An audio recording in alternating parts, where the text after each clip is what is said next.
doesn't need the job. The party hates him now because he challenged the king, right? And so he's willing to give up his political career because what he felt was best for the country. He tried to get other people to run who were higher profile, had more name recognition. None would. No one wants to challenge Biden. If they want to have a chance to stay in office or run in the future. But he's very principled. I think he'd be a great president. But he needs his shot is Michigan, but he needs to raise money in order to. He's only got a couple weeks. He's got to be on TV there. That's expensive. So we'll see. So he has to increase name recognition, all that kind of stuff. Also, we should mention he's young. Yeah, he's 55, but he's a young 55. You see him play hockey. Yeah, I mean, I guess 55, no matter what, is a pretty young age. I'm 57. I feel young. I can do more pull-ups today than I could as a kid. So if that's a standard. You're at the top of your tennis game. I'm at the top of my tennis game, for sure. Maybe there's someone that would disagree with that. And by the way, the other thing to point out here is, and I have been pointing this out as have others, Biden is, I think he's done. I mean, it's embarrassing. It's embarrassing for the country having him as a presidential, let alone the president of the country. It's crazy. And it's just going to get worse and worse. And he should, the worst of his legacy is his ego that prevents him from stepping aside. And that's it. It's his ego. And it is so wrong and so bad and so embarrassing. You talk to people. I was in Europe. I was in London a few days ago, and people are like, Bill, how can this guy be a president? And it's a bit like, again, I go back to my business analogy. Being a CEO is like a full contact sport. Being president of the United States is like some combination of wrestling, marathon running, being a triathlete. And you got to be in serious physical shape and at the top of your game to represent this country. And he is a far cry from that, and it's just getting worse, and it's embarrassing. And he cannot be. And by the way, every day he waits, he's handing the election to Trump because it's harder and harder for an alternative candidate to surface. Now, Dean is the only candidate left on the Democratic side that can still win delegates. He's on the ballot in 42 states. And the best way for Biden to step aside is for Dean to show well in Michigan. And so you think there is a path for the delegates and all that kind of stuff? 100%. So what has to happen is, New Hampshire, he went from 0 to 20% of the vote and 10 weeks with no name recognition. I helped a little bit. Elon helped. We did spaces for him. We had 350,000 people in the spaces. Some originally 40,000 live or something, and then the rest after. And then he was on the ground in New Hampshire. And New Hampshire is one of the states where you don't need to be registered to a party to vote for that candidate. It's like jump ball. And he got 20%. And that's with a lot of independents and Democrats voting for Haley. Haley, who I like and who I've supported, does not look like she's going to make it. Trump is really kind of running the table. And so vote for Haley as an independent in Michigan, maybe throw away your vote. I think it increases the likelihood that Dean can get those independent votes. If he could theoretically, again, he needs money. He could beat Biden in Michigan. Biden's doing very poorly in Michigan. His polls are terrible. The Muslim community is not happy with him. And he really has spent no time there. And so if he's embarrassed in Michigan, it could be a catalyst for him withdrawing. Then Dean will get funding. If he wins Michigan or shows well in Michigan, and people say he's viable, he's the only choice we have, he'll attract from the center, he'll attract from people, Republicans who won't vote for Trump, of which they're a big percentage, could be 60% more, it could be 70% won't vote for Trump, and also from the Democrats. So I think he's a really interesting candidate, but we've got to get the word out. Yeah, I got a chance to chat with Dean. I really like him. And I think the next president of the United States is going to have to meet and speak regularly with Zelensky, Putin, Netanyahu, with world leaders, and have some of the most historic conversations, agreements, negotiations.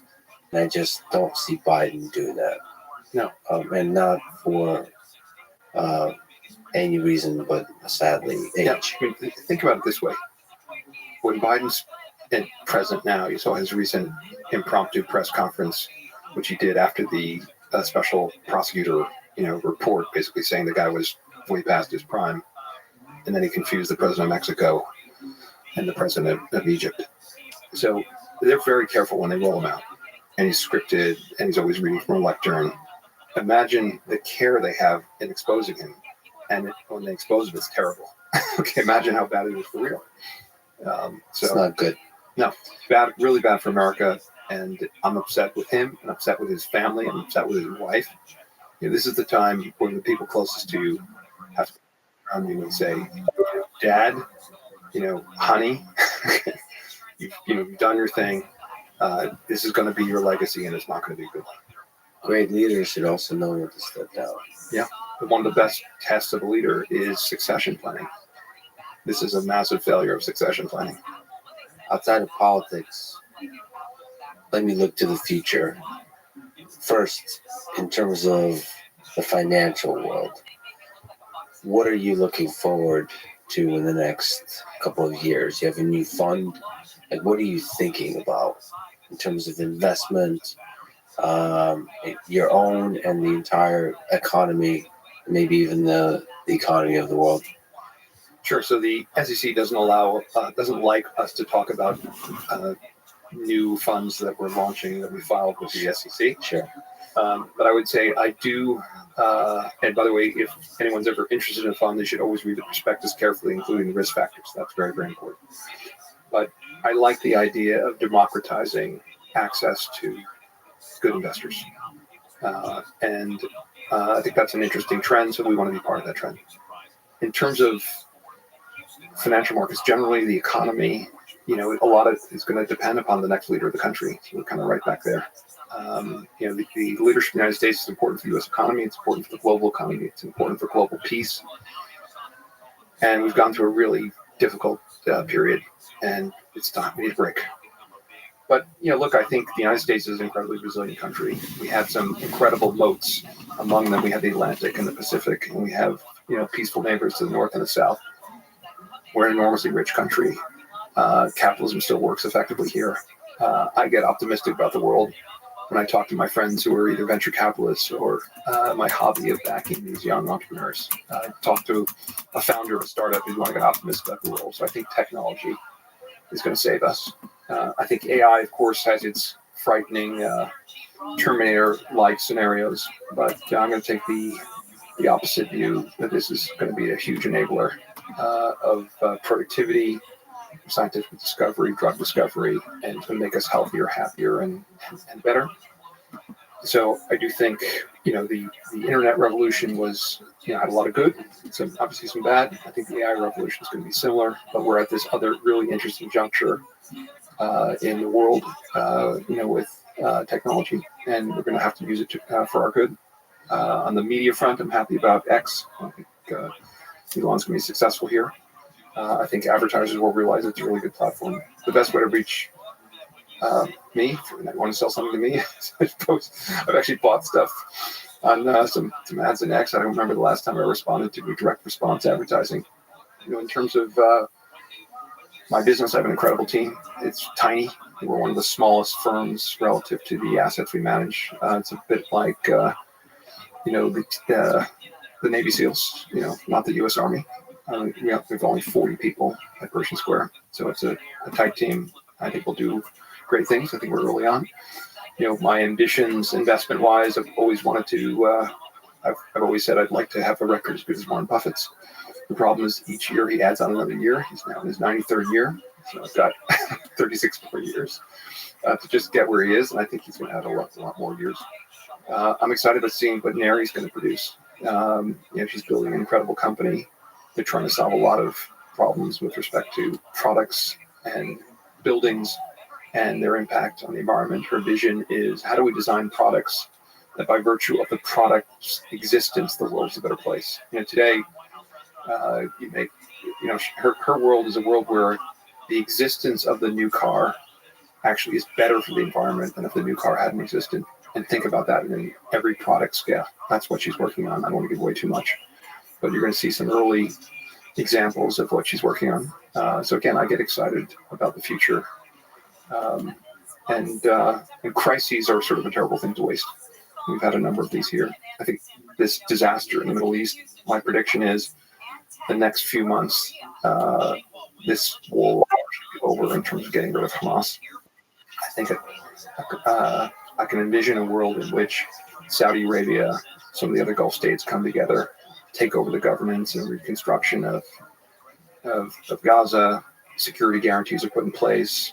The Abraham Accords continue to grow. A deal is made. Terrorists are ostracized. That this October 7th experience on the Harvard, Penn, MIT, Columbia, unfortunately other campuses, is a wake-up call for universities generally. People see the problems with DEI, but understand the importance of diversity and inclusion, but not as a political movement, but as a way that we return to a meritocratic world where someone's background is relevant in understanding their contribution. But it's not, we don't have race quotas and things that were made illegal years ago actually being implemented in organizations on campus. So I think we can go through a corrective phase, and I'm an optimist, and I hope we get there. You have hope for the entirety of it, even for Harvard. I have hope even for Harvard. It's generally hard to break 400-year-old things. Well, I share your hope, and you are a fascinating mind, a brilliant mind, persistent, as you like to say, and fearless. The fearless part is truly inspiring. This was an incredible conversation. Thank you. Thank you for talking to me, Bill. Thanks for listening to this conversation with Bill Ackman. To support this podcast, please check out our sponsors in the description. And now, let me leave you with some words from Jonathan Swift. A wise person should have money in their head, but not in their heart. Thank you for listening, and hope to see you next time.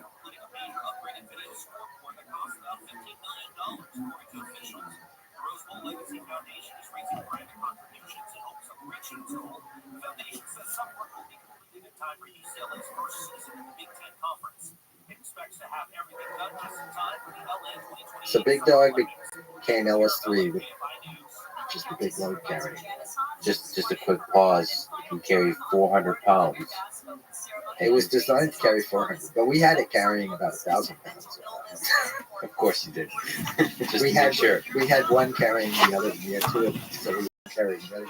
So one of the things that stands out about the robots Boston Dynamics have created is how beautiful the movement is, how natural the walking is, running is, even flipping is, throwing is. So maybe you can talk about what's involved in making it look natural. Well, I think having good hardware is part of the story, and people who think you don't need to innovate hardware anymore are wrong. Following is a conversation with Mark Radford, a legendary roboticist, founder, and longtime CEO of Boston Dynamics, and recently the executive director of the newly created Boston Dynamics AI Institute that focuses on research at the cutting edge, on creating future generations of robots that are far better than anything that exists today. He has been leading the creation of incredible legged robots for over 40 years at CMU, at MIT, the legendary MIT Leg Lab, and then, of course, Boston Dynamics, with amazing robots like Big Dog, Atlas, Spot, and Handle. This was a big honor and pleasure for me. This is the Lex Friedman Podcast. To support it, please check out our sponsors in the description. Now, dear friends, here's Mark Radford. When did you first fall in love with robotics? Well, I was always a builder from a young age. I was lucky. My father was a frustrated engineer, and by that I mean he wanted to be an aerospace engineer, but his mom from the old country thought that would be like a grease monkey, and so she said no. So he became an accountant. But the result of that was our basement was always full of tools and equipment and electronics, and from a young age I would watch him assembling a kit, an ICO kit or something like that. I still have a couple of his old ICO kits. And but it was really during graduate school when I followed a professor back from class. It was Bertolt Horn at MIT, and I was taking an interim class. It's IAP, Independent Activities Period. And I followed him back to his lab. And on the table was a Vicarm robot arm taken apart in probably 1,000 pieces. And when I saw that, from that day on, I was a roboticist. Do you remember the year? 1974. 1974. So there's just this arm in pieces. Yeah. And you saw the pieces, and you saw in your vision the arm when it's put back together, and the possibilities that holds. Somehow it spurred my imagination. I was in the Brain and Cognitive Sciences department as a graduate student doing neurophysiology. I'd been an electrical engineer as an undergrad at Northeastern. And the neurophysiology wasn't really working for me. It wasn't conceptual enough. I couldn't see really how by looking at single neurons you were going to get to a place where you could understand, control systems or thought or anything like that. And, the AI lab was an appealing, this was before CSAIL, right? This was in the 70s. So the AI lab was always an appealing idea. And so when I went back to the AI lab, following him, and I saw the arm, I just thought, this is it. It's so interesting, the tension between the BCS, brain cognitive science approach, understanding intelligence, and the robotics approach to understanding intelligence. Well, BCS is now morphed, right? They have the Center for Brains, Minds, and Machines, which is trying to bridge that gap. And even when I was there, David Marr was in the AI lab. David Marr had models of the brain that were appealing both to biologists but also to computer people. So he was a visitor in the AI lab at the time, and I guess he became full-time there. So that was the first time a bridge was made between those two groups. Then the bridge kind of went away, and then there was another time in the 80s, and then recently, the last 5 or so years, there's been a stronger connection. You said you were always kind of a builder. What stands out to you in memory of the thing you've built? Maybe a trivial thing that just kind of like inspired you in the possibilities that this direction of work might hold.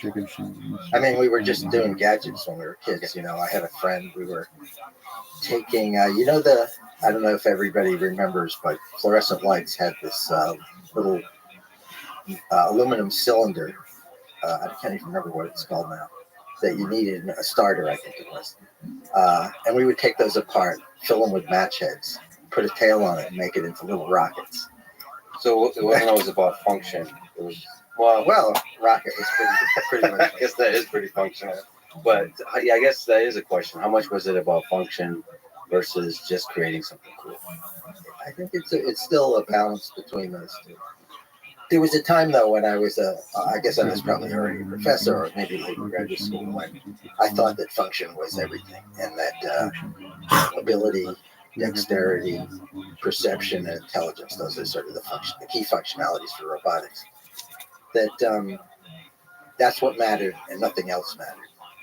And I even had kind of this platonic ideal that a robot, if you just looked at a robot and it wasn't doing anything, it would look like a pile of junk, which a lot of my robots looked like in those days. But then when it started moving, you get the idea that it had some kind of life or some kind of interest in its movement.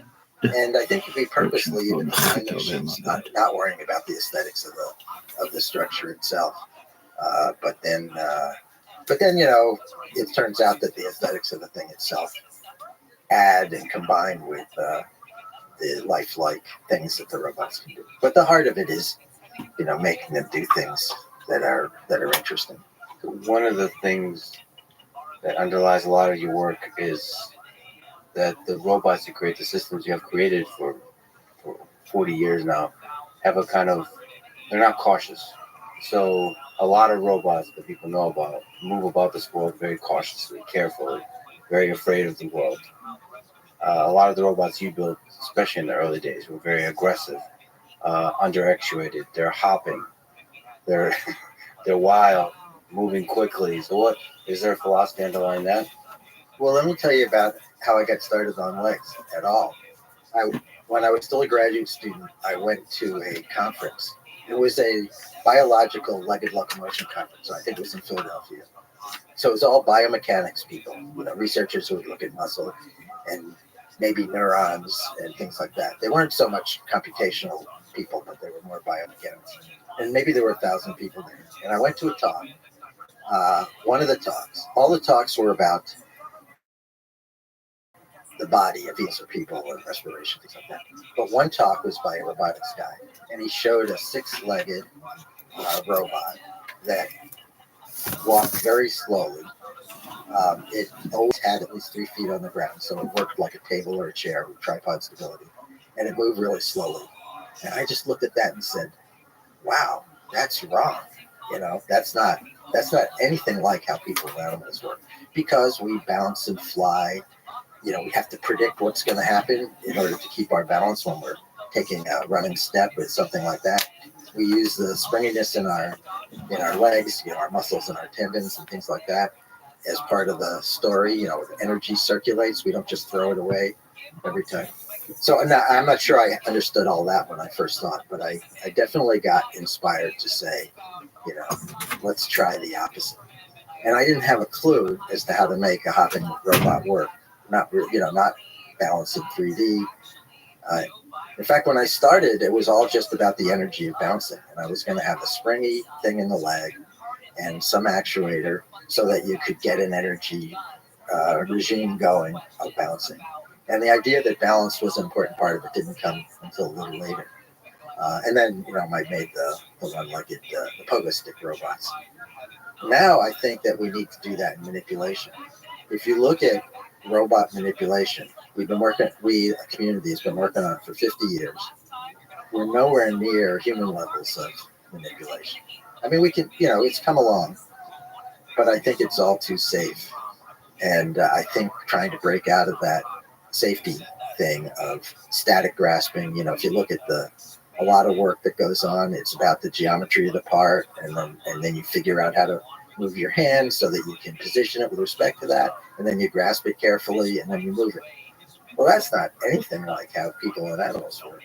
We juggle in our hands, we have multiple objects and can sort them.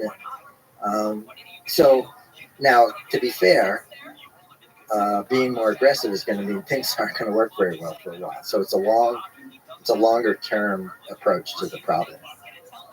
But that's just theory now. Maybe that won't pay off, but that's sort of how I'm trying to think about it, trying to encourage our group to go at it. Well, yeah, I mean, we'll talk about what it needs to, what is the actual thing we're trying to optimize for a robot. Sometimes, especially with human-robot interaction, maybe flaws is a good thing. Perfection is not necessarily the right thing to be chasing. Just like you said, maybe being good at fumbling an object, being good at fumbling might be the right thing to optimize versus perfect modeling of the object and perfect movement of the arm to grasp that object. Because maybe perfection is not supposed to exist in the real world. I don't know if you know my friend Matt Mason, who was the director of the Robotics Institute at Carnegie Mellon, and we go back to graduate school together. But he analyzed a movie of Julia Child's doing a cooking thing. And she did, I think he said something like there were 40 different ways that she handled the thing, and none of them was grasping. She would nudge, roll, flatten with her knife, things like that, and none of them was grasping. So, okay, let's go back to the early days. First of all, sure. you've created and led the leg lab, the legendary leg lab at MIT. So what was that first hopping robot? But first of all, the leg lab actually started at Carnegie Mellon. So I was a professor there starting in 1980 to about 1986. And so that's where the first hopping machines were built. Starting, I guess we got the first one working in about 1982, something like that. That was a simplified one. Then we got a 3-dimensional one in 1983. The quadruped that we built at the Leg Lab, the first version, was built in about 1984-5 and really only got going about 86 or so. It took years of development to get it to. Let's just pause here. For people who don't know, I'm talking to Mark Graber, founder of Boston Dynamics. But before that, you were a professor developing some of the most incredible robots for 15 years. And before that, of course, a grad student and all that. So you've been doing this for a really long time. So you're like skipped over this, but like go to the first hopping robot. There's videos of some of this. I mean, these are incredible robots. He talked about the very first step is to get a thing hopping up and down. Right. And then you realized, well, balancing is a thing you should care about, and it's actually a solvable problem. So can you just go through how to create that robot? Sure. What was involved in creating that robot? Well, I'm going to start on not the technical side, but I guess we could call it the motivational side or the funding side. So before Carnegie Mellon, I was actually at JPL, that's General Propulsion Lab, for 3 years. And while I was there, I connected up with Ivan Sutherland, who is sometimes regarded as the father of computer graphics because of work he did both at MIT and then University of Utah and Evanston. So anyway, I got to know him. And at one point he said he encouraged me to do some kind of project at Caltech, even though I was at JPL. Those are kind of related institutions. And so I thought about it. And I made up a list of 3 possible projects. And I purposely made the top one and the bottom one really boring sounding. And in the middle, I put pogo stick robot. And when he looked at it, Ivan is a brilliant, brilliant guy, brilliant engineer, and real cultivator of people. He looked at it and knew right away what the thing that was worth doing. And so he had an endowed chair, so he had about $3,000 that he gave me to build the first model, which I went to the shop and with my own hands kind of made a first model, which didn't work and was just a beginning shot at it. And Ivan and I took that to Washington. And in those days, you could just walk into Darwin and walk down the hallway and see who's there. Yeah. Ivan, who had been there in his previous life. And so we walked around and we looked in the offices. Of course, I didn't know anything. I was basically a kid, but I knew his way. And we found Craig Fields in his office. Craig later became the director of Darwin, but in those days, he was a program manager. And so we went in. I had a little Samsonite suitcase. We opened, and it had just the skeleton of this one-legged hopping robot. We showed it to him. And you could almost see the drool going down his chin. Because of excitement. And he sent me $250,000. He said, okay, I want to fund this. And I was between institutions. I was just about to leave JPL, and I hadn't decided yet where I was going next. And then when I landed at CMU, he sent $250,000, which in 1980 was a lot of research money. Did you see the possibility of where this is going? Why this is an important problem?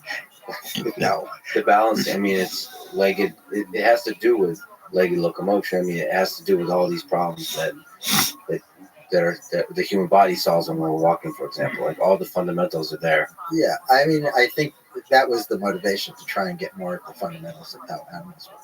But the idea that it would result in, machines that were anything like practical, like we're making now, that wasn't anywhere in my head. As an academic, I was mostly just trying to do the next thing, make some progress, impress my colleagues if I could. And have fun. Pogo stick robot. So what was on the technical side? What are some of the challenges of getting to the point where we saw, like in the video, the pogo stick robot that's actually successfully hopping and then eventually doing flips and all this kind of stuff? Well, in the very early days, I needed some better engineering than I could do myself. And I hired Ben Brown.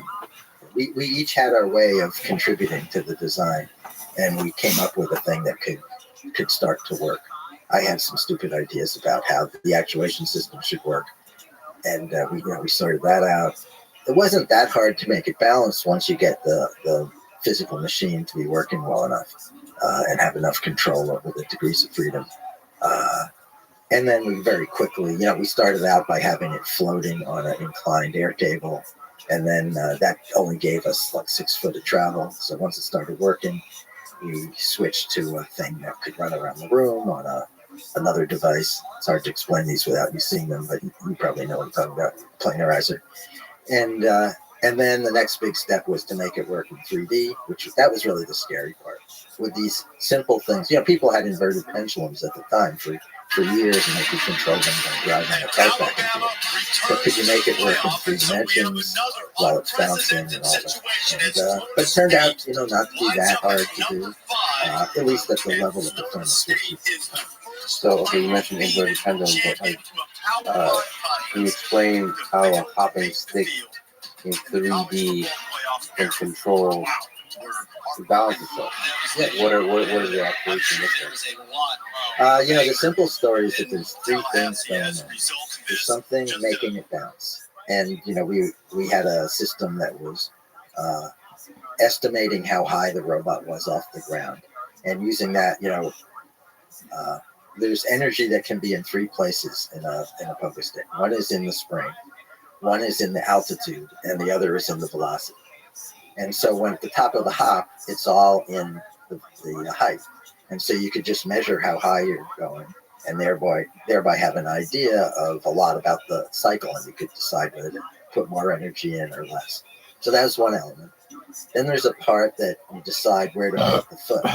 And if you think when you're landing on the ground with respect to the center of mass, so if you think of a pole vaulter, the key thing the pole vaulter has to do is get its body to the right place when the pole gets stuck. If they're too far forward, they kind of get thrown backwards. If they're too far back, they go, over. And what they need to do is get it so they go mostly up to get over the thing. And, high jumpers is the same kind of thing. So there's a calculation about where to put the foot, and we did something relatively simple. And then there's a third part to keep the body at an attitude that's upright. Because if it gets too far, you could hop and just keep rotating around. If it gets too far, then you run out of motion of the joints at the hips. So you have to do that. And we did that by applying a torque between the legs and the body every time the foot's on the ground. You only can do it while the foot's on the ground. In the air,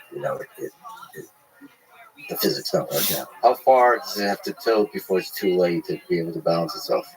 Or it's impossible to balance itself, correct itself? Well, you're asking an interesting question because in those days, we didn't actually optimize things. And they probably could have gone much further than we did and then had higher performance. And we just kind of got, a sketch of a solution and worked on that. And then in years since, some people working for us, some people working for others, people came up with all kinds of equations or algorithms for how to do a better job, be able to go faster. One of my students worked on getting things to go faster. Another one worked on climbing over obstacles, because when you're running, it's one on the open ground. It's one thing. If you're running like up a stair, you have to adjust where you are. Otherwise, things don't work out right. You land your foot on the edge of the step. So there's other degrees of freedom to control if you're getting to more realistic, practical situations. I think it's really interesting to ask about the early days because believing in yourself, believing that there's something interesting here, and then you mentioned finding somebody else, Ben Brown. What's that like? Finding other people with whom you can build this crazy idea and actually make it work. Probably the smartest thing I ever did is to find the other people. I mean, when I look at it now, I look at Boston Dynamics and all the really excellent engineering there. People who really make stuff work. I'm only the dreamer. So when you talk about pogo stick robot or legged robots, whether it's quadrupeds or humanoid robots, did people doubt that this is possible? Did you experience a lot of people around you kind of? I don't know if they doubted whether it was possible, but I think they thought it was a waste of time. Oh, it's not even an interesting problem. I think for a lot of people, people who were, I think it's been both of them. Some people, I felt like they were saying, oh, why are you wasting your time on this stupid problem? But then I've been at many things where people have told me it's been an inspiration to go out and attack these harder things. And I think it has turned out. I think legged locomotion has turned out to be a useful thing. Did you ever have doubt about bringing Atlas to life, for example, or with Big Dog, just every step of the way? Did you have doubt what this is too hard of a problem? I mean, at first I wasn't an enthusiast for the humanoids because, again, it goes back to saying what's the functionality, and the form wasn't as important as the functionality, and also there's an aspect to humanoid robots that's about all about the cosmetics, where there isn't really other functionality, and that kind of is off-putting for me. As a roboticist, I think the functionality really matters. So probably that's why I avoided humanoid robots to start with. But I'll tell you, now, after we started working on them, you could see that the connection and the impact with other people, whether they're lay people or even other technical people. There's a special thing that goes on, even though most of the humanoid robots aren't that much like a person. But we anthropomorphize and we see that's the humanity. But also, like with Spot, you can see not the humanity, but whatever we find compelling about social interactions there in Spot as well. I'll tell you, I go around giving talks and take Spot to a lot of them, and it's amazing. The media likes to say that they're terrifying and that people are afraid, and YouTube commenters like to say that it's frightening. But when you take a Spot out there, now maybe it's self-selecting, but you get a crowd of people who want to take pictures, want to pose for selfies, want to operate the robot, want to pet it, want to put clothes on it. It's amazing. Yeah, I love Spot. So if we move around history a little bit, so you said, I think in the early days of Boston Dynamics, that you quietly worked on making a running version of Ivo, Sony's robot dog. It's just an interesting little tidbit of history for me.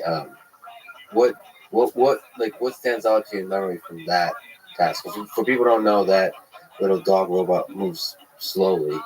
How did that become Big Dog? What was involved there? What was the dance between how do we make this cute little dog versus a thing that can actually carry a lot of payload and move fast? What the connection was is that at that point, Boston Dynamics was mostly a physics-based simulation company.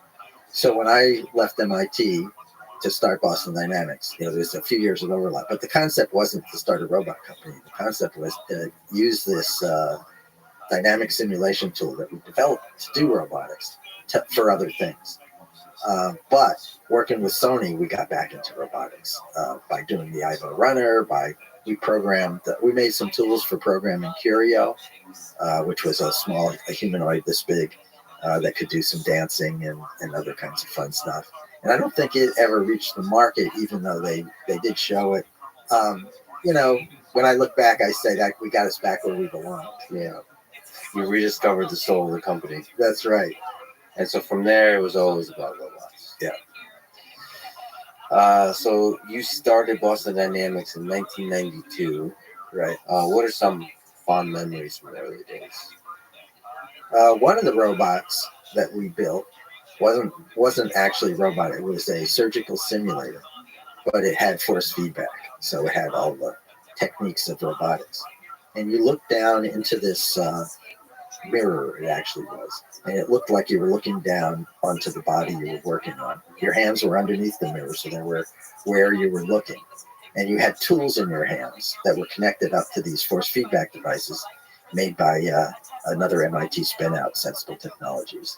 So they made the force feedback device. We attached the tools, and we wrote all the software and did all the graphics. So we had 3D computer graphics. It was in the old days this was in the late 90s, when you had the Silicon Graphics computer that was about this big. It was the heater in the office, basically. And we were doing surgical operations, anastomosis, which was stitching tubes together, tubes like blood vessels or other things in your body. And you could feel and you could see the tissues move, and it was really exciting. And the idea was to make a trainer to teach surgeons how to do stuff. We built a scoring system because we interviewed surgeons that told us, what you're supposed to do and what you're not supposed to do. You're not supposed to tear the tissue. You're not supposed to touch it in any place except for where you're trying to engage. There were a bunch of rules. So we built this thing and took it to a trade show, a surgical trade show. And the surgeons were practically lined up. Well, we kept the score and we posted their scores like on a video game.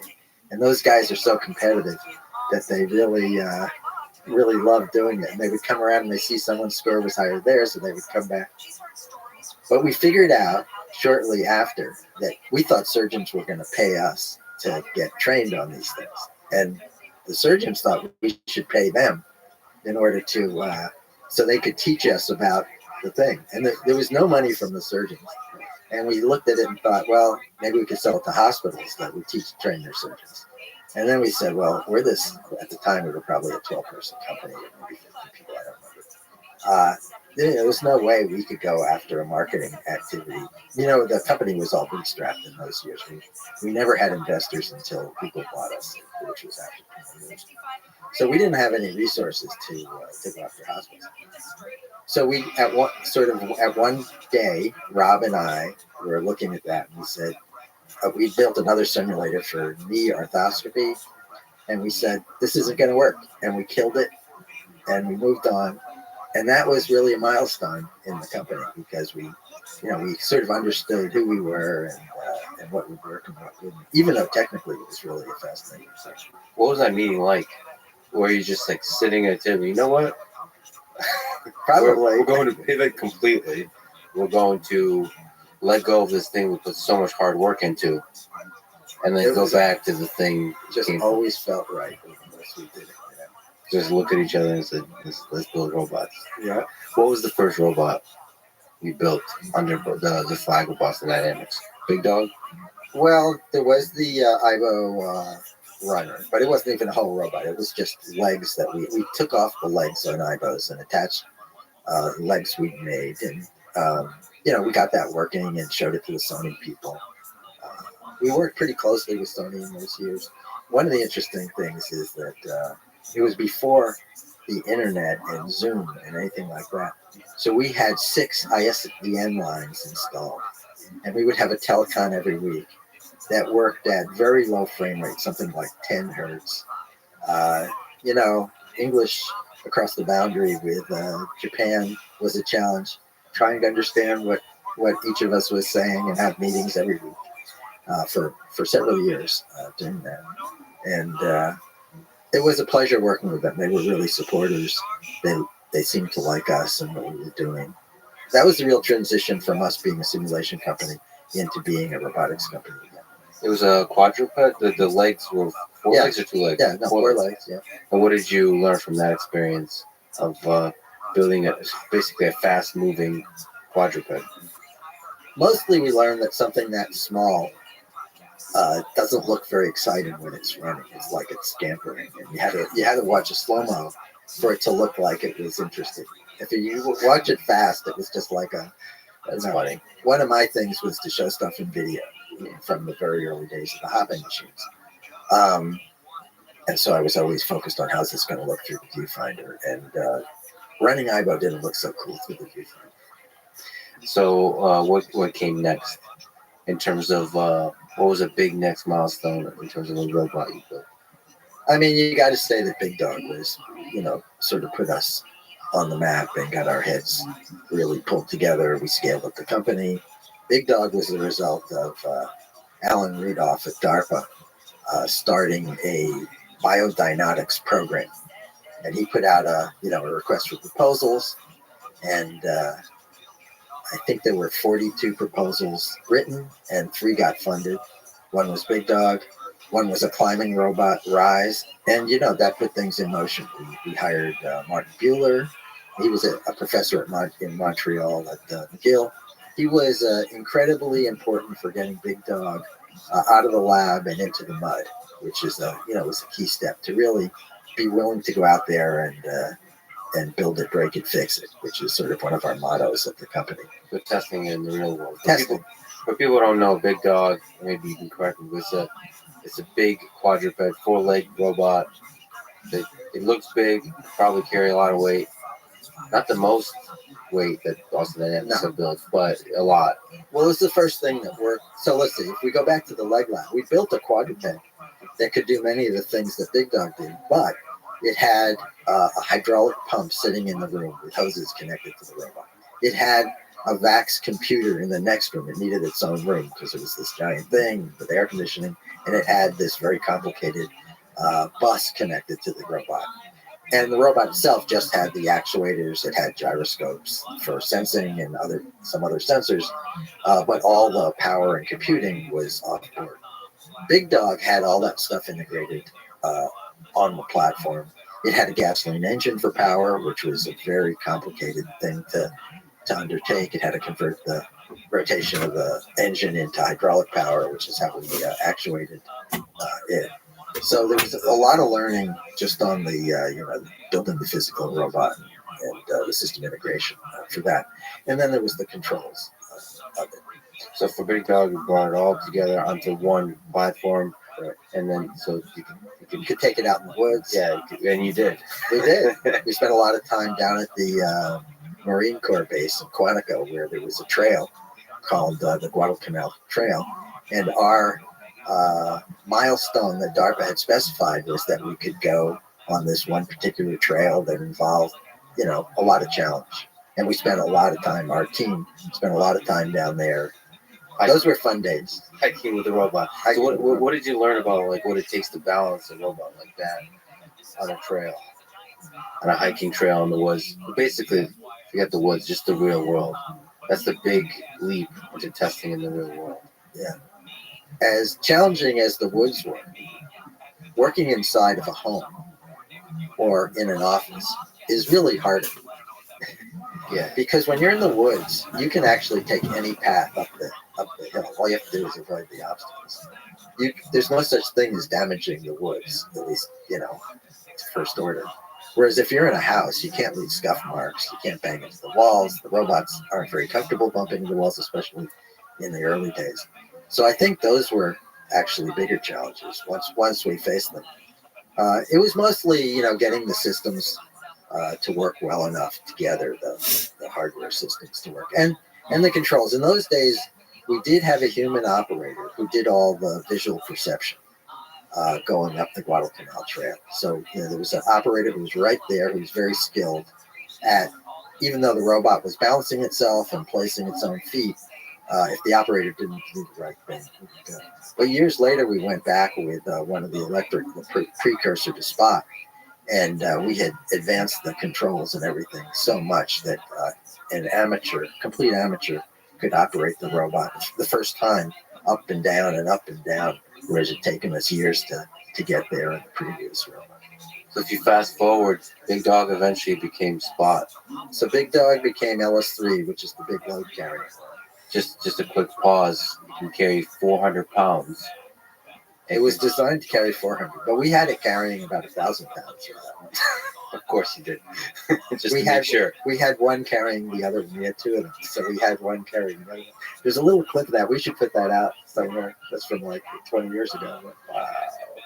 Wow. And it can go for very long distances. You can travel 20 miles. Yeah. Gasoline. Gasoline, yeah.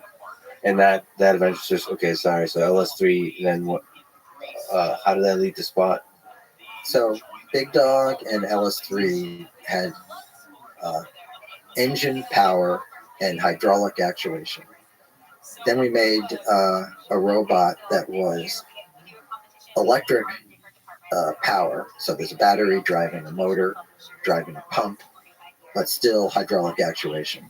Yeah. Larry sort of asked us, could you make something that weighed 60 pounds that would not be so intimidating if you had it in a house where there were people? And that was the inspiration behind the Spot, pretty much as it exists today. We did a prototype the same size. That was the first all-electric, non-hydraulic robot. What was the conversation with Larry Page like about? So here's a guy that kind of is very product focused, can see a vision for like what the future holds. It's just interesting, kind of aside. What was the brainstorm about the future of robotics with him like? I mean, it was almost as simple as what I just said. We were having a small meeting. He said, "Yeah, geez, do you think you could make a smaller one that wouldn't be so intimidating? Well, like a Big Dog, yeah.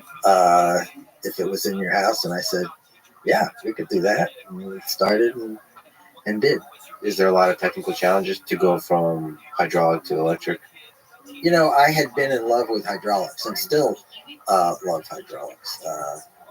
It's a great technology. It's too bad that somehow the world out there looks at it like it's old-fashioned or that it's icky. And it's true that it is very hard to keep it from having some amount of dripping from time to time. But if you look at the performance, how strong you can get in a lightweight package, and of course we did a huge amount of innovation. Most of hydraulic control, that is the valve that controls the flow of oil, had been designed in the 50s for airplanes. It had been made robust enough, safe enough that you could count on it so that humans could fly in airplanes. And very little innovation had happened. That might not be fair to the people who make the valves. I'm sure that they did innovate, but the basic design had stayed the same. And there was so much more you could do. And so our engineers designed valves, the ones that are in Atlas, for instance, that had new kinds of circuits. They sort of did some of the computing that could get you much more efficient use. They were much smaller and lighter, so the whole robot could be smaller and lighter. We made a hydraulic power supply that had a bunch of components integrated in this tiny package. It's about this big, the size of a football. It weighs 5 kilograms, and it produces 5 kilowatts of power. Of course, it has to have a battery operating, but it's got a motor, a pump, filters, heat exchanger to keep it cool, some valves, all in this tiny little package. So hydraulics, could still have a ways to go. One of the things that stands out about the robots Boston Dynamics have created is how beautiful the movement is, how natural the walking is, and running is, even flipping is, throwing is. So maybe you can talk about what's involved in making it look natural. Well, I think having good hardware is part of the story, and people who think you don't need to innovate hardware anymore are wrong, in my opinion. So I think one of the things, certainly in the early years for me, taking a dynamic approach where you think about what's the evolution of the motion of the thing going to be in the future, and having a prediction of that that's used at the time that you're giving signals to it, as opposed to it all being servoing, which is servoing is sort of backward looking. It says, okay, where am I now? I'm gonna try and adjust for that. But you really need to think about what's coming. So how far ahead do you have to look in time? It's interesting. I think that the number is only a couple of seconds for spot. So there's a limited horizon type approach where you're recalculating, assuming what's going to happen in the next second or second and a half. And then you keep iterating, the next, even though a tenth of a second later, you'll say, okay, let's do that again and see what's happening. And you're looking at what the obstacles are, where the feet are going to be placed, how to, you have to coordinate a lot of things if you have obstacles and you're balancing at the same time. And it's that limited horizon type calculation that's doing a lot of that. But if you're doing something like a somersault, you're looking out a lot further, right? If you want to stick the landing, you have to you have to, at the time of launch, have momentum and rotation, all those things coordinated so that a landing is within reach. How hard is it to stick a landing? I mean, it's very much under actuated. Like once you've in the air, you don't have as much control about anything. So how hard is it to get that to work? You first of all did flips with a hopping robot. If you look at the first time we ever made a robot do a somersault, it was in a planar robot. It had a boom, so it was restricted to the surface of a sphere. We call that planar. So it could move fore and aft, it could go up and down, and it could rotate. And so the calculation of what you need to do to stick a landing isn't all that complicated. You have to look at, you have to get time to make the rotation. So how hard you jump, how high you jump gives you time. You look at how quickly you can rotate. And so, if you get those two right, then when you land, you have the feet in the right place. And you have to get rid of all that rotational and linear momentum. But, that's not too hard to figure out. And we made, back in about 1985 or 6, I can't remember, we had a simple robot doing somersaults. To do it in 3D, really the calculation is the same. You just have to be balancing in the other degrees of freedom. If you're just doing a somersault, it's just a planar thing.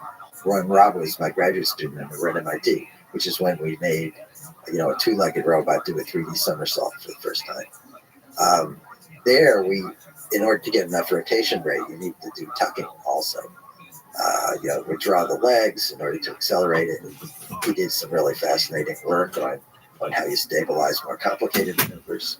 Remember, he was a gymnast, a champion gymnast before he'd come to me.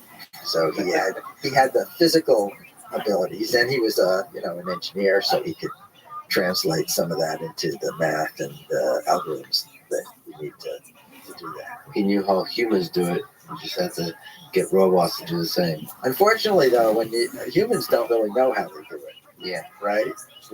We're coached. We have ways of learning, but do we really understand in a physics way what we're doing?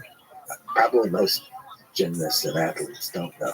So in some way, by building robots, you are in part understanding how humans do it, like walking. Most of us walk without considering how we walk, really. Right. And how we make it so natural and efficient, all this kind of stuff. Atlas still doesn't walk like a person, and it still doesn't walk quite as gracefully as a person, even though it's been getting closer and closer. The running might be close to a human, but the walking is still a challenge. That's interesting, right? That running is closer to a human. It just shows that the more aggressive and kind of the more you leap into the unknown, the more natural it is. I mean, walking is kind of falling always, right? And something weird about the knee, that you can kind of do this folding and unfolding and get it to work out a human can get it to work out just right. There's compliance means springiness in the design that are important to how it is. Well, we used to have a motto at Boston Dynamics in the early days, which was you have to run before you can walk. That's a good motto. Because you also had Wildcat, which was one of the along the way towards Spot, which is a quadruped that went 19 miles an hour on flat terrain. Is that the fastest you've ever built? Might be the fastest quadruped in the world. I don't know. For a quadruped, probably. Of course, it was probably the loudest too. So we had this little racing go-kart engine on it, and we would get people from 3 buildings away sending us complaining about how loud it was. So at the leg lab, I believe most of the robots didn't have knees. How do you figure out what is the right number of actuators? What are the joints to have? What do you need to have? We humans have knees and all kinds of interesting stuff on the feet. The toe is an important part, I guess, for humans. Or maybe it's not. I injured my toe recently, and it made running very unpleasant. So that seems to be kind of important.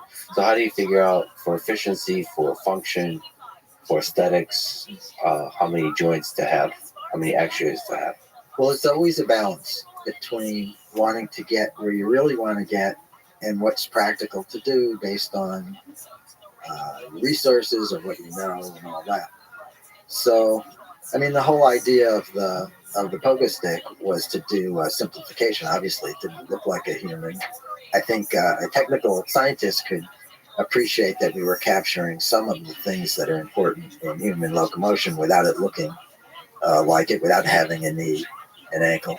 I'll tell you the first sketch that Ben Brown made when we were talking about building this thing. It was a very complicated thing with zillions of springs, lots of joints. It looked much more like a kangaroo or an ostrich or something like that, things we were paying a lot of attention to at the time. So my job was to say, okay, well, let's do something simpler to get started, and maybe we'll get there at some point. I just love the idea that you two were studying kangaroos and ostriches. Oh yeah, we did. We filmed and digitized data from horses. I did a dissection of a ostrich at one point, which has absolutely remarkable legs. Dumb question: do ostriches have a lot of musculature on the legs, or no? Most of it's up in the feathers, but there's a huge amount going on in the feathers, including a knee joint. The knee joint's way up there. The thing that's halfway down the leg that looks like a backwards knee is actually the ankle. The thing on the ground, which looks like the foot, is actually the toes. It's an extended toe. But the basic morphology is the same in all these animals. What do you think is the most beautiful movement of an animal? Like, what animal do you think is the coolest? Land animal. Because fish is pretty cool. Like, the fish moves the water, but legged locomotion. The slow-mos of cheetahs running are incredible. there's so much back motion and grace, and of course they're moving very fast.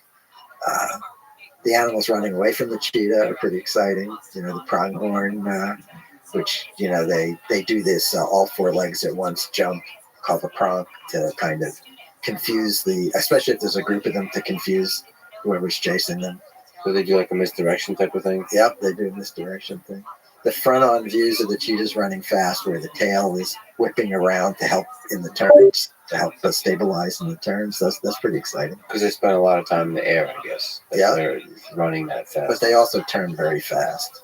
Is that a tail thing, or is that do you have to have contact with the ground? Everything in the body is probably helping turn, because they're chasing something that's trying to get away that's also zigzagging around.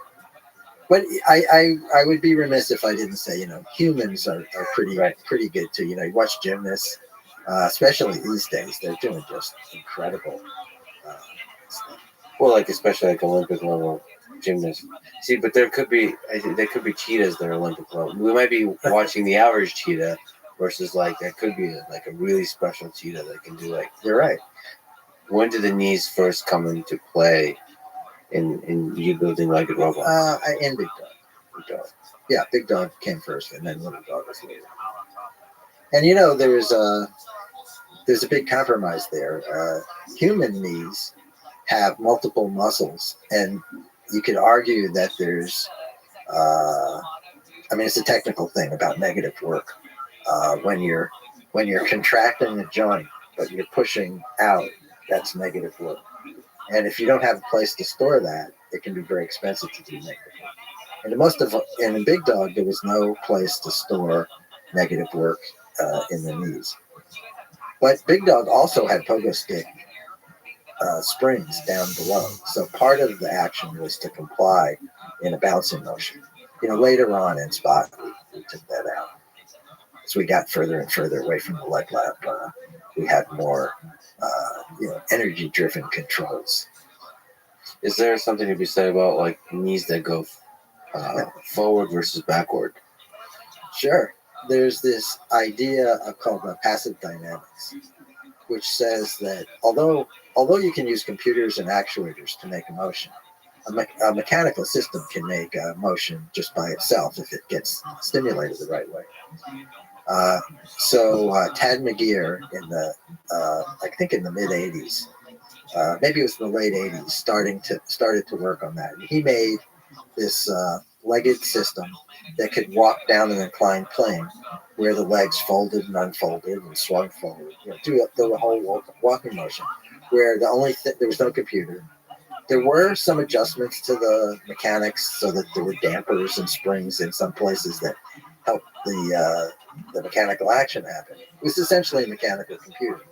And the interesting idea there is that it's not all about the brain dictating to the body what the body should do. The body is a participant in the motion.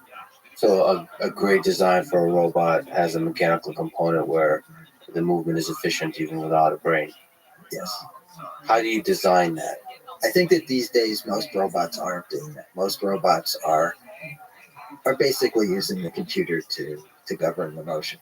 Now the brain, though, is taking into account what the mechanical thing can do and how it's going to behave. Otherwise, it would have to really forcefully move everything around all the time, which probably some solutions do, but I think you end up with a more efficient and more graceful thing if you're taking into account what the machine wants to do. So this might be a good place to mention that you're now leading up the Boston Dynamics AI Institute, newly formed, which is focused more on designing the robots of the future.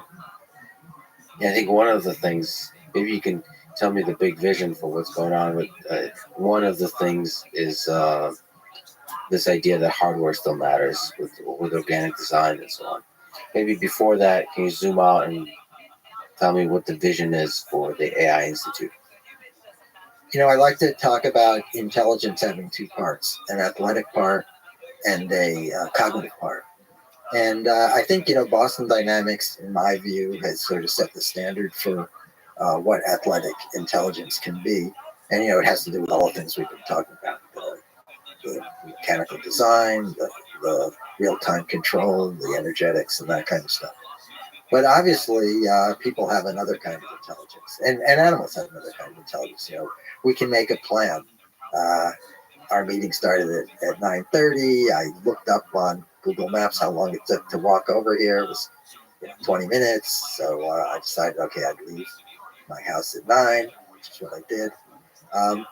Simple intelligence, but we use that kind of stuff all the time. It's sort of what we think of as going on in our heads. And I think that's in short supply for robots. Most robots are pretty dumb. And as a result, it takes a lot of skilled people to program them to do everything they do. And it takes a long time. And if robots are going to, satisfy our dreams, they need to be smarter. So the AI Institute is designed to combine that physicality of the athletic side with the cognitive side. So, for instance, we're trying to make robots that can watch a human do a task, understand what it's seeing, and then do the task itself. So, sort of OJT for on-the-job training for robots as a paradigm. Now, that's pretty hard, and it's sort of science fiction, but our idea is to work on a longer time frame and work on solving those kinds of problems. And I have a whole list of things that are kind of like in that vein. Maybe we can just take many of the things you mentioned, just take it as a tangent. Okay. First of all, athletic intelligence is a super cool term. And that really is intelligence. We humans kind of take it for granted that we're so good at walking and moving about the world. And using our hands, the mechanics of interacting with all these two things. And you've never touched those things before, right? Well, I touch things like it. Look at all the things I can do, right? I can juggle them and rotate this way. I can rotate it. I could fetch these things out of my pocket and figure out which one to switch and all that kind of stuff. Yeah. And I don't think we have much of a Right, and I really like putting that under the banner of athletic intelligence. What are the big open problems in athletic intelligence? So, Boston Dynamics with Spot, with Atlas, just have shown time and time again have pushed the limits of what we think is possible with robots. But where do we stand, actually, if we kind of zoom out? What are the big open problems on the athletic intelligence side? I mean, one question you could ask isn't my question, but, are they commercially viable? Will they increase productivity? And I think, we're getting very close to that. I don't think we're quite there still. Most of the robotics companies, it's a struggle. It's really the lack of the cognitive side that probably is the biggest barrier at the moment, even for the physical, really successful robots. But, your question's good. I mean, you can always do a thing that's more efficient, lighter, more reliable. I'd say reliability. I know that Spot, they've been working very hard on getting the tail of the reliability curve up, and they've made huge progress. So the robots, there's 1,500 of them out there now. Many of them being used in practical applications day in and day out, where they have to work reliably. And it's very exciting that they've done that. But it takes a huge effort to get that kind of reliability. There's cost too. You'd like to get the cost down. Spots are still pretty expensive, and I don't think that they have to be. But it takes, a different kind of activity to do that. Now that I think that Boston Dynamics is owned primarily by Hyundai now, and I think that the skills of Hyundai in making cars can be brought to bear in making robots that are less expensive and more reliable. So on the cognitive side, for the AI Institute, what's the trade-off between moonshot projects for you and maybe incremental progress? That's a good question. I think we're using the paradigm called stepping stones to me. I don't believe that was in my original proposal. I think if you go more than a year without seeing a tangible status report of where you are, which is the stepping stone, And it could be a simplification, right? You don't necessarily have to solve all the problems of your target goal, even though your target goal is going to take several years. Those stepping stone results give you feedback, give motivation, because usually there's some success in there. And so, that's the mantra we've been working on. And that's pretty much how, I'd say Boston Dynamics has worked, where you make progress and show it as you go. Show it to yourself. What does success look like? Like, what are some of the milestones you're chasing? Well, we've watch, understand, do the project I mentioned before. We've broken that down into getting some progress with what is meaningfully watching something new, breaking down an observation of the person doing something into the components. Segmenting. You watch me do something. I'm going to pick up this thing, put it down here, and stack this on it. Well, it's not obvious if you just look at the raw data. What the sequence of acts are. It's really a creative, intelligent act for you to break that down into pieces and understand them in a way so you could say, okay, what skill do I need to accomplish each of those things? So we're working on the front end of that kind of problem where we observe and translate if it may be video, it may be live, into a description of what we think is going on, and then try and map that into skills to accomplish that. And we've been developing skills as well. So, we have kind of multiple stacks and pieces. And this is usually video of humans manipulating objects with their hands, kind of thing. Mm-hmm. We're starting out with bicycle repair, some simple bicycle repair. That seems complicated. That seems really complicated. It is, but there's some parts of it that aren't. Like putting the seat in, into the, you have a tube that goes inside of another tube, and there's a latch. That should be the good thing. Is it possible to watch a video like this without having an explicit model of what a bicycle looks like? I think it is. And I think that's the kind of thing that people don't recognize. Now, let me translate it to navigation. I think the basic paradigm for navigating the space is to get some kind of sensor that tells you where the obstacle is and what's open, build a map, and then go through the space. But if we were doing on-the-job training where I was giving you a task, I didn't have to say anything about the room. Right? We came in here, all we did is adjust the chair, but we didn't say anything about the room, and we could navigate it. So I think there's opportunities to build that kind of navigation skill into robots, and we're hoping to be able to do that. So operate successfully under a lot of uncertainty. And lack of specification. I mean, that's what sort of intelligence is, right? Kind of dealing with, understanding a situation, even though it wasn't planned. So how big of a role does machine learning play in all of this? Is this more and more learning based? Since ChatGPT, which is a year ago, basically, there's a huge interest in that and a huge optimism about it. And I think that there's a lot of things that that kind of machine learning. And of course, there's lots of different kinds of machine learning. I think there's a lot of interest and optimism about it. I think the facts on the ground are that doing physical things with physical robots is a little bit different than language, and the tokens sort of don't exist. Pixel values aren't like words, but I think that there's a lot that can be done. We have several people working on machine learning approaches. I don't know if you know, but we opened an office in Zurich recently, and Marco Hutter, who's one of the real leaders in reinforcement learning for robots, is the director of that office. He's still half-time at ETH, the university there, where he has a unbelievably fantastic lab. And then he's half-time will be leading our efforts in the Zurich office. So we have a healthy learning component, but there's part of me that still says if you look out in the world at what the most impressive performances are, they're still pretty much, I hate to use the word traditional, but that's what everybody's calling it, traditional controls, like model predictive control. the Atlas performances that you've seen are mostly model predicted control. They've started to do some learning stuff that's really incredible. I don't know if it's all been shown yet, but you'll see it over time. And then Marco's done some great stuff, and others.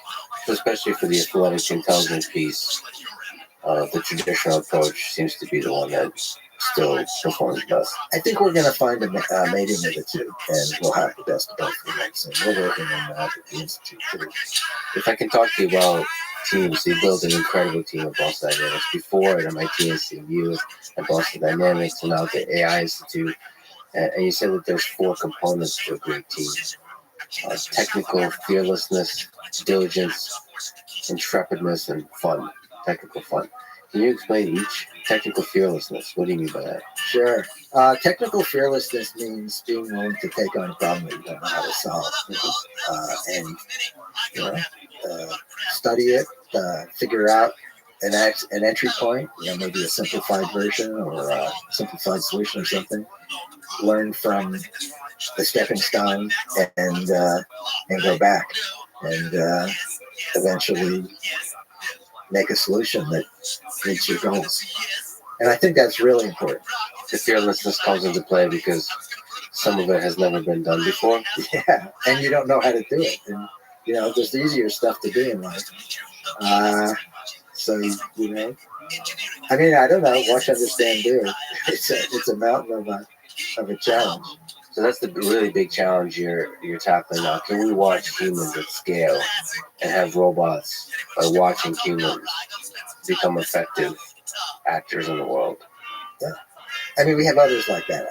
We have one called Inspect, Diagnose, Fix. Like, you call up the Maytag repairman. Okay, he's the one who you don't have to call up. You call up the dishwasher repair person, and they come to your house and they look at your machine.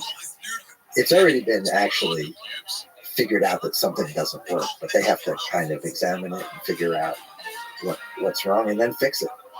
And I think robots should be able to do that. Boston Dynamics already has spot robots collecting data on machines, things like thermal data, reading the gauges, listening to them, getting sounds.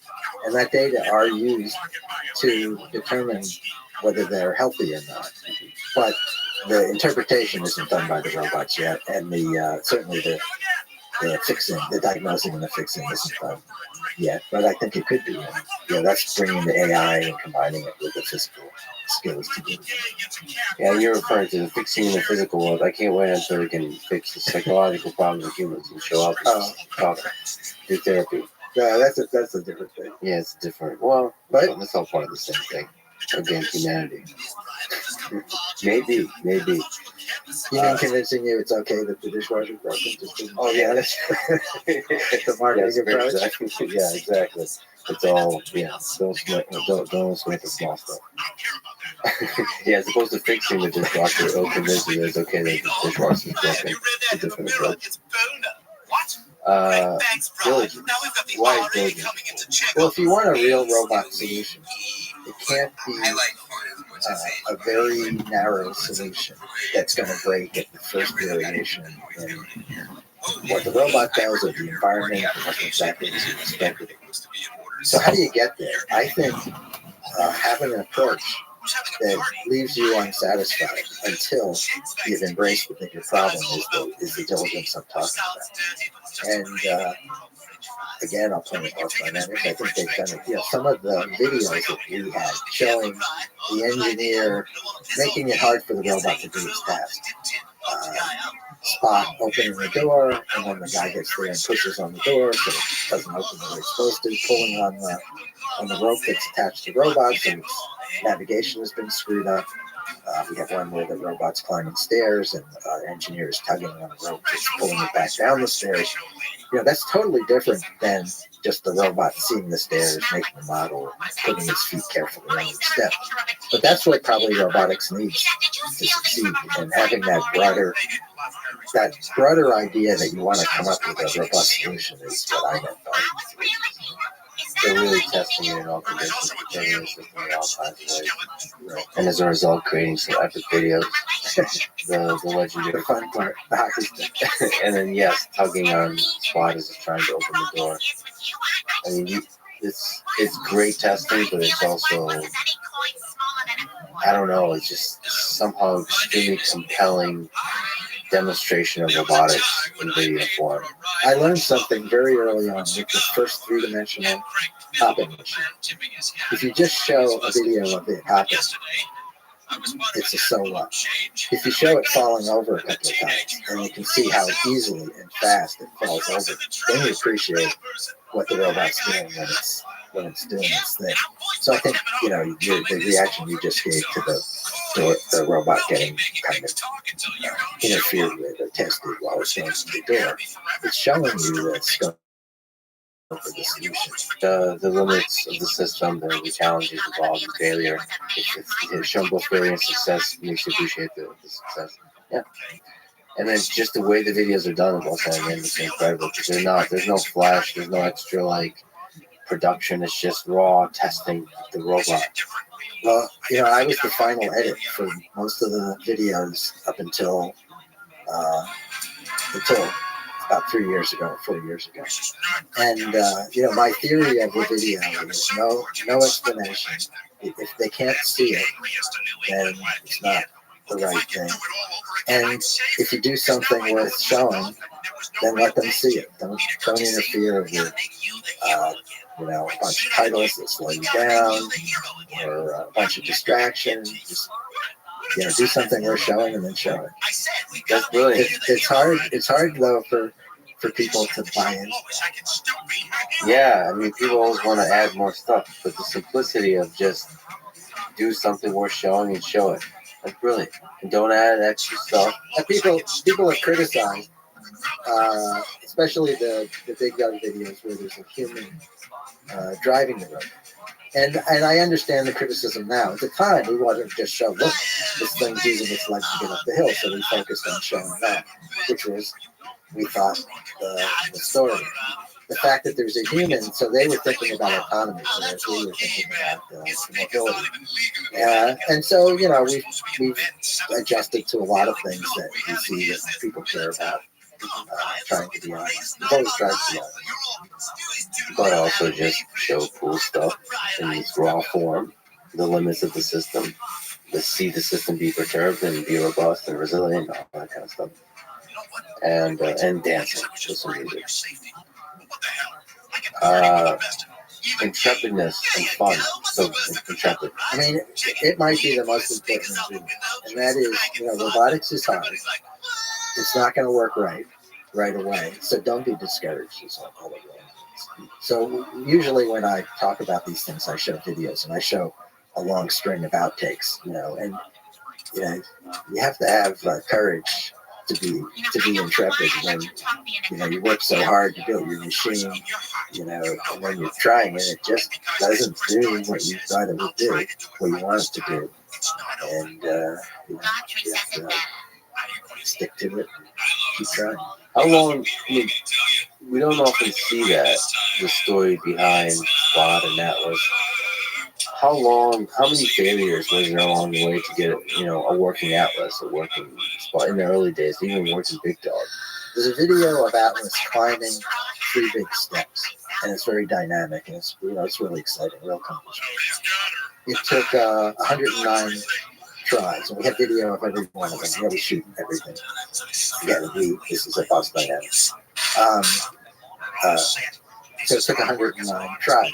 But once it did it, it had a high percentage of success. So it's not like we're cheating by just showing the best one. But we do show the evolved, performance, not everything along the way.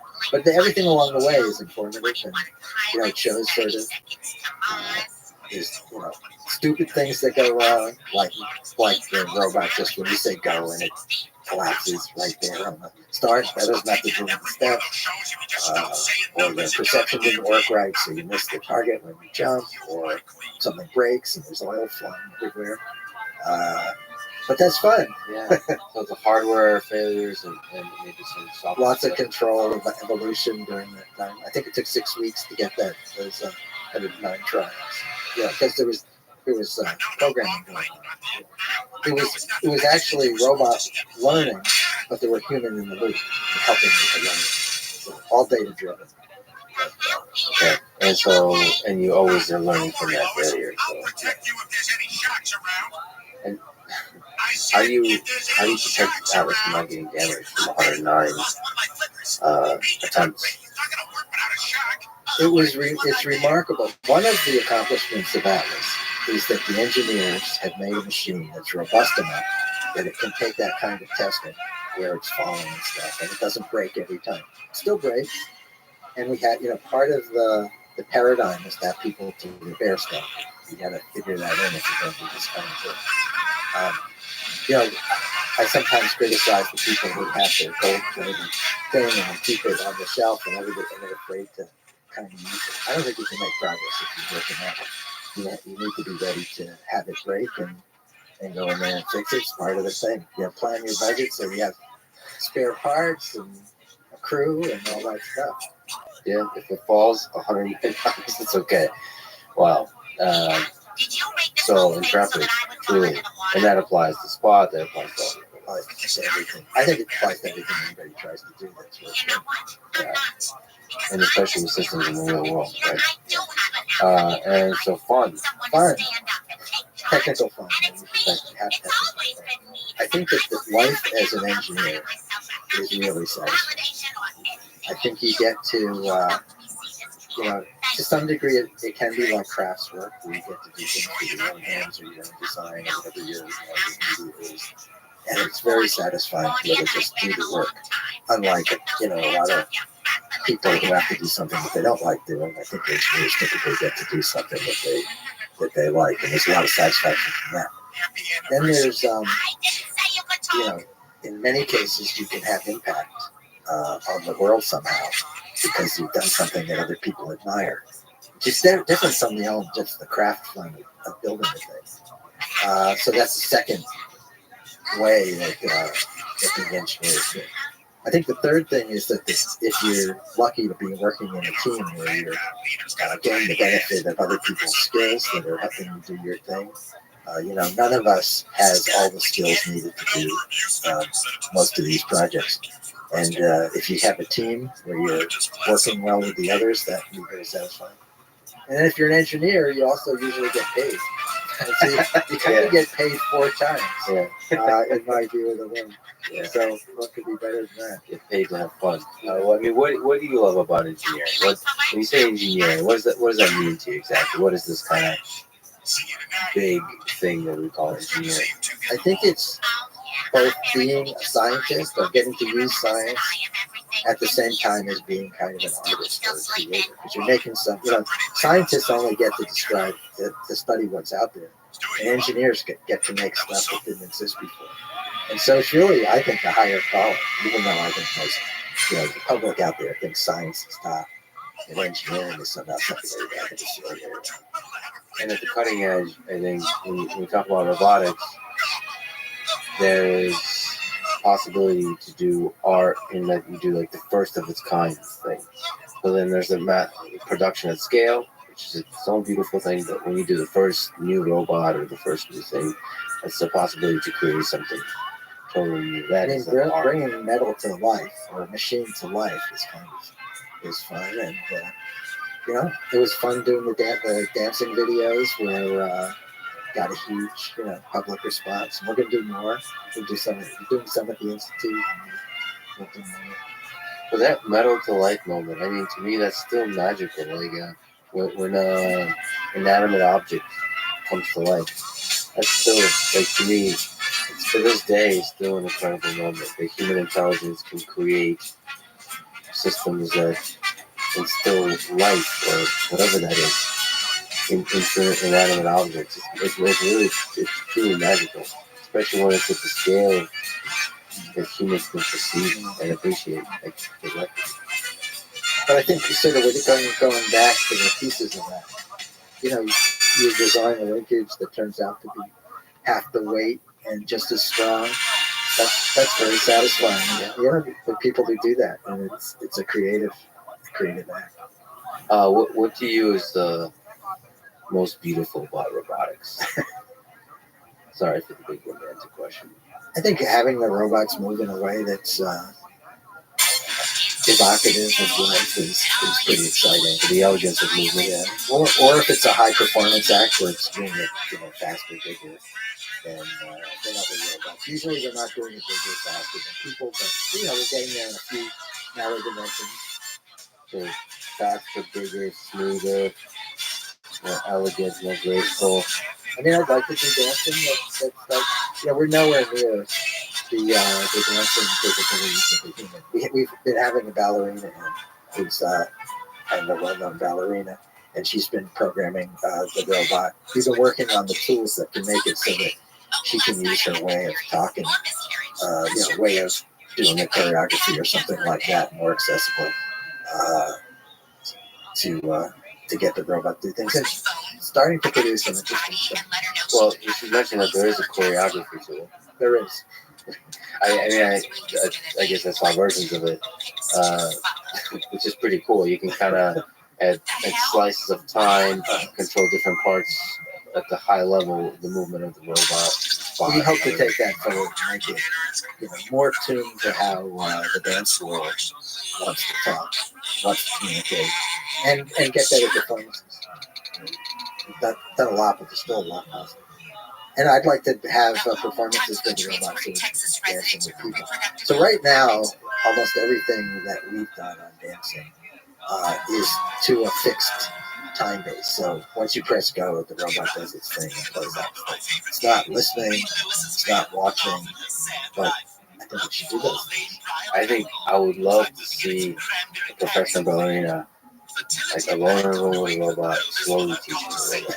It's actually the process of a clueless robot trying to figure out a small little piece of the dance. So it's not like, because right now Atlas Bot has done like perfect dancing, to a beat and so on. To a degree.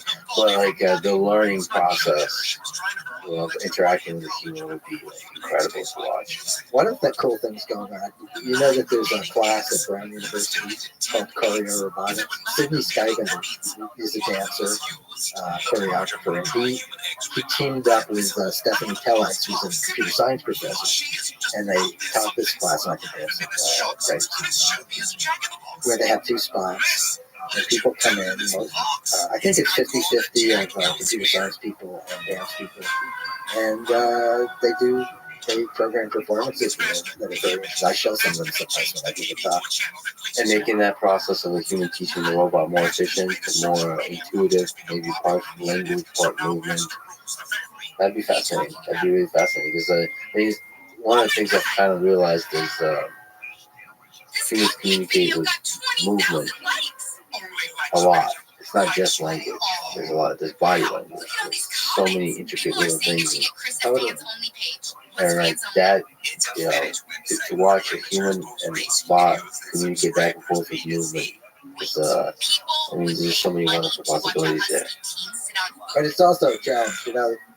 We get asked to have our robots perform with famous dancers, and they can, they have 200 degrees of freedom or something, right? Every little ripple and thing, and they have all this head and neck and shoulders and stuff.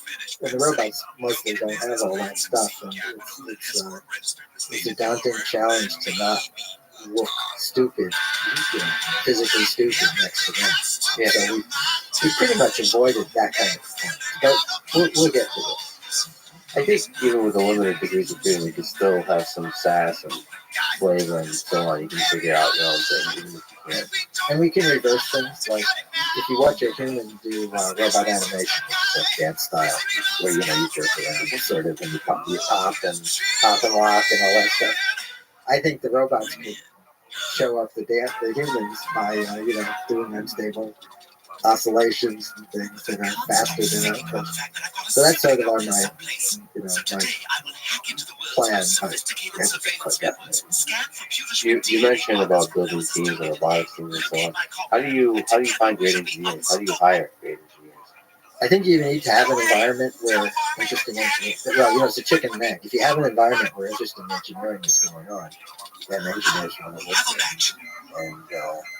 And, I think it took a long time to develop that at Boston Dynamics. In fact, when we started, although I had experience in like Blackboard and CMU and MIT, we weren't that sophisticated of the engineering thing compared to what Boston Dynamics is now.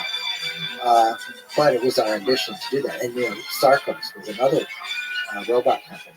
So I always thought of us as being this much on the computing side and this much on the hardware side, and they were like this. And then over the years, I think we achieved the same or better levels of engineering. Meanwhile, Sarcos got acquired and then went through all kinds of changes. And I don't know exactly what their current status is, but so it took many years. Is part of the answer. I think you got to find people who love it. In the early days, we paid a little less, so we only got people who were doing it because they really loved it. We also hired people who might not have professional degrees, people who were building bicycles and building kayaks. So there's some people who come from that kind of the maker world, and that's really important for the kind of work we do to have that be part of the mix. Whatever that is, whatever the magic ingredient that makes a great builder and maker, that's the big part of it. People who repaired the cars or motorcycles or whatever in the garages. There's a kind of like the robotics students, grad students, and just roboticists that I know and I hang out with. There's a kind of endless energy and they're just happy. Like say, I compare another group of people that are like that are people that skydive professionally. There's just like excitement and general energy that I think probably has to do with the fact that they're just constantly, first of all, fail a lot, and then the joy of building a thing that eventually works. But talking about being happy, there used to be a time when I was doing the machine shop work myself, back in those JPL days, when if I came home smelling like a machine shop, because it's an oily place, my wife would say, "Oh, you had a good day today," but you could tell that that's the right thing. You've actually built something. You've done something in the world. And probably the videos help, right? The videos help show off what robotics is. At Boston Dynamics, they put us on the map. I remember interviewing some sales guy, and he was from a company, and he said, "Well, no one's ever heard of my company, but we have products, really good products. You guys, everybody knows who you are, but you don't have any products at all," which was true. So it was, and we thank YouTube for that. YouTube came, we caught the YouTube wave, and it had a huge impact on our company. I mean, it's a big impact not just on your company, but on robotics in general, and helping people understand and inspire what is possible with robots. They inspire imagination, fear, and everything. All the full spectrum of human emotion was aroused, which is great. Which is great for the entirety of humanity, and also it's probably inspiring for young people who want to get into AI and robotics. Let me ask you about some competitors. Sure. You've been complimentary of Elon and Tesla's work on Optimus robot. With their humanoid robot. What do you think of their efforts there with the humanoid robot? I really admire Elon as a technologist. I think that what he did with Tesla is just totally mind-boggling. That he could go from this totally niche area that less than 1% of anybody seemed to be interested to making it so that essentially every car company in the world is trying to do what he's done. So you got to get it to him. Then look at SpaceX. We basically replaced NASA. That might be a little exaggeration, but not by much. So you got to admire the guy, and I wouldn't count him out for anything. I don't think Optimus today is where Atlas is, for instance. I don't know. It's a little hard to compare them to the other companies. I visited Figure. I think doing well, and they have a good team. I visited Electronic, and I think they have a good team. And they're doing well. But Elon has a lot of resources. He has a lot of ambition. I like to take some credit for his ambition. I think if I read between the lines, it's hard not to think that him seeing what Atlas is doing is a little bit of an inspiration. I hope so. Do you think Atlas and Optimus will hang out at some point? I would love to host them. Now that I'm not at Boston Dynamics, I'm not officially connected. I am on board, but I'm not officially connected. I would love to host a Robot meetups? A robot meetup, yeah. Does the AI Institute work with spots, and Atlas is focused on spots mostly right now as a platform? We have a bunch of different robots. We bought everything we could buy. So we have spots. I think we have a good sized fleet of them. I don't know how many it is, but a good sized fleet. We have a couple of animal robots. Animal is a company founded by Marco Hubbard, even though he's not that involved anymore, but we have a couple of those.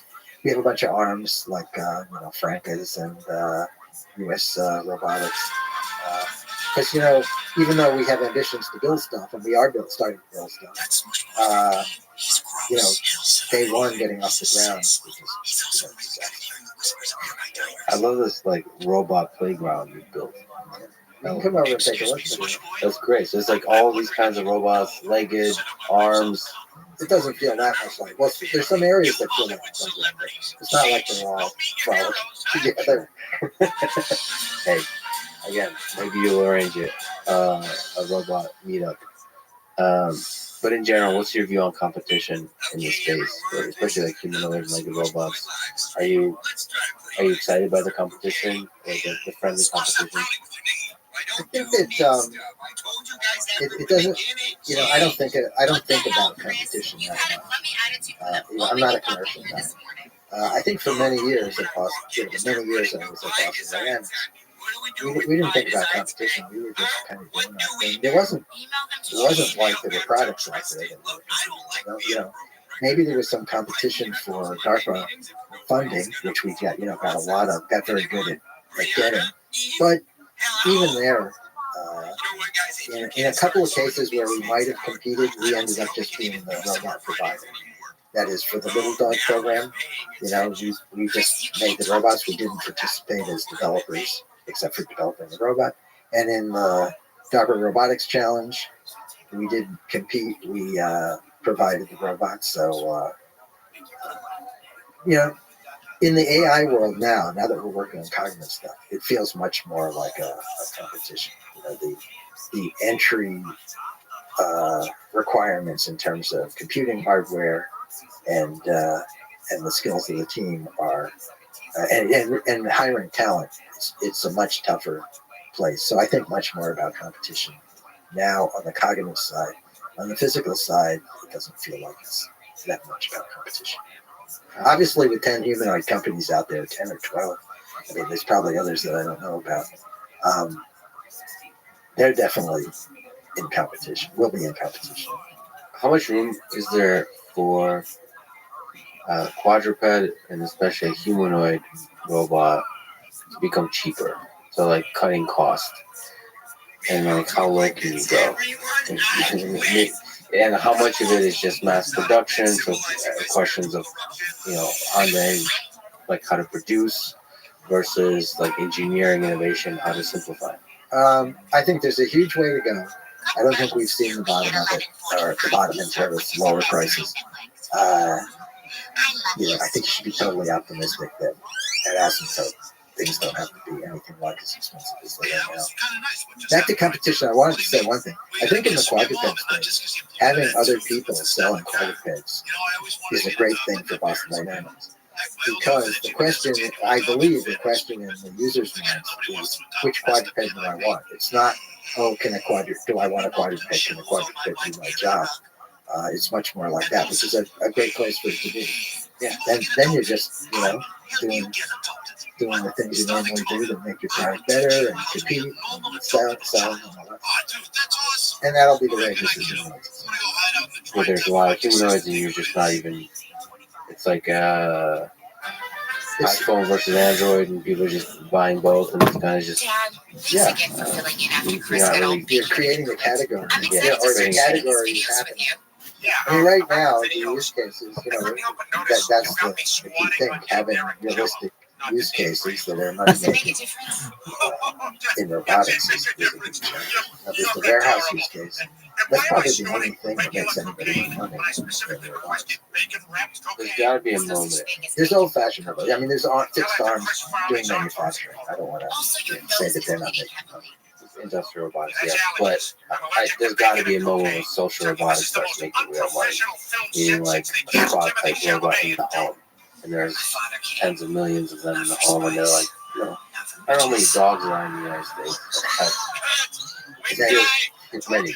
It feels like there's something we love about having a intelligent companion with us that remembers us, that's excited to see us, all that kind of stuff. But it's also true that the companies making those things, there's been a lot of failures in recent times, right? There's that one year when I think 3 of them went under. So it's not that easy to do that. Right? Getting performance, safety, and cost all to be where they need to be at the same time is. But also some of it is, like you said, you can have a product.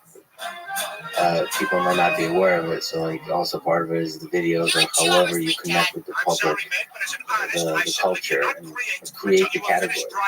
Make people realize this is the thing you want. Because from there's a lot of negative perception you can have. Do you really want a system with a camera in your home walking around? Right?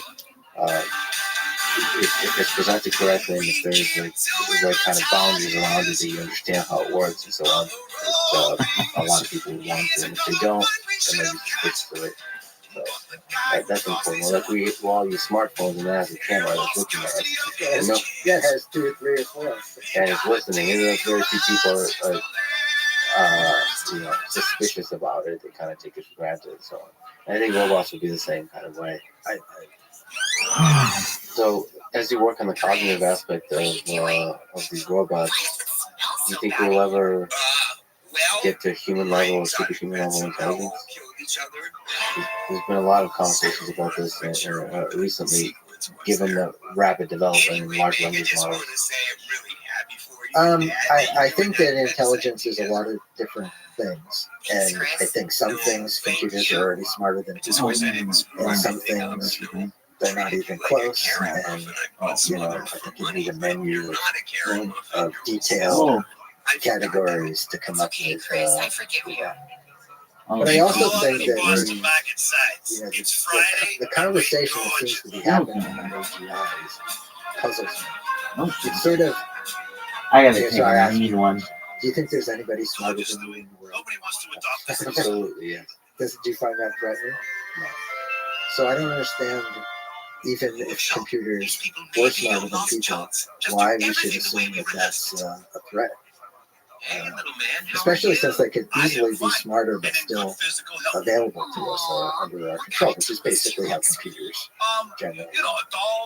I think the fear is that they would be 10x or 100x smarter and operating under different morals and ethical codes that humans naturally do, and so almost become misaligned in unintended ways, and therefore harm humans in ways we can't predict. And even if we program them to do a thing, on the way of doing that thing, they would cause a lot of harm.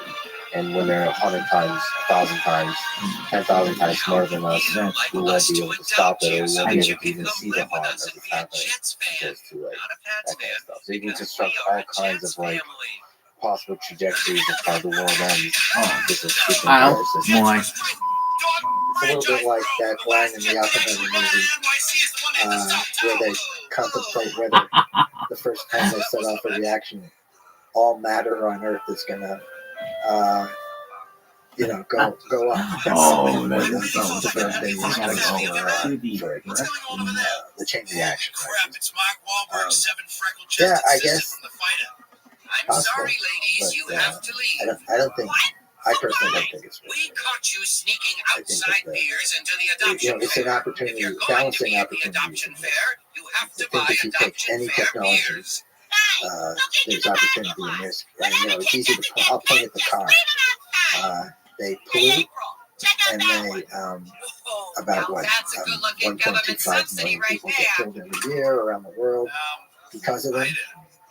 Despite that, I think they're a boon to humankind. They're useful. Last game. Love them. And I those technical have problems to can be take solved. a I think they are boot. becoming safer. I think they're becoming less polluting. Some of them are. I might skill 1 to 10 it. Every technology you can name has a story like that. What's the story behind the Hawaiian shirt? Is it a fashion statement, a philosophical statement? Oh my Is it just a god. statement of rebellion? Oh my god. Oh my You're a god. statement. It was born of maybe. It's on. Yeah. Someone told me once that I was wearing one when I only had one or two. Look at this And, athleticism, said, folks. Those things are so old-fashioned. Left-handed. And I stopped wearing Athletic them for about a intelligence. week. And then I said, I'm not going to let them tell me what to do. And so every day since, pretty much. So it's like That was years ago. That was 20 years ago. 15 years ago, probably. That says something about your personality. That's great. You're not. It took me a while to realize that I was a contributor. But, it can be useful too. Have you had people tell you about on the robotic side that like I don't think you could do this? The kind of negative motivation. I'd rather talk about. There's a guy when we were doing a lot of DARPA work. There was a Marine, Ed Tomar, who's still around. Who his what he would always say is when someone would say, "Oh, you can't do that," he'd say, "Why not?" Yeah. And it's a great question. I ask all the time when I'm thinking, "Oh, we're not gonna do that," and I think, "Why not?" And I give him credit for opening my eyes to resisting that. So the Hawaiian shirt is almost like a symbol of why not. Okay.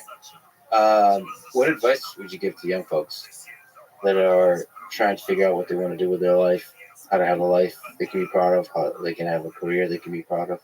When I was teaching at MIT, for a while I had undergraduate advisees where people would have to meet with me once a semester or something, and they frequently would ask what they should do.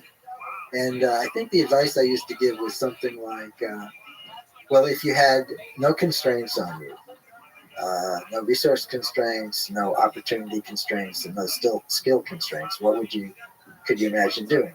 And I said, well, start there and see how close you can get. What's realistic for how close you can get.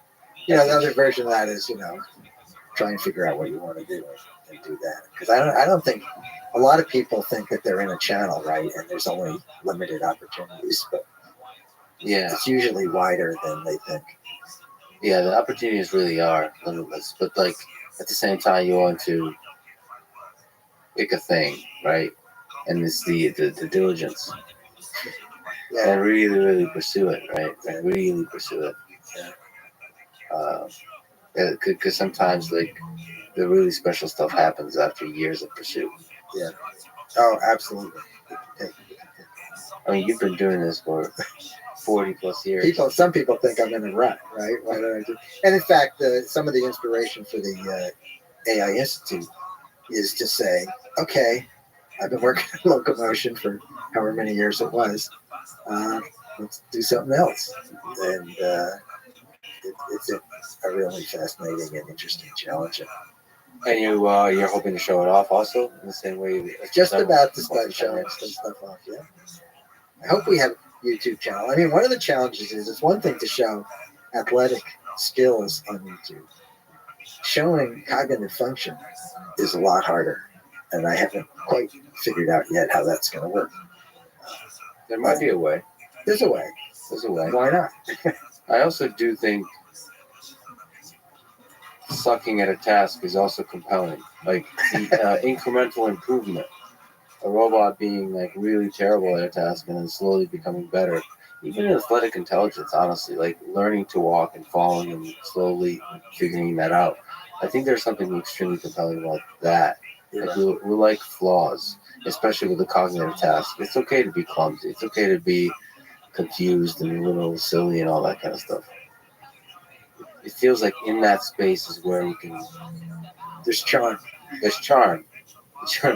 The charm, and there's something inspiring about a robot sucking and then becoming less terrible slowly at a time. I think you're right. That kind of reveals something about ourselves. Ultimately, that's what's one of the coolest things about robots is it's kind of a mirror about what makes humans special. Just by watching how hard it is to make a robot do the things that humans do, you realize how special we are. What do you think is the meaning of this whole thing? Why are we here? Mark,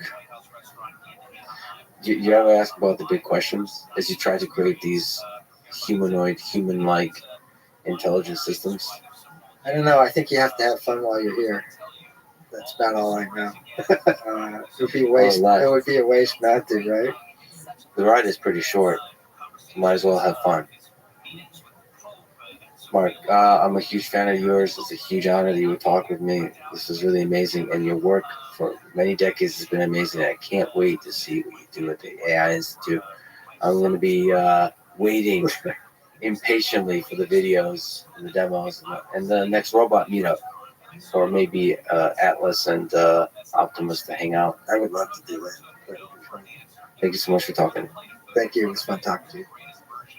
Thanks for listening to this conversation with Mark Rabbi.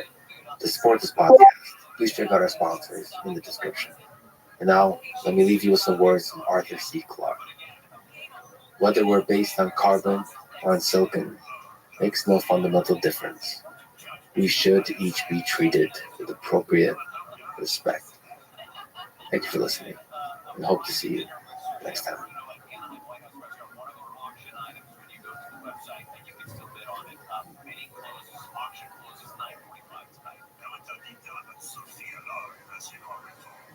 You always know when you live in Gaza that it's only a matter of time before the next bombs drop. You know if you're in Gaza that you are waiting for your death. People dream about going out in the world, pursuing education. People dream about going out in the world and pursuing economic opportunity. In Gaza, your idea of opportunity is an opportunity to see the next year. That has been the case.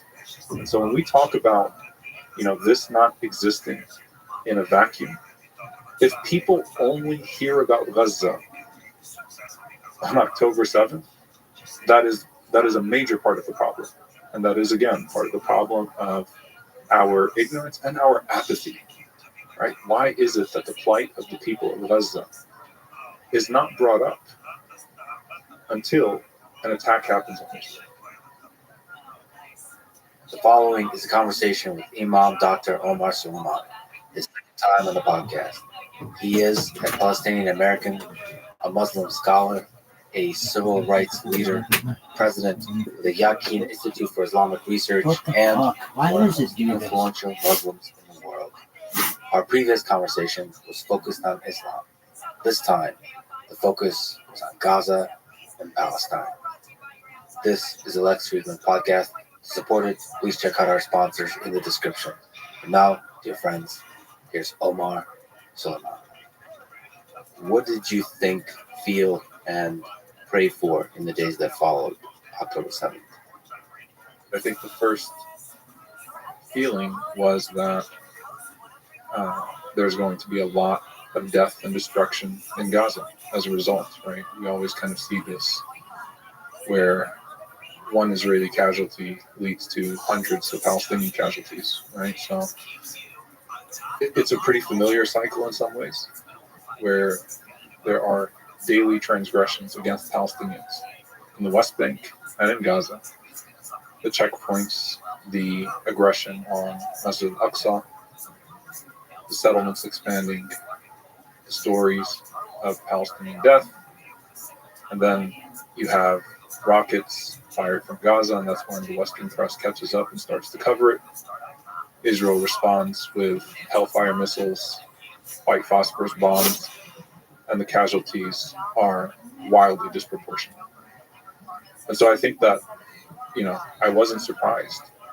I prayed for the people that I knew were going to bear the brunt of this outbreak, but the outbreak was predictable.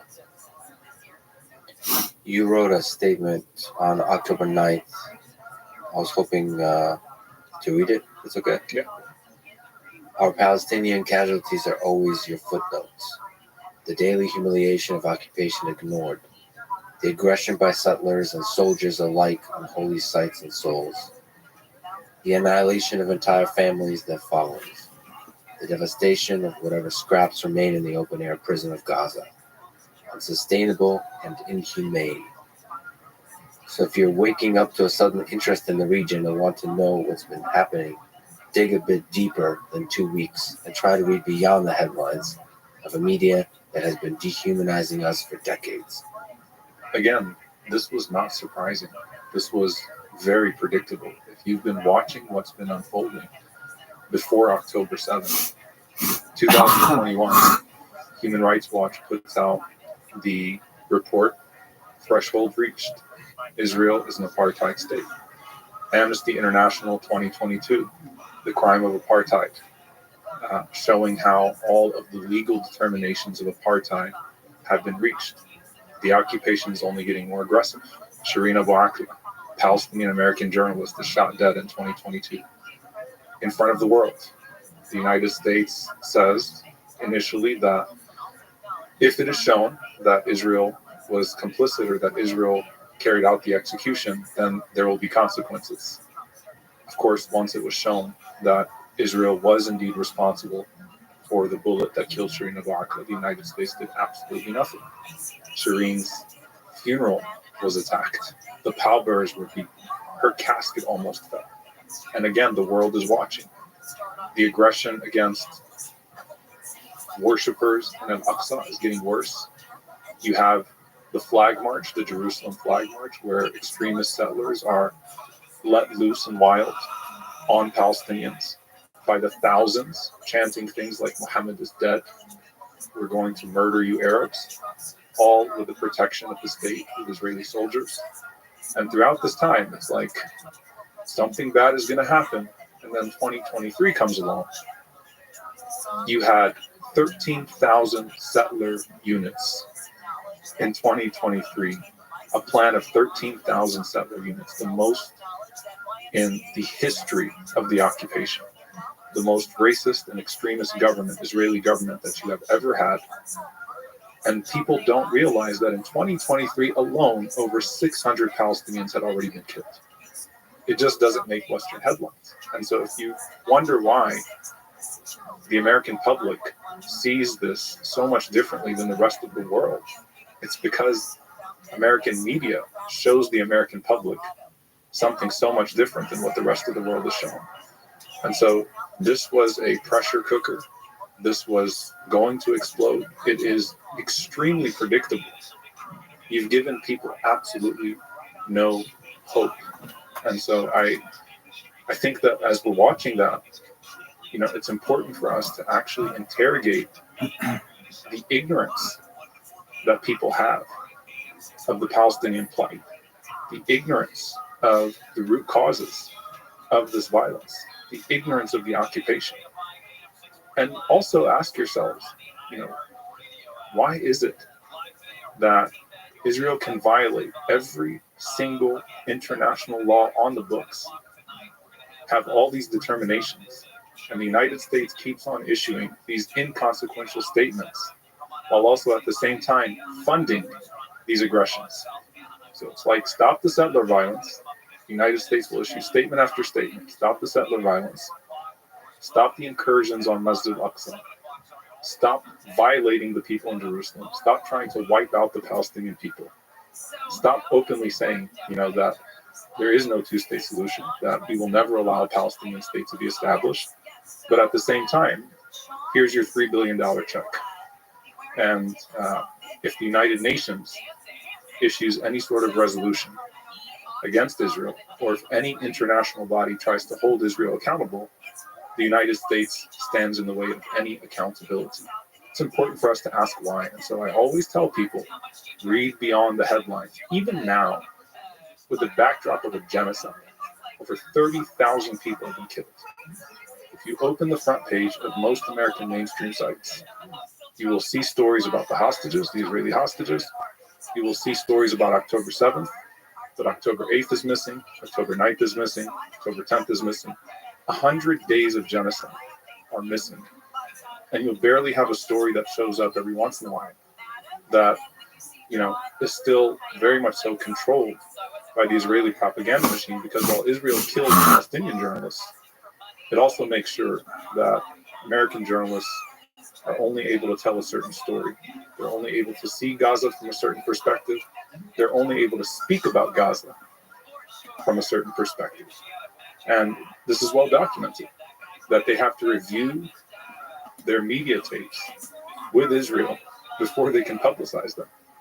And so this is state propaganda at this point. The mainstream media and the United States government are in lockstep, telling a very skewed story. And that is leading to a greater sense of frustration. And I think the American public has been wronged as well by not knowing what's happening. So you mentioned settlements. So to you, this is bigger than Gaza. It is the West Bank. It is the Palestinian people broadly. Absolutely. You can't disconnect Gaza from Palestine. You can't disconnect the West Bank from Palestine. You can't disconnect Jerusalem from Palestine. And you can't disconnect the very human story from the political plight. You interviewed Mohammed al-Kurd, met him. What did the world do when it saw the images of the Kurd household being taken over by a guy from Brooklyn or Long Island who just shows up and lays claim to their home? What did the world do when American settlers suddenly decided they could walk into historic Palestinian homes and throw people out of their homes? What did the world do? And so, yes, this is very much so connected to the broader issue of Palestinian existence. You realize here, we are erased in peace and we are erased in war. In peace, it's the Abraham Accords, agreements between Israel and its Arab neighbors, which is supposedly to solve the Palestinian problem. The Palestinians are absent from their own fate, from discussions about their own fate. In war, it's the Israel-Hamas war. It's Israel and Gaza. Where are the Palestinian people?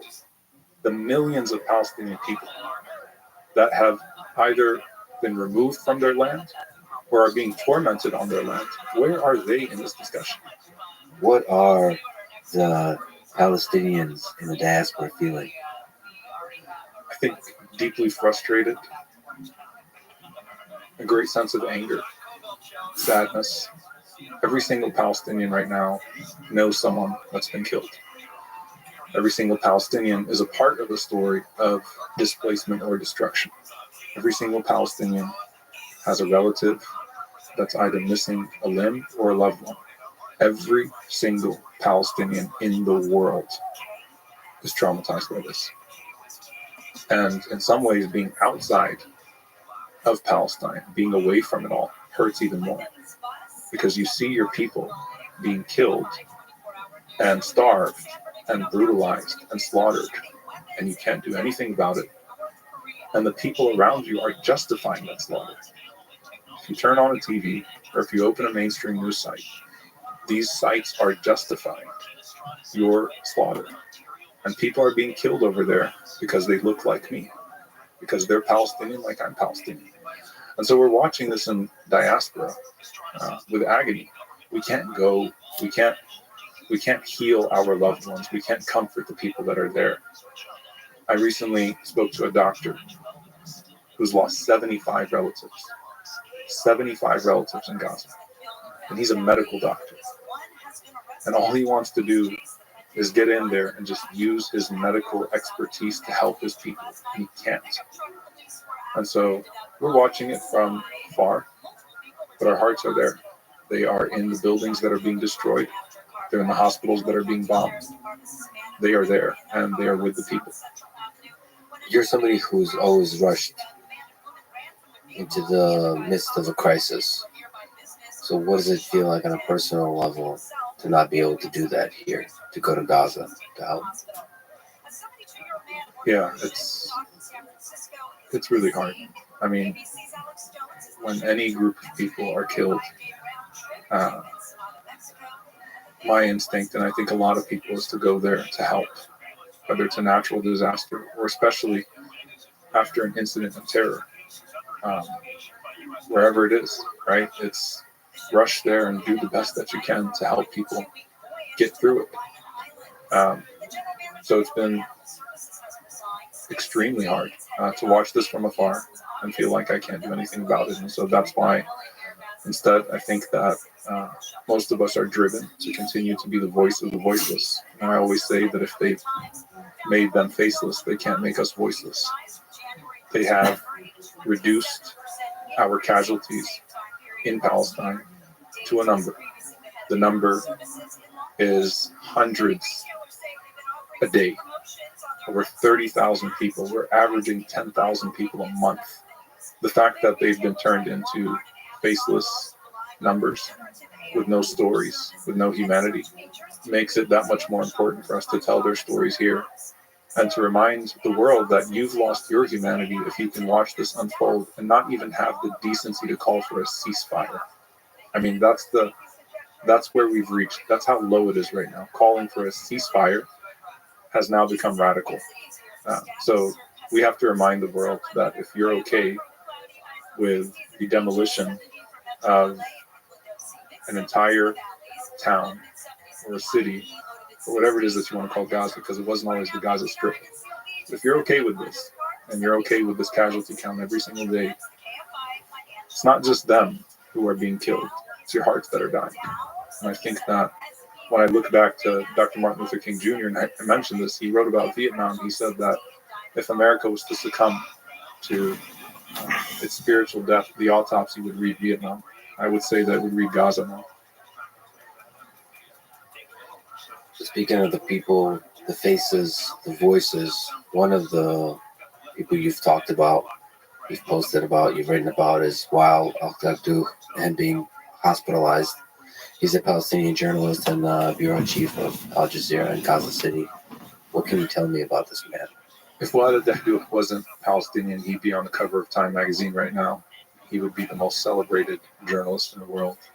Wael Al-Qaddu is from Gaza. He has been in Israeli prisons. He has been under Israeli airstrikes. He has seen the worst of the occupation before he's seen the worst of the genocide. While on TV, I mean, and this is insane when you think about it. We have over 100 journalists now, right? That's more than any conflict in history that have been killed. And there is sufficient evidence by international watchdogs that this is intentional, that journalists have been killed intentionally. But then their families, Wael was reporting on TV when an airstrike hits his wife, 2 kids, and a grandchild. He goes to the scene, and he said this, you never expect as a journalist to be the subject of the story. Suddenly, the camera's on him, mourning over his dead wife and kids and grandkids. He even says it in Arabic, he says, they're taking it out on our children. They're taking it out on our children. I've heard this from multiple people that have had relatives targeted, that I wish it was me instead. He gets back on camera the same day because he feels a responsibility to continue to cover the lives of the people of Gaza. He understands that his story, as devastating as it is not unique in regards to the people of Gaza, that there are many people whose families have been killed in airstrikes. All 2 million people have been traumatized in some way. And so he gets back on camera, tells the story again. And then he is targeted himself. His arm struck. His cameraman, Samar Abu Daqqa, dies in front of him. He bleeds out. Wael watches him bleed out for hours. And while any aid workers try to reach them in the building that they were in, snipers would shoot all of those that were rushing to Samar. So he watches his cameraman and one of his best friends bleed out to death. Wael goes to the hospital. His arm is wrapped up, gets treatment. He's back on camera the next day. A few weeks later, another child is killed again with his friend. in a car. So this was a targeted airstrike. His son is driving, and his son and his best friend are hit in an airstrike. While it leads the funeral prayer, is back on camera again and speaks with such dignity, with such compassion. You know, one of the things that always gets to me as a Palestinian, right, and as a Muslim too, is that we are portrayed to be these beasts and savages. Tell me a man that would be put through what Lot was put through and still stand on that pulpit and in front of the world with such dignity, with such grace, continues to tell the story. Wael has become a hero to many of us, and he would be a hero in a world that wasn't anti-Palestinian. And unfortunately, Wael has not only lost his family, he's not only lost much of his own existence, but Wael is part of the greater story of erasure. So even though he's telling the story of the people of Gaza, and he is the story of the people of Gaza, most people will never learn about Wael al-Dahdouh. You have posted videos and written about what is happening in Gaza since October 7th. What has been happening there, the individual stories, and the broader impact on the 2 million people there. Gaza has been described as the world's largest open-air prison. Unemployment, blockaded from all directions, no airport, regular added restrictions placed even on their ability to fish. So every aspect of Gazan life has been under occupation. I would argue that it's an injustice to even call it an open-air prison, because inmates are not bombed in prisons routinely by the most sophisticated weapons in the world. Regular bombardment of Gaza. Every single person in Gaza has lived through multiple rounds of bombardment. It is deeply distressing. You know, I remember in 2021, there was an image that I will never forget of children having to go back to school after the bombardment of 2021.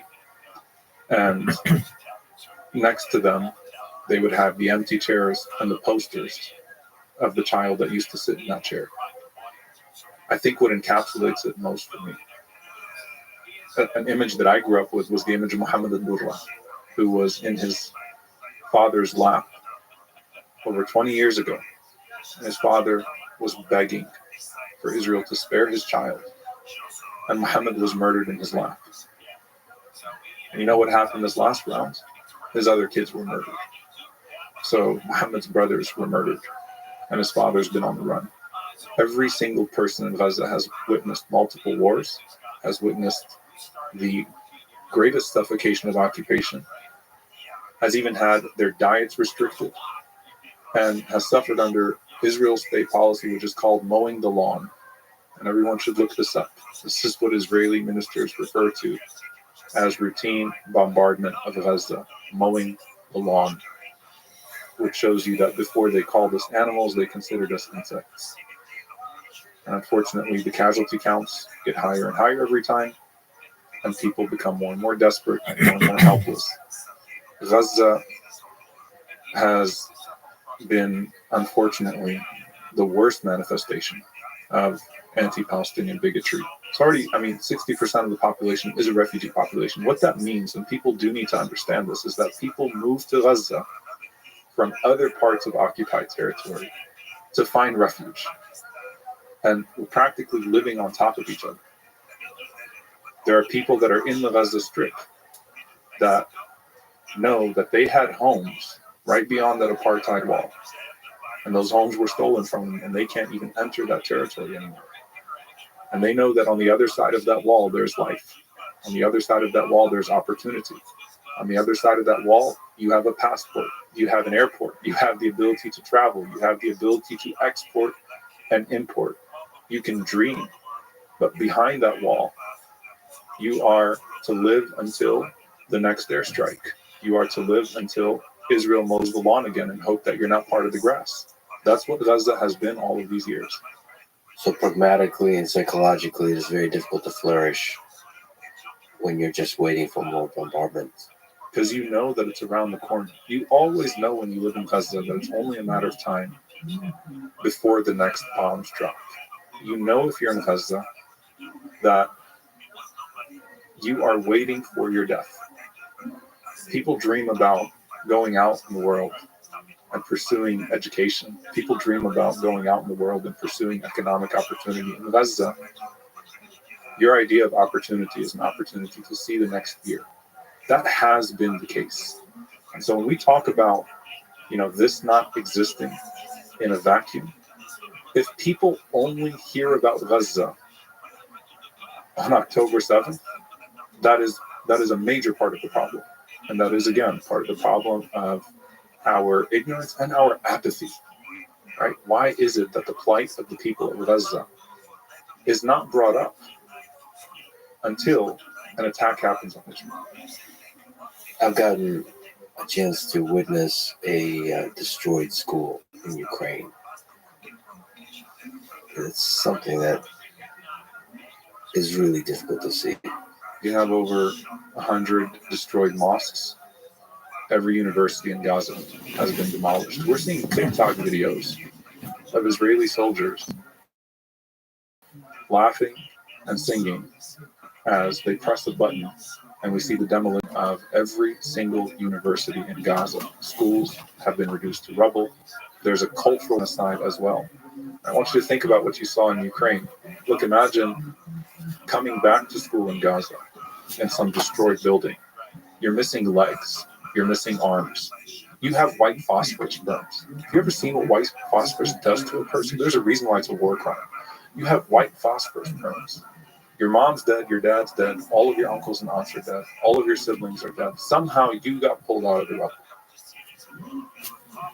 In my own family, my father's in-laws, my father remarried after my mother passed away, and they're in Gaza. All of them were killed in an airstrike, except for an elderly aunt who somehow made it out of the rubble a day later. If you're a child that's been pulled out of the rubble, what are you going to grow up with? I mean, what are you supposed to feel? What are you supposed to think? And then you have, racist commentators that say they could have turned that into a Singapore. The Palestinians are the authors of their own destruction, because if they wanted to, they could have turned this into a place of prosperity. But they keep on bringing destruction upon themselves. So at the root of this is a bigotry. And again, this idea that Palestinians are savages, they're animals, and the only way to deal with them is to continuously mow the lawn while simultaneously expanding the occupation and erasing anything that was ever called Palestine and any human being that was ever called a Palestinian. So those kids growing up in Gaza now, to you, they have almost no choice but to have hatred for Israel? It's human. I mean, look, any child that is under that type of oppression is going to hate their oppressor. I don't care who you are. I don't care what you are. But here's my problem with how that gets brought up. You're talking about the future of the security of Israel. Even some people that speak about it seemingly from a place of being well-meaning, that say the only way that Israel can have its security is to stop killing Palestinians. And so the future of Israel depends upon Palestinians not hating Israel so much. And so we've got to stop tormenting these people so that they don't grow up to want to torment us. You've already decided then whose life is worth more than the other. And so instead of talking about the future of Israeli lives, why don't you talk about the present of Palestinian lives? Instead of talking about whether or not your state will be secure in the future, talk to me about why you're killing children now. 2/3 of the 30,000 civilians are women and children. And so we can't talk about what these children are going to grow up with. We should talk about whether or not these children are going to grow up in the first place. And that should be what dominates our conscience right now, and what drives our policies, and what drives our emotions right now. So when I had a conversation with Elon Musk, he suggested that what Israel should do is conspicuous acts of kindness.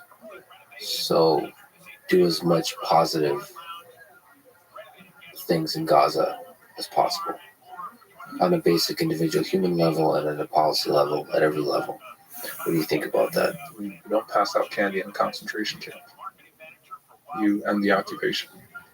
And so there has to be a solution that is beyond merely acts of kindness. At the end of the day, if you're occupying a people, you have to remove that occupation. Apartheid is not dealt with by acts of kindness on the part of the occupying power. Apartheid is dealt with by ending apartheid. And so there has to be a level of accountability. It's not just acts of kindness. It's not just treating the people with more dignity. It's giving them the ability to pursue their own dignity. There's a reason why it's called Palestinian self-determination. The United States likes to use it in all of its inconsequential statements that we need Palestinian self-determination too. But the United States also voted against 138 states in the United Nations to allow for Palestinian self-determination. Self-determination means I get to pursue my own course of worth. I get to pursue my own happiness. I don't have to depend on the benevolence of my occupier. And when my occupier feels like, throwing me a few more crumbs, it has to end. There has to be a point now where the world says, this is not sustainable. It's not just about ending the present genocide.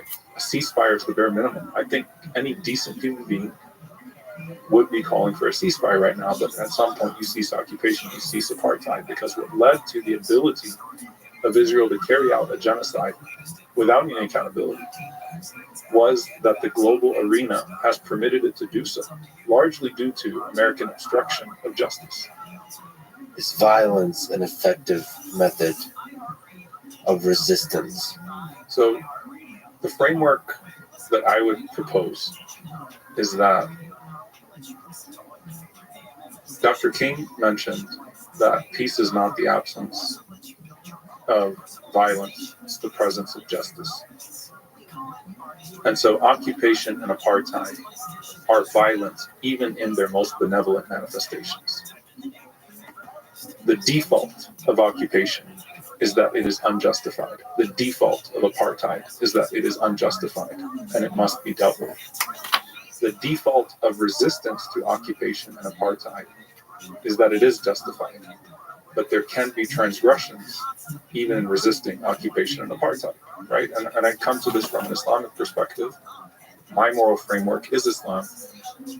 The Prophet Muhammad, peace be upon him, was outraged when he saw a woman or a child that was dead from the other side, the side of his persecutors.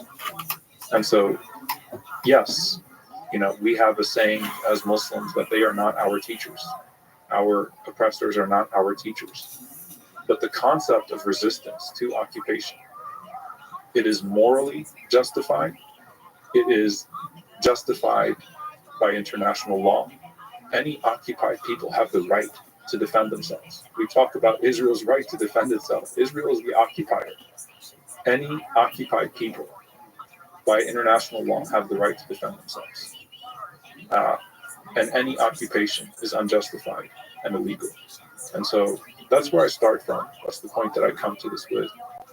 I think that the problem is that the Palestinians are told, find better ways to resist, and then they are demonized when they try to find any other way to resist. Now, if you go back a few years ago, you had the Great Return March.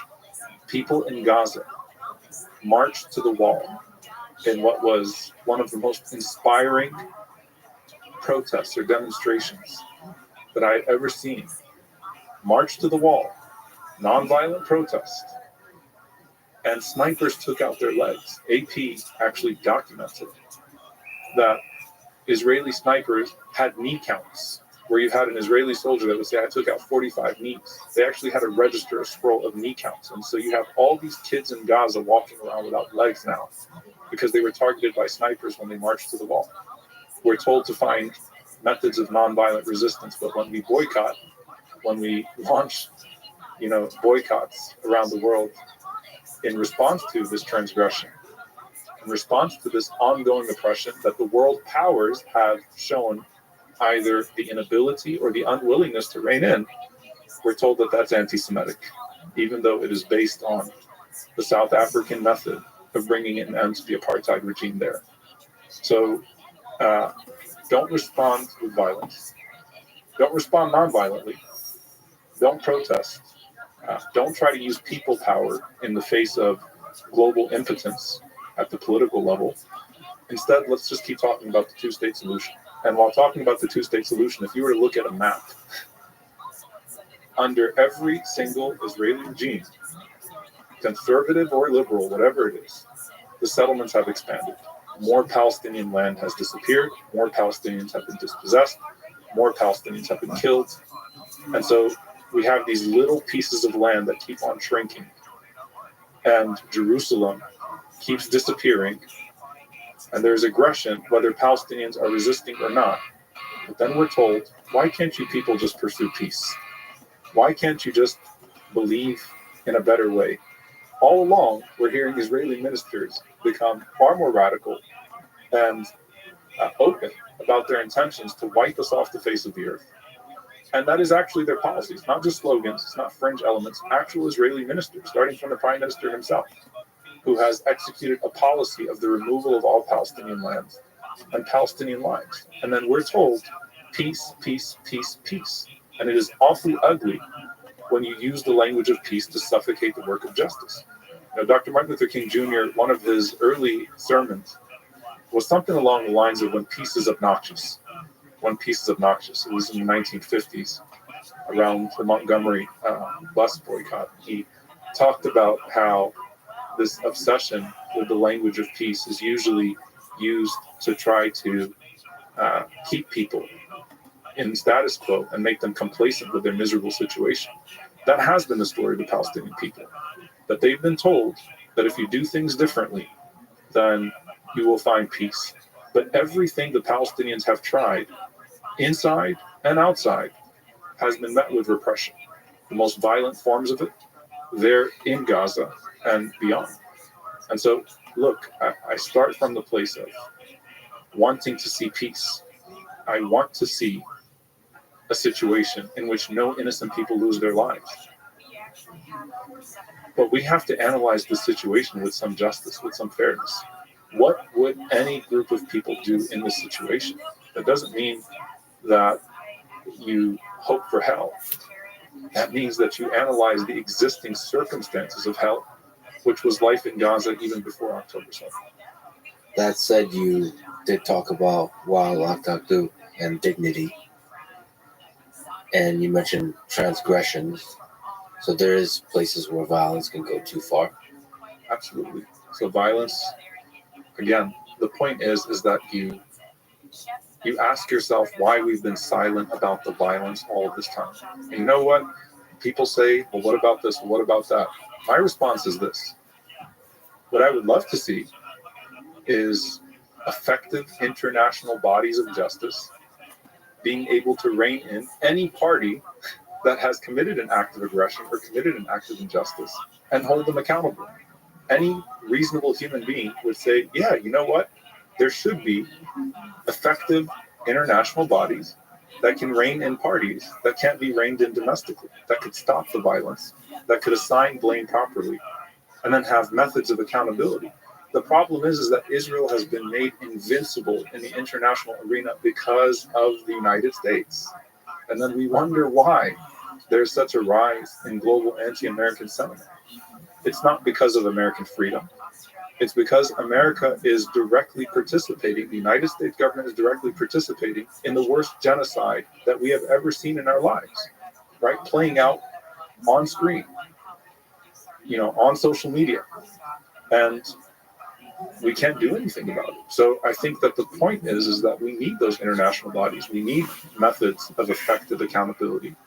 And I would love to see blame properly assigned and anyone that kills any innocent human being take into account. Anyone that is guilty of a war crime take into account. We have to ask ourselves, why is it that Israel has violated over 63 United Nations resolutions, has expanded its occupation, has killed over 600 Palestinians before October 7th? Why is it that Israel cannot be held accountable? And so when you talk about, words that get thrown around, that are used to justify violence against more innocent people. When I'm asked about terrorism, is it only terrorism if it's a non-state actor? If someone's sitting inside a room, of suits and can press a button and terrorize thousands of people and murder innocent people with no consequences, how is that not terrorism? So if terrorism is only to be assigned to non-state actors, then it's a word without function. In fact, it's a word that justifies more terror that is then rained upon innocent populations. We have to have moral consistency. Children should not be killed. Non-combatants should not be targeted. We can all agree upon that. Why aren't there proper investigative bodies and then proper international bodies of accountability that can execute their findings in a way that makes the world a better place, in a way that actually brings about more peace? And so, I think this is where we're at right now. And this is the frustration, and this is the place that the Palestinians have been left. But to you, violence becomes terrorism when women and children, non-combatants, are killed, no matter who is doing the killing. Absolutely. Absolutely. In America, for you, for other Palestinians, other Muslims in your community, what has all of this been like? It feels like there's a return to some of the days after 9/11, the dehumanization, the feeling of complete disregard for our humanity at the level of government, at the level of media, feeling of an increase in surveillance, the feeling of an increase in bigotry. People are losing their jobs, and people are being berated on campuses and grocery stores, and people are being killed.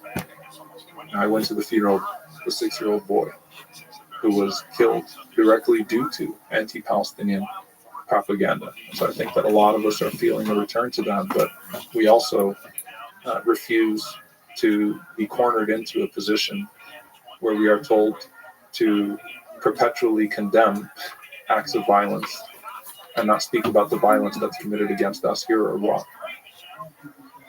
Can you tell the story of this boy, Wadi Al-Fayoum? He's a 6-year-old Palestinian-American boy who was stabbed 26 times in his home in Plainfield Township, Illinois. It was found to be a hate crime motivated by Islamophobia. And the attacker said, "You Muslims must die." So before Wadir was killed on a Saturday. It was the immediate Saturday after October 7th. I remember on Friday, media starts to reach out to every imam in the country, every Muslim leader in the country, and say, what are you going to do about this global day of jihad? What are you going to do about the global day of jihad? It's like, what are you talking about? It's like, well, Hamas has called for a global day of jihad, so how are you going to stop Muslims from attacking people? Right? So it's Friday, and I'm like, well, this is the first I'm hearing from you. And I remember responding to a local reporter. Most people I just ignored. I responded to a local reporter. I got people in my community that have already lost 10, 15 relatives at that point. Now it's 20, 30. And you haven't said a word. And now you're reaching out to me about the potential violence of Muslims in America. This is great. This is just like 9/11, right? What are you going to do to restrain you angry Muslims from responding to what's happening overseas and responding to the call of a global day of jihad? Guess what? That night, this man takes out a military knife and attacks a 6-year-old boy. A 6-year-old Palestinian boy. By the way, it gets worse the more details that you know. And I recently had a chance to go and speak to his mom because she was in the hospital and I was there for the funeral, so I had a chance to visit her not too long ago. And she was attacked also. She was attacked first. It was actually their landlord.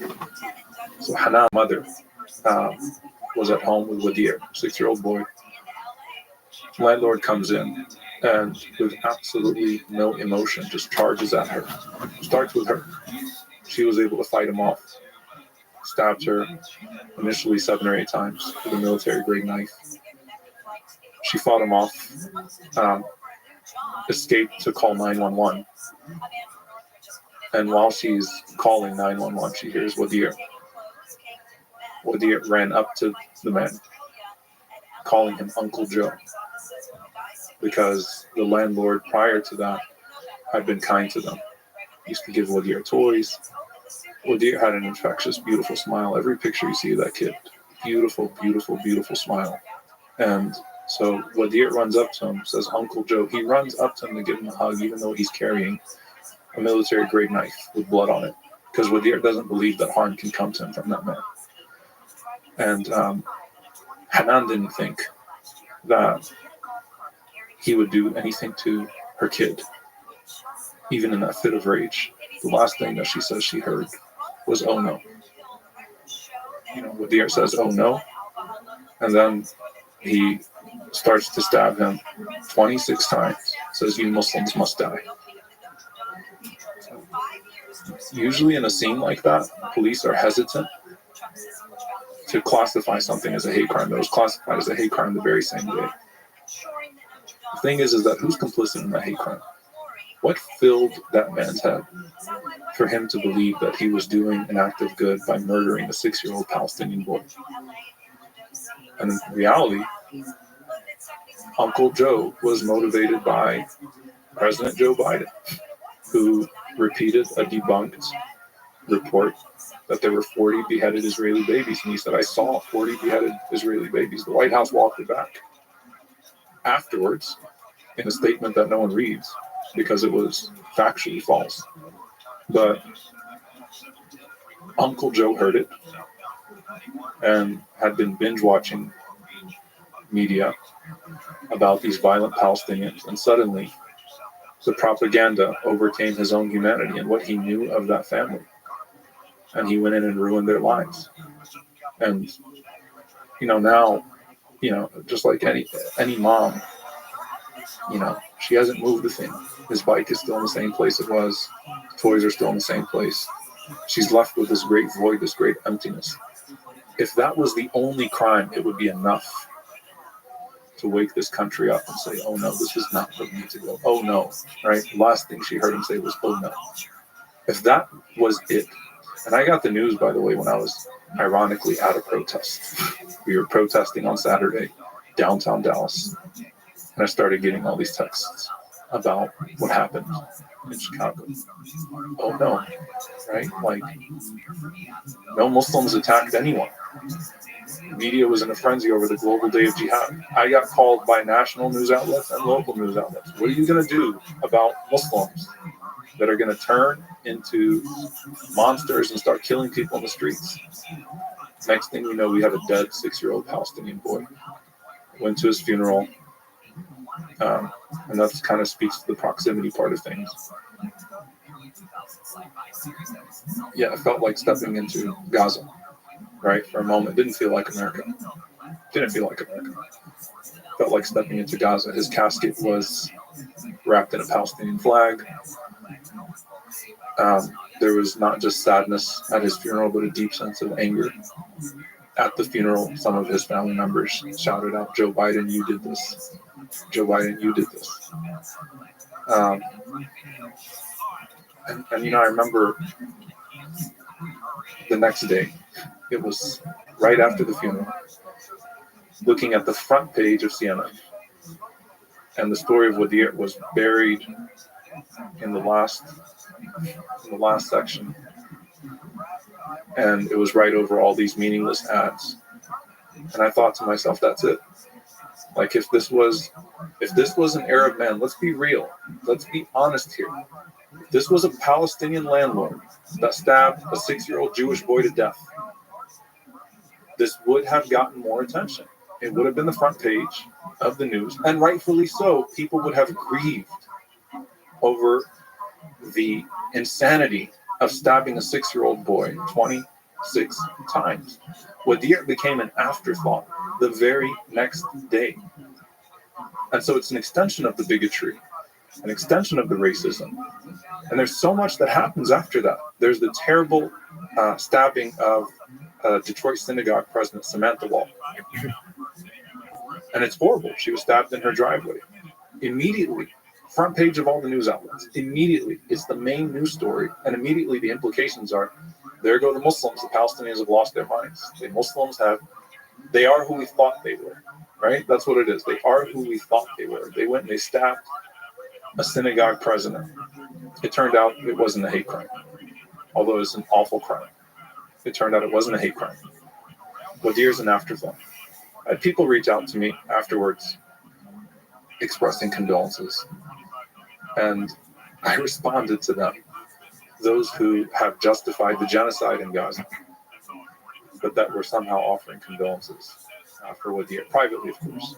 By the way, if a Muslim would have committed that crime, every single Muslim leader would have had press in front of their door to condemn that crime. We would have all been made complicit.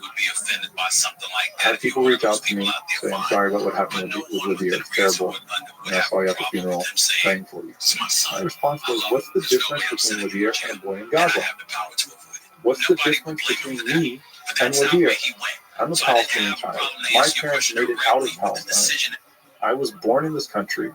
If I didn't have the opportunity to grow up here and to become the person that I became, you would have been justifying my murder right now.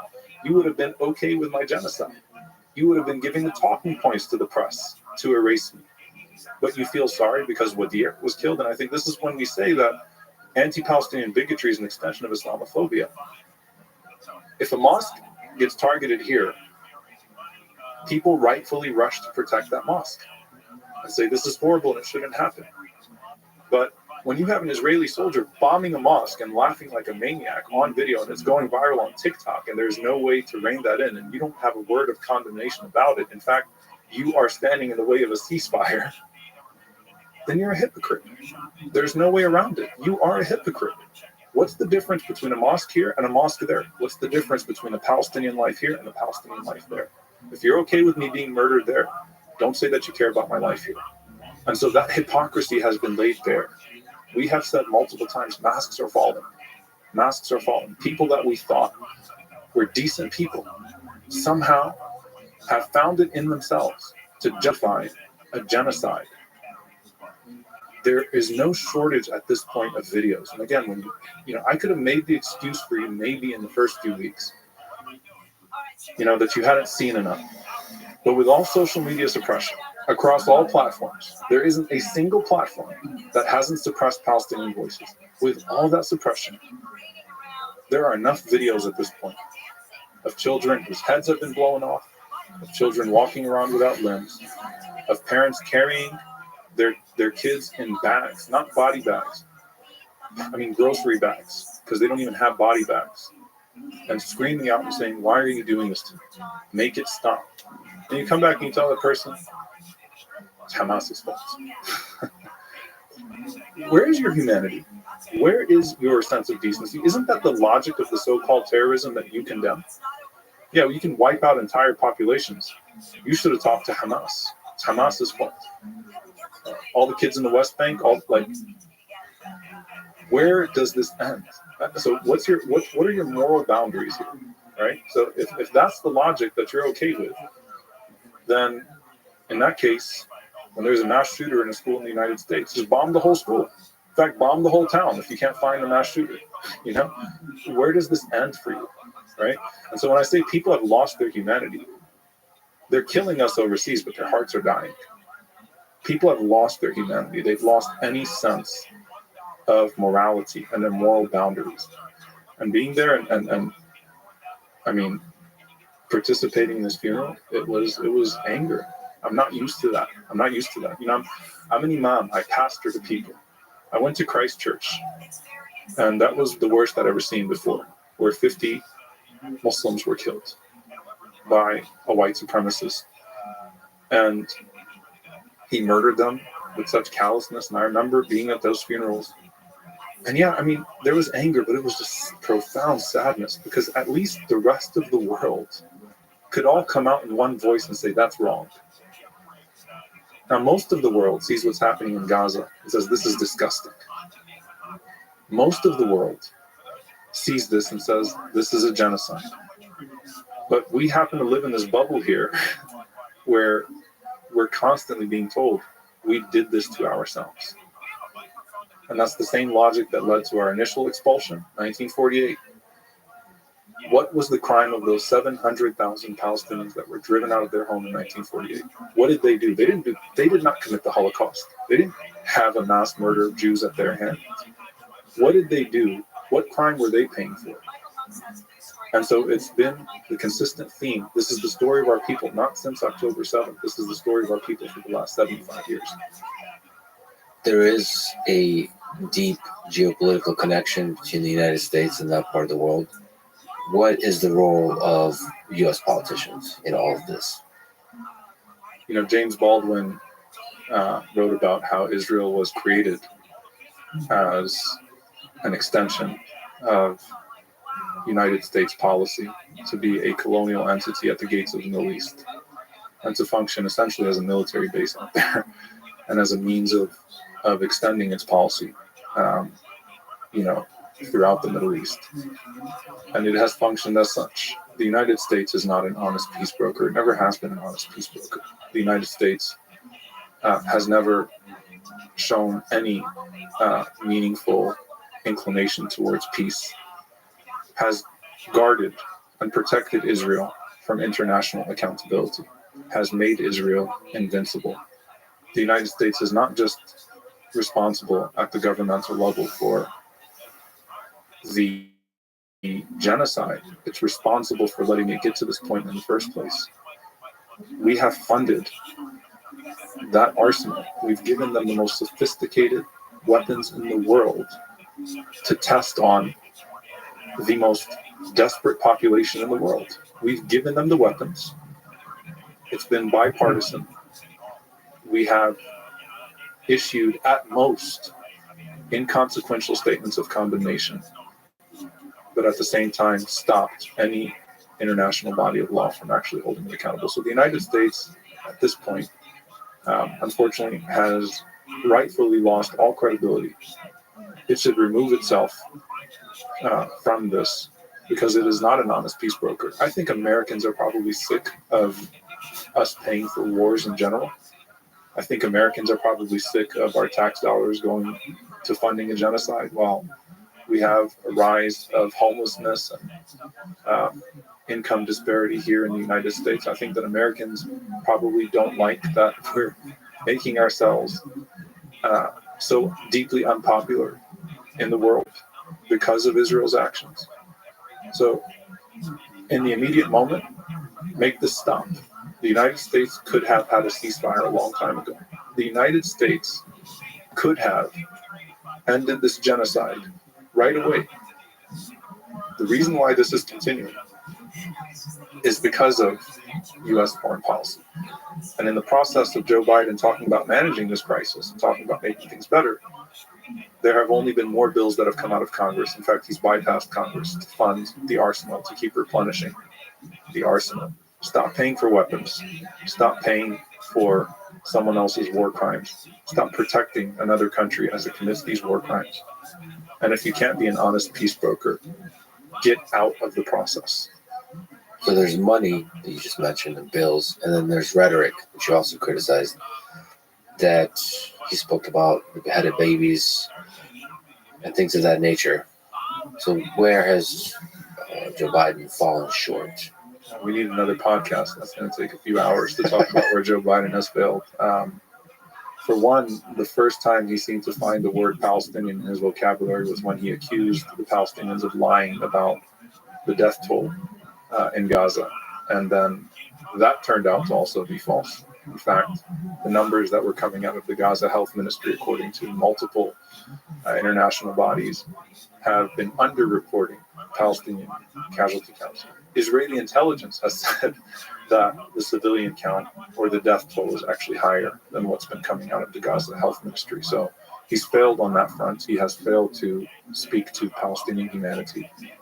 He has spoken with deep passion and concern, as has Anthony Blinken, about the devastation in Israel and the way that people are feeling in Israel, and has shown nothing of that sort towards Palestinians. We don't want the rhetoric. We really don't want the rhetoric. When people say call for a ceasefire, the United States has an opportunity to really walk back and reflect on its entire policy towards Israel-Palestine. This is a moment of reflection. This is a moment of restoration, if you want it to be, right? And to think about what we've enabled in the first place. He's shown absolutely no real empathy. And I think that he is under great delusion in thinking that the Muslim community or people of conscience are going to forgive this, or going to forget this come November. You can't tell us that. Well, at least I don't have the Trump Muslim ban, while also carrying out a genocide primarily against Muslims, and think that the Muslims are still going to vote for you. And so we will make him hear us at the polls. And any politician, for Congress or otherwise, that has not called for a ceasefire, that has been a part of this dehumanization, we will make sure that we see support for them in any way as a community. It's only right. So Biden has lost, or is losing, the hearts of the supporters of the Muslim Palestinian people and Muslim people in America. I don't know if he ever had the hearts of the Muslim community, to be honest with you. I mean, I personally was never a Joe Biden fan. I think a lot of people felt the same.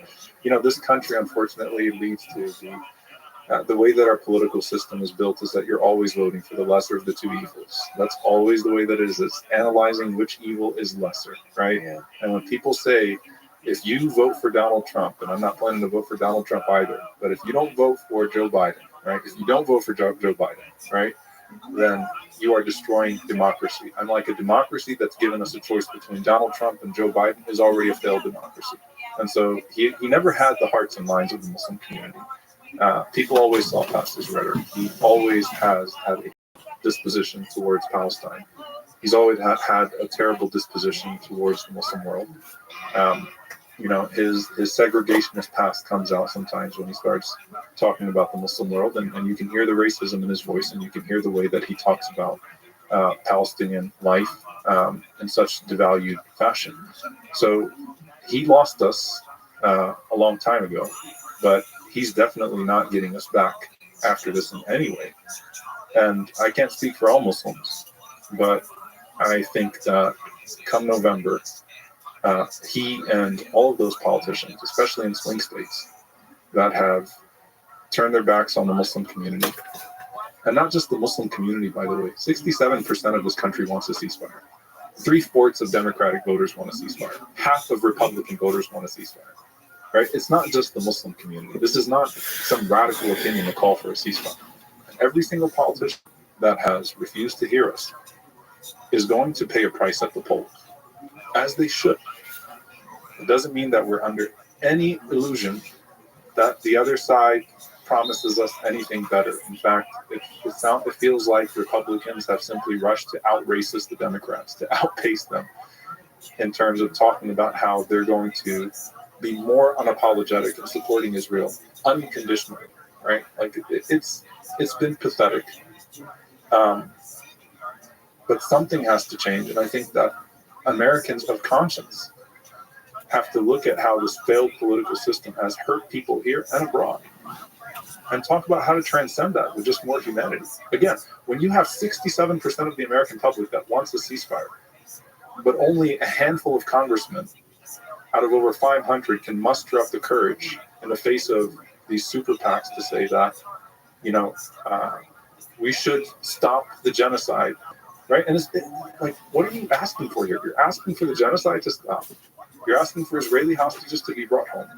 You're asking for Palestinian prisoners to be released. You're asking for peace and to start carving the path out to end this once and for all, right?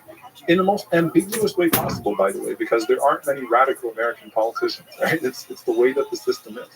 In the most ambiguous, bare way possible. And you can't even bring yourself to do that. This is already a failed democracy. All the while, again, it always boggles my mind. If you're from the America First crew, what's America First about? Funneling billions and billions and billions of dollars to Israel while it carries out this genocide, while people are starving here. And if you're part of the human rights crew and progressive crew, it's they have a term called Progressive Accept Palestine, right? PEP, Progressive Accept Palestine. Where are all your notions of social justice? You talk about policing here, but you don't talk about who trains our police departments in many major cities and the type of brutality that's being carried out there. You talk about human rights at the border here, but you don't talk about the assault on people at the border there. You talk about all of these things here, but you somehow use the exact same framings against the people there. So it's exposed, I think, the moral bankruptcy of both political polar opposites that exist in this country right now, and hopefully evoked a greater societal sentiment. Say, this is ridiculous. One of the things that is happening is that more people are getting their news outside of legacy media outlets. You can't hide that many dead babies anymore. You just can't. More people have woken up to the Palestinian plight now than ever before. More people are outraged that this has been our American foreign policy all throughout, Democratic and Republican administrations. This is what we've been paying for. This is what we've been excusing. And Israeli leaders literally spit in the faces of whoever the American president is and says, yeah, we don't care what they tell us to do. American leadership says we're pushing Israel to minimize the casualties, to get less indiscriminate with its bombing, to manage the crisis, get a few more humanitarian corridors in, to make sure that Gaza is not evacuated and not ethnically cleansed, to make sure Palestinians can come back. And Netanyahu comes on TV and says, from the river to the sea. How ironic is that? From the river to the sea. And that is his policy. We're going to make sure that Israel controls from the river to the sea. And we're going to push Palestinians into Sinai. And Muslim countries need to take them in. You have Israeli ministers, national defense ministers, saying, things openly, right? Like, we want to thin out the population, i.e. ethnic cleansing. We want to remove people. And the Muslim world needs to step up and take in these refugees, right? And the American administration, or the American president says, and the American Secretary of State says, we're talking to them and we're making sure that that's not going to happen. And if one of their ministers says something, Blinken maybe tweets out something about how that's not going to happen, but then it happens anyway. And then we still write them the checks. So I think most of the American public is probably going to get sick of this at some point. Just people of decency and people of conscience are going to say, yeah, this is not something we want to be a part of. Do you think there's something that Donald Trump can do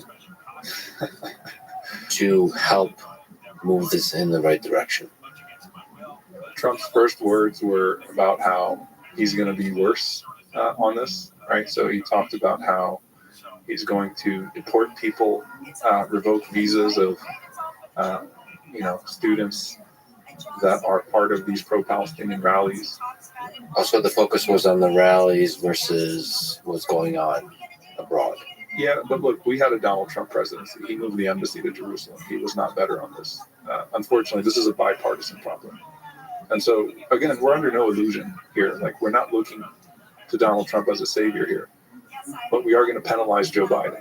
And that's, I can't speak for everybody, but I think that's where a lot of our minds are at right now. You spoke at the November 4th demonstration in Washington called the Free Palestine March. It had a lot of people, several 100,000 people there. What do you remember from that experience? Well, the first thing I remember is that there was no news coverage of it. So 400,000 people march on D.C., one of the largest marches in history.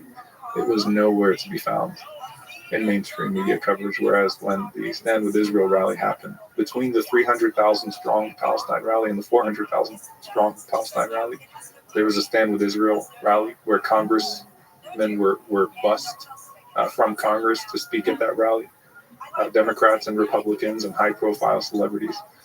And it was, live streamed across multiple places.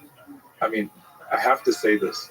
The ICJ, if that wasn't the greatest display of media bias in the domain of United States mainstream media, then I don't know what is. they live streamed the Israeli defense on multiple news outlets, defending itself against the case for genocide, and completely omitted the South African presentation of the crimes of Israel the day before.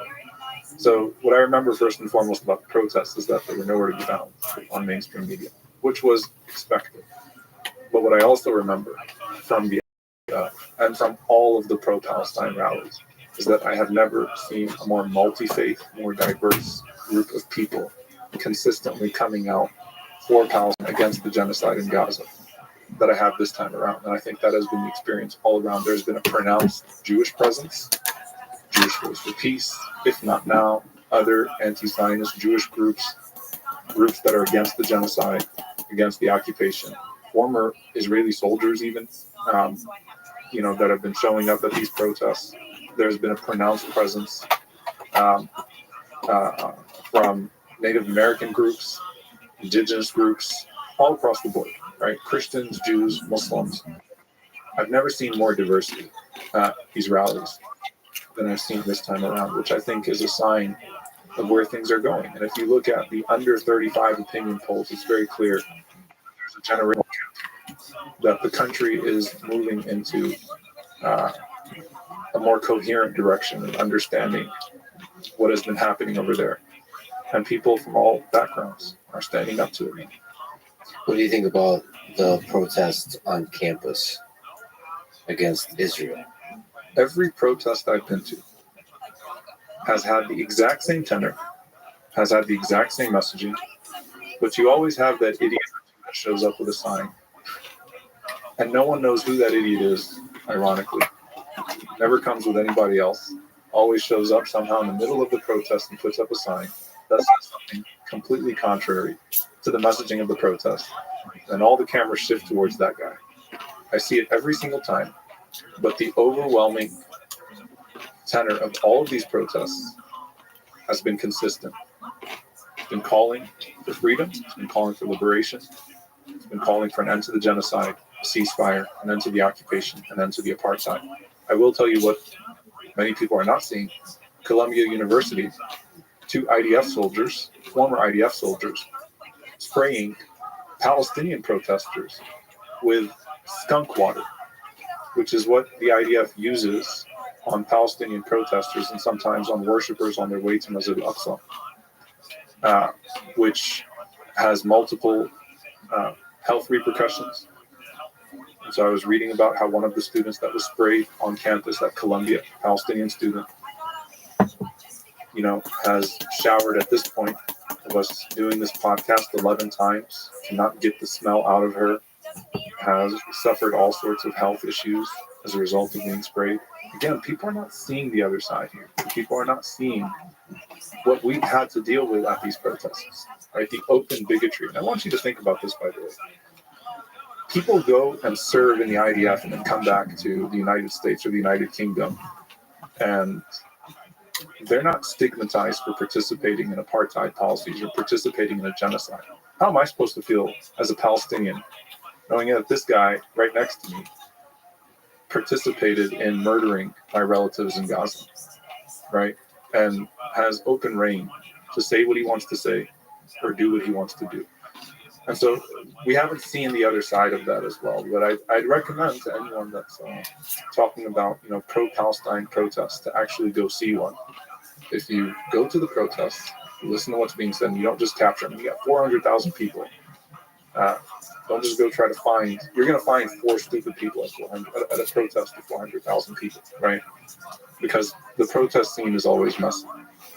But I think that this is a sign of the outrage and the anger and the frustration that many students have about being silenced, again, in the media, in academic settings.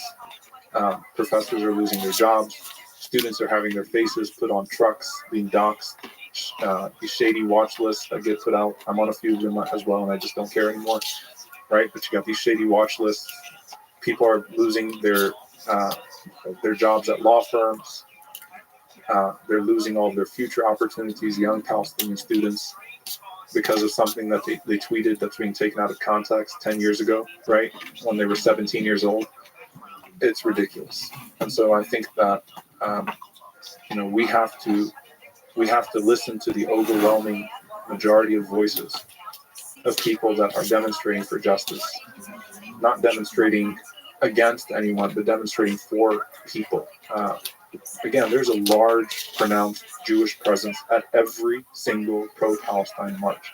In fact, if you look at the organizations, the groups that have taken over Capitol Hill and train stations, it's been "if not now," not in our name, never again means for anyone, right? It's been Jewish groups, many Jewish anti-occupation groups that have been at the forefront. And I think that that's where we have to pay attention to the beauty of how diverse this movement for Free Palestine has actually been. So the average sentiment is anti-occupation, not anti-Semitic. It's incredibly lazy to say that anti-Zionism or that anti-occupation is anti-Semitic. First and foremost, the Palestinians are a Semitic people. That's number one. Number two, look, I'm proud of my community. My community has stood against anti-Semitism in this country. The Muslim community has been at the forefront of condemning anti-Semitism. We have stood in front of synagogues. We have stood with the Jewish community when the Jewish community is attacked. This is about occupation. This is a story of a colonial entity that has driven us out of our homes and has done so in such a way that has forced us to try to be the voice of a people that are being exterminated overseas right now. This is not an anti-Semitic movement. This is a pro-freedom movement. Do you think the protests ever go too far? The protest scene is a messy scene. And so again, you're going to have sometimes that odd speaker or people get carried away in their emotions. And yes, sometimes people chant things or do things that are contrary to the protests. It's pretty unfair when you judge the entire protest movement by some of these incidents that have happened at protests. And you don't pay attention to what they're protesting about in the first place, which is a genocide. Right now, everything is secondary to ending a genocide that is ongoing. In the course of this discussion, it's not an exaggeration to say that at least 30, 40 people would have been killed just over the last few hours because we're averaging 135 to 150 a day. So everything else is secondary to that. This is where we all need to be right now as people of conscience. How do we stop this? Because every single day is deeply costly. Do you think there has been a rise of anti-Semitism and anti-Muslim hate in the U.S.? Yeah, I think that's factual. Look, anti-Semitism is always to be condemned. It's wrong. It's something that, as a Muslim community and as people of conscience, we have always taken a stand against. Jewish people should not be attacked for being Jewish people here or anywhere else. Synagogues should be protected, and if a person is attacked for being Jewish, we will be the first to go and to stand with them and to reject that attack on them. And there has been, as I said, an inspiring, pronounced Jewish presence in the movement to end the occupation. And so we're being morally consistent here. As far as the rise in Islamophobia, it is felt, it's underreported, and it is, part of the same framing that has led to the devastation of our people overseas. So there's a rise in Islamophobia, there's a rise in anti-Semitism, there's a rise in hatred. All of that is true, but there's also an ongoing genocide, and that should be our priority right now to end. I think we spoke last time about a year ago. How has your view on Benjamin Netanyahu evolved over time? Benjamin Netanyahu has committed himself to the erasure of Palestinian people and Palestinian symbols and Palestinian land from the very beginning of his political career. This is who he has been. We just haven't been listening to him. He campaigned on bigotry and racism and on the promise that there would never be a Palestinian state. He campaigned on the promise that Gaza would be wiped out. He campaigned by saying the Arabs are rushing to the polls. We need to make sure that they don't infect our policy. He has always been this person. This has always been his policy. He has always indicated that genocide and ethnic cleansing is where he wants to go. So he's simply manifesting what his message has always been. And anyone that ignores that is being disingenuous. You can find statements from Benjamin Netanyahu in the 80s, 90s, 2000s. You can find him talking about this prior to October 7th and after October 7th. He's definitely doing this now to save his political career. I think he wants to drive this as long as he possibly can because he knows that his days in office are numbered. But let's also ask ourselves, why is it that Benjamin Netanyahu was able to rise to power in the first place? Right? There's something deeply troubling about the fact that his messaging ever resonated and what the prospects are for peace if Benjamin Netanyahu is able to rise with such pronounced hateful messaging. So the claim that security of Israel is the primary concern is, you're saying, a dishonest claim. I think he's trying to secure his seat in office. He knows his days are numbered. This is not about Israel. This isn't about the hostages for him. This isn't about anything but Benjamin Netanyahu. He is a narcissist. He's a tyrant. He is despised around the world.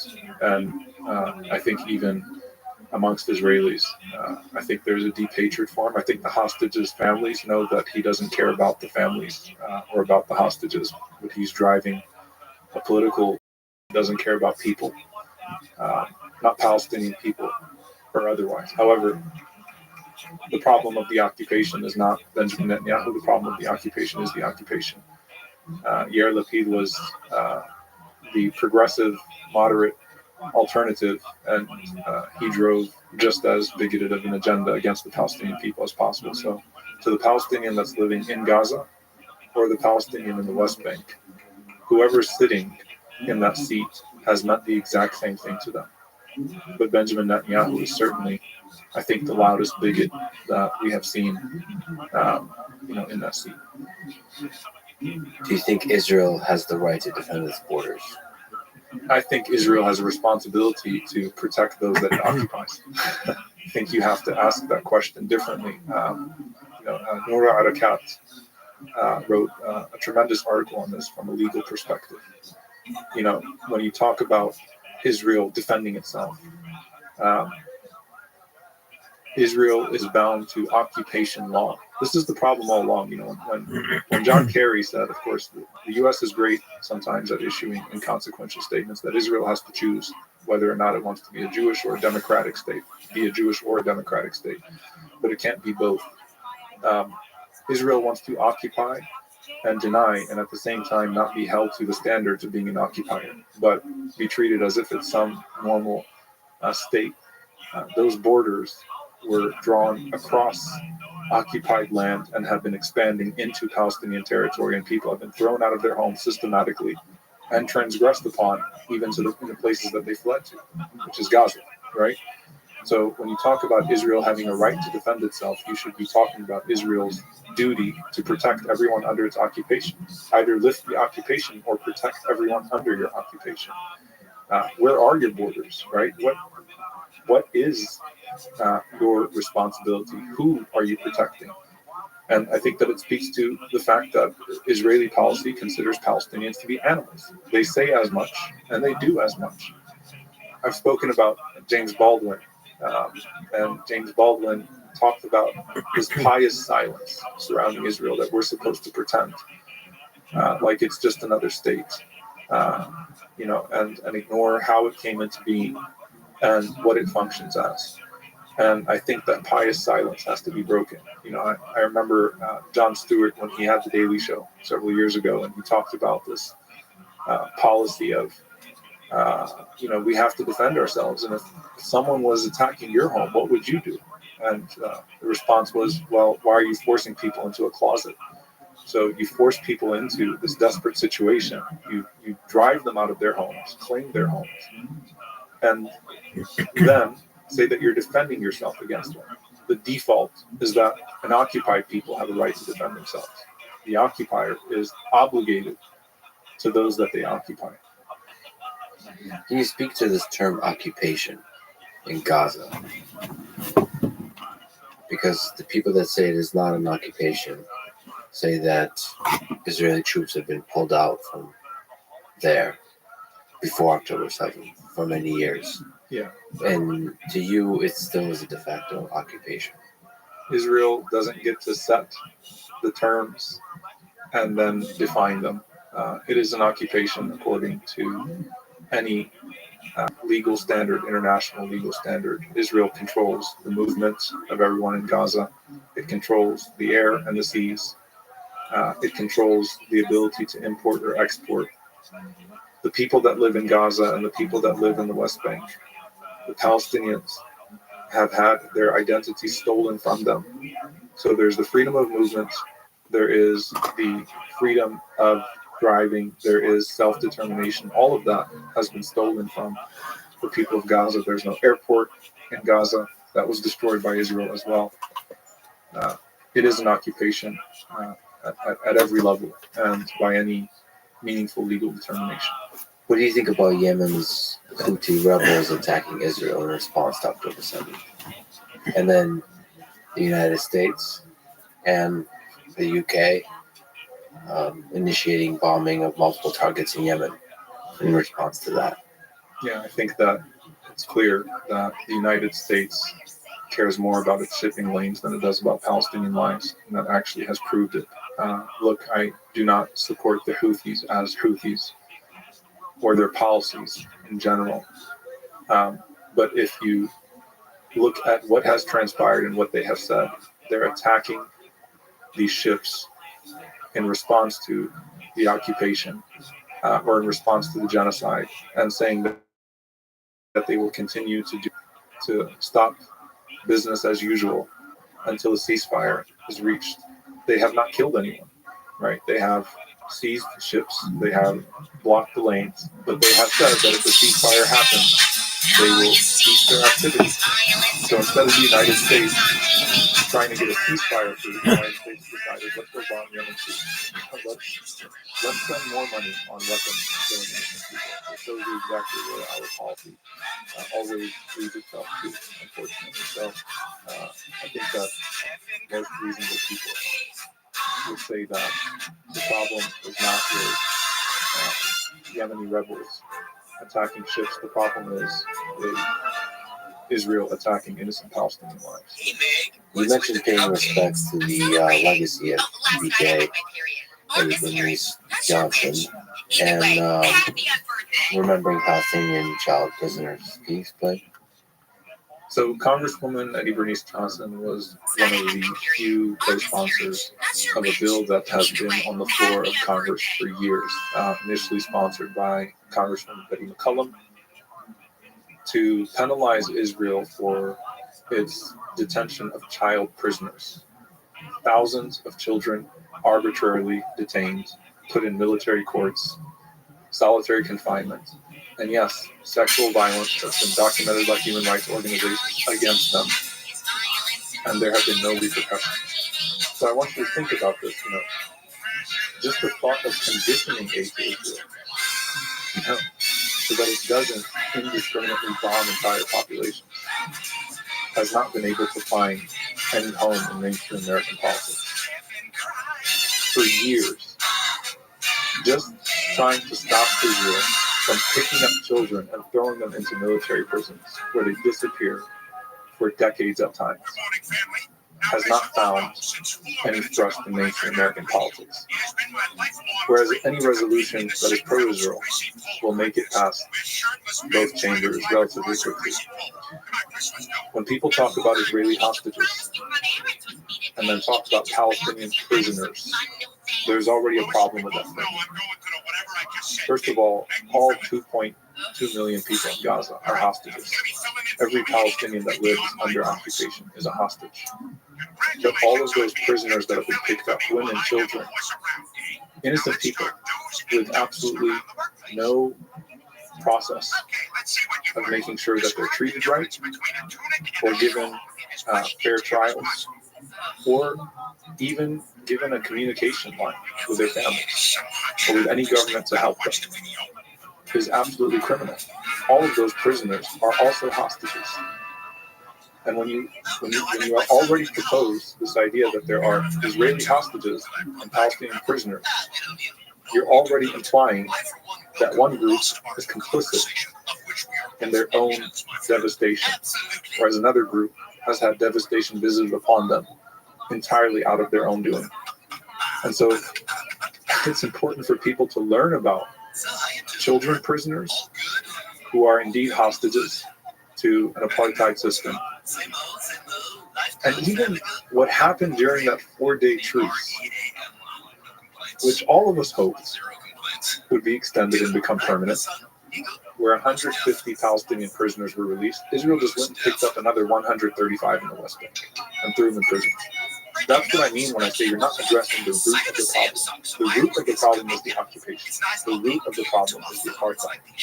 The root of the problem is the desperation that then drives the creation of all sorts of circumstances that will only further lead to the devastation of everyone, right? If you don't solve that problem, and at the root of that problem is the dehumanization of the Palestinians, because no one is raising alarm for those Palestinian hostages in Israeli military prisons.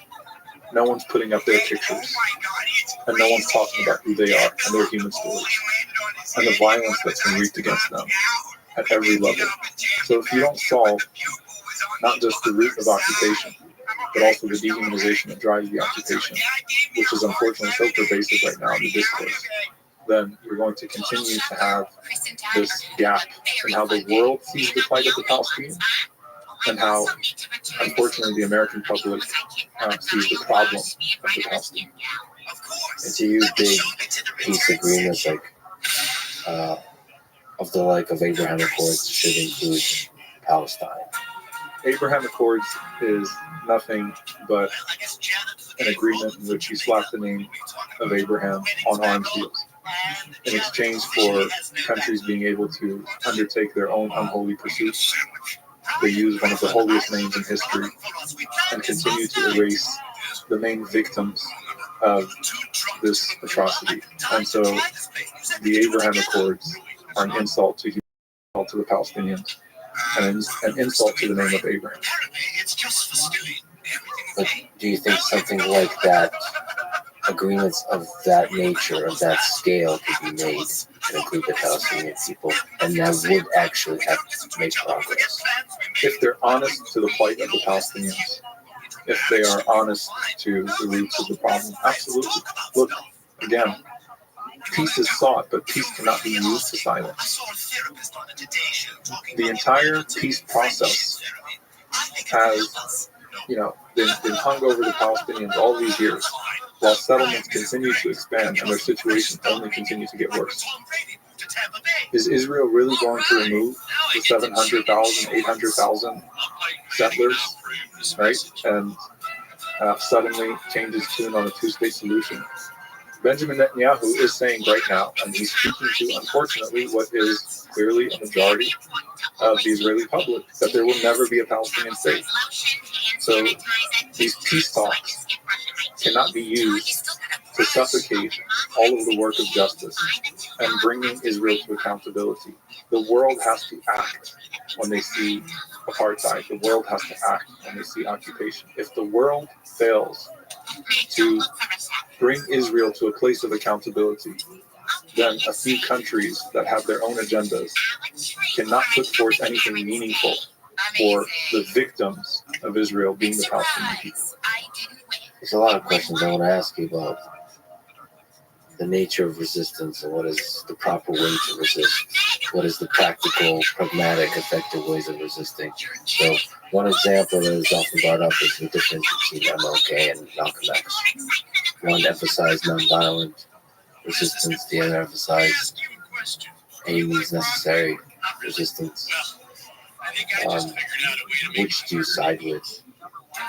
In general, and in this particular case of what has happened over the past 100 plus days. So in general, that framing relies on a sanitization of Dr. Martin Luther King Jr. and a vilification of Malcolm X that a lot of people do put forth and present as two polar opposites in how they approach the plight of Black people in America and resisting racism here in America. When I taught a course at Southern Methodist University on MLK and Malcolm X and Islam and the Civil Rights Movement, what I'd often do is I'd give my students a set of quotes, and I would say, assign this to Malcolm or Martin, and they'd always get it wrong. Right? So you can find quotes from MLK and breaking the silence, and especially when he took a stand against the Vietnam War. That sounds so radical, when you compare them to the image of MLK. And Malcolm is, of course, turned into this militant, angry Muslim who just wanted violence and was seeking chaos in the United States. So let's be clear about something here, that Malcolm never himself was part of any violence. Malcolm never did anything violent. Malcolm found it hypocritical to commit the oppressed people to nonviolence while not restraining the oppressor from its violence. And I agree with Malcolm. It is absolutely hypocritical to focus your attention and your energy on the oppressed people and committing them to nonviolence while not directing your attention to the oppressor. When you have such asymmetry, when you have a clear aggressor and aggressed upon, you have a clear colonial entity and a clear colonized people, you focus your energy on restraining the colonial power. You focus your energy on restraining the oppressor, not the oppressed. And so that was Malcolm's point, and it's clear in his messaging throughout his religious growth, because of course Malcolm did evolve as a person, but Malcolm found it deeply hypocritical to commit the oppressed to nonviolence. Malcolm also had a deep understanding of the way that brutality here, state violence in the United States, was connected to state violence abroad and American imperialism as a whole. Malcolm was the first to speak on Vietnam, the first major African American leader to speak on Vietnam. Martin followed. Malcolm also went to Gaza in 1964. 1964, went to Khan Yunis, which is now under heavy bombardment, and Malcolm penned an essay on Zionism and connected Zionism to American imperialism and the broader implications of America's foreign policy. So, Martin and Malcolm, if you look at them in the capacity of what's happening right now, where I would say you can find something that is deeply profound. James Cohen wrote a book called Malcolm and Martin, Dreams and Nightmares. And he wrote something profound to the effect that Martin tried to liberate white people from their own racism, whereas Malcolm tried to liberate Black people from the effects of that racism on them. So they both played a deeply important role. Self-determination is crucial to maintain the fuel of the movement. And I think one of the things that probably deeply frustrates those that have sought the erasure of Palestine is that Palestinian consciousness has only continued to grow after 75 years. Palestinians in diaspora and Palestinians within occupied territories all are deeply rooted in their Palestinian identity and existence, and they're not going away. So I think that that's where the function is important of this. Whereas those that are complicit in the oppression need to be liberated from their own oppression, liberated from what they're participating in. Most Americans that I talk to that have absolutely no idea about what's going on, when they come to hear just a few stories of the plight of the Palestinian people and the types of brutality that we have encountered, wake up to this and say, oh my God, this is what my tax dollars go to. This is what I'm a part of, right? So we have to liberate people across the board from being oppressors or from being What do you think about the seeming fact the majority of Palestinians support October 7th attacks? You have to see the world, their world, through their eyes. You can't try to see their world through your eyes. If you live under occupation, you're routinely harassed at Israeli checkpoints. The occupation is expanding into your territory. You're meeting families, regularly that have been thrown out of their homes and that are looking for a new place in this shrinking territory. You deal with routine airstrikes. You have no way to get out. You have no way to grow. You don't even have a passport. Your education is subpar. Your standards of living are lower than the rest of the world. And all you hear from the other side, which dominates the discourse and dominates every element of your existence, are promises of erasure, of complete erasure. 13,000 people, I mentioned, 2023, 13,000 new settlement units being advanced. If that happened anywhere, right, just think about what that means, right? You clear out a village or two. And it's not that big of a territory, right? When you know that that's happening, and when you have been subjected to that, anyone that claims to be supporting you or uplifting you from that state of misery is going to have sympathy. Whether you agree with their mission or their methods or not, it's human. It is human. That if anyone says that they are going to get you out of this misery and inflict pain on those who have given you a life of pain and promised you a future of pain, you're going to have sympathy to that group, whether you agree with them or not. I think that the question also has to be asked, what about the Israeli public? Israel holds all of the power in that region, holds all of the power over that territory, is able to dominate the expansion of its own territory and diminish any Palestinian territory, is able to place restrictions whenever it wants on Palestinian movement trying to get to their holy sites or otherwise, whether it's Masjid al-Aqsa or the Holy Sepulchre or the Church of the City, right? The majority of the Israeli public, before October 7th, unfortunately, according to all polls, favors a non-democratic regime, the end of a two-state solution, does not care about the plight of Palestinian people, the majority of the Israeli public.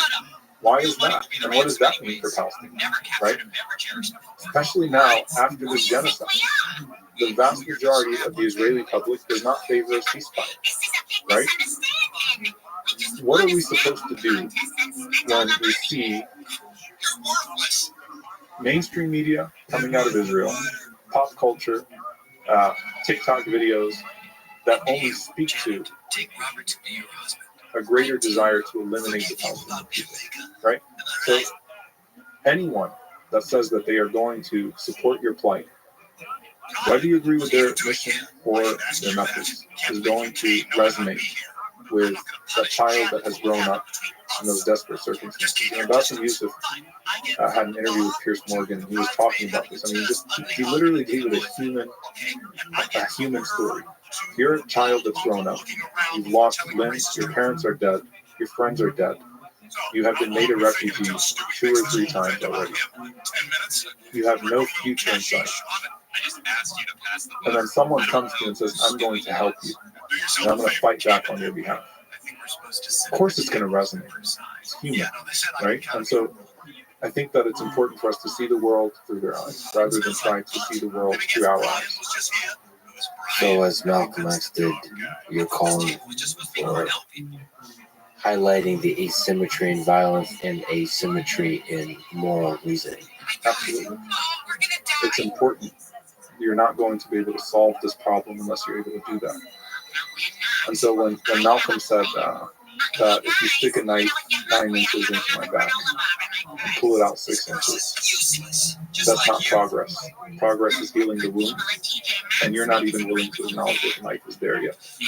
Those that don't acknowledge what is determined now by any international human rights organization, even Israeli human rights organization, that's Islam and others, to be apartheid, a state of apartheid, and a state of occupation, and now an unfolding genocide, are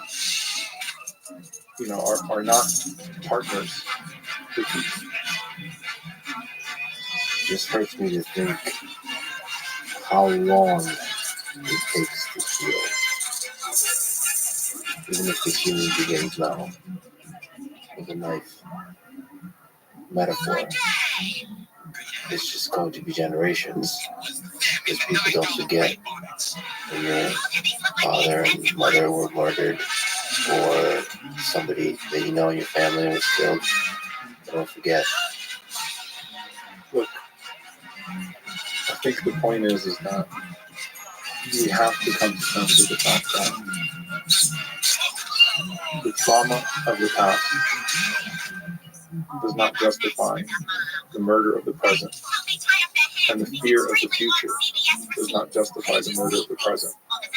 The urgency of the world right now should be entirely focused on ending this atrocity that unfortunately the world has become so complacent with. Again, prior to October 7th, this status quo was not acceptable, and there was no means in sight in the global arena to rein this in, to make Israel more accountable, to stop this.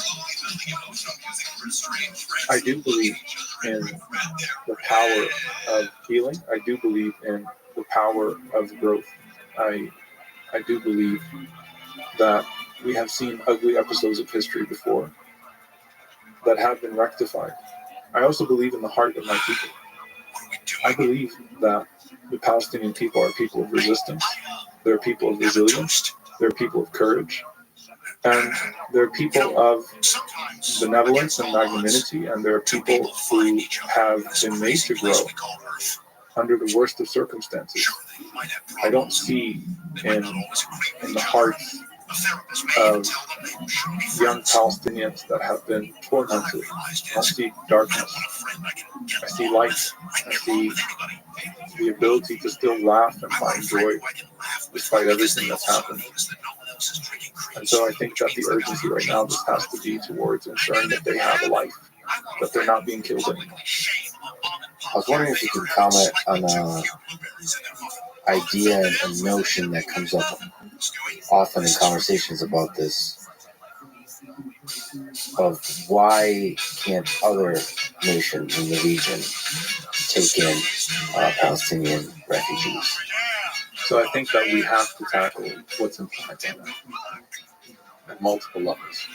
And I actually want to walk back. I was listening to Nikki Haley when she said in one of her interviews, and why is it that you think no one wants to take the Palestinians in? She had like this deeply disturbing laugh to it. Or Ben Shapiro when he said Israelis like to build and Arabs like to bomb crap and live in their sewage. Why is it that no one wants to govern the Palestinians? Suggesting that Palestinians are ungovernable and not fit to bring into your countries, and that's why they're being turned away. You know who else faced that bigotry? Jews trying to escape the Holocaust.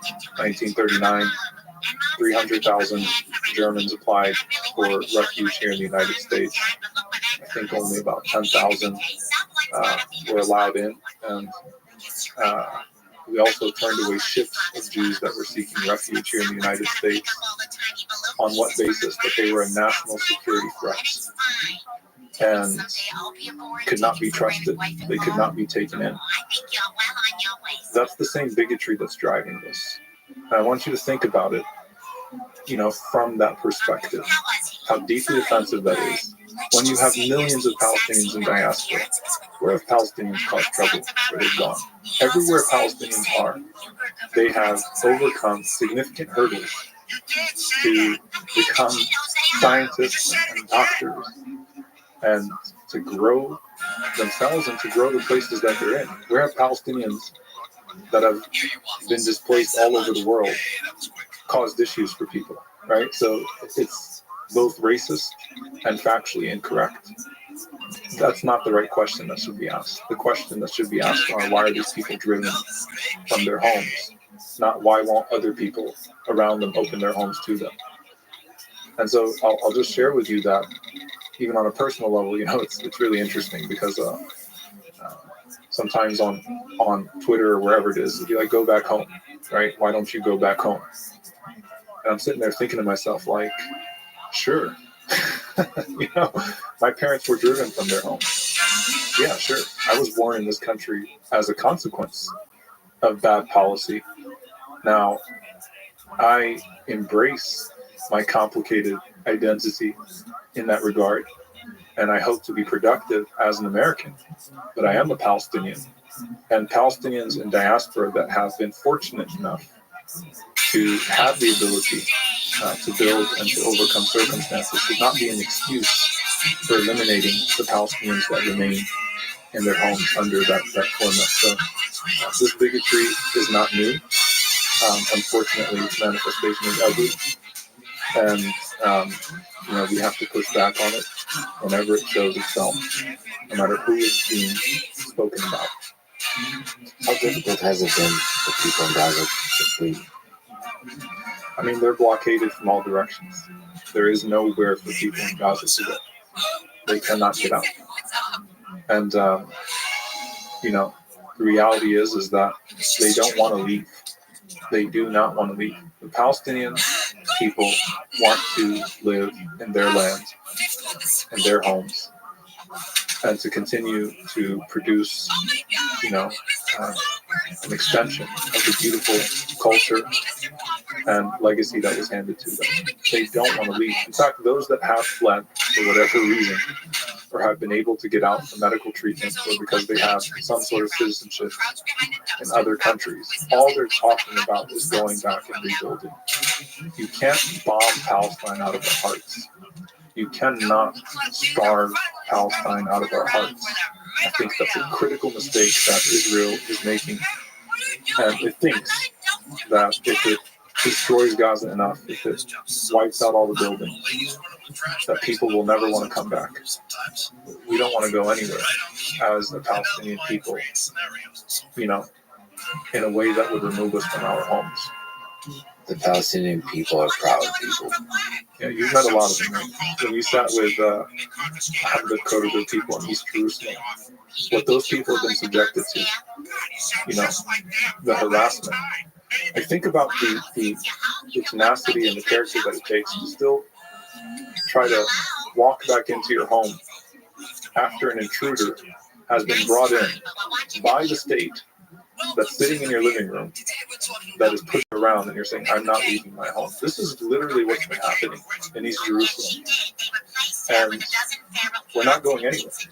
I think those of us that are in diaspora, Palestine is not leaving our hearts. And those of us that are still there are not leaving their land. And the world has to make the occupier more accountable, not tell the occupied how to cope. Do you ever imagine that if your family did not flee and you are now living in, say, in Gaza, what you would be doing? I think about what could have been all the time. I actually mentioned this in the first DC protest, that I remember getting a notification, a news notification, just prior to October, with my name in it. So I always get right if my name is mentioned in an article. And so, your name is mentioned in an article. And it was a 16-year-old, almost a man, who was murdered in the West Bank. He literally had my name, held up his picture, and I realized that could have been me. So I think of why God chose me to not be there, and hopefully Him choosing all of us that are not there to be for those that are still there, to be their voices. I'm grateful, and I'm also in pain. I'm grateful for the opportunity to be able to speak on their behalf, but I'm also guilty that they have to bear the brunt of this evil hatred that unfortunately displaced our parents in the first place. You mentioned that Palestinians invoke the plight of indigenous people like Native Americans. What works and doesn't work about this analogy? So I think that there's a powerful connection between the Palestinian people and the indigenous in this land and other places that have been wrong. We are living here in the United States on stolen land that is drenched in the blood of the natives, and that was built upon with the blood, sweat, and labor of enslaved Africans that were brought from overseas.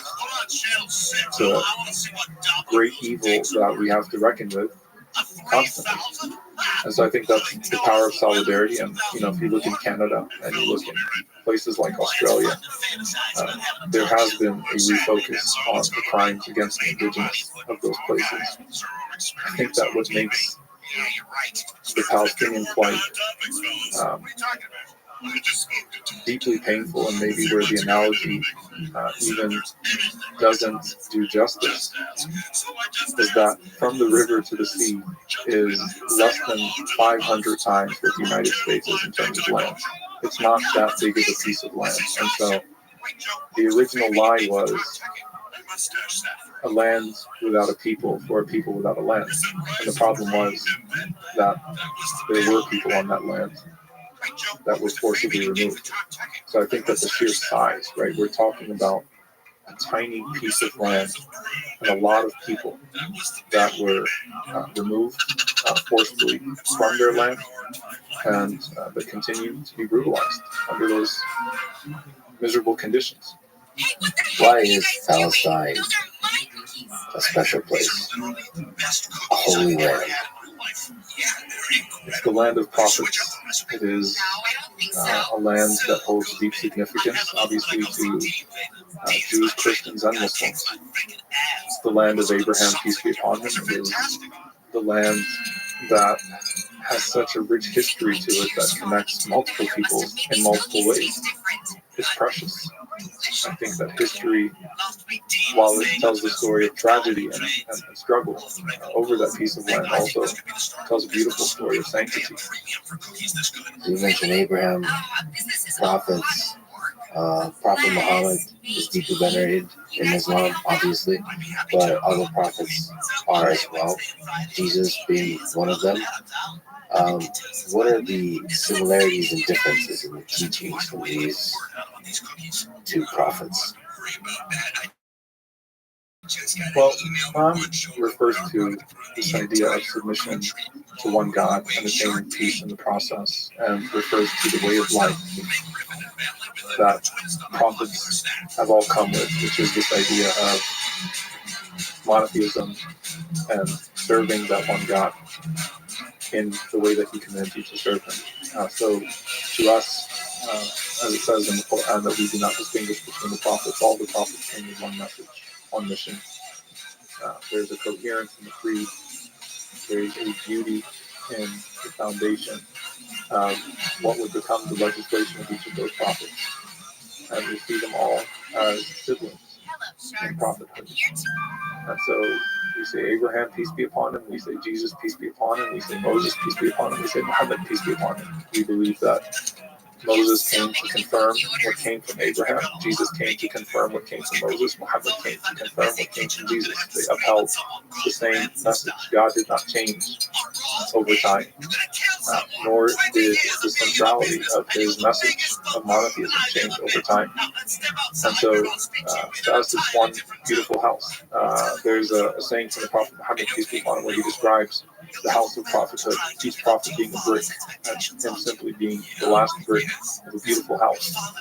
And so we love the prophets of God, and we believe that they each came with the legislation that was necessary for the time, but with the same message. So the message is fundamentally the same. Is there a difference in the emphasis? For example, the emphasis on love for Jesus. Yeah, it's like when you talk about MLK and Malcolm. Except there was actually some difference, right, between MLK and Malcolm. I just think that the difference is exaggerated between them. But I don't think that Moses didn't emphasize love, that Jesus emphasized love, and that Muhammad didn't emphasize love. Peace be upon them all. I think that they each emphasized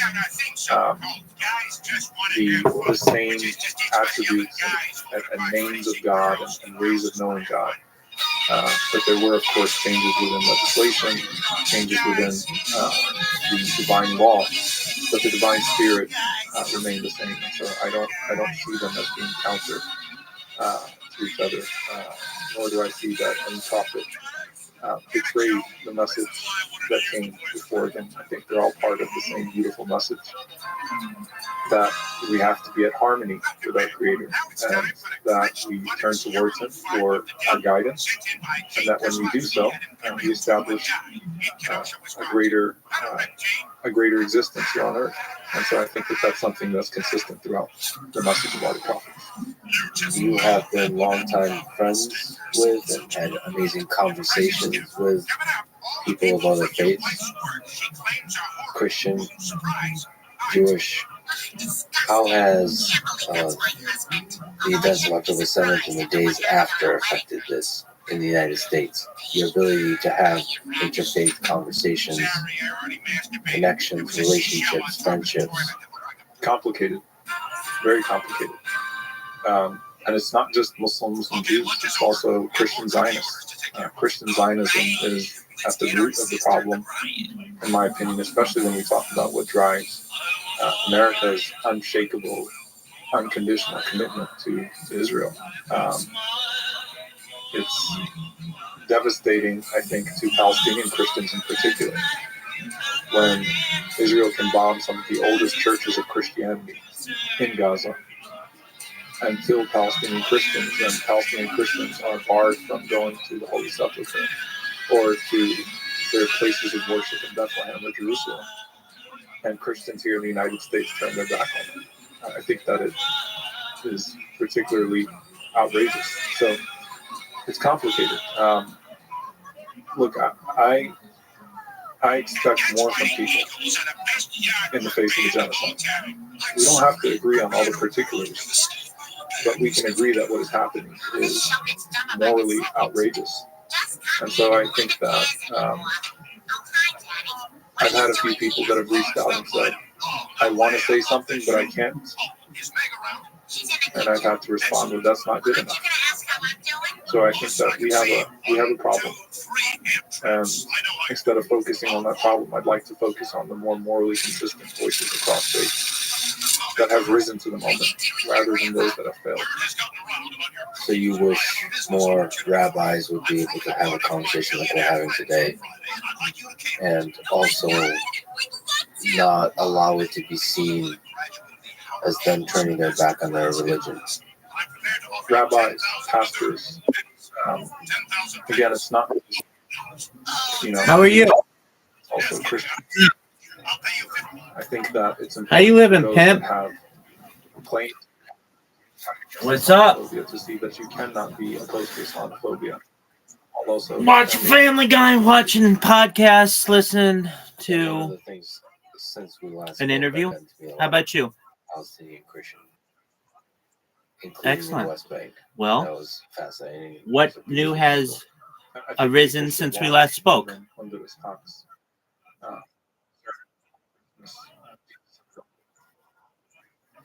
All right, cool. And what are your thoughts?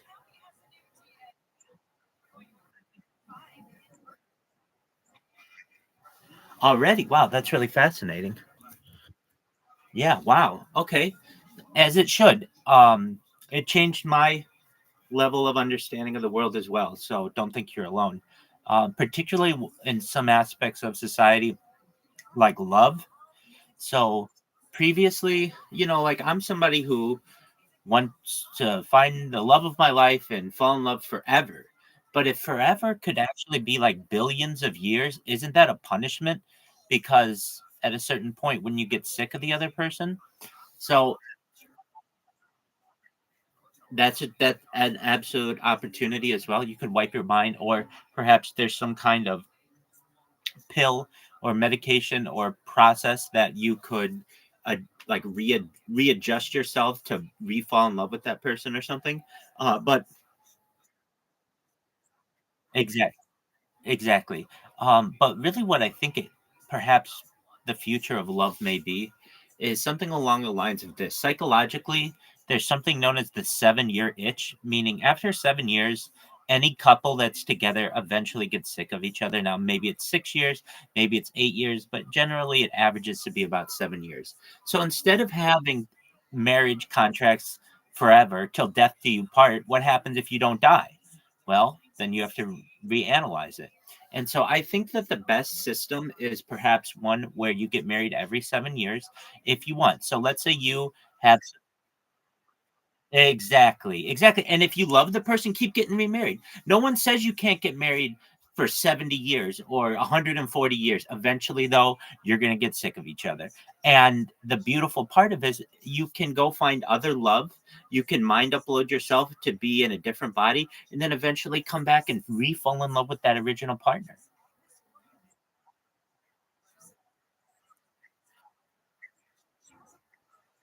Let's think about that. Okay, so your mind is uploaded into a computer, which is just like stable, and then you want to fall in love with someone else. Okay, so let's say you do that, then you die, and you have to get that original download.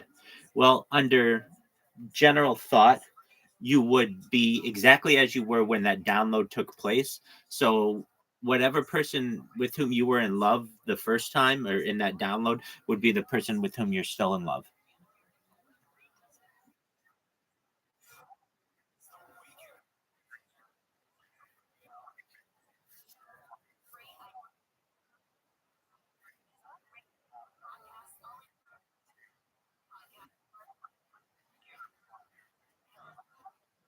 Yeah. So probably the best way to do that would be some kind of like over the air transmission so that you have your downloaded mind, but then any perhaps things that happen to you after that download could be automatically re-uploaded over the air somehow, probably using some kind of neural network. Exactly. That's correct. But that doesn't mean that it's not within the next 50 or 100 years. And another thing that this kind of thinking perhaps changes are things like lifetime warranties or anything really lifetime.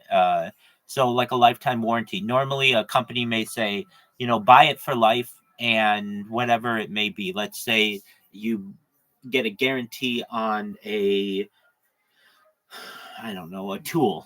Okay. And it has a lifetime guarantee. Well, companies may not want to put out lifetime guarantees in the future if they know people aren't going to die because people will take advantage of it 150 years from now. Hey, you said it was a lifetime guarantee. Well, we meant lifetime under the normal circumstances of human life, but that's not going to change the agreement or the contract that you signed. So some things may need to be shifted a little bit, but exactly. Exactly, and people do that, and even now, I mean, there are cases in the United States of, like, people who buy something at, say, like Costco, like a television, and 20 years later, after watching the television for X amount of for 20 years, they come back and return it because they have a lifetime guarantee on some of their items, no questions asked. So 20 years later, you're returning a television, well, we're just gonna take that ad absurdum and say, "Well, 500 years from now, you think that you're going to be able to return a tool and actually get your money back or whatever you think back." So as eventually, I think companies will change their policies to perhaps put actual time limits on this. So they'll say 50-year warranty, 75-year warranty, 100-year warranty. But after that, they can't guarantee anything because perhaps you may be living much longer than the average person. Excellent. Yeah. Okay. So other things that I mean, if you're excited about that, because you should be. I talk about things like I've said that normally aren't discussed in society. And if you want to hear some other cool stuff, just one moment. I was on an interview recently, and I talked about some hypothetical technology and emerging technology. And um, so, just one moment. I just have a list of them, and if you're like, all right, well, I can hit you with the list. Just one moment as I pull it, and then we can discuss any one that you want. Okay, so starting with these are all biological things. So we'll go to biology, and then we'll go into engineering and some other things. Okay, so acne vaccine, a vaccine aimed at preventing acne by targeting the bacteria and inflammatory processes involved. Anti-evolutionary drug, a theoretical drug designed to inhibit evolutionary process and pathogens potentially useful in controlling diseases. Um, Actually, one of these I'd like to actually introduce into the world now, and that's essentially an anti-mosquito. I don't know if you call it a vaccine, but essentially, there's a way to um, there's a way to manipulate a mosquito so that it doesn't reproduce, and thus within a generation or two we may be able to eradicate the mosquito. And I'd like to. The mosquito isn't something on which, like, we think like, oh, ecosystems will fail because of this. No, no, actually the mosquito is not that big of a food source for frogs and, reptiles and uh amphibians, that it will ruin the ecosystem of many places. Exactly. And it will save so many lives just due to malaria. And so I'd like to see a day where we don't have mosquitoes anymore. And, there are ways to do this. You can use you can use chemicals to kill them, but really the best way to do it is, just one moment. Let me get the exact technology of it, because it's already established science. This isn't theoretical or anything like that. All right, here we go. So if you don't know, I use AI multiple times a day because it's just an excellent resource. Yo, dog, can you please tell me about the way that we can eradicate mosquitoes by essentially making it so that the female mosquitoes can't reproduce eggs? There's something like that. Tell me all about it in bullet points, please.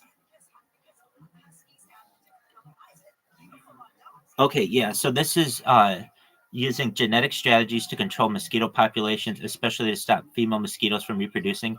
Here's a breakdown. So it's a gene drive technology. What is it? A genetic modification that spreads a specific trait rapidly through a population. Goal to spread a gene that either sterilizes female mosquitoes or prevents them from laying eggs. How it works: a gene is inserted into mosquitoes to ensure it is passed on to almost all offspring. Over time, the population is reduced because females can't reproduce. And this is a really interesting thing. Exactly. But what we would need to do, like, the length of a life of a mosquito is like not that long. It's like a month or something like that. So you could have many different generations over the, 12 different generations perhaps over the course of just 1 year. So over the course of like 2 or 3 years, you could eradicate them all. There's another type known as a sterile insect technique. What it is, releasing sterile male mosquitoes into the wild to mate with females. The goal is the sterile males mate with wild females, preventing them from producing offspring. How it works: sterilization can be achieved through radiation or genetic modification. After mating, females won't lay viable eggs.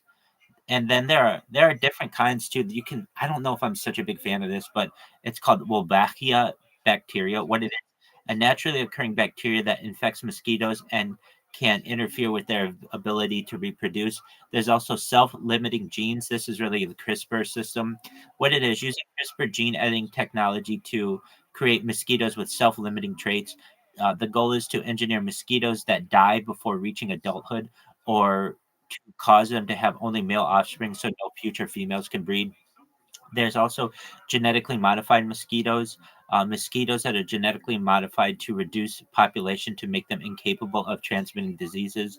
There's also the release of male mosquitoes using bioluminescence. What it is, releasing male mosquitoes that glow under UV light to allow for easy tracking. The goal is to monitor and control mosquito populations more efficiently. But basically, if we're able to control mosquitoes, we're able to control malaria. And malaria is one of the major killers, particularly in the developing world. Stop that. So other things that we discuss are things like anti-prion drugs, a medication aimed at preventing and treating prion diseases, which are caused by misfolded proteins. Another is artificial gametes, laboratory created reproductive cells that can mimic natural gametes, enabling advanced reproductive. This one's really cool. An artificial gill. So hey, just one moment. An An artificial gill is a device that allows humans to extract oxygen from water, theoretically enabling underwater breathing. Artificial super mitochondria, engineered mitochondria that enhance cellular energy production beyond natural capabilities. A caries vaccine, a vaccine designed to prevent dental caries by targeting the bacteria that causes tooth decay. De-extinction, we've talked about this one a little bit, but the process of reviving extinct species through genetic engineering and cloning techniques. Next is a Dyson tree, a theoretical bioengineered tree designed to harness energy from the environment for sustainability. Next is an ethnic bioweapon. I don't know how moral this is, but it's a hypothetical biological weapon targeting specific ethnic groups, raising significant ethical concerns. The next is really interesting. It's female sperm. So this is engineered sperm cells capable of fertilizing eggs, potentially allowing same-sex couples to have biological children. And there's the reverse of that. We'll get to it. A flying syringe, an automated drone capable of delivering vaccines or medications directly to individuals in remote locations. There's hair cloning, which I think is really important, a technique to create new hair follicles from a person's cells to treat hair loss. But also, there's the opportunity perhaps to use hair follicles to really clone someone.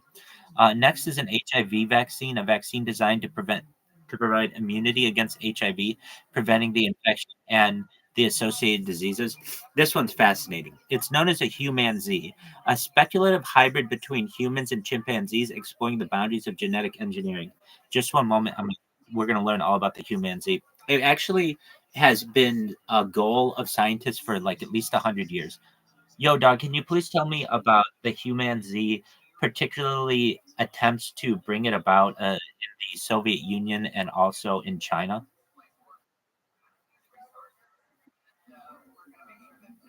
All right. So, um, just one moment. Human, no, this is different. This is a hybrid between a chimpanzee and a human. So basically, like an animal, um, human Z, human Z.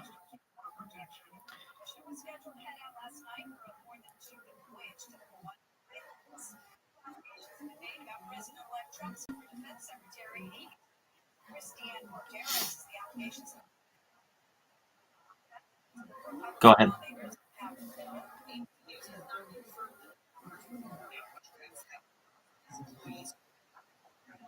Please tell me the Human Z, a project started by the Soviet Union and also in China.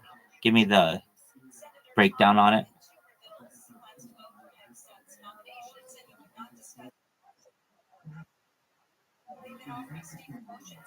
Well, how are you? Well, thank you.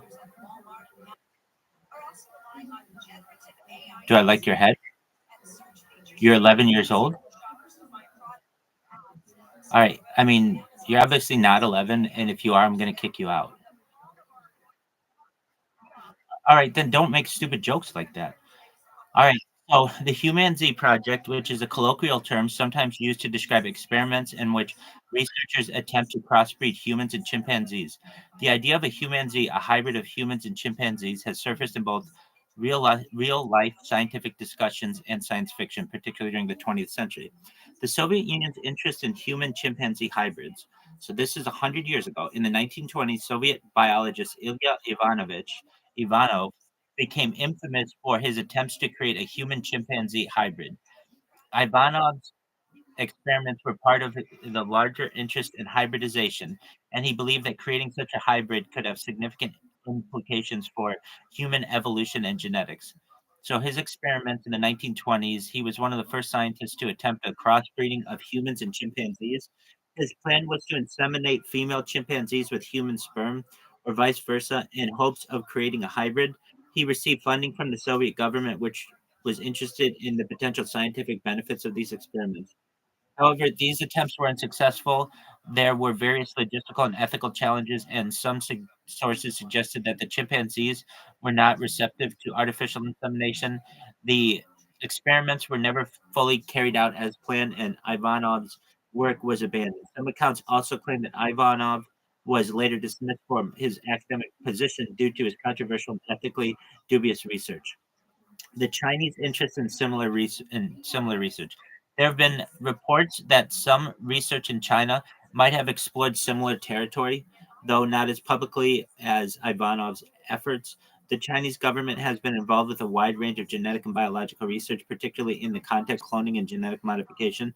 However, there is no solid evidence or reputable sources suggesting that China carried out a human chimpanzee experiment similar to those attributed to Ivanov. The scientific understanding and ethical boundaries, the genetic differences. Humans and chimpanzees share a significant portion of their DNA, about 98 to 99%, but creating a viable hybrid would involve far more than just genetic similarity. Even with advanced techniques in genetic manipulation, producing a human chimpanzee hybrid is very difficult to do. So basically, this is something that may be possible. It's been experimented in the past and perhaps maybe in the future. Another thing that we talk about is life extension technologies aimed at significantly increasing human lifespan through genetic, cellular, and medical advancements. Liquid breathing, a method of breathing using liquid, for instance, you're good,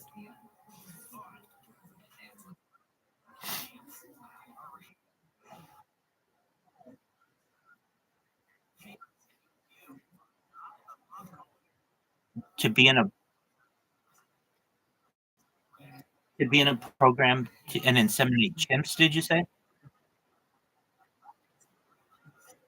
I don't want to have sex with anything with which I don't have consent. But if scientists want to, no, I don't want to have sex with dudes either, because I like having sex with women. I don't want to have sex with dudes. But okay, come on. Are we gonna play this game? What are you? Okay, that's cool. I don't want to have sex with you. There you go. Um, when it, dude, we're not going to be able to talk about these scientific things if you want to bring up these topics. I mean, if you want to, that's fine. If you want to have a serious conversation about it, that's fine. But not when you're like, "Hey, I'm 11 years old. Hey, I'm a woman," and you're not serious about these things. Um, okay, so when it comes, okay, great. Liquid breathing, a method of breathing using perfluorocarbons instead of air, theoretically enabling extended underwater survival. Male egg, a concept where male cells are engineered to produce eggs, allowing new reproduction possibilities. Nanochondrion, a nanoscale device mimicking mitochondrial functions, potentially enhancing cellular energy process. Nootropic, substances that enhance cognitive function, memory, or creativity in healthy individuals. Prime editing, a groundbreaking gene editing technology that allows precise modifications to DNA without introducing errors. Resporocyte, a theoretical artificial red blood cell designed to enhance oxygen delivery to tissues. Synthetic epigenetics, the design and manipulation of epigenetic genetic factors to control gene expression for therapeutic purposes. A universal flu vaccine, a vaccine capable of providing long lasting immunity against all strains of influenza. A universal snakebite antidote, a broad spectrum treatment effective against various snake venom bites.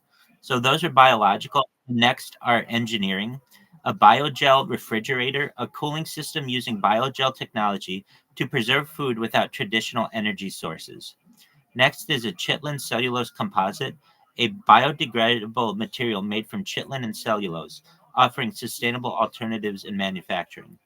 Next are diamond trees, structures made from diamond like materials for extreme durability and utility in construction. Next is exoskeletal engine, a wearable exoskeleton that enhances human strength and endurance, potentially for industrial use. And I've already seen these in use as already. It's basically like an exoskeleton that you wear that allows you to lift things much heavier than you normally could lift. Mesoelectronics, miniaturized electronic components that integrate mechanical and electrical functions at a small scale. Microfactory, small scale factories utilizing advanced manufacturing techniques to produce goods efficiently and locally. A Kaiser, a hypothetical device converting sound waves into electricity enhancing energy harvesting techniques. So basically, like we could take one of these and put it next to the ocean and just create energy from the sounds of the ocean. Tectonic weapon, a theoretical weapon that can manipulate geological processes such as inducing earthquakes. A vertical zoo, a multi-level zoo design that allows for more efficient space use and more natural habitats for animals. A wearable generator, a device that can, pardon me? Pardon, can you repeat that? Yeah, yeah, I'm in agreement. Sometimes I refer to Earth as a human zoo or essentially a petri jet dish, but basically like a very large zoo. And yeah, exactly what you're saying. They spy on us and do all those other things. Next is a wearable generator, a device that converts body movement into electrical energy for powering personal electronics. And I want to talk about this one for a second. So I hate when my phone dies on me, and I know a lot of people do as well. And you don't know this, but years ago, like 25 years ago, if you had a phone, the battery on it would last a week. And it's like, well, why did it last a week 25 years ago, but it only lasts a couple hours? Well, the phone wasn't doing as much, so it didn't have a huge screen to power and all of other things. It was much simpler, but it would last at least a week sometimes. And it gets us into the discussion: are the current types of lithium technology or lithium batteries that we have the most efficient? And they're not. There's a type of battery that's currently being used, for instance, in fire detect smoke alarms and smoke detectors, that uses americium. It's an element found at the far end of the periodic table, but essentially it can mean that you don't have to. It doesn't need recharging for up to 7 years. So that's a much more efficient way of having smoke detectors.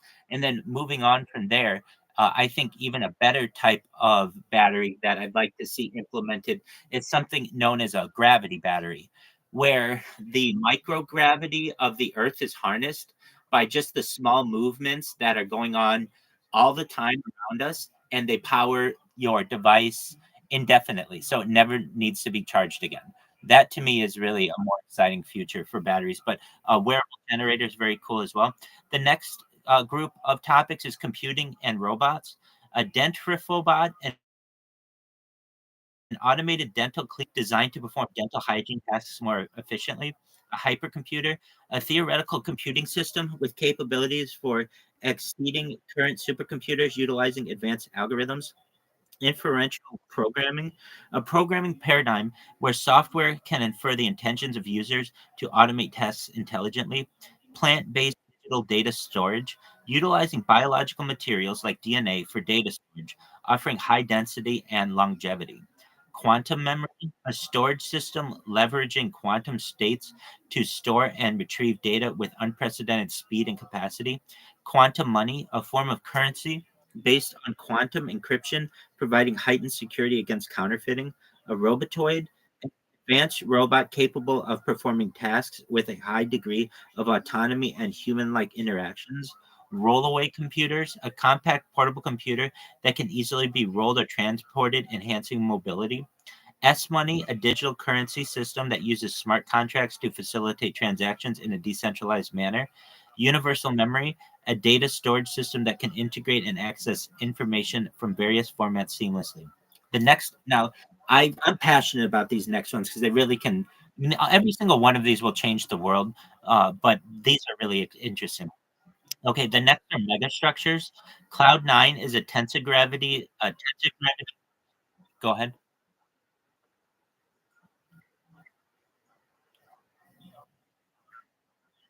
Yeah, so that's what you need to essentially be a type 1 civilization, and we currently are like a point 7, point 7, point 7. We're probably we're probably like a point. We're getting there. Yeah, probably. I asked this question yesterday to AI, and it said probably within the next 100 years or so, we may be approaching the type 1 civilization.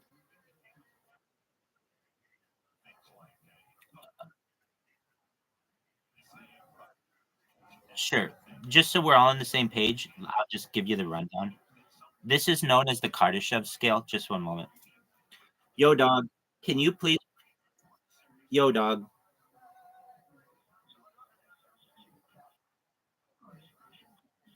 Yo, dog. Can you please provide me with a breakdown of the Kardashev scale?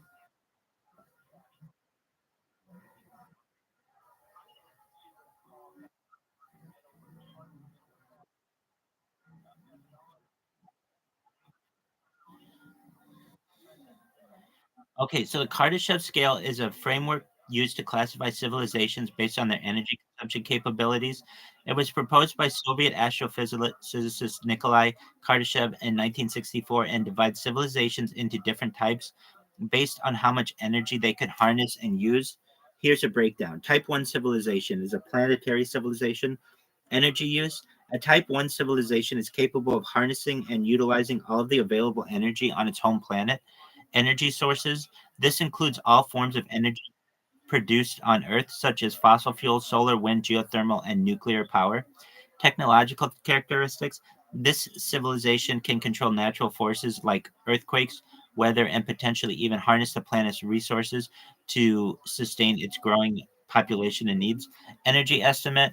A type 1 civilization would use the energy on a scale of 10 to the 16th watts.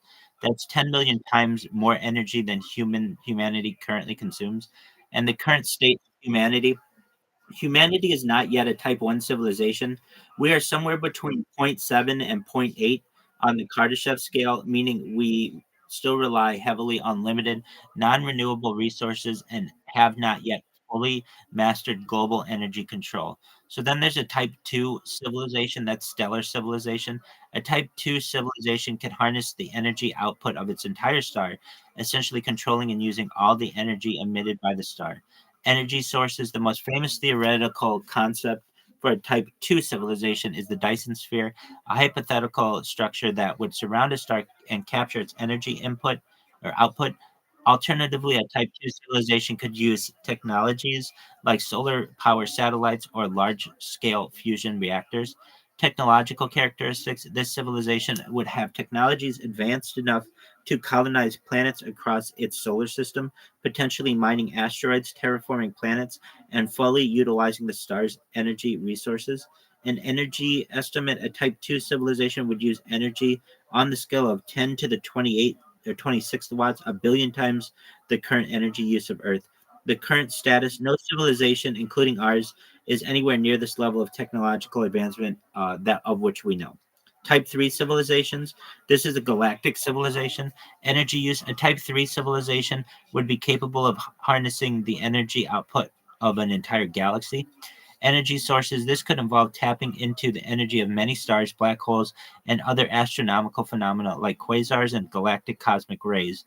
Advanced technologies would be required to efficiently manage energy on such a large scale. Technological characteristics. A type 3 civilization would be capable of interstellar travel, potentially colonizing multiple planets across many solar systems. It would have a profound understanding of physics and could manipulate large scale cosmic structures. Energy estimate.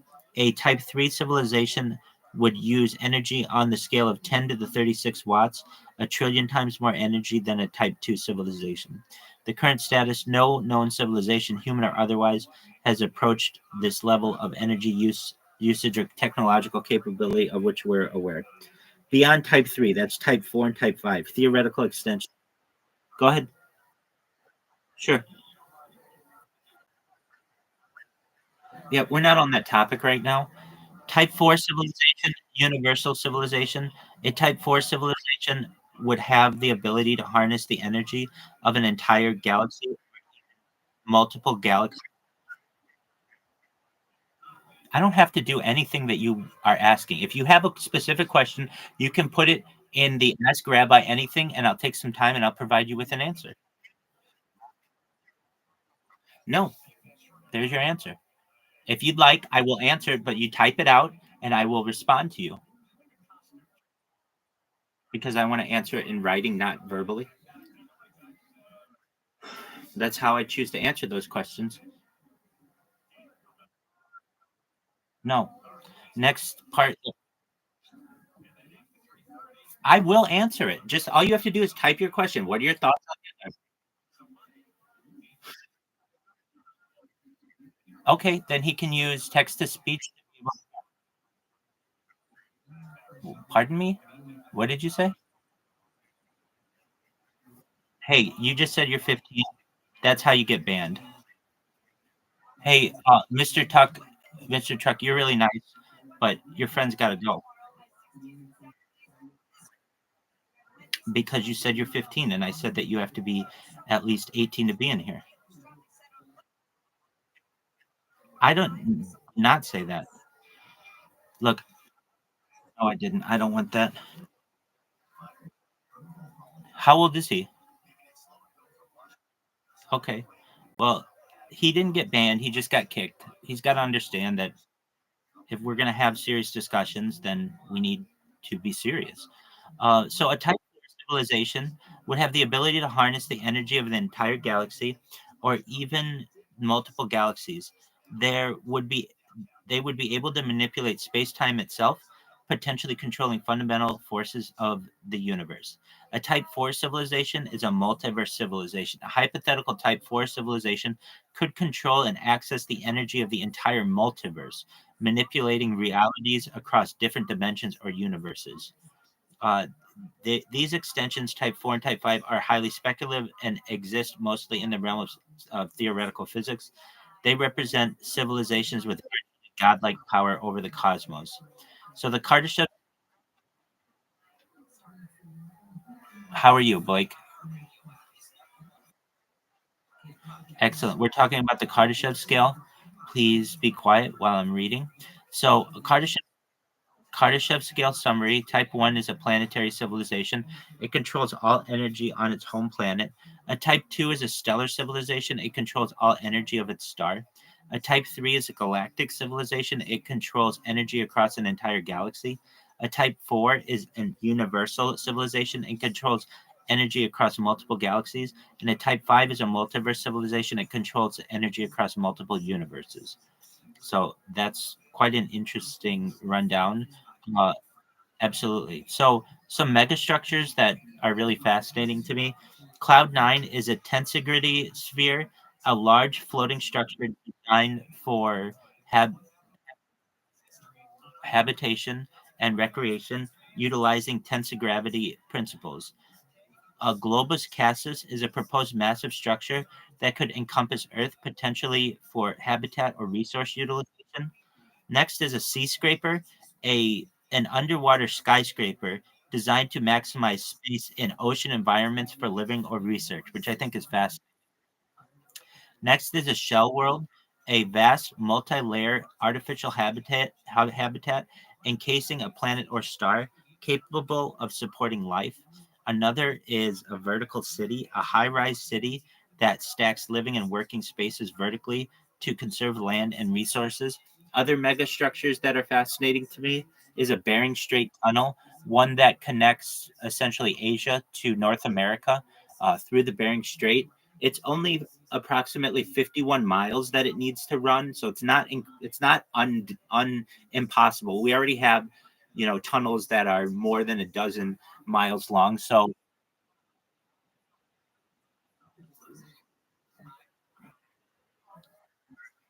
hey, you take care, my friend. It's a pleasure to have you here. Come back anytime.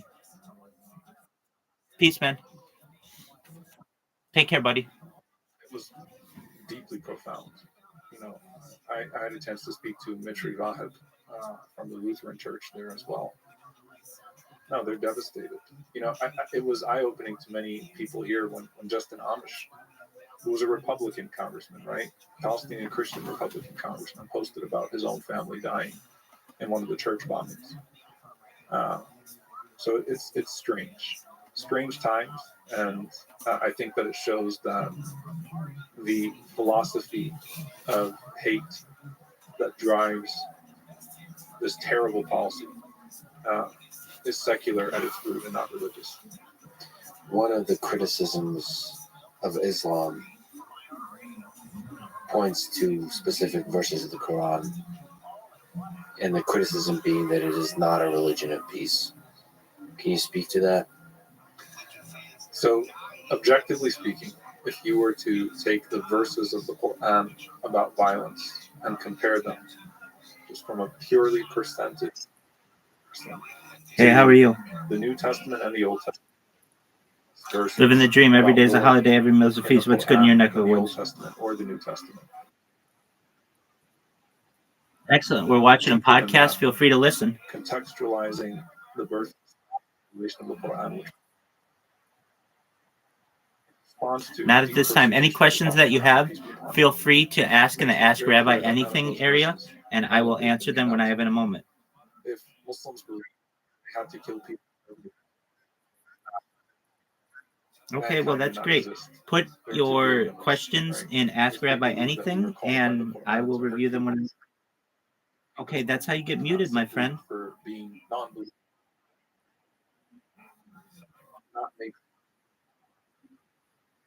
not violent. And I think that the history of Muslims also bears witness to that. The history of Islam is a history of contribution, is a history of building, is a history of medicine and science and math. And of course, Muslims have sometimes fallen short of Islamic standards in the past and in the present. But if you look at the overall history of Islam and the history of the Muslim community, that's not the case. Muslim community around the world, It's a than other faith cryptocurrency. communities. And again, the word terrorist is a functionless and meaningless word because to me it's no less violent if it's commanded by a head of state or by a government than by a non-state actor. So Muslims deny a greater portion of violence now, nor have they accounted for a greater. Why do you think these narratives have taken hold and present in the United States? Because they allow for greater violence against the Muslim community domestically and abroad. The United States has launched wars against Muslim countries, right? And has a particularly violent foreign policy towards the Muslim world. And the Muslim community here in the United States has dealt with, unfortunately, multiple aggressive iterations of programs of suppression and surveillance under Republican and Democratic administrations. And so there's a convenience to that Islamophobia. There's a convenience to that framing of the Muslim community that also distracts from other forms of violence that are deeply pervasive and present, including the ones that are committed by the government itself. If it's okay, you've mentioned Al-Aqsa Mosque a couple of times. I would love it if you can describe why it is such an important place, a holy place for Muslims in general, but also for this particular crisis that we have been speaking about today. So Muslims honor the history of all of the prophets, right? So all of the prophets that have walked in that place, all of the prophets that have worshipped in that place, all of that makes it sacred, right? So it's not separated for Muslims from, post-Muhammad, peace be upon him, versus prior to Muhammad, peace be upon him, in terms of the sanctity of that place. So we honor it.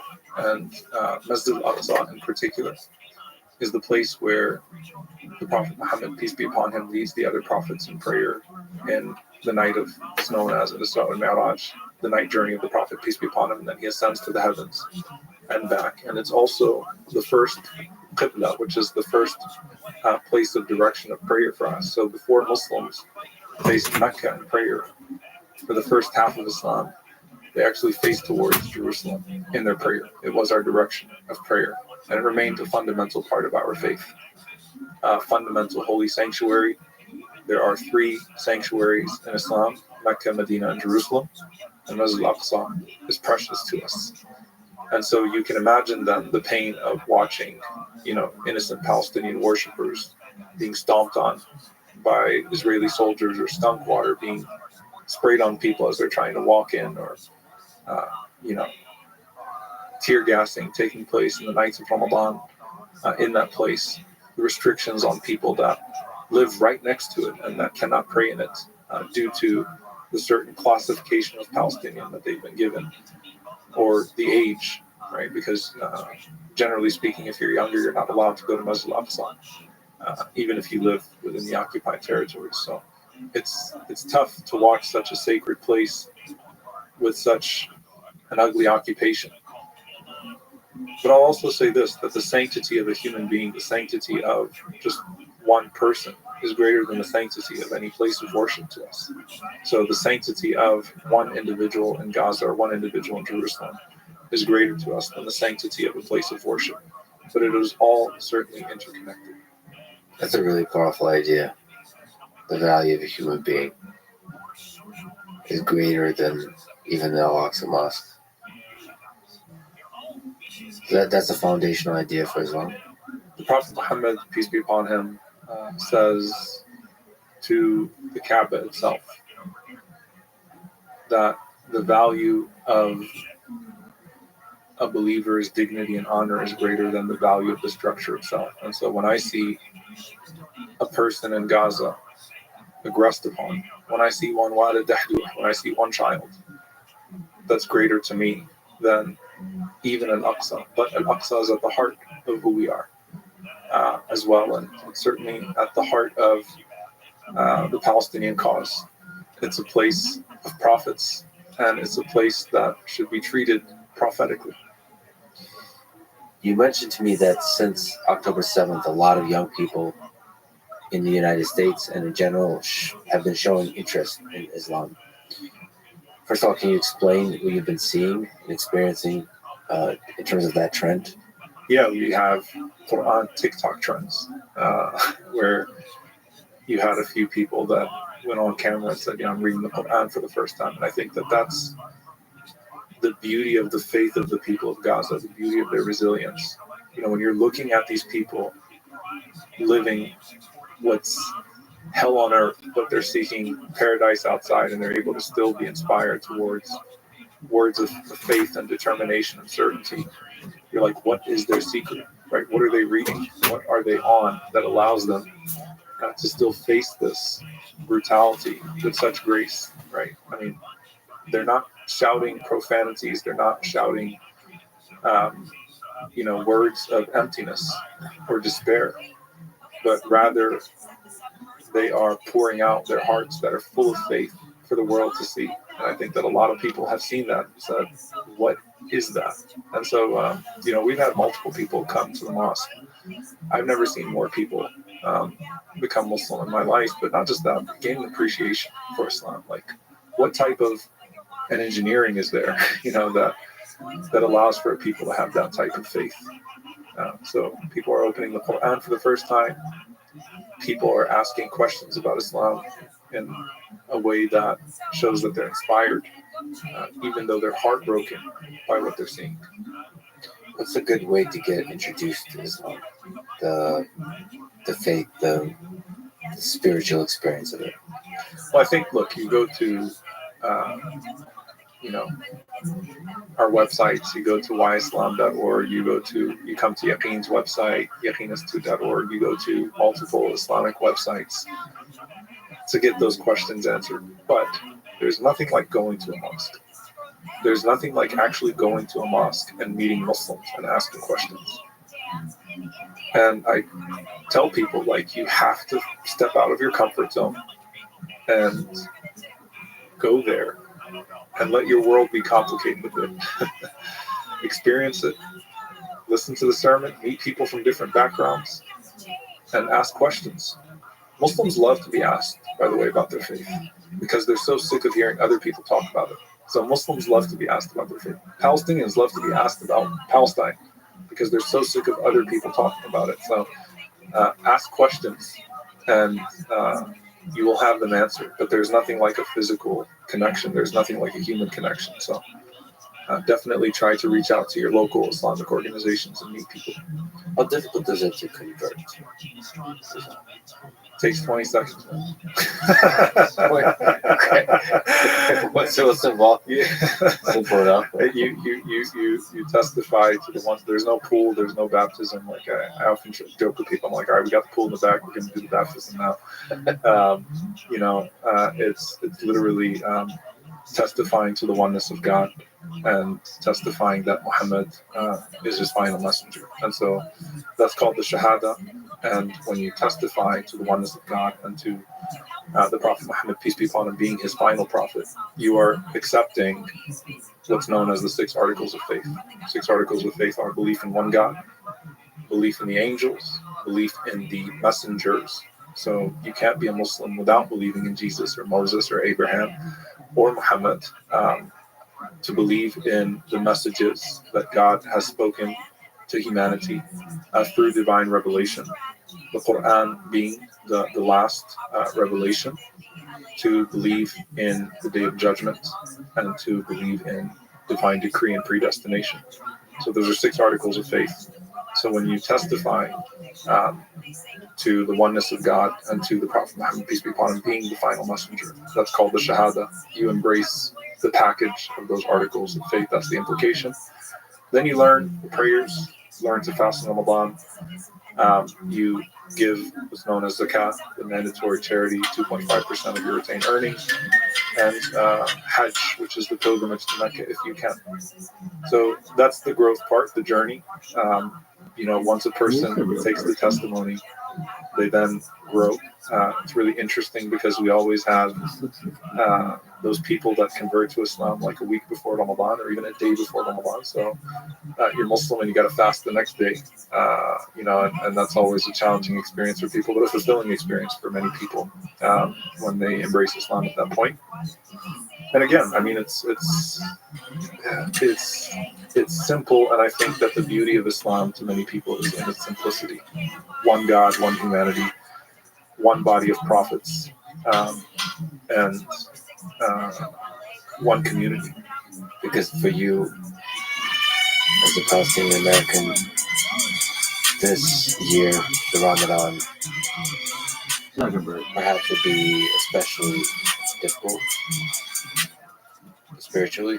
What are you anticipating? What do you think is the difference this year? I hope and pray that we have a ceasefire before Ramadan. I hope that at that point we're rebuilding Gaza, talking about rebuilding Gaza and helping people that have been damaged in so many different ways. I hope that Ramadan is turning a corner. Every Ramadan, the aggression against the Palestinian people seems to grow. So we're usually dealing with, last 10 nights of Ramadan, and then the incursions on Masjid al-Aqsa really sour it for the entire Muslim world, right? Because you're watching worshippers being assaulted in one of the holiest places in the world, and at the same time you're trying to find your deep connection, your own deep holy connection, right? In Ramadan. This time we're going in, and if this is still ongoing, we're dealing with a continued genocide. So I think that the mood has been somber in the community. The mood has been different from anything I've ever seen before. So I anticipate this Ramadan will be different from anything we've ever seen before. I think the focus will continue to be on Gaza and on either stopping the aggression on Gaza or beginning the rebuilding of Gaza. So the general heaviness permeates just your prayers and your thoughts throughout this. Yeah, I mean, look, every sermon I've given since October 7th has had to have some inclusion of this because it's what's on everyone's hearts and minds. We also have people in our communities that have lost 20, 30, 40 people, right, in our midst. It's not the same. If we start to have refugees or people that escape for medical treatment, that are able to get out through Egypt and join their families, it's becoming more real. right? It's become more personal for people. So I think that Ramadan will surround both in terms of messaging as well as community, uh, the pain of the moment with a prayer for hope and healing. Not to put you on the spot, but in your sermons, in your private life, what is a passage in the Quran that is one you find yourself returning to often? You know, the part of the Quran I get asked this question that resonates with me most usually has to do with what is heaviest for me at the moment. There's a verse in the chapter of Mary, a part of the verse, وَمَا كَانَ رَبُّكَ نَسِيًّا. Your Lord does not forget. Your Lord does not forget. And so, you know, as you see what's transpiring right now, our hope is not in creation. Our hope is in our Creator. And our hope is not in this life. Our hope is in the afterlife. And so that verse deeply resonates because I think that, you know, many of us often wonder, how are they going to rebuild? How are they going to get past this? And we know that God has a way of restoring everything. God will restore everything. If not in this life, then in the next. So there's an eternal flame of hope that burns there. Yeah, the people of Gaza have it. The people of Gaza have it. You know, you can be more easily deluded by this material world if you're hostage to it. But the people of Gaza have never been deluded by the material world because they never really had it. They've always been attached to a greater idea, to a greater place. And so it is part of the secret ingredient that they have, right? That they believe in something greater than this. And so you can't survive hell on earth unless you believe in paradise outside of it. When you look far into the future, 20, 30, 40 years from now, we're doing another podcast, 80s and 90 years old. What do you hope to see in the Middle East? What do you hope to see change in the Middle East and the United States as a people, as a set of policies, cultures, nations? I think that the nation state model and nationalism are becoming so unsustainable just with the growth of refugee populations, desperate refugee populations, the rise of, unfortunately, fanaticism and fascism in different parts of the world, climate, you know, and all that presents to us in terms of displacement.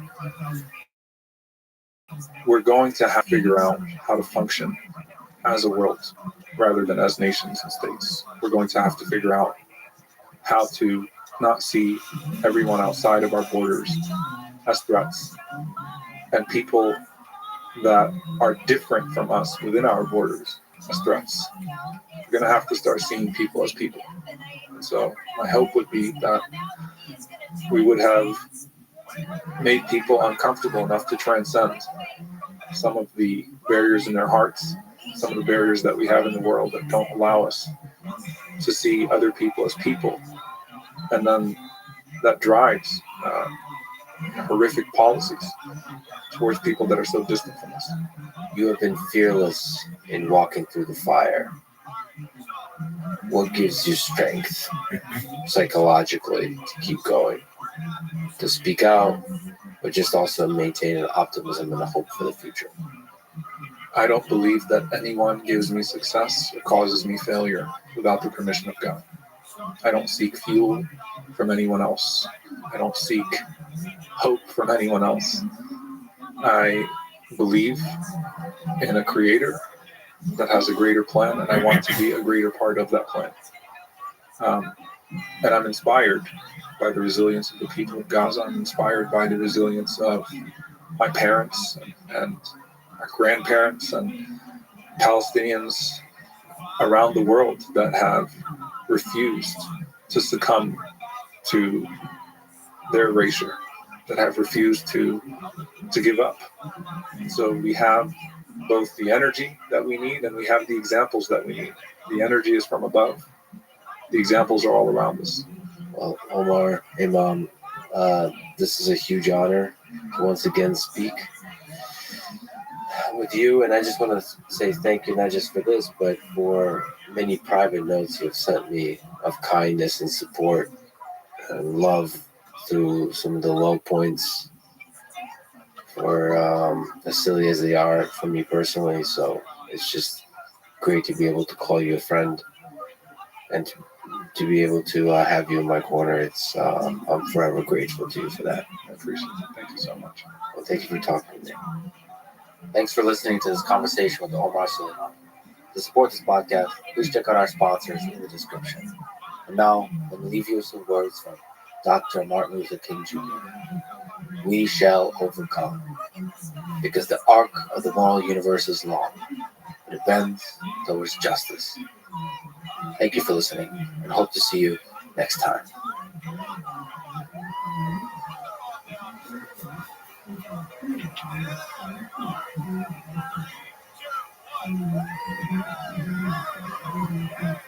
Something has to happen with Iran. There has to be some diplomatic bilateral communication. No, what has to happen is the containment of Iran. History moves in one direction, right? Because of time. Communism, Nazism, all of that was a regression from what was happening at, for example, the beginning of the 19th century and the 20th century. In what way? Do you think that today Donald Trump knows that he lost the election? Absolutely. So I don't. This is one of the areas where we get into this. I don't understand if there's like brain breaking happening or what's going on. I don't know what world we can ever live in, but we say that Trump is less divisive for the country than Biden. Joe Biden literally used the Occupational Safety and Hazard Administration to try to cram down vaccine mandates on 80 million Americans. That's insane. What about supercalifragilistic? What about pneumothorax? Yeah, or the science terms. Yeah, exactly. Or what about the 7,000 letter thing that's from part of biochem? I got my education in the Soviet Union, so we just did math. That's why you're a useful person. Does body count matter? The following is a debate between Ben Shapiro and Destiny, each arguably representing the right and the left of American politics, respectively. They are two of the most influential and skilled political debaters in the world. This debate has been a long time coming, for many years. It was about 2.5 hours, and we could have easily gone for many more. I'm sure we will. It is only round one. This is the Let's Read Them podcast. To support it, please check out our sponsors in the description. And now, dear friends, here's Ben Shapiro and Destiny. Ben, you're conservative. Destiny, you're a liberal. Can you each describe what key values underpin your philosophy on politics and maybe life in the context of this left-right political spectrum? You want to go first? Yeah. So I think that we have a huge country full of a lot of people, a lot of individual talents, capabilities. And I think that the goal of government, broadly speaking, should be to try to ensure that everybody's able to achieve as much as possible. So on a liberal level, that usually means some people might need a little bit of a boost when it comes to things like education. They might need a little bit of a boost when it comes to providing certain necessities like housing or food or clothing. But broadly speaking, I mean, I'm still a liberal, not a communist or socialist. I don't believe in the total command economy, total communist takeover of all of the economy. But I think that broadly speaking, the government should kind of like kick in and help people when they need it. And that government can and should be big. Not necessarily. I noticed that when liberals talk about government, especially taxes, it seems like they talk about it for taxes' sake or bigness' sake. So people talk about taxes sometimes as like a punishment. Tax the rich. I think taxing the rich is fine insofar as it funds the programs that we want to fund. But Democrats have a really big problem demonizing success or wealth, and I don't think that's a bad thing. I don't think it's a bad thing to be wealthy, to be a billionaire or whatever, as long as we're funding what we need to fund. Ben, what do you think it means to be a conservative? What's the philosophy that underlies your political view? So first of all, I'm glad that Destiny, you're already coming out as Republican. It's exciting. We hold a lot in common in terms of the basic idea that people ought to have as much opportunity as possible, and also insofar as the government should do the minimum amount necessary to interfere in people's lives in order to pursue certain functions, particularly at the local level. So a lot of governmental discussions on a pragmatic level end up being discussions about where government ought to be involved, but also at what level government ought to be involved. And I have an incredibly subsidiary view of government. I think that local governments, because you have higher levels of homogeneity and consent, are capable of doing more things. And as you abstract up the chain, it becomes more and more impractical and more divisive to do more things. In my view, government is basically there to preserve certain key liberties. Those key liberties pre-exist the government insofar as they are more important than what priorities the government has. The job of government is to maintain, for example, national defense, protection of property rights, protection of religious freedom. And these are the key focuses of government as generally expressed in the Bill of Rights and the Constitution. And I agree with the general philosophy of the Bill of Rights and the Constitution. Now, that doesn't mean, by the way, that you can't do more on a governmental level, again, as you get closer to the ground, which, by the way, is also embedded in the Constitution. People forget the Constitution was originally applied to the federal government, not to local and state governments. But if I'm going to define conservatism, it would actually be a little broader than that, because I think to understand how people interact with government, you have to go to kind of core values. And so for me, there are a couple of premises. One, human beings have a nature. That nature is neither good nor bad. We have aspects of goodness and we have aspects of badness. Human beings are sinful. We have temptations. And what that means is that we have to be careful not to incentivize the bad, and that we should incentivize the good. Human beings do have agency and are capable of making decisions in the vast majority of circumstances. And it is better for society if we act as though they do. Second, the basic idea of human nature, there is an idea, in my view, that all human beings have equal value before the law. Yeah, I'm a religious person, so I'd say equal value before God, but I think that's also sort of a key tenet of Western civilization, being non-religious or religious, that every individual has equivalent value in sort of cosmic terms. But that does not necessarily mean that every person is equally equipped to do everything equally well. And so it is not the job of government to rectify every imbalance of life. The quest for cosmic justice, as Thomas Sowell suggests, is something that government is generally incapable of doing, and more often than not botches and makes things worse.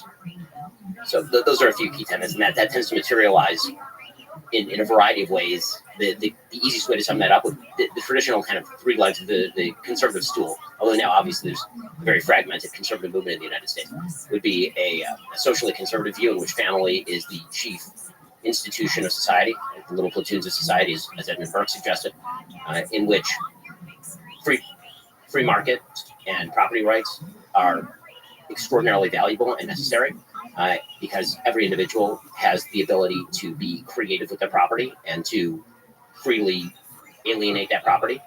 And finally, I tend toward a hawkish foreign policy that suggests that the world is not filled with wonderful people who all agree with us and think like us. And those people will pursue adversarial interests if we do not protect our own interests. Can I ask you a question on that? I'm so curious. I'm excited for this conversation because I consider you to be really intelligent. But I feel like sometimes there are ways that conservatives talk about certain issues that seem to defy logic and reasonableness. So here, I'm not sure you feel the same way about progressives, but even some liberals for sure. Before I ask this question, it's going to relate to education. We can agree, broadly speaking, that statistics are real and that not everybody could do everything. So for a grounded example, my life was pretty bad. I got into streaming and I turned my life around, and that was really cool, but I can't expect everybody to do what I did, right? Like everybody being able to join the NBA or to be like a streamer. Well, of course, everybody has different qualities. Sure. Okay. So I used to be a lot more libertarian when I was 21. And one of the things that dramatically changed kind of my view on government manipulation of things in in society came when it came time to deal with my son and the school that he went to. And one of the things that I noticed was when it came time to send my son to school, I could do private education, I could do public. Personally, I did 12 years of Catholic private education. However, the public schools in Nebraska, depending on where you live, very, very, very good. And I opted for a certain district. I bought a house there. I moved there. And then my son was able to go to those schools. And he's been going through those schools. And the difference of availability of like technology, like these kids are taking home iPads in first grade. They've got like huge computer labs and everything. Do you think that there is some type of, I don't want to say injustice or unfairness, because I'm not even looking at it that way, just pragmatically, that there might be children that are in certain schools, and if they just had better funding or more access to technologies or things available to them, that those kids would become more productive members of society. With like a little bit of a help, they could actually achieve more and do better for all of society. So I think that on the list of priorities when it comes to education, the availability of technology is actually fairly low on the list of priorities. Sure, the Meaning two that things I've heard are food availability and I think air conditioning. I think are the two biggest ones that I know. Sure. Well, I mean, the biggest thing in terms of education itself, not just the physical facilities that we're talking about, would actually be two-parent family households. Sure. Communities that have fathers in them is actually the number one, decisive according to Roland Fryer and many studies done on this particular topic. And the idea that money alone, that investment of resources, is the top priority in schooling is belied by the fact that LAUSD, which is where I went to school when I was younger, they pour an enormous amount of money into LAUSD. We're talking about tens of thousands of dollars very often per student, and it does not result in better schooling outcomes. And so when you say, if we could give every kid an iPad, would you give every kid an iPad? The question is not if I had a replicator machine from Star Trek, would I give everybody an enormous amount of stuff? Sure, I would. Every resource is finite, every resource is limited, and you have to prioritize what are the outcomes that you seek in terms of the means with which you are seeking them. And so, again, I think that the question is I quibble with the premise of the question, which is that, again, the chief injustice when it comes to education on the list of injustices is lack of availability to technology, or that it's a funding problem. I just don't think that's the case. Sure, and I can half agree with you there, but I don't think any amount of changes in the schools will create two-parent households. Right, we can't bring it. I totally agree with you. So that's why I think that the fundamental educational problem is not, in fact, a schooling problem. I think that it pre-exists that. Sure, but then I feel like this is kind of the conservative merry-go-round where it's like, what can we do to help with schools? So two of the things that I've seen, I think, that are usually brought up in research is one is air conditioning, that children in hotter environments just don't learn as well. And then the second one is access to food. So like kids that are given like a breakfast or lunch that's provided at school, like increases educational outcomes. Now I agree that neither of these things might be determinative in like, well, 20% of kids were graduating, now 80% of kids are graduating, or these kids are all going, from with their GEDs into the workforce, and now these kids are all suddenly becoming engineers. But in terms of where we can help, do you think there should be like some minimum threshold or minimum baseline of like, at the very least, every school should have a non-leaky gym, or every school should have, if children can't afford lunch or breakfast, like some sort of food provided, or every school should have these like baseline things? So again, I'm going to quibble with the premise of the question, because I think that when it comes to, for example, food insecurity, school food programs, again, you can always pour money into any program, and at the margins create change. I mean, there's no doubt that pouring money onto anything will create change in a marginal way. The question is, how large is the margin and how big is the movement? Right. So the delta is what I'm looking at. And so I think that you're starting at a second order question, which is, what if we ignore what I would think are the big primary questions of education, namely family structure, value of education at home, how much you have parents who are capable or willing to help with homework, what are the incentive structures we can set up for a society that actually facilitate that, how local communities take ownership of their schools is a big one. Right, all of these issues we're ignoring in favor of, say, air conditioning or lunch programs. And so in a vacuum, if you say air conditioning and lunch programs, sounds great in a vacuum. In terms of prioritization of values and cost structure, are those the things that I think are going to move the needle in a major way in terms of public policy? I do not. And in fact, I think that many of them end up being disproportionate wastes of money. I mean, I've talked before, pretty controversially, about the fact that an enormous amount of school lunch programs are thrown out. Like, an enormous amount of that food ends up in the garbage can. Is there a better way to do that? If there is a better way to do it, then I'm perfectly willing to hear about that better way to do it. But it seems to me that one of the big flaws in the way that many people of the left approach government is, what if we hit every gnat with a hammer? And my question is, what if the gnat isn't even the problem? What if there's a much bigger substructure problem that needs to be solved in order to, if you're shifting deck chairs on the Titanic, sure, you can make the Titanic slightly more balanced because the deck chairs are slightly better oriented. But the real question is the water that's gaping into the Titanic, right? Yeah, and I agree with you 100%. But again, I feel like we're on the conservative merry-go-round then of never wanting to address That's not a any. conservative merry-go-round. I can give you 10 ways. Well, sure, but so like here would be the merry-go-round. I would say that like there's a minimum funding for schools that I think would help children, and then we go, well, the thing that would help them the most is two-parent households. And I go, okay, well, two-parent households actually aren't the problem. The issue is access to things like birth control, so people don't have children early on. And it's like, but the issue isn't actually birth control. The issue is actually you need a certain amount of money to move out early and to get married and then to have a two-parent household. So it's actually like economic opportunity. No. Well, You know, No, just two-parent household. yeah, That's but it. like, what are the Don't precursors? fuck people before you're ready to have babies. Sure, Done. that's great. We can say that and try to fight against, you know, however many hundreds of thousands of years of human evolution. But people will have sex and people will make babies. And then they used to get married. The vast majority of people in this country with kids used to be married. The vast majority of people with kids in this country now are not married increasingly. Mhm. That But is a lot of obviously a these- societal change. Something Yeah, true. changed. It wasn't human evolution. But a lot of those things, in terms of resting on whether or not people get married, have to do with financial decisions. Do you have the money? People are worse off now than they were 50, 60 years ago when the marriage rates were higher. People are delaying the start of their careers because education is increasingly important. So, in other words, people are richer now and they have more education now, and yet they're having more babies out of wedlock now because they're richer and have more education. I'm saying that one of the biggest indicators for whether or not somebody's willing to get married is how much money both people are making if they can move out of their household. People don't tend to want to get married at 22 when they just finished college, when they don't have the money to move out, they can't afford a house. Because we have changed the moral status of marriage in the culture, meaning that everyone, poor, rich, and in between, used to get married. That is, by the way, a huge percentage of marriages in the United States used to be what they would call shotgun marriages, meaning that somebody knocked somebody up, and because they did not want the baby to be born outside of a two-parent household, they would then get married. Do we think that shotgun marriages, though, are a way to bring back equilibrium to education? Yes. Yes, absolutely. Yes, 100%. Do we A think child that, deserves a mother and a father. sure, Because that is the basis for all of this, including education. do we think that shotgun marriages are, well, let's say this, do we think that that's a reasonable direction that society would ever take? Or is this like, Yes, it was the reasonable direction for nearly all of modern it history. was, but history moves in one direction, right? Why? Because of time. I mean, people don't think that that's in what way is that? And I don't think we've ever regressed yes, I'm- social standards back to like, oh well, let's go 100 years back and do things that used to exist before. I think There's the like, entire left right now is arguing that we regress social standards by rejecting Roe versus Wade, so that's obviously not true. the Roe versus Wade is not a social standard; it's a Supreme Court ruling. Number Yes, one. but Number then- two, if you read the actual majority of opinion on Roe v. Wade, we can see that socially we actually never made huge progress on how society viewed abortion. This has always been an incredibly divisive thing, right? Even that was, I think, part of Alito's writing on it was that things like gay marriage, for instance, we kind of moved past, and it's not really as debated anymore. But abortion was never a settled topic. The Despite notion, Roe v. the Wade's notion that citation. the arc of history constantly moves in one direction is belied by nearly all of the 20th century. What do we mean by that? I mean, In the terms first of, half like, of the women's 20th rights, century is civil filled with rights. barbarism, communism, Nazism, all of that was a regression from what was happening at, for example, the beginning of the 19th century and the 20th century. In what way? Nazism and communism were a regression from what was going on in 1905. These are in terms of like communism being a regression, for instance. I'm not a communist, but like the industrialization of the Soviet Union happened under a communist society. The industrialization, murder of tens of it millions of did. people. Yeah, there's I consider obviously that a regression. there. A Sure. moral regression, which is what we're talking about now. Moral regression. And you're You're- suggesting that moral regression, I wouldn't term a return to traditional values a moral regression, you would.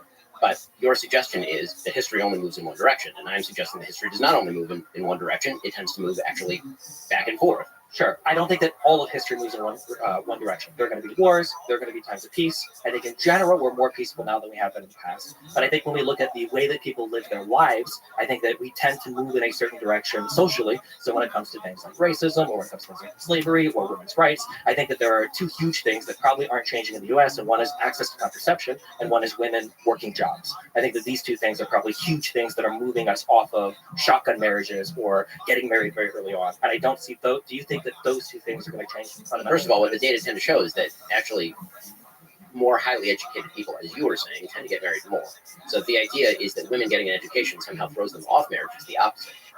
Usually But those women are aren't not getting. educated. But those women aren't getting shotgun marriages. Those women aren't having children. Yeah, but that are now 18, you're 17. shifting the topic. My topic was how to get more people married.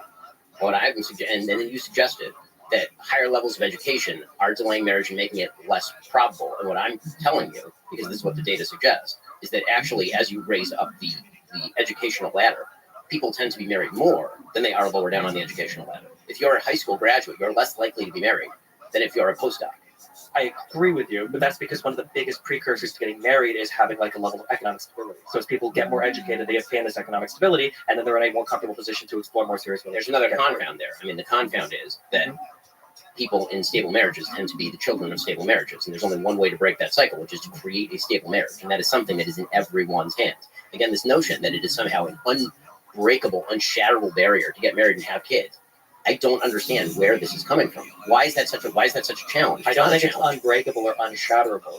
The initial point was for school, if we could provide a minimum level of educational stuff for children, that'd probably be good. But when we retreat back to, well, it has to be the families that are fixed first, fixing families is a multivariate problem. And there's so many. I'm fine within my local community. We all vote. Again, I've suggested there's a difference between local community and federal.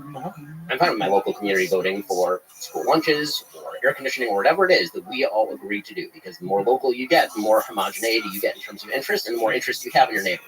All of that's fine. I'm part of a very, very solid community. In our community, we give to each other. We have minimum standards of helping one another. All that's wonderful. When it comes to the actual problem of education, what I object to in the political sphere, and this happens all the time, is everybody is arguing on top of the iceberg about how we can move the needle 0.5 percentage points, as opposed to the entire iceberg melting beneath them. And we just ignore that. We pretend that that's just, sort of the natural consequence of things. The arc of history suggests that people are never going to get married again. Yeah, well, I mean, actually, what the arc of history suggests, realistically speaking, is that the people who are not getting married are not going to be having kids. And what it also suggests, the people who are married are going to be having kids. And so the demographic profile, actually, over time, is rather going to shift toward people who are having lots and lots of kids. I'm married. I have 4 kids. Everyone in my community is married. That's like minimum buy-in in my community is 4 kids. Okay, and so what's happening actually in terms of demographics is that the people who are more religious and getting married are having more kids. And so if you're talking about the arc of history shifting toward marriage, I would suggest that actually demographically over time, long periods of time, not over one generation, over long periods of time, the only cure for low birth rate is going to be the people who get married and have lots of kids. Yeah, I don't necessarily disagree with any of that, but I'm just saying that, again, I know you're upset when I bring up the term merry-go-round. I think that there are good conversations to be had about people getting married, because stable families produce stable children that are less likely to commit crime, that are more likely to go to school, that are more likely to be productive members of society, etc. I'm not going to disagree with you on any of that. All of that is true. It's just frustrating that sometimes when you bring up any problem, all of it will circle back to other things that makes it seem like we can't make any progress in any area without fixing In something. what way? I mean, I literally just told you that on the local level, I'm fine with people voting for air Yeah, but conditioning. so for instance, on the local level, so for school funding is done, I think, generally per district. So what do you do when you have poor districts that can't afford air conditioning for their schools? I mean, the idea there would be that presumably if the society, meaning the state, and I generally don't mean the federal state, I mean like the state of California, for example, decides that everybody ought to have air conditioning, people will vote for air conditioning, and that's perfectly legal. And I don't think there's anything morally objectionable about that per se. I also don't think that that's going to heal anything remotely like the central problem. And I think that what tends to happen in terms of government is people love arguing about the problems that can be solved by opening a wallet, and nobody likes to solve a problem by, closing their sex life to one person, for example, or having kids within a stable religious community. Like the things that actually build society. I'm fine with arguing about each of these policies, and whether we apply them or not is a matter generally of pragmatism, not morality. It's a matter of incentive structures, not per se morality, because incentive structures do have moral underpinnings. There's such a thing as, for example, if you're going to use a welfare program, you have to decide how effective it is, to what crowd it applies, where the cutoffs are, does it disincentivize work, does it not? All of these are pragmatic concerns. But on a moral level, the generalized objection that I have to people on the left side of the aisle is that they like to focus, in these conversations very often it feels as though it's conversation with people who are drunk searching under the lamp for their keys. The problems they want to look at are the problems that are solvable by government. And then all the problems they don't want to look at, which are the actual giant monsters lurking in the dark, and not particularly solvable by government, are the ones they want to ignore and assume are just the natural state of things. And I don't think that's correct at all. And I 1,000,000,000% agree. But then obviously my criticism for the conservative side is the exact opposite, where there are parts where government could remedy some issues. For instance, children having sex with each other, producing other children out of wedlock. Like sometimes having after-school programs is nice to prevent that. Like I didn't have time for these things when I was in school. I was doing football practice. I was doing cross-country practice. I went in early for a band. I agree with you that sometimes people only focus on one end of the problem. I hate to be that guy, but as somebody that watched The Wire, sure, I'm not going to cite The Wire as a real life example, but obviously there's only so much you can do in a school when the children coming in are so beyond destroyed because of the family life and everything prior to them even getting to school that day. So I agree, government is not like the solution to broken families. That would never be the case. And it's actually not the solution to education, depending on the kind of solutions that you're talking about. Some solutions, yes. Some solutions, no. Yeah. So the only thing I'm looking at is, as I said earlier, just like these minimum threshold things where it's like, where can government make? Because you mentioned marginal, which I think is a really good way to look at things. There's marginal costs and marginal utility to things, where the first $1,000 per student you spend might give you a huge return, but the extra 20,000 after. Yeah, I think these are all pragmatic discussions, Sure, and okay. actually, this is what we used to hash out in legislatures before they turned into platforms for people grandstanding. But yes, Sure. Okay. Yeah. As we descend from the heavens of philosophical discussion of conservatism and liberalism, let's go to the pragmatic muck of politics. Trump versus Biden. Between the two of them, who was in their first term the better president? And thus, who should win if the two of them are, in fact, our choices, should win a second term in 2024? Ben? sure. So, in terms of actual job performance, you have to separate it into a few categories. In terms of actual performance in foreign policy, I think Trump's foreign policy record is significantly better than Biden's. The world being on fire right now being a fairly good example of that. And we can get into each aspect of the world being on fire and where the incentive structures came from and how all of that happened in a moment. When it comes to the economy, I think that Trump's economic record was better than Biden's. Doesn't mean he didn't overspend. He did. He wildly overspent. But he also had a very solid record of job creation. A huge percentage of the gains in the economy went to people on the lower end of the economic spectrum. Actually, the gross income to the average American was about $6,000 during his term. The unemployment rates were very, very low before COVID. Yeah, I think that you almost have to separate the Trump administration into sort of before COVID and during COVID, because COVID obviously is sort of a black swan event, the most signal change in politics in our lifetime.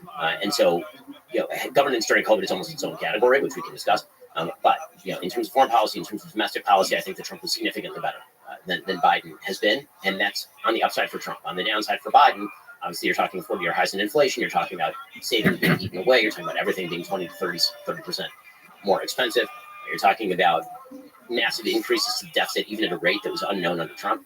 The deficit under Trump raised by about a little under $1 trillion every year up until 2020. Again, 2020 was COVID year, so everybody decided that we're going to fire hose money at things. But then Joe Biden continued to fire hose money at things in 21, 22, and 23. That obviously is, in my opinion, bad economic policy. And then you get to the rhetoric and you get to the stuff that Donald Trump says. And as I've said before, my view is that on Donald Trump's epitaph, on his gravestone, it will say Donald Trump. He said a lot of shit. I think that Donald Trump does say a lot of things. I think that is basically baked into the cake, which is why everyone who's bewildered by the polls is ignoring human nature, which is, at the beginning, when you see something very shocking, it's very shocking. And then if you see it over and over and over and over for years on end, it is no longer shocking. It is just part of the background noise, like tinnitus. It just becomes, something that your brain adjusts for. And so, do I like a lot of Donald Trump's rhetoric? No, and I never have. Do I think that is dispositive as to his presidency? No, I do not. When it comes to Biden, again, I think he's underperforming economically. I think that his foreign policy has been really a problem. Even the things I think he's done right are, I think, band-aids for things that he created by doing wrong.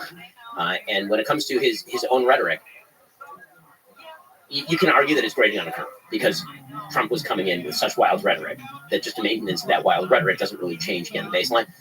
For Biden, he came in the same way that Obama did, on the sort of soaring rhetoric of American unity. I'm the president for all. Like Trump came in, he's like, listen, I'm the president for what I am, and I'm going to say the things I want to say. I'm going to get on the toilet, I'm doing it. They're like, okay, so that's what it is. With Biden, he came in with, I'm the president for all Americans. I'm trying to unify everybody. And that pretty quickly broke down into a lot of oppositional language about his political opponents in particular, an attempt to lump in, for example, huge swaths of the conservative movement with the people who participated, for example, in January 6th or who were fans of January 6th. The sort of lumping in of everybody into MAGA Republicans who wasn't personally signed on to an infrastructure bill with him. And that sort of stuff, I think, has been truly terrible. I thought his Philadelphia speech was truly terrible. And again, I think that you do have the problem of he is no longer capable of, certainly rhetorically, unifying the country when every speech from him feels like watching Nick Walenda walk across a volcano on a tightrope. It really is like you're just sort of waiting for him to fall. I mean, it's sad to say. I mean, the other day he was speaking for what was, in effect, his campaign kickoff, and this is in Valley Forge. And I mean, Jill rushed up there, like as soon as he was done. Jill rushed up there. Like she'd been shot out of a cannon to come and try and guide him away so he didn't become the Shane Gillis Roomba. And that's not really, let's put it this way: it's not quiet the soul to watch Joe Biden rhetorically. Again, that's a different problem than Trump's problem, but that's my analysis. This is one of the areas where we get into this. I don't understand if there's like brain breaking happening or what's going on. I don't know what world we can ever live in, but we say that Trump is less divisive for the country than Biden. I think it is so patently obvious. Trump is so divisive. Like, not only does Trump make an enemy out of every person in the opposition party, he makes an enemy out of his own party and every single person around him. Like, we all watched him bully, Jeff Sessions. We all watched him bully his own party on Twitter. We all watched, like, all of these people walk away from him. Even recently, I think the Secretary of Defense Esper and John Kelly, the Chief of Staff, were saying, I think Trump is a threat to democracy. You've got all of his prior people that were around him, some of his close allies. You've got Bill Barr that won't co-sign a single thing that he says. You've got all these people that he used to work with that all say Trump is a horrible, evil person. He is ineffective as a leader. He doesn't accomplish anything, and he didn't. To say that Biden has failed at bipartisanship when we've got the CHIPS Act, we've got the IRA, we've got the ARP, we've got the bipartisan infrastructure bill, we've got like all this major legislation that is working in this historically divided Congress, as opposed to Trump that got us tax cuts and deficit spending. I don't understand where we ever are in this world where Biden is somehow more divisive than Trump. Even the speeches that Ben is bringing up, they always bring up. I remember that one. I think we might have even done it on our episode. The one speech that Biden gave, where at one point the background is red, and That's the Philly speaker reference. yeah, they're like, "Oh my God, it's over. This is the end." And then meanwhile, you got Donald Trump, coming into office saying things like, if you burn the flag, you should have your citizenship revoked. Or talking about DNC, that I'm going to investigate every single one of these media organizations for corruptness. I'm going to open the libel and defamation laws. I'm going to take all of these guys to court. You've got this weird Project 2025 stuff where is it John Paschal, I think, is talking about, we're gonna investigate all of these people and we're gonna try to throw crimes at all these people. Trump is like the most divisive president I think we've ever had, in at least in my lifetime of being an American citizen. And the rhetoric from him is it's on a whole other level in terms of the demonization of political opponents. I mean, this is a guy that's known for giving his political opponents bad nicknames, right? Like, that's what Trump does. It's funny, but even as a resident of Florida, if Florida had another natural disaster, do you think Trump would withhold aid? Because you had, I think that was one of the few nice things that DeSantis actually said about Biden, was like, hey, listen, when the buildings collapsed in Miami Beach, that, for the hurricane stuff, that Biden was there. He was saying, if you guys can aid, how many billions, you can have it. Meanwhile, Trump, I think, was threatening to withhold federal funding from blue states that wouldn't, I think it had to do with the National Guard stuff, the deployment of the National Guard, that they weren't doing enough for the riots. And Trump was threatening to withhold aid from some of these blue states. Trump is literally the most divisive person in the world. I don't see how on any metric he is ever succeeding in the divisive category. In terms of the economy, I do think it's funny that Republicans are very keen to say that, we can't really grade Trump, post-COVID, because obviously COVID messed everything up, which is fair. But pre-COVID, what did Trump do? Yeah, he did deficit spending, tax cuts. He presided over historic low interest rates and an economy that was already blazing past the final years of Obama. We were posting all-time highs on all the stock markets in 2015 onwards. Unemployment rates were falling. Now under Biden, unemployment rates are even lower than they were under Trump. But it sucks that for Trump we can say, well, we can't really hold him accountable for 2020. That was COVID. Well, all we have for Biden is post-COVID. We don't have any pre-COVID Biden, economy. And it was the same thing for Obama too, coming in right after the housing collapse as well. And it sucks that Republicans are able to walk out of office, having burned the entire American society to the ground economically. And now we've got to try to evaluate, okay, well, what did Obama do during his first 3 to 4 years of trying to recover from where the housing collapse left it? And then we look at Biden now, who's trying to recover from COVID, and now we're grading him on a totally different scale than what Trump is being graded on. Yeah, that's stuff right there. We can go right on the foreign policy. On the foreign policy, I'm going to be honest. I am very liberal, very not progressive. I'll probably come off as more hawkish than others because I'm not a big fan of this. Which also, if Ben agrees, I think people like Trump are going to be the most dovish, isolationist people ever. They don't want to do anything internationally. They just want to protect America, be at home, protect their economy, don't do anything internationally, which is why he was constantly undermining NATO and constantly attacking all the European Union and cheering on the UK for Brexiting away from the EU. I think that being said, I think that Biden's done a phenomenal job when it comes to foreign policy. I think that the coalition building was so important for Ukraine, Russia, and I'm so happy that he decided to go to our European allies and our NATO allies and try to build a coalition of people to help Ukraine, so that wasn't only the United States. Personally, especially after doing a whole bunch of research, I do tend to side with Israel over Palestine in a lot of the Israeli-Palestinian conflicts. I'm glad that Biden, while remaining a staunch defender of Israel, is trying to rein in some of the more aggressive posturing towards the Palestinians in the Gaza Strip. I'm proud that Biden said, hey, listen, we're going to delay some of these attacks. Hey, listen, we are going to allow humanitarian aid here. Hey, listen, we are going to try to, not kill as many Palestinian people down there, while still, signaling that he would be a staunch supporter of Israel in the conflict, assuming the civilian casualties don't go too high. For foreign policy, blemishes. The biggest one you can give to Biden is Afghanistan and the pullout there. But man, are we going to talk about, the Inspector General report that says one of the biggest reasons why the Afghanistan pullout was so disastrous was because of the Doha Accords, where Donald Trump headed talks that didn't even include the Afghanistan army. These were disasters. Like when Biden took office, we had 2,500 troops left in Afghanistan. Like, what was the options even afforded to Biden at that point? Obviously, you've got the abandonment of the Kurds in northern Syria, for the Turkish armies to lay waste to.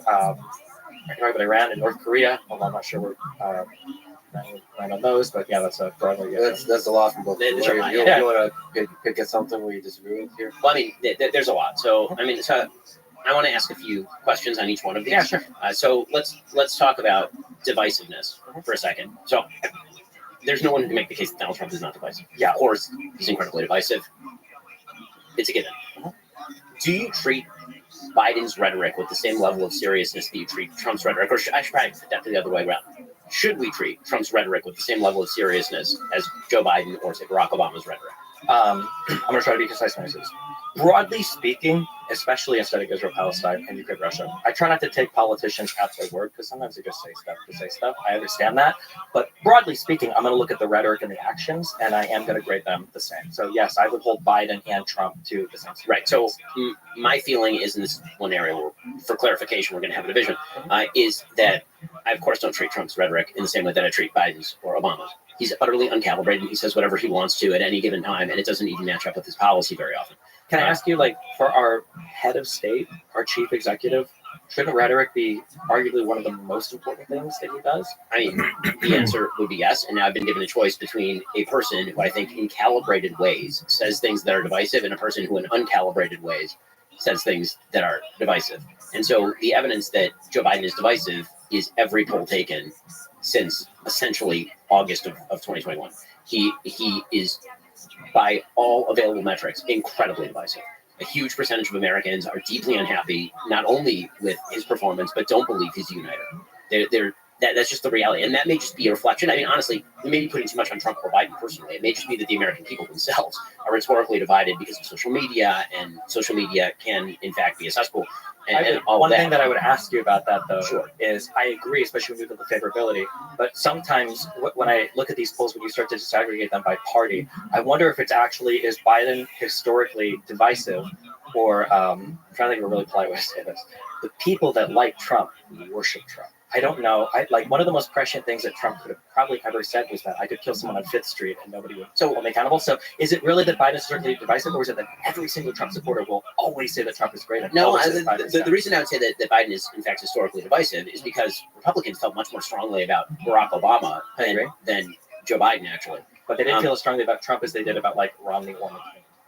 In what way? The allegiance to Trump. Oh, no, there's certainly more allegiance to Trump than there is to Romney or McCain, largely because Trump won in 2016.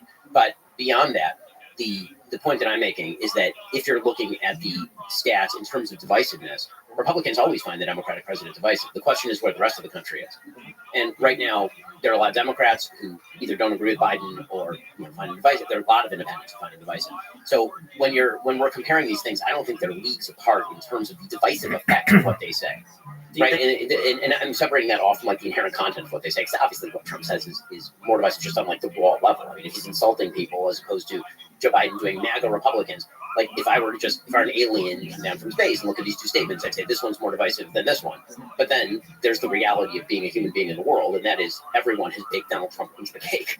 And Joe Biden, again, started off with a patina of being non-divisive and now has emerged as divisive. If you don't mind, I actually want to get to the foreign policy questions because this one is actually slightly less interesting. Sure. Well, can I just one quick thing, I guess, like, because we can say the reality of it and we can look at opinion polls. What if we look at like legislative accomplishments? Like Biden is working on a 50-50 divided Senate. Donald Trump had both houses of Congress and the Supreme Court and got like no major legislation passed. Well, I mean, he did lose Congress in 2018, but sure. But prior to that, we got the infrastructure bill, I think, in 1 year, which Trump promised for his entire presidency. Didn't get anywhere. Well, I mean, yes, his Republican base was not in favor of mass spending on infrastructure, and neither mine. So there's that. I think that's mostly a state and local. But they were in favor of mass spending for tax cuts. That's not spending. I mean, effectively it is, right? Like, effectively, it's not. Well, if you're cutting tax receipts, but you're not changing the level of spending, like Biden did with the IRA. I mean, again, we have a fundamental philosophical difference here. I think that when the government takes my money, that is not the government somehow being more fiscally responsible. When the government allows me to keep my money, I don't see that as the government spending. I see that as my money, and the government is taking less of it. That's great, but at the end of the day, the government is still going to be in a deficit spending, and they're going to have to borrow money from the treasury. Right, we have a spending problem. In other words, not a receipts problem. Is the case that I'm making. The problem with Donald Trump is not that he lowered taxes. The United States has one of the most progressive tax systems on the planet, and in fact, if you wish to have a European-style social welfare state, we actually need to tax the middle class to death. And the reality is that the top 20% of the American population pays literally all net taxes in the United States after state benefits and all of this. Sure. So if you actually wanted to have the kind of social welfare state that many liberals seem to want to have, like Northern Europe, for example, you'd actually have to tax people who make $40,000, $50,000, $60,000. And I don't want that. I agree with that. So So how do you explain the lack of legislation? I mean, If he's like such a uniter. because I think the Republican Party itself is quite divided, and I think that Trump's. But isn't that his job? He's the head of the Republican Party. He's the Republican president of the United States. I mean, again, I don't think that Joe Biden has passed wildly historic legislation. the infrastructure bill was the largest, Here's the problem. If you're a Republican, the only bills that you can get consensus on tend to be bills that that let's be real about this, that are tax cuts, because as you would, I think, agree with, when it comes to polling data, Americans constantly say they want to cut the government, and then the minute you ask them which program, they have no idea what they're right, exactly. And so it's much harder to come up with a bill to cut things than it is to come up with a bill to add things, which is why spending was out of control under Trump as well. But there are some Republicans who still don't want to spend on those things, right? So inherently, the task that this goes back to the first question. The task that Republicans think government is there to do is different than the task that Democrats think that government is there to do. So the way that the very metric of success for a Democratic president versus a Republican president, namely, for example, pieces of legislation passed, as a Republican, one of my goals is to pass nearly no legislation because I don't actually want the government involved in more areas of our life. I want to ask a couple questions on the foreign policy. Sure. Yeah, okay, wait, real quick. So for instance, like Donald Trump wanted to punish China and he wanted to bring microprocessor manufacturing to the United States.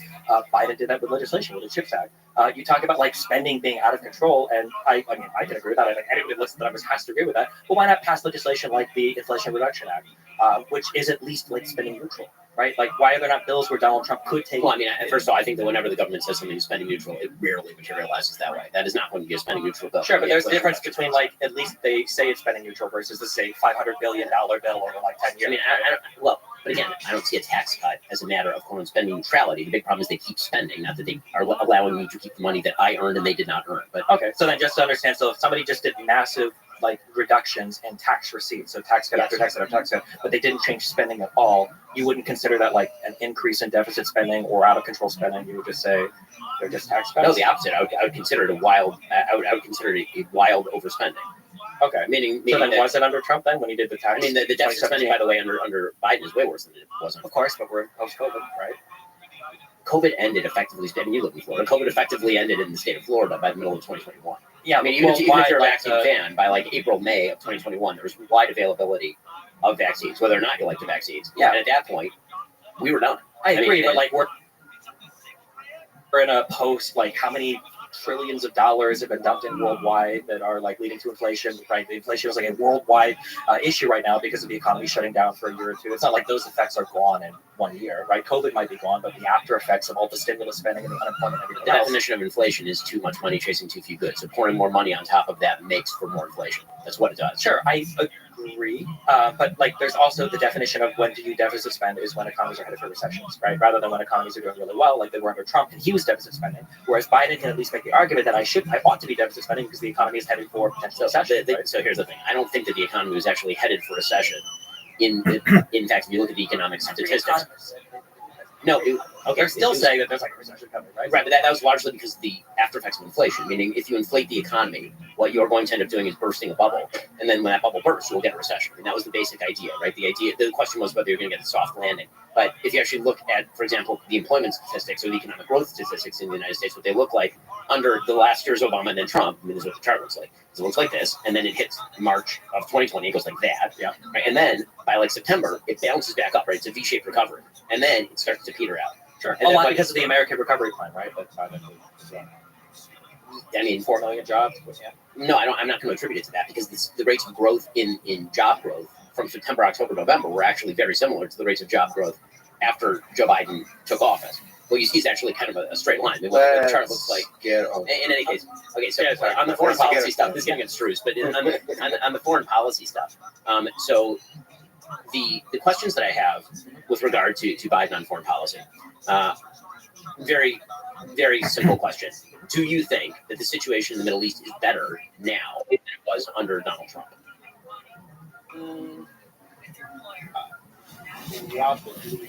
Yo, what's up? How you living, Miko? Jeffrey Dahmer, what's up, baby? Obviously, you've got the Israel-Palestinian war that's going on. Hope you're amazing. Broadly speaking, I'm not sure how much that affects the Middle East as much as like the collapse of Syria.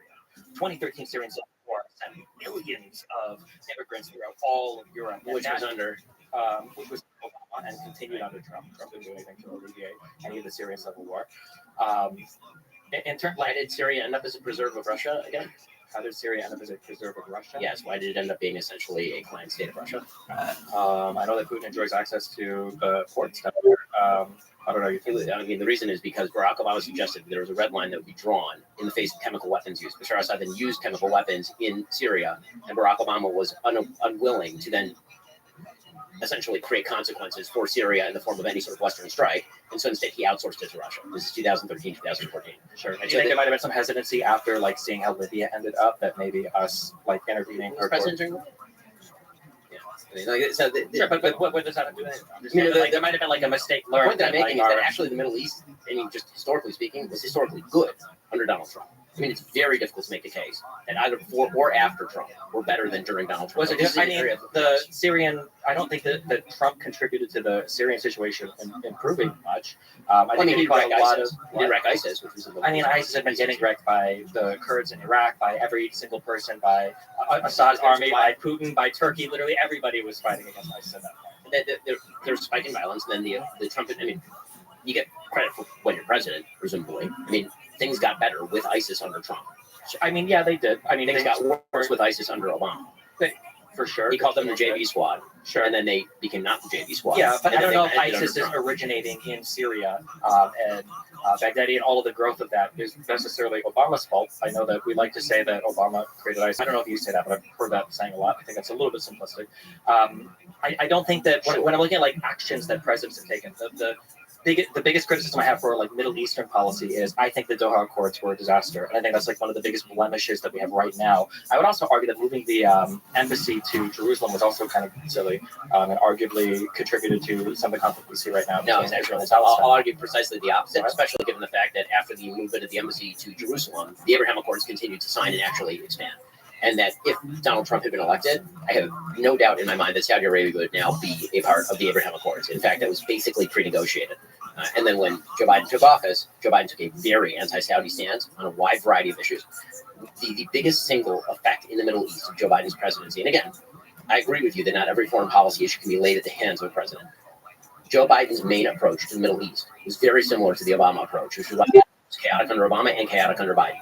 And that was to alienate allies like Saudi Arabia and Israel, and instead to try to make them cause or cut deals with Iran.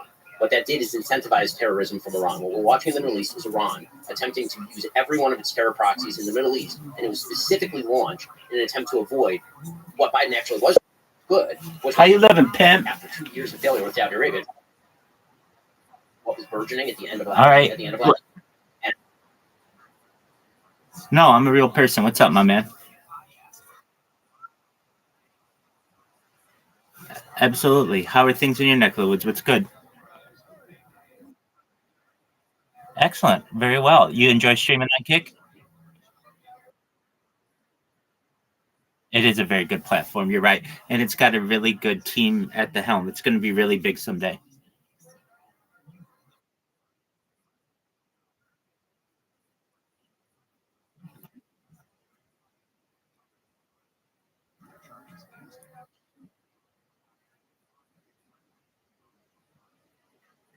That's great. Yeah, that's what I wanted. Excellent. I live stream on YouTube. So I've been live streaming 24/7, 365 for more than 3 years. I don't want war anymore. And so I stream my life for world peace. Absolutely. I just said, absolutely. I'll continue to follow you on Kick. What is your name on Kick? Yeah, I do actually.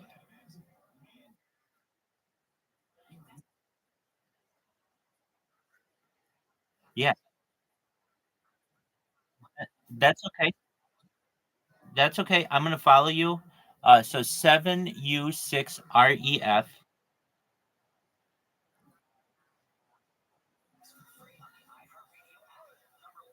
DUBR. Okay. When I type that in, it's DUBREF. T. Just for a moment.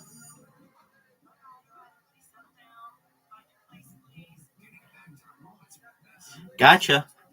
I'm gonna give you another follow right now. Excellent, my man. Beautiful. Ab- Absolutely. W to you as well. Hey, if you want to see something wild, I'll send it to you. Look how many live streams I have going right now. I'll send them to you. All you have to do, I'm live whenever you want. Just go to the link that I sent, or you could come in here. But consider yourself having a new friend. And if you ever need anything, I'm here for you. Okay. Beautiful, my friend. You take care. Shout out to you. Shout out to your best wishes. Thank you, my friend. You too. Blessed day to you as well. Take care. Peace, my friend. Shout out to 7U6REF or two breath.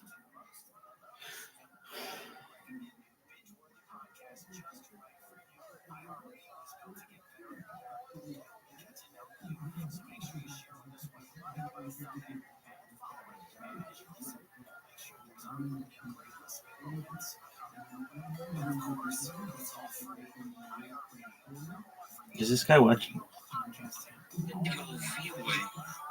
Yeah, he's looking at all my shit.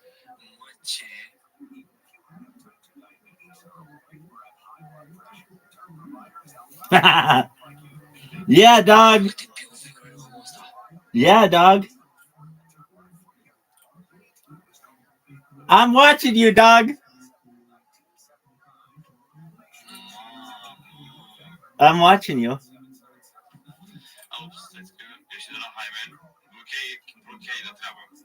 Shout out to you. Shout out to whatever you're speaking.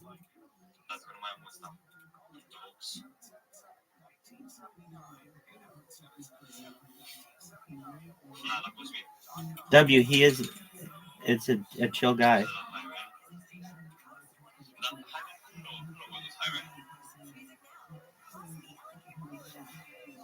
Shout out to Two Breath. What a nice person.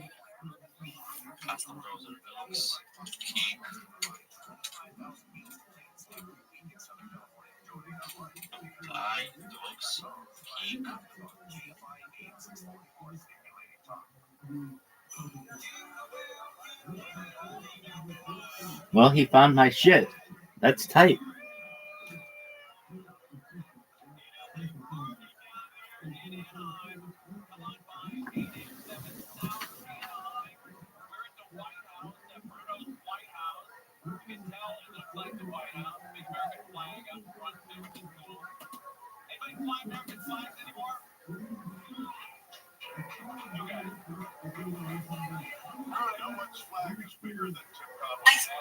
Oh, if we were going to do it.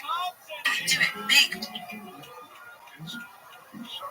That means don't forget me. Come back and see me next year. I'm not gonna forget you. You were talking about in that little moment. Like, wow, girl, you taught me. You know I was gonna like you, right? Sexy, big, juicy red lips. You knew these people. You brought them lips in here, knowing what they was gonna do, right? That's what you was doing. Look at that. I caught it. I got your kiss, girl.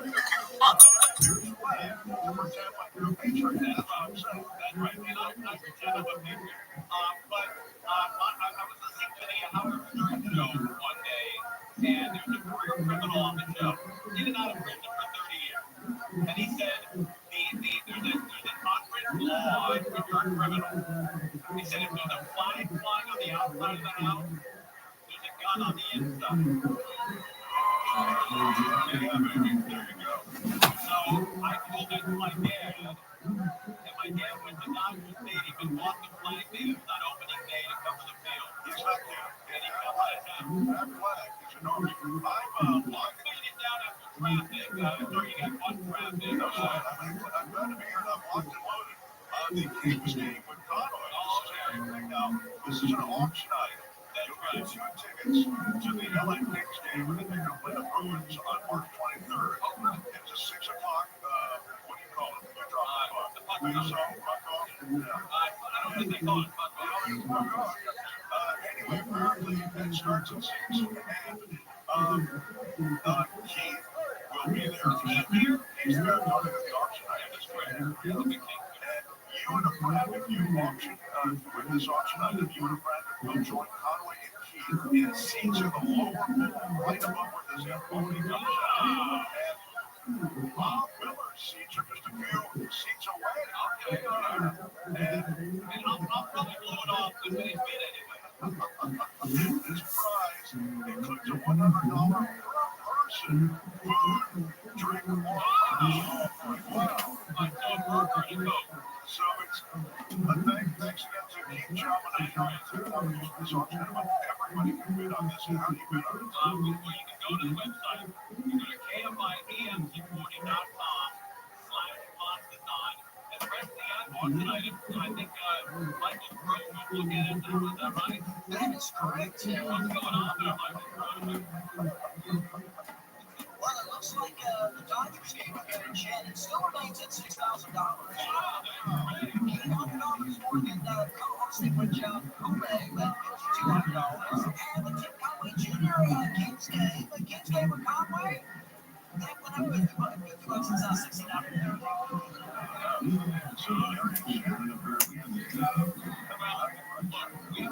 We have songs of the earth listeners. They have wealthy country club. That's right. It's not a competition. That's well and good of it. But I would consider it a total loss when I don't show up. You consider that. I probably be. Does anybody want a ding dong, a fresh free ding dong? Right, here we go. One for you, man. Here you go, man. There's one for you. Another one for that guy. Oh! Oh, I got a lady standing up in the white. There you go. Oh! All right, one for you. One to the back. There you go. There's another one. Here's another one for you. And one more for you. And then you want the box? There you go. Well, just no boxes out there. All right, Mark Thompson is here. We didn't get introduced at the top of the show because he was not here at the top. That was a trap. What's our sugar? 220. All right. It's ready to traffic in LA. It's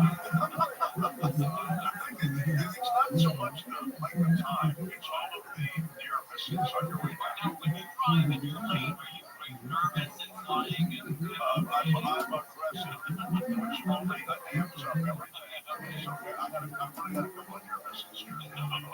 So I'm here. Yeah, and it was so much fun to listen to the podcast on the radio, so I'm happy to be here.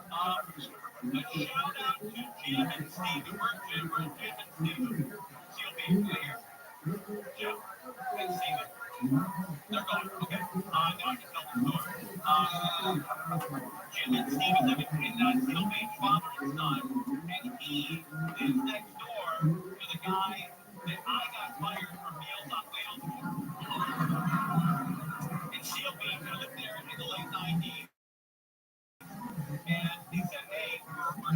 driver. I want to drive for this food company. It wasn't Meals on Wheels, but it's a similar operation. That's what it told us. And so I would drop off meals to four guys who were living alone. And I wore a Santa Anita hat one day, and two of the guys said, "Hey, how often are you going out to Santa Anita?" I said, "Only when they're open, which is every weekend." So I would take money from two of the guys out to Santa Anita and pay it for them. They bring them back to profit, or they would, they'd lose a couple of bucks. Well, the woman found out that I was doing that, and she fired me on the spot. On the spot. But what she didn't know was just because I was fired doesn't mean I'm going to stop in there and not stop in their house and collect money and go to Santa Anita. I was keeping them alive. I was keeping them alive. That's a heartwarming holiday story. I have never seen guys more excited to see another guy with a meal show up than the guys I was greeting. Because look, they were only betting $2, $10, $15. There wasn't killing them, but they knew that they had some excitement in their life. They had action. And I gave it to them.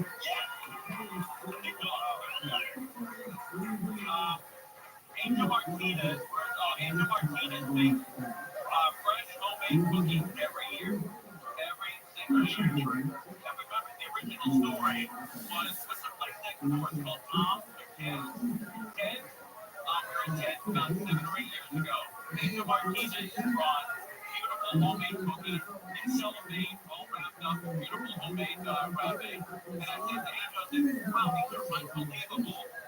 Is that a family recipe? I said, no, well, it's not so much a family recipe, but I got it, online, and I've been making for a while. And I said, you got to show me where this recipe is. And she said, okay, I'll do that. And I said, I really want to, I'm going to text it to my wife, and you show me where the recipe is. And she put her head down, and she just goes, Mom. I had every intention of being live that day. She lied. And I tried to tell Mom cookies as well. And she got spot. Well, this would have been a nice little package to make them look really pretty. I respect the Christmas live. Now, are these homemade? Well, I put them in the bag at home. I've seen these somewhere before. Probably is somewhere. It's a great tradition for Angel Martinez, everybody. Does anybody live off the 605? Or you down here? 1, 3, 4, 5. Okay. We got some closures coming up this weekend. All right. Great closures overnight, but we'll close to this weekend. Is that right?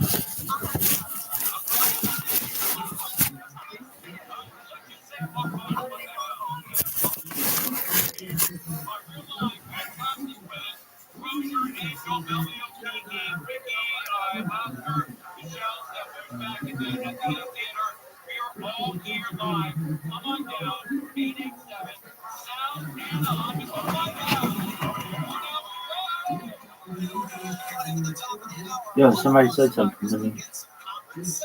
That's great, Craig.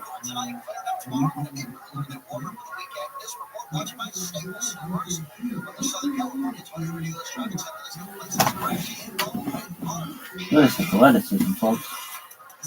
Unbelievable. Unbelievable.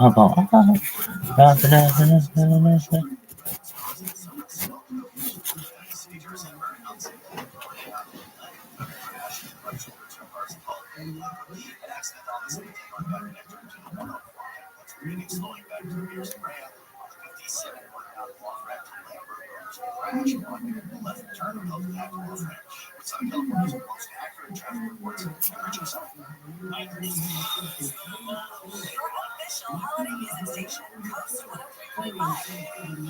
Playing Christmas music now. Plus the LNK Morning Show. Coast 103.5. Listen anywhere on the free iHeartRadio app.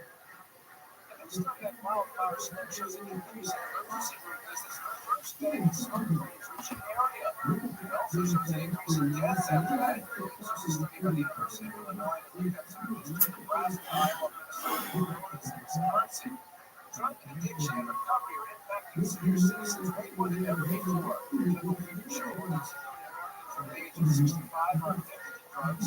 Experts are offering some safety tips for holiday decorations. Carol Larson, the emergency medicine physician for Cleveland Clinic, talks about one of the most common causes of injury. We see falls related to holiday decorating, bladders, and feet, probably the biggest one running across. When you climb ladders, make sure that it is firmly left on the ground, and ideally has equipment to make sure that ladder is secure. Consumer safety contributions statute last year nearly 15,000 people were treated in emergency departments due to holiday decorating-related injuries. Health update, I'm Scott. President Biden is now the first sitting U.S. president to visit Angola, saying he was committed to supporting his host country.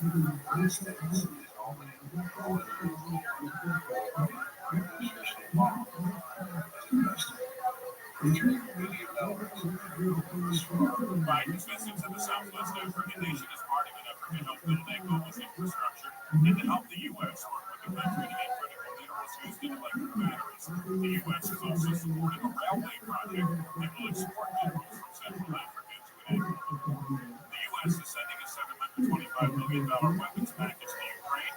It includes missiles, ammo, and anti-personnel mines, among other weapons. And so, according to Secretary of State Anthony Blinken, who says Stinger missiles and drones will also be included in the package, it comes as Russia has been taking villages in eastern Ukraine and has been targeting the country's energy grid with airstrikes.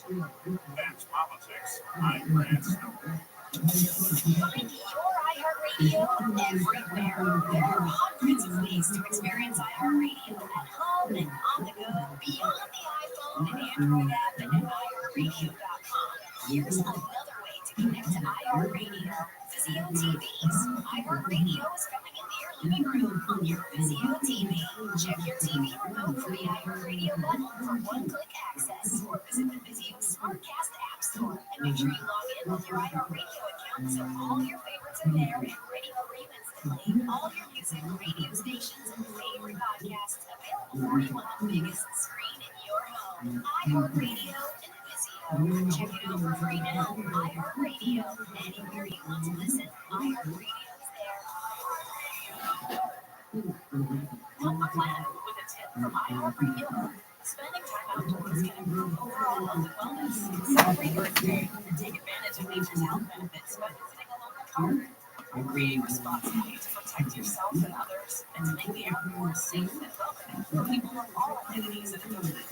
Brought to you by iHeartRadio Earth and the National Environmental Education Foundation. To find more tips for smarter, sustainable living, or to take action in your own community, go to iHeartRadio.com/. This year, since everybody I know is out of town, I threw in a Friendsgiving. Have you heard of those before? What do you have Friendsgiving Day? Let's just YouTube it down. I'll be here myself. Okay, live 6 to 9 a.m. on KFIB 640. Stimulating the tongue. It's your life. It's a lie that's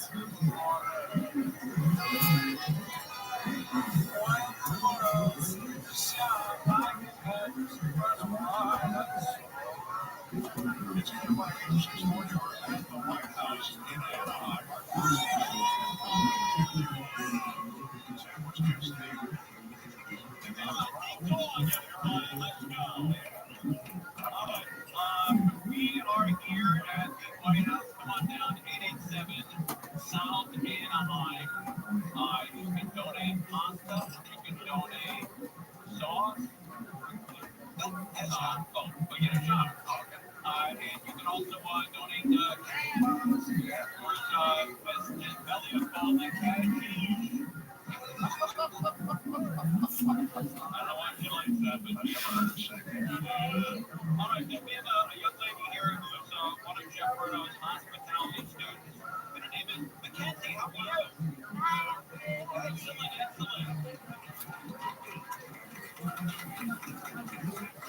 What is a hospitality student, and why did I miss that term growing up? A hospitality student is basically somebody who just has a relationship here and we help as much as we can around the White House. Restaurants, hotels, Yes. so I've heard of the coolness, but free labor.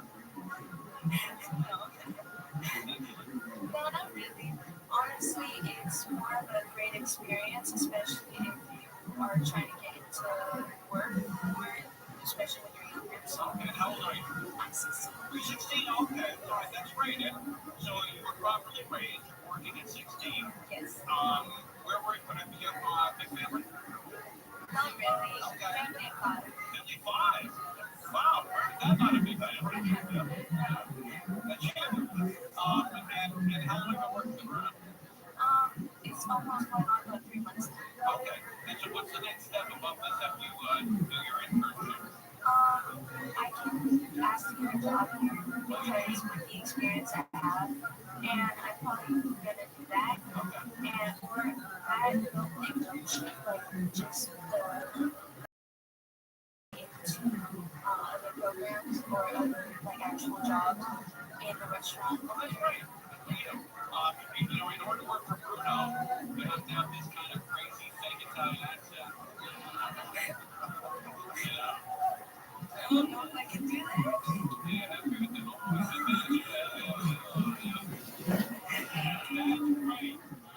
Mackenzie's 16 years old. Where do you go to school?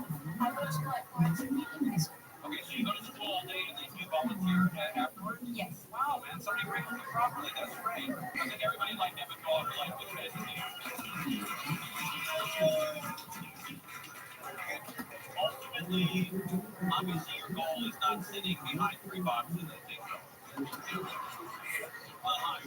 What would you like to do about it?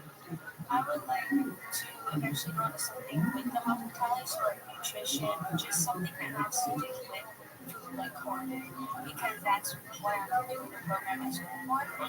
So I'm doing the corner hospitality program at school, and that's actually how I learned about this internship. Vegan or protein? No comment. Okay, all right. Yeah. Meat lover. That's right. No steak, hamburger, and fun. Well, that's great to get that kind of experience. And so once it's over, Bruno, you're going to probably hire. Right? We don't want to put you on the spot. But she's really good, huh? All right, that is fantastic. All right. And Bruno himself knows a lot. Bruno himself can help a lot. How did you get involved with the White House? I got involved because in my program, there was actually 2 students that did this internship last year, so my teacher recommended it to basically the whole class. And out of the whole class, only 2 people ended up signing up. All right, and you were one of them. And when did you start? 3 months ago? Yes. And you work every day? Basically, I work 3 to 4 days a week. So, and obviously the clothes most of the time. Do you have your driver's license? No, but I am working. You're working. When did you turn 16? I turned 16 January 3rd. Okay. But this is sort of typical. The older people here, when you were turning 16, you were in line for the DMV that day. You can have that card with freedom. Yeah. But these kids don't do that. My daughter was 18 when she got the license, and she got the parole for most of her friends. But when I was 16, the day I turned 16, I went to the DMV. I took my test, took the written test, aced it, smart guy. And I took the driving test, and I was going over Chandler. If anybody knows the San Fernando Valley, there's a train track going on Chandler. And I hit the train track, I didn't see it, and we got in. And we all came back down. And this is all I saw from the guy next to me, clipboard in his bag. It was like this. And we slammed back down. And I said, that's a wrap, right? And he said, I can't tell you if it's a wrap yet. I said, well, it looks like it's a wrap. He said, it's a wrap. It's a wrap. So we get back to the DMV. My mom's sitting there, and the guy gets out. His hair is still all frazzled because he just done a Dukes of Hazzard thing. And I get out of the car, and he said to my mom, he needs 6 more months of heavy training before he gets his license. I'm like, oh, no, I can't do that. So my dad took me back 3 days later. I got my license, got a 95, passed it, and then 2 days later, totaled my mom's car.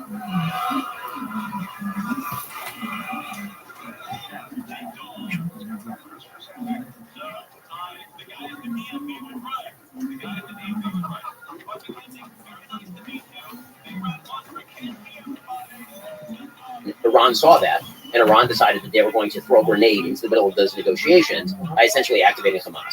Hamas activates, Hamas commits October 7th. Israel, as a sovereign nation state, has to respond to the murder of 1,200 of its citizens and the taken kidnapping of 240. Israel has to do that not only to go after its own hostages and try to restore them, but also to reestablish military deterrence in the most violent region of the world. Hezbollah gets active on Israel's northern border. Hezbollah is an Iranian proxy. They get active on the northern border. The Houthis in Yemen get active. These are all the only reason all this is happening at the same time is because Iran is doing this, right? And not just that, they're threatening global shipping. Sure. If you're talking about the effects of global supply lines, which I totally agree had a major inflationary effect on the economy thanks to COVID.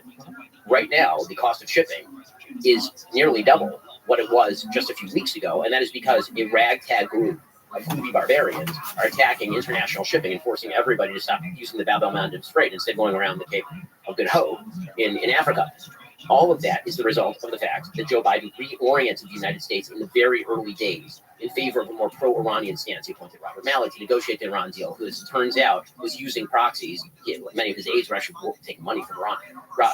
The Biden administration, literally one of their first acts was to delist the Houthis as a terror organization and end sanctions against the Houthis. And these are all moves that Biden made very early on. They were disastrous moves. But when it comes to domestic policy, I think he hasn't been nearly as damaging domestic policy as he has been on foreign policy. Sure. So just on a couple of Middle Eastern things. So one of the big things that threw the Middle East into disaster was, we are all traumatized by it now, is the Iraq invasion from a Republican president. Sure, agree with that, right? Sure.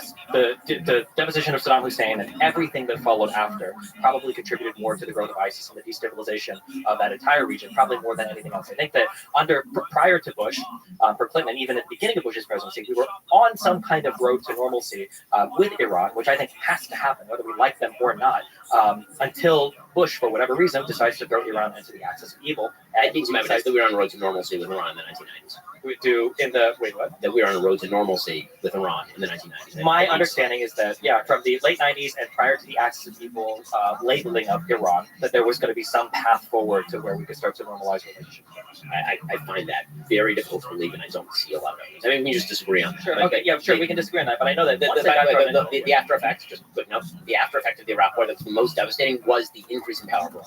I agree. Yeah, because of the destabilization of Iraq, and Iraq not having a government there that was functional for at least a decade, and was in fact a Sunni government, right? Originally, it was Sunni government. Disbanding the Sunni army was one of the worst things that the Bush administration did. Banning all the former Ba'ath parties, sectarian, all horrible. President. But disagree. That that probably contributed more to ISIS, to the growth of power in Iran, maybe even to the destabilization of Syria, probably more than anything that Obama did. Also, when we look at Iran funding people in the region, I don't disagree with that as well. I think Iran is the number one instigator of bad guy things right now in the Middle East. Iran, the IRGC, I supported when Donald Trump killed Soleimani. I think that was a great thing. I think that Iran is a major problem. However, I don't know if the path forward is constantly being a belligerent to Iran or trying to figure out some road to normalcy. I don't know if the collapse of Iran or the destruction of that country, considering how unpopular the Ayatollah even is there, like the citizens of Iran, I don't think are big supporters of the government there. I feel like moving on a path where, let's do our nuclear inspections. We had that Iranian nuclear deal that Trump pulled out of. Let's do nuclear inspections. Make sure you're not on the way to nuclear weapons. Let's unfreeze some funds. Let's move in some direction where we get on a good term with you. I feel like that's the most important thing that needs to happen in the Middle East. As much as people like to look at the Abraham Accords, who cares if, what was it? Bahrain, I think Oman, I think UAE, Morocco. The UAE and Morocco, are like all of these people, even Saudi Arabia, already have like de facto normalization with Israel. They're all trading. No, to pretend that anybody even 15 years ago would have been talking about normalization between Saudi Arabia and Israel is insane. They were already on that path. They had already been they were already de facto trading partners with each other. They had already been collaborating. That's a wild claim that Israel and Saudi Arabia were going to normalize 15 years ago. 15 years ago might have been a while. That's after Turkey. After Jordan, and then in the past 20 years of economic relations and ties with each other, all of the leadership in the Middle East, and you'll agree with this, look at Israel and they go, okay, well, we got Palestinians who, God bless them, do nothing, and then you've got Israel, which is on a region with no natural resources to somehow become an economic giant. They're good to trade with. Their population is educated. They have military power. All of the leadership in these Middle Eastern countries are wanting to be friendly with Israel and are engaging in trade de facto with Israel. And the idea that the UAE and Bahrain were brought in to say oh well, now we're going to officially say this.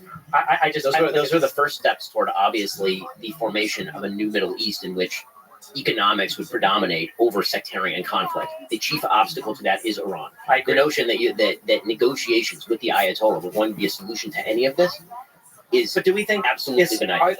is it the Abraham Accords that's convincing Saudi Arabia to take a stance against Iran? No, I mean, Saudi Arabia- They're already fighting. yeah, They're already fighting with each other, right? Like, No. I don't think the Abraham Accords moved us any closer towards any type of real peace in the region. No, the What point has to happen is something has to happen with Iran. There has to be some diplomatic bilateral communication. No, what has to happen is the containment of Iran, which was what was which was what was taking place with the increased normalization with the Sunni Arab world and Israel, combined with significant economic sanctions. The notion that there's this far-fetched notion in foreign policy circles that diplomacy can sort of be wish cast out of thin air. That if you sit around a table, that you can always come to an agreement with somebody. The Ayatollahs do not have common interests with the United States. They do not. And this idea that they are willing to take money in exchange for example, some sort of peaceful acquiescence to Israel's existence is obviously untrue. Hasn't that been the case, though?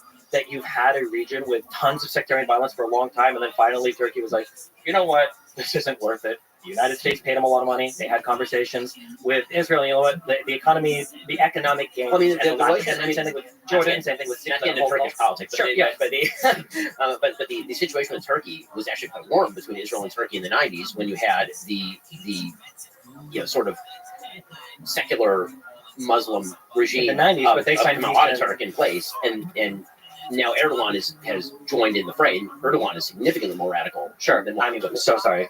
If I said Turkey and Egypt, my bad.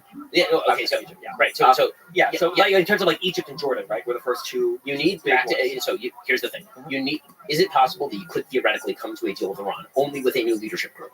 Okay, this is true for every peace agreement in the region.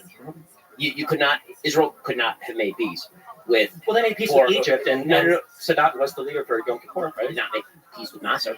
Right. Sure. The point is that this is a different regime. You need a different regime. But I'm saying the same regime that did the part of the Yom Kippur War was the same regime that negotiated peace with Israel. I mean, that's true. It is also true that is a relationship that could be cultivated specifically because it was Sadat who made clear he was going to come to the table. Mhm. Have the Iranians ever made clear that they would come to the table over, for example, the existence of the state of Israel? No. That is not a thing that's going to happen. But I think people probably felt the same. Every single one of their proxies, every one of them, not only calls for the destruction of the state of Israel, they also call for the destruction of America. I mean, it's literally the Houthi slogan. They're busy hitting ships, and their slogan is literally Allahu Akbar, death to America, death to the Jews, death to Israel. It doesn't fit on a bumper sticker, but it's not all that catchy, but that is in fact their slogan. The notion that the regime that propagates that is going to be approached with diplomacy is not only wrong. The problem is that it's easy to say that the stakes of diplomacy are okay. Well, so we try to talk, right? Jaw is better than war. Sure. The only problem is that in the Middle East, weakness is taken as a sign that aggression might be an appropriate response. That is how things work in the Middle East. And the fact that that Joe Biden came into office with an orientation toward continuing the Obama policies in Iran has led to conflagrations, these sort of brush fires breaking out everywhere that Iran has borders with either the West or Israel or both. Right? Any place that's happening is leading to brush fires because, again, the logic of violence in the Middle East is not quite the logic of violence in other places in the world. By the way, I think the logic of violence in the Middle East is actually closer to what most international politics looks like than we wish that it were. I mean, I think that's part of what's happening in Ukraine as well. So you right? think which brings me, by the way, here's my question about Ukraine. Well, just real quick, and you can answer this now. So do you think that for Iran, right, a country that has been sanctioned for God knows how many years now, do you think that for Iran, just continuing to sanction them and contain them is an effective way, is more effective than trying to engage them in bilateral and multilateral peace talks? Yes, it's 100%. And the proof is in the pudding. Before we go to Ukraine, can I ask about Israel? So you're both mostly in agreement, but what is Israel? Israel? About to say that. Okay, but as I'm learning, what is Israel doing right? What is Israel doing wrong in this very specific current war in Gaza? I mean, frankly, I think that what Israel's doing wrong is if I were Israel, okay, like, again, America's interests are not coincident with Israel's interests. If I were an Israeli leader, I would have still gone out and knocked the bleep out of Hezbollah early. What does that mean? What does that mean? So I would have, Yoav Gallant, who was the defense minister of Israel, was encouraging Netanyahu, who's the prime minister, and the war cabinet, including Benny Gantz. So whenever people talk about the Netanyahu government, that's not what's in place right now. There's a unity war government in place that includes the political opposition. the reason I point that out is because there are a lot of people politically who will suggest that the actions Israel is currently taking are somehow the manifestation of a right-wing government. Israel currently does not have a quote-unquote right-wing government. They have a unity government that includes the opposition. In any case, Yoav Gallant was urging in the very early days of the war that Israel should turn north, and instead of hitting Hamas, they should actually take the opportunity to knock Hezbollah out, because Hezbollah is significantly more dangerous to the existence of the state of Israel than Hamas. I actually agree with that. As far as what Israel has been doing wrong in the actual war, I mean, I think that, again, from an American perspective, I think that Israel is doing pretty well. From an Israeli perspective, if I were Israeli, I would actually want Israel to be less loose about sending its soldiers in on the ground level. So Israel's attempting to minimize civilian casualties, and the cost of that has been the highest military death toll that Israel has had since the 1973 Yom Kippur War. I mean, I personally know, through 1 degree of separation, 3 separate people have been killed in Gaza, and that's because they're going in door to door. It's because they're attempting to minimize civilian casualties, and they're losing a lot of guys in this particular war. The problem that Israel has had, historically speaking, is that Israel got very complacent about its own security situation. They believed the technology was going to somehow correct for the hatred on the other side of the wall. So our people have to live underground for 2 weeks at a time while some rockets fall, but at least it's not a war. And that complacence, bred what happened on October 7th. So to me, what Israel did wrong was years and years and years of complacence and belief in an Oslo system that is at root a failure, because you cannot make a peace agreement with people who do not want to make peace agreement. So that's what I think Israel is doing wrong. I have a feeling there's a wide divergence on it. Maybe. In terms of broadly speaking, I generally feel settlement expansion is a thing that Israel does incorrectly, that I think is kind of like provocative to at least some Palestinians in the West Bank, and probably energizes hatred in the Gaza Strip as well. In terms of conducting warfare, the one thing that I always say to everybody, especially Americans, is you can't evaluate things from an American perspective. It's very stupid. It happened a lot with Ukraine, where people are like, oh, well, didn't they work with the Nazis? And like, weren't the Soviets the good guys? And it's like, well, in other parts of the world, it's not quite as simple. And I think the same is true for Israel-Palestine. A lot of Americans will analyze the conflict as just being one between only Israel and Palestine, which is not. It's a conflict between Israel and then Palestine, Hezbollah, the Houthis, and Iran. Right now it is. I think that however, one area where I'll break with Ben is I think that minimizing civilian casualties and everything is very, very, very important. I think on the Israeli side, I don't think it's important so that the U.S. will stay with them, because I think the U.S. is probably going to stick with Israel as long as they're not moving crazy. And I don't even think it matters for the international community. It definitely doesn't matter for the UN, because Jesus Christ. However, I think it's really, really, really important that I think that in the Middle East, broadly speaking, I think that leadership, especially in the Gulf, has gotten over the Palestinian issue. I think that leadership is kind of like, they don't care as much anymore. The populations still care quite a bit. And I think that the main issue that Israel could run into is if the civilian death toll does climb too high, and if they start to hit this 40, 50, 60,000 number of civilian casualties, they run the risk of the civilian populations in the surrounding Middle Eastern states becoming so antagonistic towards Israel that they start to take steps back towards normalization in the region. So for instance, I know that Bahrain, I think, already pulled out their ambassador to Israel. My guess is going to be it's temporary. I know that on the public speaking side, you've got a lot of people condemning Israel for the attacks, and on the private side, you've got people telling Israel, please kill all of Hamas because this is untenable and nobody wants to work in this situation. I don't know if this ended up being true or not. I'm guessing it didn't. But I saw on a couple of Twitter accounts it was leaked that potentially Saudi Arabia was considering installing a government in the West Bank that they would run. No, I mean, I think Israel would love nothing better than that, but that is for sure. Yeah, okay. One of the big problems in the Middle East is literally no one wants to preside over the Palestinians. Yes. No one. So Arab states, Israel, no one. Yeah. So I think the issue is, and I'm largely I'm very sympathetic towards the Palestinians, because I think that for since 48 and onwards, I think that all of the Arab states super gassed them up on that. They wanted the Palestinians to fight because they wanted to fight with Israel. However, as time has gone on and they realized that it's kind of a lost cause, states have started to drop out. So you're getting these bilateral peace treaties with Egypt and with Jordan. You're getting multilateral agreements like the Abraham Accords, and now the Palestinians are looking around and like, okay, well, you guys told us to fight all this time, and now the only people that are supporting us are Iranian proxies. So the Palestinians are in a very weird spot where they've like lost all their support. Yeah, I think that Israel, what I would say to be quote unquote critical of Israel is Israel needs to take strong steps towards peace that probably involves them enduring some undue hardship. So not the October 7th attacks, because Jesus, that's way too much. But other types of attacks that they might have to deal with that might cause some civilians to die, that they don't come out over the top with and retaliate with, if there's ever going to be peace in that region. However, another thing that I've always said is a huge problem between Israel and Palestine is I think that both sides think that if they continue to fight, it will be good for them. But the problem is one side is delusional. I think Israel wants to continue to fight because they get justifications for the annexation of the Golan Heights. They get justifications for expansions, especially in the Area C, that I think they're probably going to try to annex soon. They get justifications for the increased military posturing towards the Gaza Strip and the embargoes. And Israel is right that if the conflict continues, really the situation only improves for Israel over time. But the Palestinians also all believe that if they keep fighting, they've thought this since 2000 under Arafat, that if they just keep fighting, they'll get better gains too. But that's not the case. Is there a difference between Palestinian citizens and the leadership when you say that? I love all people. I love all people around the world. And I think that when we analyze issues, I think that we have to be very honest with what the people on the ground think.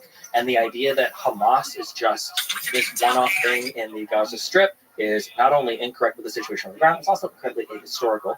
And the idea that like the Palestinians in the West Bank, of which I believe the most recent polling shows, I want to say 75 to 80% support the October 7th attacks. Palestinians in general want to fight in violent conflict with Israel. That's not just the position of the government. That's not just people. There's a reason why Abbas doesn't want to do elections in the West Bank. And it's because the Palestinian people really do want to fight with Israel. But to combat that problem is like, you have to get the UN on board. We've got to do an actual addressing of the Palestinian refugee problem, which is handled like a joke right now.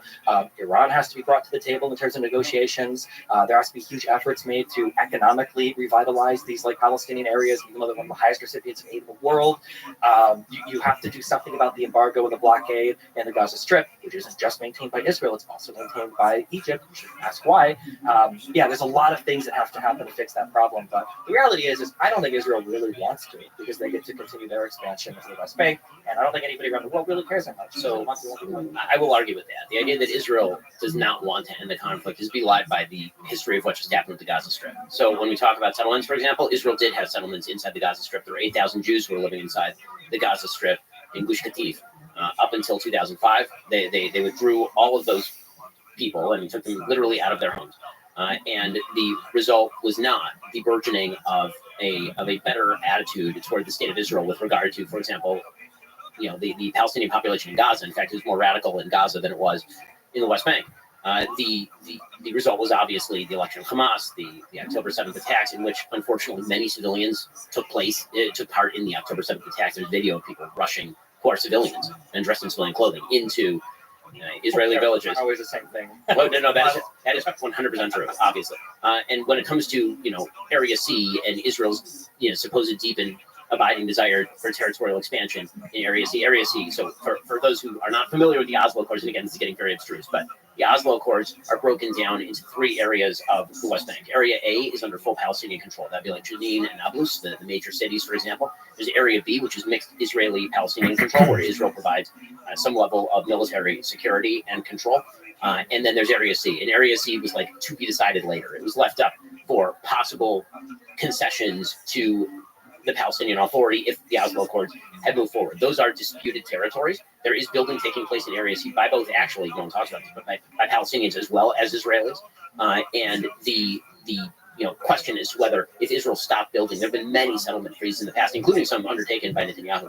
And it actually has not done one iota of good in moving the ball forward in terms of actual negotiations. Again, the biggest problem is that the leadership for Palestinians has spent every day since really 67. It's not even 48, because between 48 and 67, Jordan was in charge of the West Bank and Egypt was in charge of the Gaza Strip. And at no point did either of those powers say, hey, maybe we want to hand this over to an independent Palestinian state, which was originally the division that was promoted by the UN partition plan in 47.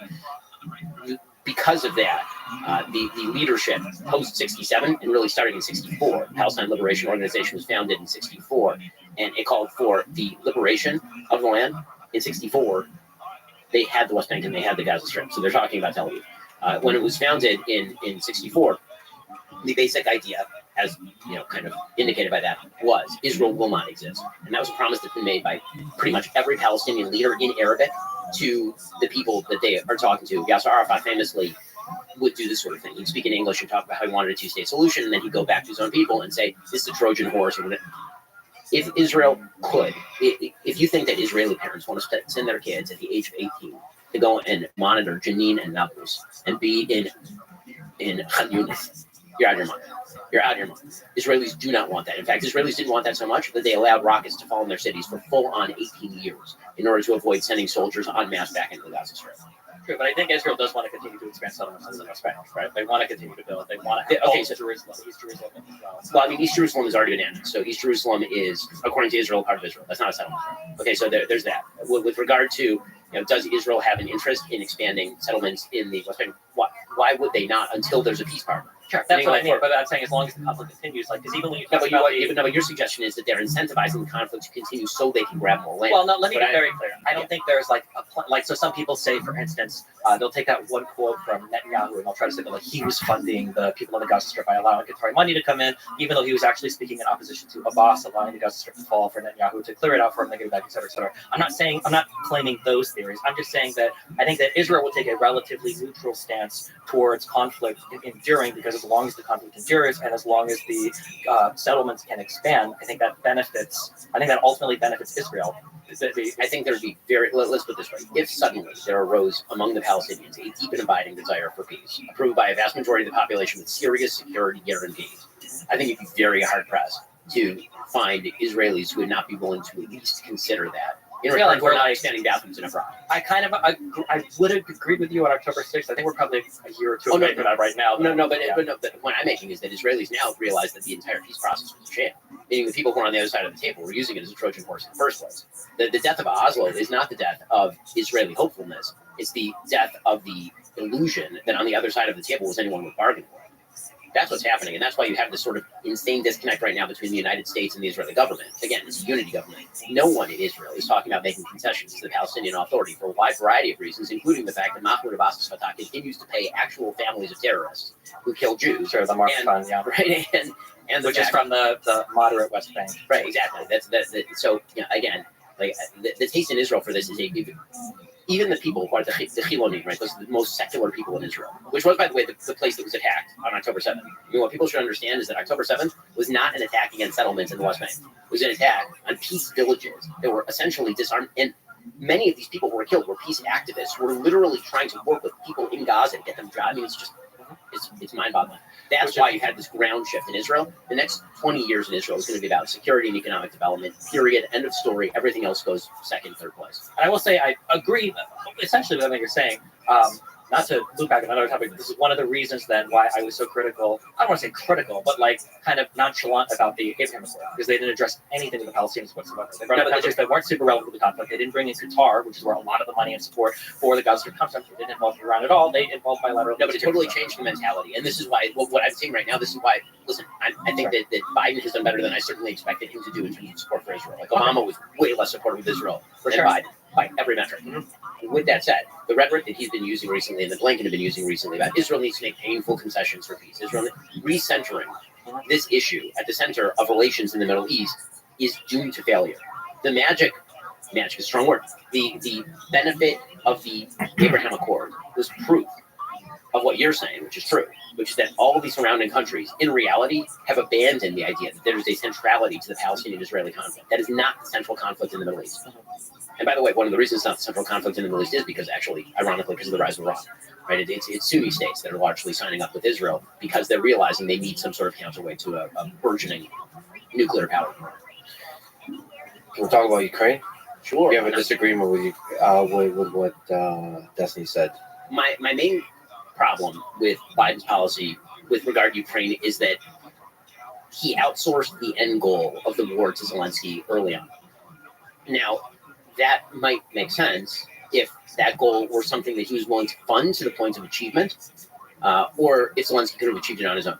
But right now, and this has been true since pretty early on in the war, is the point Henry Kissinger made, that pretty early on in the war, it was very clear that, for example, Crimea was going nowhere.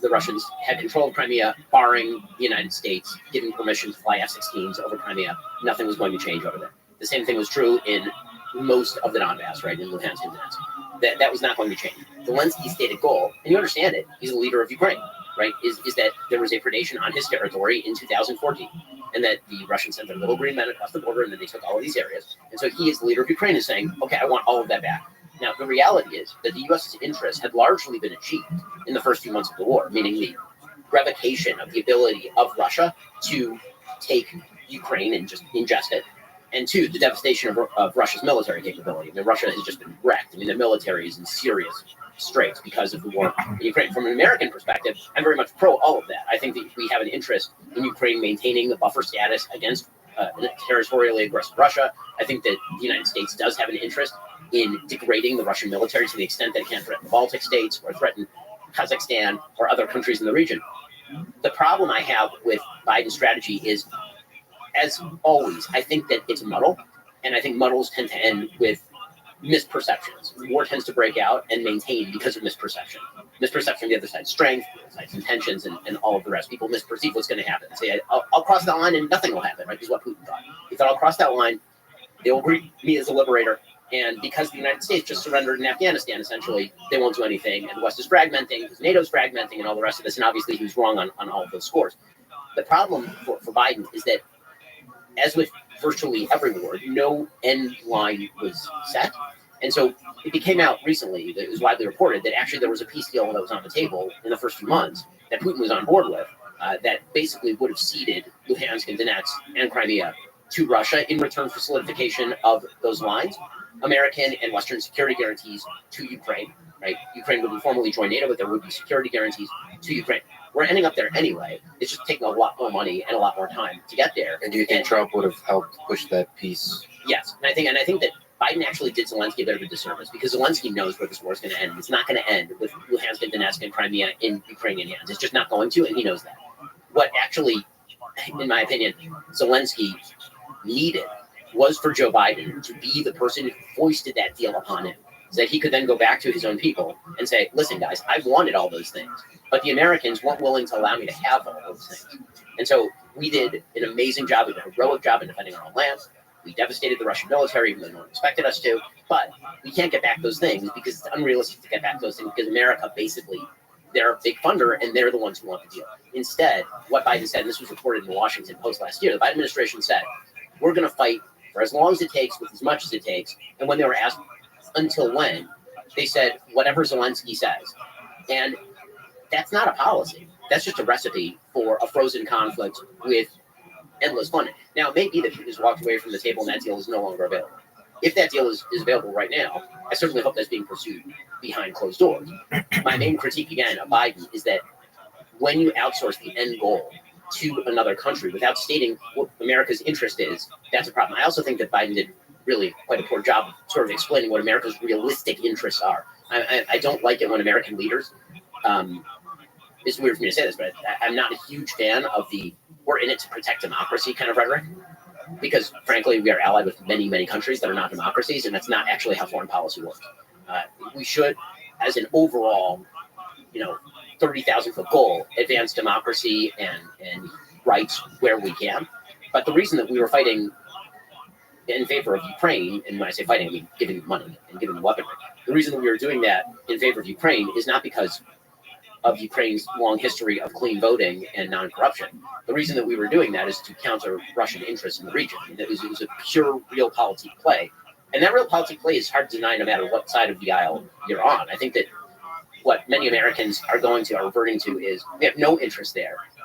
Why are we spending money there and not spending money here, and that kind of stuff. And that argument can always be applied unless you actually articulate the reason why it is good for Americans beyond simply the ideological for the United States to be involved in a thing. So, for example, I think right now, when Biden is talking, I think that what Biden just did, the United States as we speak, is striking the Houthis. I think that that's a really a good thing. I think that's a necessary thing. I think American people should understand why that is happening. It's not because of quote unquote ideology. It is, on a very root level, but really it's because you're screwing up the straits. You can't do that. You can't screw up free trade. And Americans have an interest in not seeing all of our prices at the grocery store double and triple because a bunch of ragtag pirates, akin to the Barbary pirates from 1800 are bothering everyone, right? So Ben said a lot there. Do you disagree with any aspect on the Ukraine side? A little bit, yeah. I think on the macro, I agree. Maybe we get into weasel a little bit of something. On the final thing that he said, though, I wish that Americans could have honest conversations about foreign policy. I think that it would just be better for everybody. I don't know if it's, Red Scare after the Cold War, where it was like literally, the behemoths, were fighting against communism. And we felt like after 91, every single foreign policy decision needs to be able to be explained in like 7 words. Like he's the bad guy and that's it. I wish we had more honest conversations about what our foreign policy interest is in a particular region, because I don't think most Americans honestly could even articulate why Israel would be an important ally, or why it's important to defend Ukraine against Russia, or why should we care about Taiwan at all. I don't know if most Americans could articulate anything there, even though they might have very strong opinions about why we ought to be involved in certain conflicts. So I do agree with that. I wish we had more honest conversations about foreign policy. In terms of how Biden has handled Ukraine, the things that I liked the most were, one, that he was very clear in the beginning about what we wouldn't do. So Biden saying that we're not going to do not a red line, no-fly zones over Ukraine. We're not going to be deploying troops on the ground in Ukraine. We're not going to be doing anything that would have, U.S. soldiers and Russian soldiers crossing swords with each other. That's not going to happen. I like that he made that very clear at the beginning.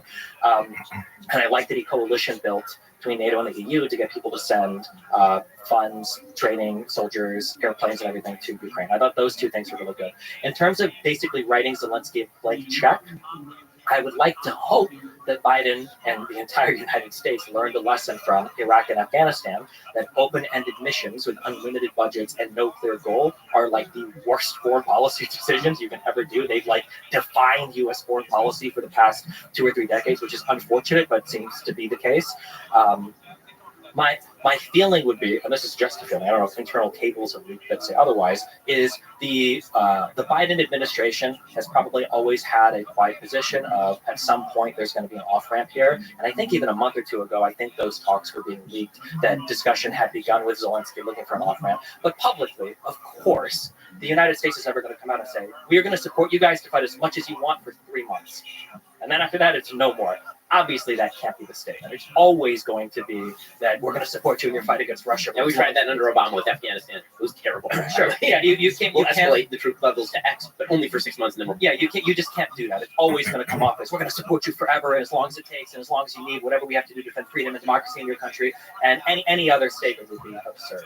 So I can understand why it feels like on a public level, a blank check and an indefinite time period was granted to Zelensky, but I don't think that's going to be the case. I think, I hope we've learned our lessons in the Middle East about the forever wars, that this isn't going to be a forever funding to Ukraine to fight for as long as they want. I do disagree. I feel like we're playing a little bit retrospectively, saying that, like, well, it's obvious that they're not going to capture the Donbass. It's obvious that they're not going to capture Crimea. I agree for Crimea, that was incredibly obvious. But it was also really obvious that in 2 weeks, Russia would own Kiev and Ukraine was going to be Belarus 2.0. I think that even for a lot of military people and analysts around the world, that was an expectation, or at least a significant probability. Nobody knew, through the phrase that's thrown around now as paper tiger, that Russia's military was as ill equipped as they were. So I can understand why, especially if you're Ukraine and if you repelled an invasion from one of the world's largest armies, why you might feel like, well, fuck it, let's fight for a few months, let's fight for a year, let's see what happens. And I can understand the United States supporting them, but I agree that there has to be some reasonable off-ramp, but we're not going to fight forever. I think the U.S. State Department has already begun those conversations with Zelensky to look at what that off-ramp looks like. But yeah, I'm not too sure, other than like explicitly stating publicly, like, you can only fight until this date. I don't really know what else I would change. I don't think the Biden administration should have done that. I don't know what else. Do you think Biden should cut this deal on funding? Meaning there's this $105 billion deal that's been held up by debate between Republicans and Democrats over border, right? So basically it contains $60 billion for Ukraine, $14 billion for Israel, another several $1 billion for Taiwanese defense against China, and then it includes some border funding and some border provisions. Republicans want the border funding and the border provisions because we can get into the illegal immigration issue, but that's a pretty serious issue. And Biden and Democrats have been unwilling to hold that up. And that seems to me like, from criticizing Republicans and Democrats, it seems like political malpractice, meaning there's a widespread perception in the United States that the border is a disaster area. Joe Biden wants these things. Many Republicans don't want these things. If he caves on the border stuff, he gets all the things that he wants, and he's going to be able to go back to the moderates in the country and say, say I did something about the border. It seems like such an obvious win. And If he caves on the border, start being on the Ukraine stuff. yes, because then he gets the whole package. Sure, I mean, yeah. he can go back to his own base and he can say, listen, guys, I wanted to be easy on the border. The Republicans forced me to it, but we needed the Ukraine aid. We needed the Taiwan aid. Right? Yeah. You're going to be more educated than me on this. I don't like, or maybe I just don't know enough.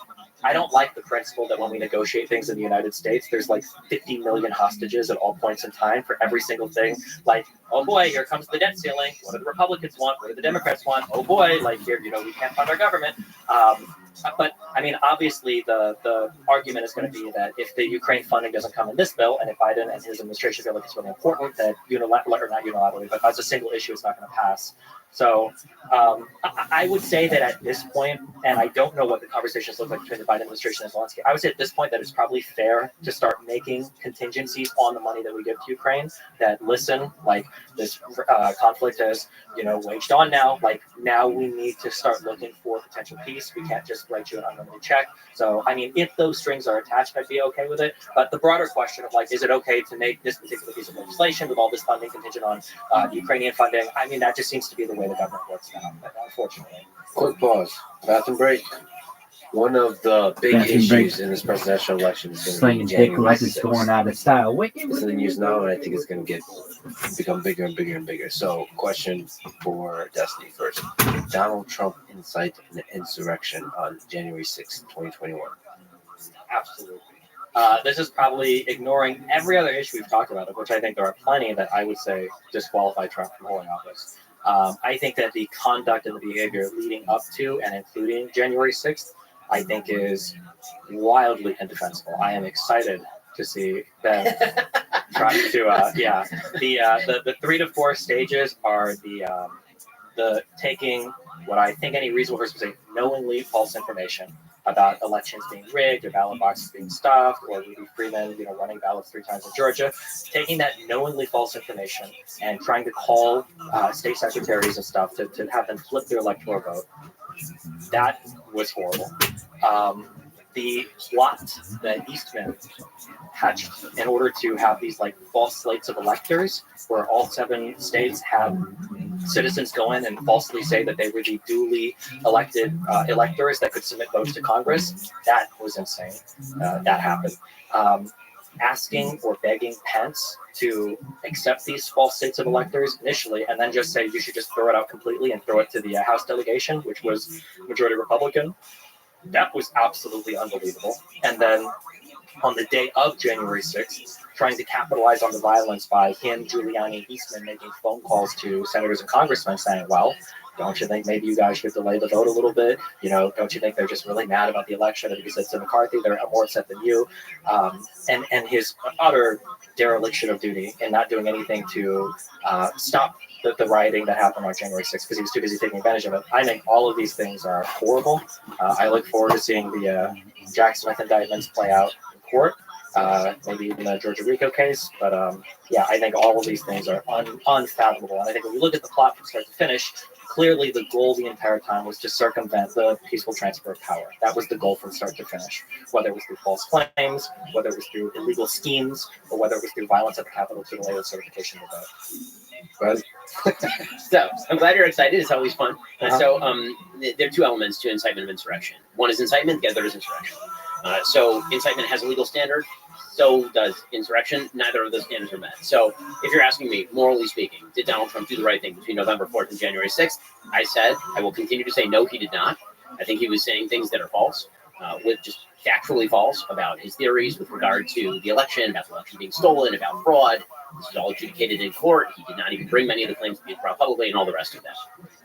If we're talking about incitement of insurrection as a legal standard, it doesn't meet any of those standards. When it comes to incitement, it has to be incitement to immediate lawless action. That's the standard for incitement.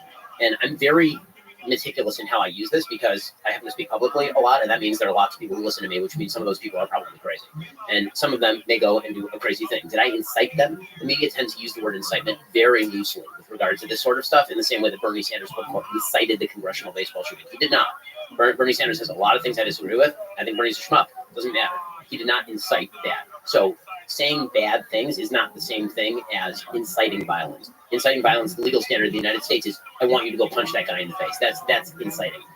With regard to insurrection, typically in insurrection, and there are some descriptions in case law, though none in statutory law, as far as I'm aware. The typical description in case law is the replacement of one legitimate government of the United States with another by violent means.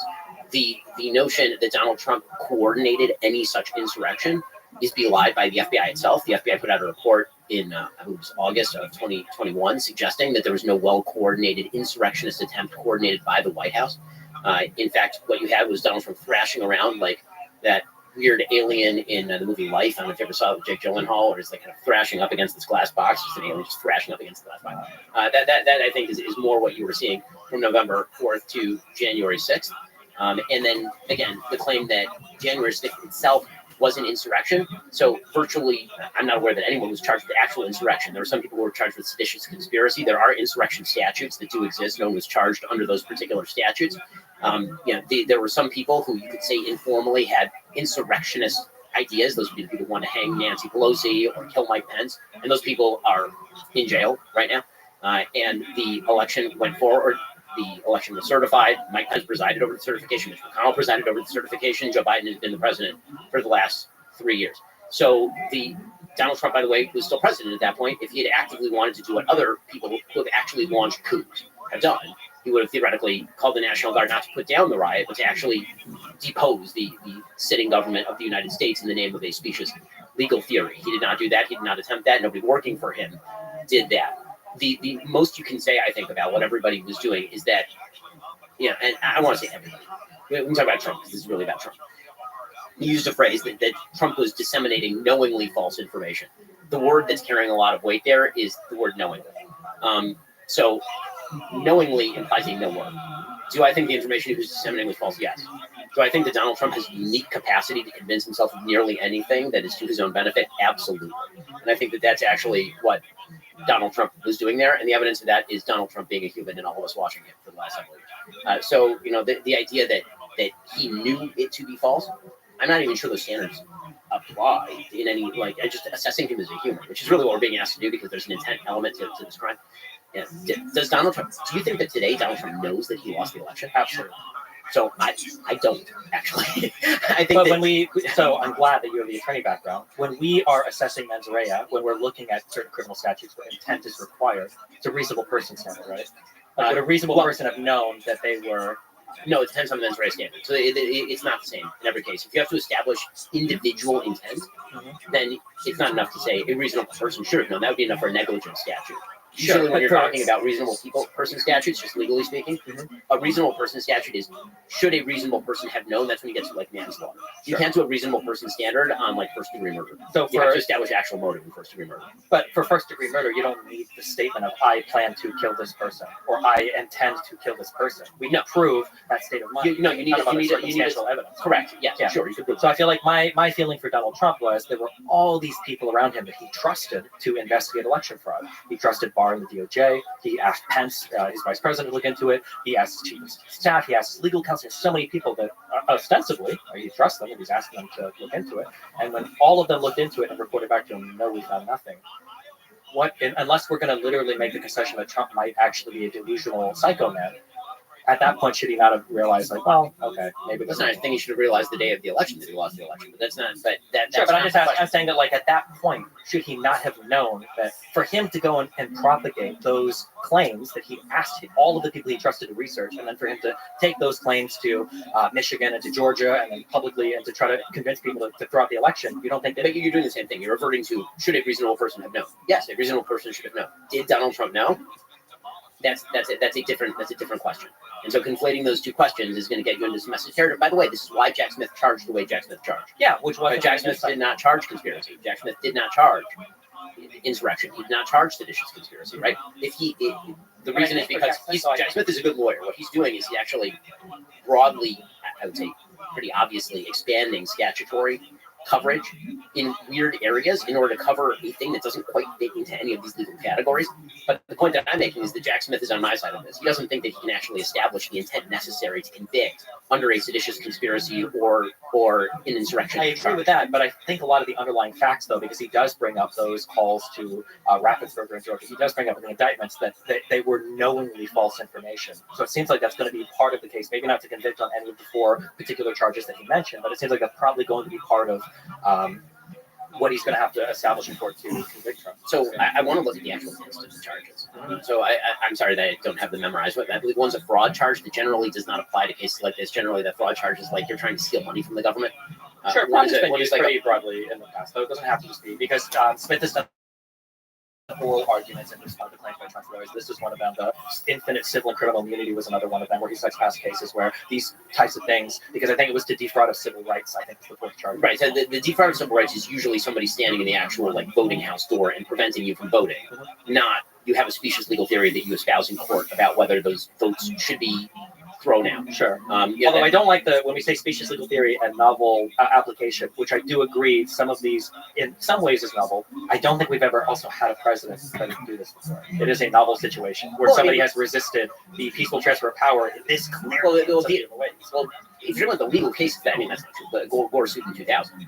Right? I mean, if we're talking about the legal cases, comparable right? to Gore, if this was comparable to Gore, I'm not saying it's comparable to Gore. I'm saying that if the idea is that espousing a legal theory in court amounts to de facto some form of election denial or interference in some way, that's not, as a general principle, it's over-inclusive. Sure, Gore wasn't trying to decertify the vote for states, right? They challenged their thing to the Supreme Court, they lost their case in the Supreme Court, and then power transfer happened. Right, and Donald Trump had a bunch of legal challenges, and then he had a rally, and then he left power. Yeah, but the Eastman theory of what Penn would do in Congress is a far cry away. A truly shitty theory. I mean, make no mistake. But not just shitty. I think that if any Democrat had done this, I feel like we'd be looking at it in a far different lens. As in, we would be using terms like attempted coup, subversion of peaceful transfer of power. If a Democrat vice president had tried to essentially say that in Congress they could throw away the vote. So I think what I want to get to here, actually, so we can be more specific, is why are these terms important? We agree on, largely speaking, what happened. I think the characterization of the term, we keep kind of bouncing around between two different categories, and I want to make sure okay. So we're just not looking at incite, because like you said, nobody's charging with incitement, right? I don't believe insurrection is part of that. So we've done legal. I just in terms of like a president that is trying to prevent the peaceful transfer of power. So we can call that a bloodless coup or a coup or whatever contemporaneous term you want to use. Right. So prevent the peaceful transfer of power with all means, or using means that are inappropriate, not quite the same thing. Using means that are inappropriate or okay. Inappropriate. Okay, so illegal. I don't think so. I don't think that these charges actually meet the criteria for the various charges. We can discuss each case if you want. Sure. As far as inappropriate, sure. I think in terms of inappropriate stuff. I mean, inappropriate. The reason I don't like the word inappropriate though is because then conservatives are very quick to say, "Well, sure, he was inappropriate, but everybody's inappropriate." I mean, I'll concede that he's more inappropriate than others. I just don't. He's most inappropriate. Sure. Okay. I mean, that's important to me though. Does it not bother you that Donald Trump sought through legal and extra legal and Trump magical ways of trying to entrench his power as president past when he should have been able to? Is that not something that was incredibly troublesome? I mean, the question to me is the bigger question that I think the Democrats are trying to promote in this election cycle, which is this means he is a threat to democracy sufficient that if he were to win the election, there would not be another. Is that not? But he tried to do that last time. He did not try to do next time. I mean, he could try to do whatever he wants, presumably, and he would fail the same way that he did last time. Why do we think that? Because he failed. Because there was a riot every 3 hours. Yes. Let's say hypothetically. Yo, what's up? Giuliani was the next head of the Department of Justice. Giuliani was the next attorney general. How would he be confirmed? I'm not entirely sure if because so much of the Republican Party, despite feeling like they don't support Trump when it comes time to actually back in the Congress. Also, I would have to check whether he would be barred by criminal conviction. I don't know the answer to that. Sure. Yeah. Well, yeah. Especially the 14th Amendment wasn't figured out right now. Yeah. But I mean, say if not Giuliani, say if there are any other number of insane people that Trump could theoretically put on his side of the government that wouldn't tell him no next time, because there were a lot of people that rebuked him. There were Republicans in a lot of the states, right? Raffensperger is one of them. There were Republicans in his own administration. You've got Rosen, you got Barr. There was his own vice president. But like theoretically, next time, and I feel like last time going in, I'm going to do a little bit of mind reading and macro. Maybe you agree, maybe disagree. I think that Trump kind of thought, one, I don't think Trump knows much at all about how the government works. I think we probably know that. I think Trump probably thought that if he had people that were like at least in his party and kind of camp, that they'll basically do whatever needs to be done to give him what he wants, and with no respect for process. But now that he sees that, well, it's not enough to just have allies. I need people that are fiercely allegiant to me. Would we not be worried that a guy that tried to essentially steal the election for real wouldn't try to pick people that would be more amenable to his plans in the next administration? I believe in the checks and balances of American government. I believe they worked on January 6th. So if you're asking me, do I think that Trump has bad intent or could have bad intent with that sort of stuff? Sure. So I believe that the guardrails held and will continue to hold? Also, sure. So if somebody was running and they blatantly said, like, I don't want to use the fascist word, but if they said, like, I want to be an authoritarian, I'm going to abolish all elections, you would say, sure, he's saying that, but, like, I don't think he can actually do it, so it's okay if he runs for president. You don't care at all as long as you feel like the guardrails. I mean, I might prefer other candidates, but I think that also one of the things that you do is that politicians, again, this would be an exceptional circumstance, but politicians constantly make promises about the things that they are going to do and then don't fulfill, and we tend to take those out in the wash, meaning that, you know, if I promise that day one, as Donald Trump has pledged to do, that he's going to deport literally every illegal immigrant in the country, do I think he's actually going to do that? I mean, I really highly doubt it. He didn't do it last time he was in office. There are many examples of this. I agree. Do I think? Here's my question: do you think the guardrails are going to fail to hold? I'm not sure. Really? Yeah, because I think the issue is one, when it's election time, Republicans are spineless in office, and I don't know how many congressmen would support what he wants just because they want to win the election or because they think it's inevitable anyway. I mean, I think that one of the things that happened in 2022 is Democrats ran directly on this platform, and a bunch of Republicans lost were running on this platform. Literally every Secretary of State who ran on the Donald Trump "we should deny elections" platform lost in every state. Sure, but other Republicans that have been office. Sure, but I mean, like, look at what happened with like Kinzinger and Cheney, right? Who were very like staunchly anti-Trump after J6 for that select committee, right? Kinzinger didn't even run again, and Cheney lost her election by I think the widest margin that anybody has ever lost an election ever. Like all years of politics. People who were not born. Yeah, I guess it's a surprising position to me for if we're looking at like principled stances of government. The idea that a man who has, and I think we both agree on this, that Donald Trump's only allegiance is to Donald Trump, right? We agree on that. The only thing he cares about is Donald Trump. I don't know, the only thing he cares about. I think it's certainly the largest thing. It's the largest thing he cares about, right? So you've got a man who only cares about himself. Well, not politics. I mean, it may be more. But that's not even. It may be more with Trump, but it's certainly not unique. I think that the issue with Trump too, though, is I think he's even a threat to the Republican Party, which I think you would mostly agree with me. Maybe not overall, but on every individual point, Trump picks back candidates. He has no concern for the future of the Republican Party. Like, for instance, I think there is a chance. I don't think it'll happen because of the polling now. But if Trump didn't get the nomination, I think Trump would say screw it and run as an independent because he thinks he can run away. Right? I doubt that he would do that, but theoretically possible. Yeah. I mean, again, he was really content to throw Georgia, the two runoff elections, the best was Raffensperger to support him for the election. So what is all this in service of? What's the generalized argument that you're making? Do you believe? I'll go back to my question. Do you think that if Trump wins, there will be no more elections? Is that like what percentage on it? What percentage do you think that that's a reality? If Donald Trump wins, I think there is a 100% chance that he will try to prevent peaceful transfer of power. In terms of, I can guarantee you he will not do that because in the second term and he's no longer eligible and he will believe he won. He will believe. Yeah, but has Donald Trump himself joked about running for a third term? I think that having a third term. What has Donald Trump not joked about? I mean. I don't. Okay, hold on. If you want to prevent him from creating a revolution, you probably should just appoint the president. Here's another broad argument that I don't like in favor of Trump, and this was brought up earlier in terms of like we talk about like not grading presidents on a curve, but then earlier we said we take Biden's rhetoric. Oh no, I totally grade Trump. I 100% grade presidents on a curve. Are you kidding? Oh, okay. I grade pretty much everybody on a curve. Then I feel like I don't treat my 7-year-old the same way that I treat my 9-year-old. Sure, but I don't like that. It feels like we're treating Donald Trump like a 7-year-old or a 9-year-old. I think we should treat him like the president of the United States. I don't think having a president that has taken like concrete steps to prevent the transfer of power, which he did with the electorate sham, which he did with Pence, and which he did with trying to capitalize on the J6 violence. A president has taken concrete steps towards coupping the government, essentially. I don't know why that guy, we'd say, well, you know, it's Trump, he does Trump things. The guardrails held, probably hold next. So, I mean, when you say we shouldn't, do you mean that he should be actually barred from office. I'm just talking about support for him. I don't think Republicans should support Trump. You lose your incumbent advantage. The guy's obviously self-destructive. He's destructive to the political party itself. Like, You think he should be on the ballot?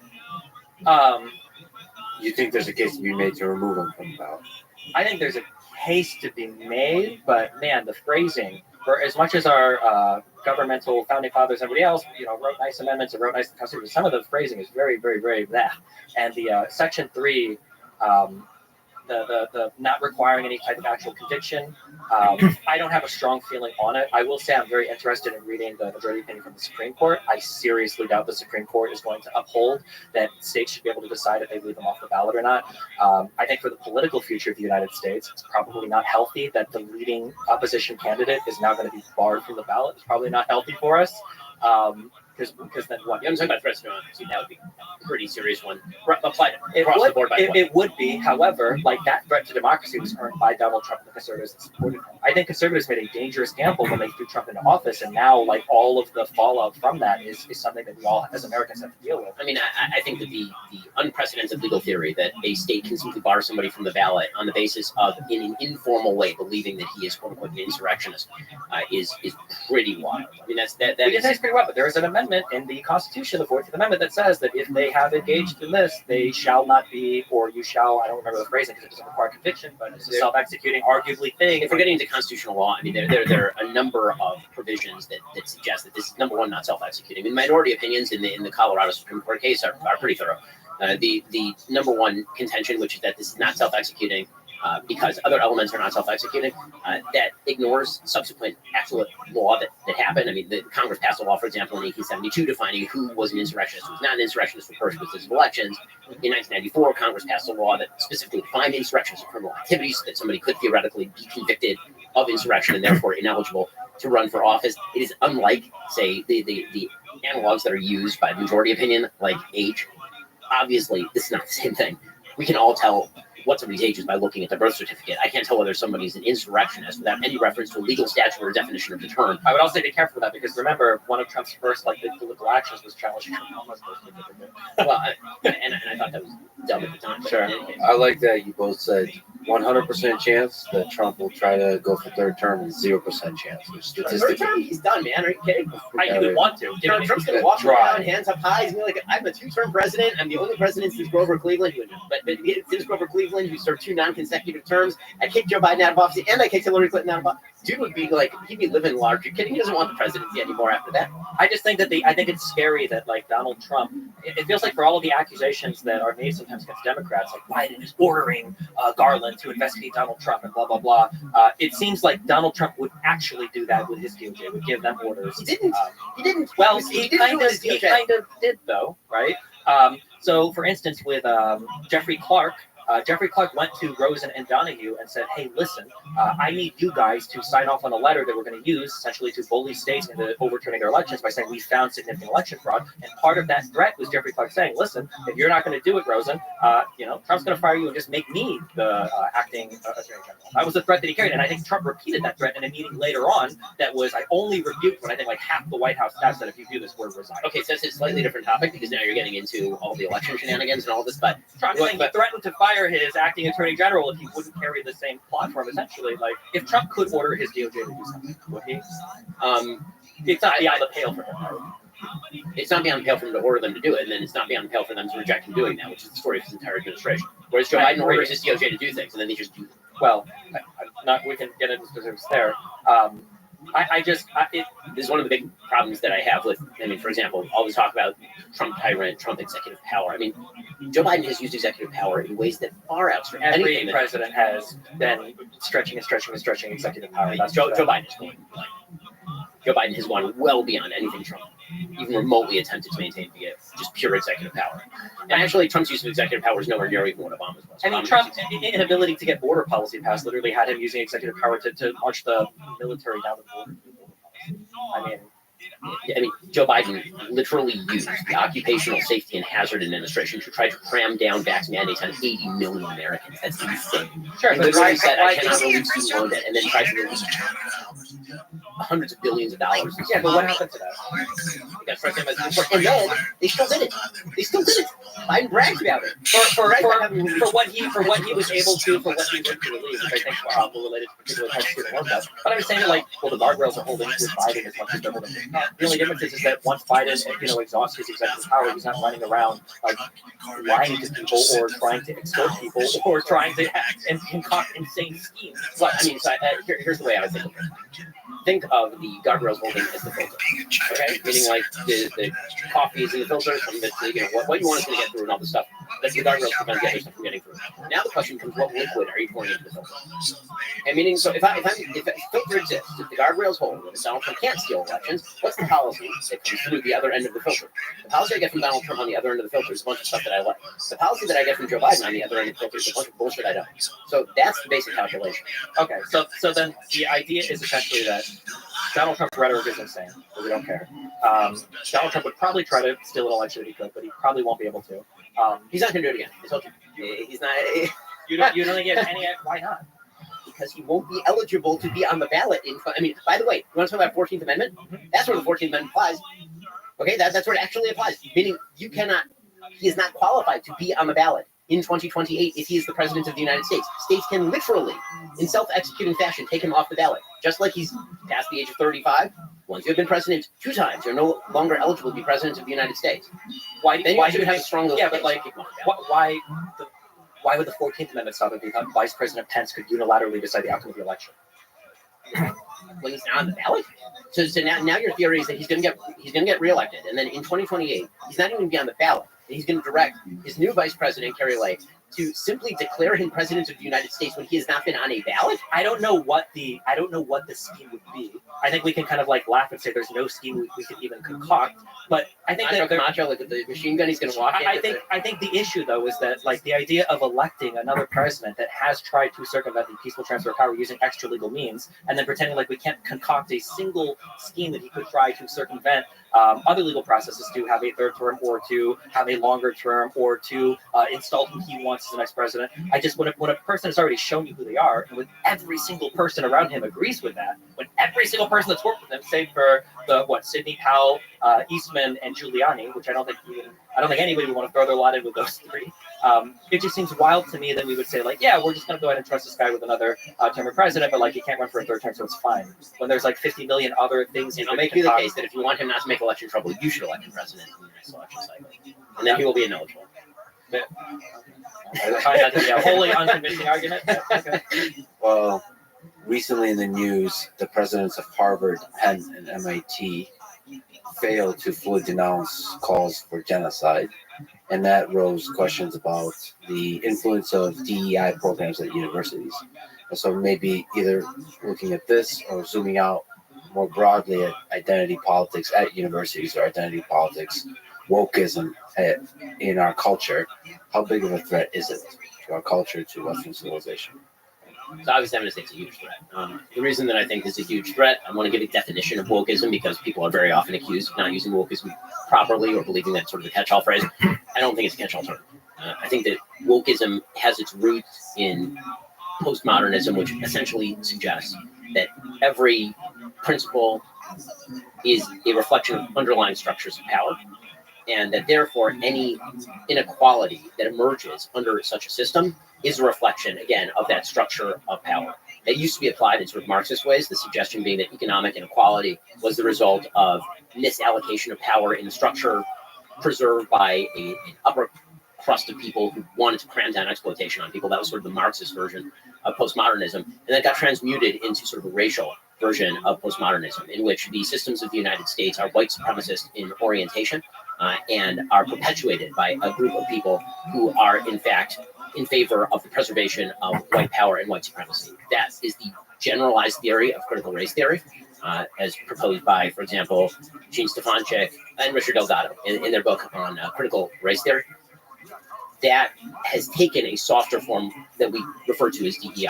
The key in DEI is the E, meaning equity. So equity is a term that does not mean equality. People mix it up. Equality is the idea that we all ought to have equal rights, that we all ought to be treated equally by the law, Equity is the idea that if there is an inequality that emerges from any system, it is therefore due to discrimination. And the best way to tell whether somebody has been victimized is by dint of their race. And we can tell whether you're a member of an oppressed group or oppressor group by the intersectional identity that you carry and by the nature of your group's success or failure predominantly along economic and power lines in American life.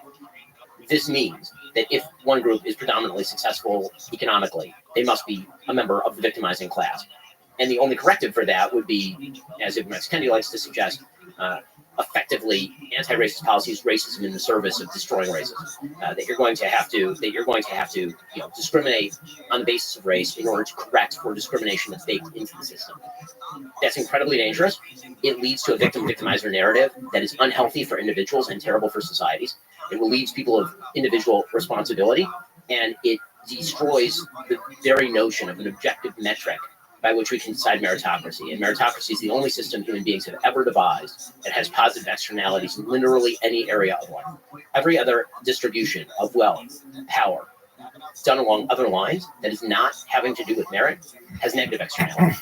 Every system having to do with merit has positive externalities because presumably the most affected and useful people are going to succeed under those systems. That's the very basis of meritocracy. And the externalities of that mean that other people benefit from the meritorious and excellent performance of those people. Maybe it'd be good to get your comments, your old stomping ground, Harvard. Do you think the president of Harvard should have been fired? I mean, I think she should have been fired not over the plagiarism allegations. I think she should have been fired based on her performance just at that congressional hearing. If the word black had been substituted for Jew in that statement by Elise Stefanik that she was asking about, or trans, or literally any other minority in America, maybe with the exception of Asian, then the answer would have been very different coming from Cloudy and Gay. With that said, I don't think the firing of Cloudy and Gay really accomplishes very much. Did she get what she deserved? Sure. Does that mean that the underlying DEI equity-based system has been in any way severely damaged? No, I think that this is a way for universities, it's true for Liz McGill Penn also, to basically throw somebody overboard as the sacrifice to maintain the underlying system that continues to predominate at American universities, where they spend literally billions of dollars every year on DEI initiatives and diversity hires and diversity administrators and all of this. And one of the costs of education escalating is in the massive administrative function that is now undertaken by universities, as opposed to teaching and cost of dorms and such. You guys probably agree on a lot of this, right? Kind of, maybe, yeah. I don't know. I don't know what makes things do this, but it feels like we can never have a good thing and then have it end as a good thing. Things always get taken to their extreme, and then we have to fight on those extremes. I would argue that back in my day, we called it SJW, Social Justice Warriors, before it became woke, 2013 onwards, whatever. There are aspects to wokeism that I think are good. I like the additional representation we have in media now. I like how, as much as people complain about the internet and how it's regulated, that there are way more groups that are represented on the internet, whether we're talking X, the platform formerly known as Twitter or Facebook or whatever. I think in some ways, or whether we're pushing, women's achievements in school and in the wider workforce, I think that these are all good things. The issue that you run into is people don't ever have a stopping point, and I think people kind of get lost in this woke for woke's sake thing, where we start to see these very weird warpings of these academic, arguments that are used for really horrible things. So, for instance, I think that you can talk about in the United States things like white supremacy or things like oppression of certain demographics, especially with Jim Crow laws and pre-Jim Crow. And you can even talk about effects from that.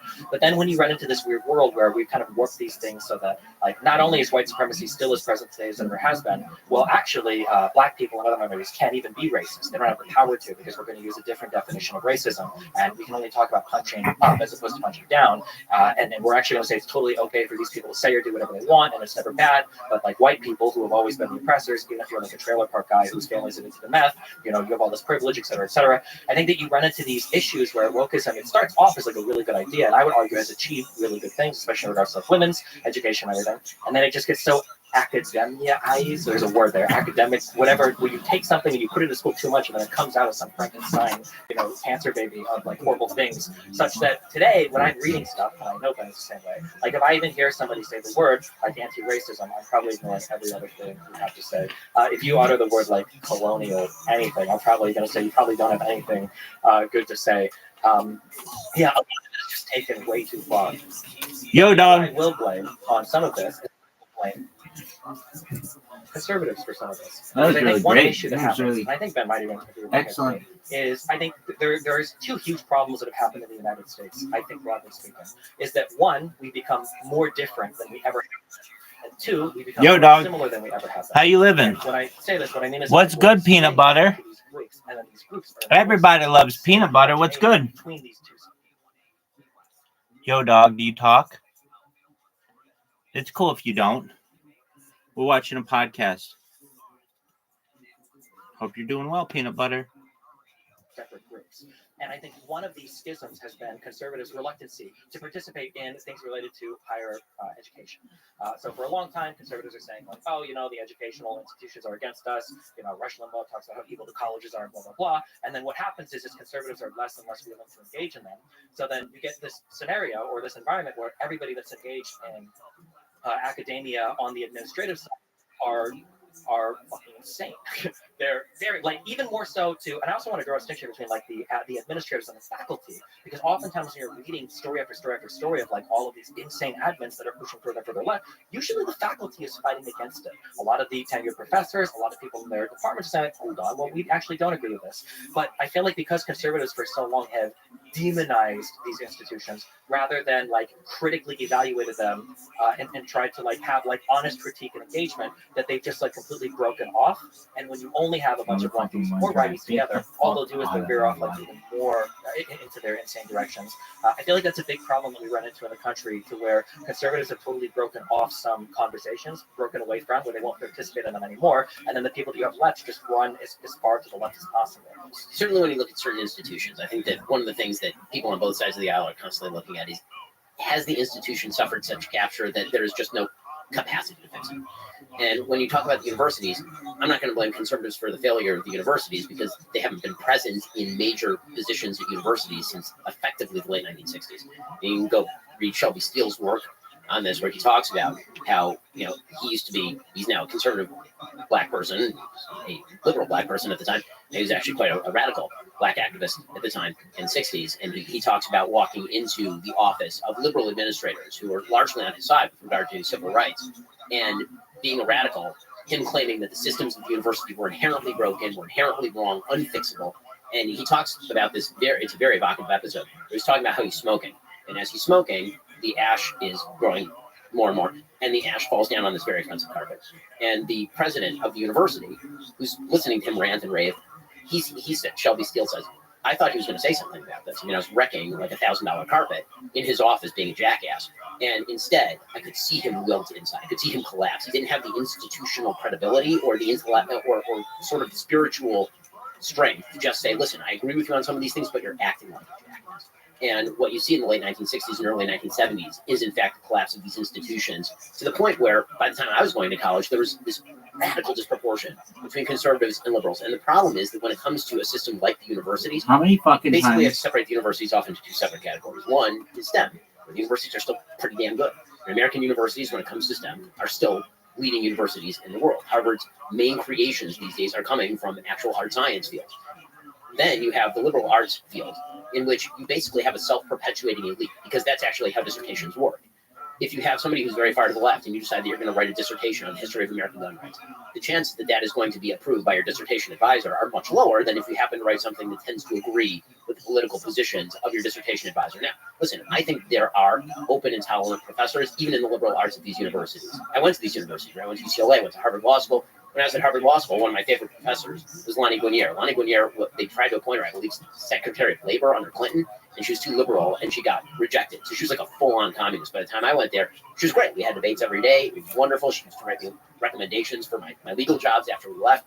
Randall Kennedy, I agree with him very much. Randall Kennedy was a terrific professor. There are some professors who are like this. Unfortunately, there tends to be, in these echo chambers, more and more ideological conformity that is rigorously enforced, and it is by left on left. So, for example, when I was at Harvard Law School, the president of the university was another president who ended up being ousted, Larry Summers. Larry Summers had been the Secretary of Treasury under Bill Clinton, and he made the critical error of suggesting that perhaps the dearth of women in hard sciences and prestigious positions was due to possibly two factors that people were refusing to talk about. One was the possibility that women actually didn't want to be in hard sciences at nearly the rate that men do, which happens to be true.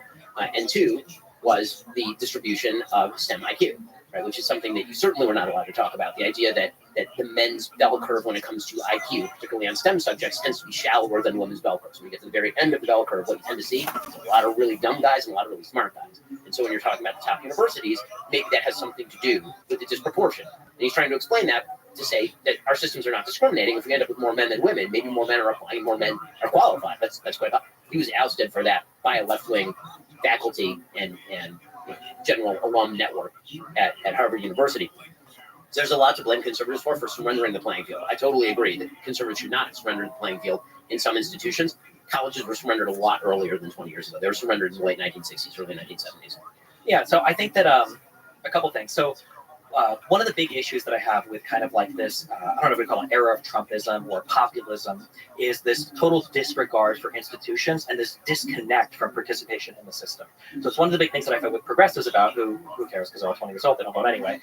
But it's another thing that I notice with a lot of people that are Trump voters, Trump fans, or whatever, is this idea where we say this institution is irrevocably destroyed. It's irredeemable, it can't be saved. Nothing that we do can fix it. And I think that what that leads people to doing is, one, they disconnect further, and then two, there's a general hopelessness when it comes to how society is ran or structured, such that you fall into that populist brain rot of the only person that can save me is Donald Trump. I can't trust literally anything. And I think that when you start driving people into that direction, all it does is it further amplifies all the problems that you're complaining about. So that's one of the reasons why when we talk about conservative participation, I want there to be that are trying to participate in academia, but I feel like the leading thought or the leading speaking out against it is basically saying it's a waste of time. So I think that the alternative to that is that the growth of, for example, alternative universities. Yeah, but that's the worst thing. No, I don't think so at all. I think competition is a great way of incentivizing some change on behalf of universities that may have forgotten that there's an entire other side of the aisle in the United States. No shot. I don't think even you think that. So first of all, let me make clear. I think the entire educational system at the upper levels, if you're not in STEM, is a complete scam. I think it's a complete waste of money. I think it's a complete waste of time. And I think that it's all it is. It's a formalized, very expensive sorting mechanism for people with IQ. That's all it is. People take an SAT, go to a good school, 4 years of bullshit. I know, I did it at UCLA. And then we analyze based on your degree where you should go to law school. I could have gone directly from high school to law school with maybe 1 year of training and then done 1 year of law school and been done. Okay, the reality is that this is a giant scam. And this, again, is a bipartisan problem, but it's just a generalized problem.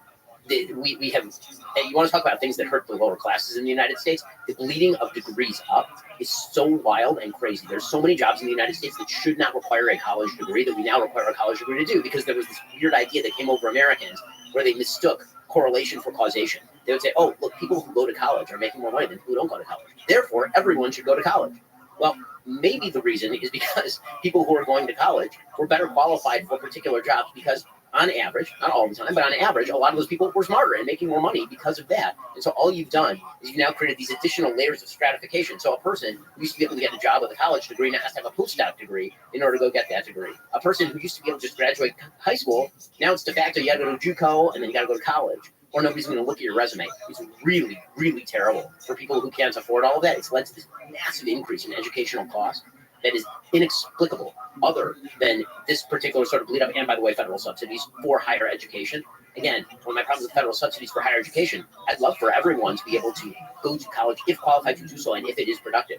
But one of the things I did when I went to law school is I took a loan because a bank said I was going to get my money back. I got a law degree from Harvard. But you know when you're not going to get your money back?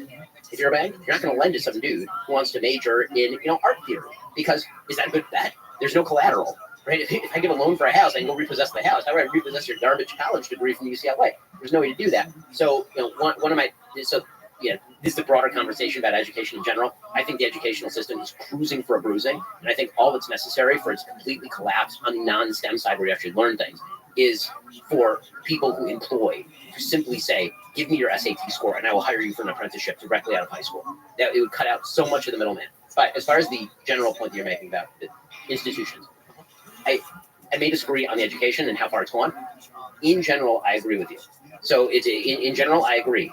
And I guess to use my favorite longest word in the English language here, I would consider myself in many cases an anti-disestablishmentarianist. Nice. Yeah, I like to drop that. That's because if you're an establishmentarian, it's like establishmentarians are correct. I'm an anti. So Can you say that word? That's the one we all learned growing up. Anti-disestablishmentarianism. there you go. Longest word in the So dictionary. he Wow. is also. Wow. But And then think some it's- Canadian groups say, "What about supercalifragilistic?" What about pneumonia for microscopic? Yeah, or the science terms. Yeah, exactly. Or what about the 7,000 letter thing that's from part of biochem? I got my education in the Soviet Union, so we just did math.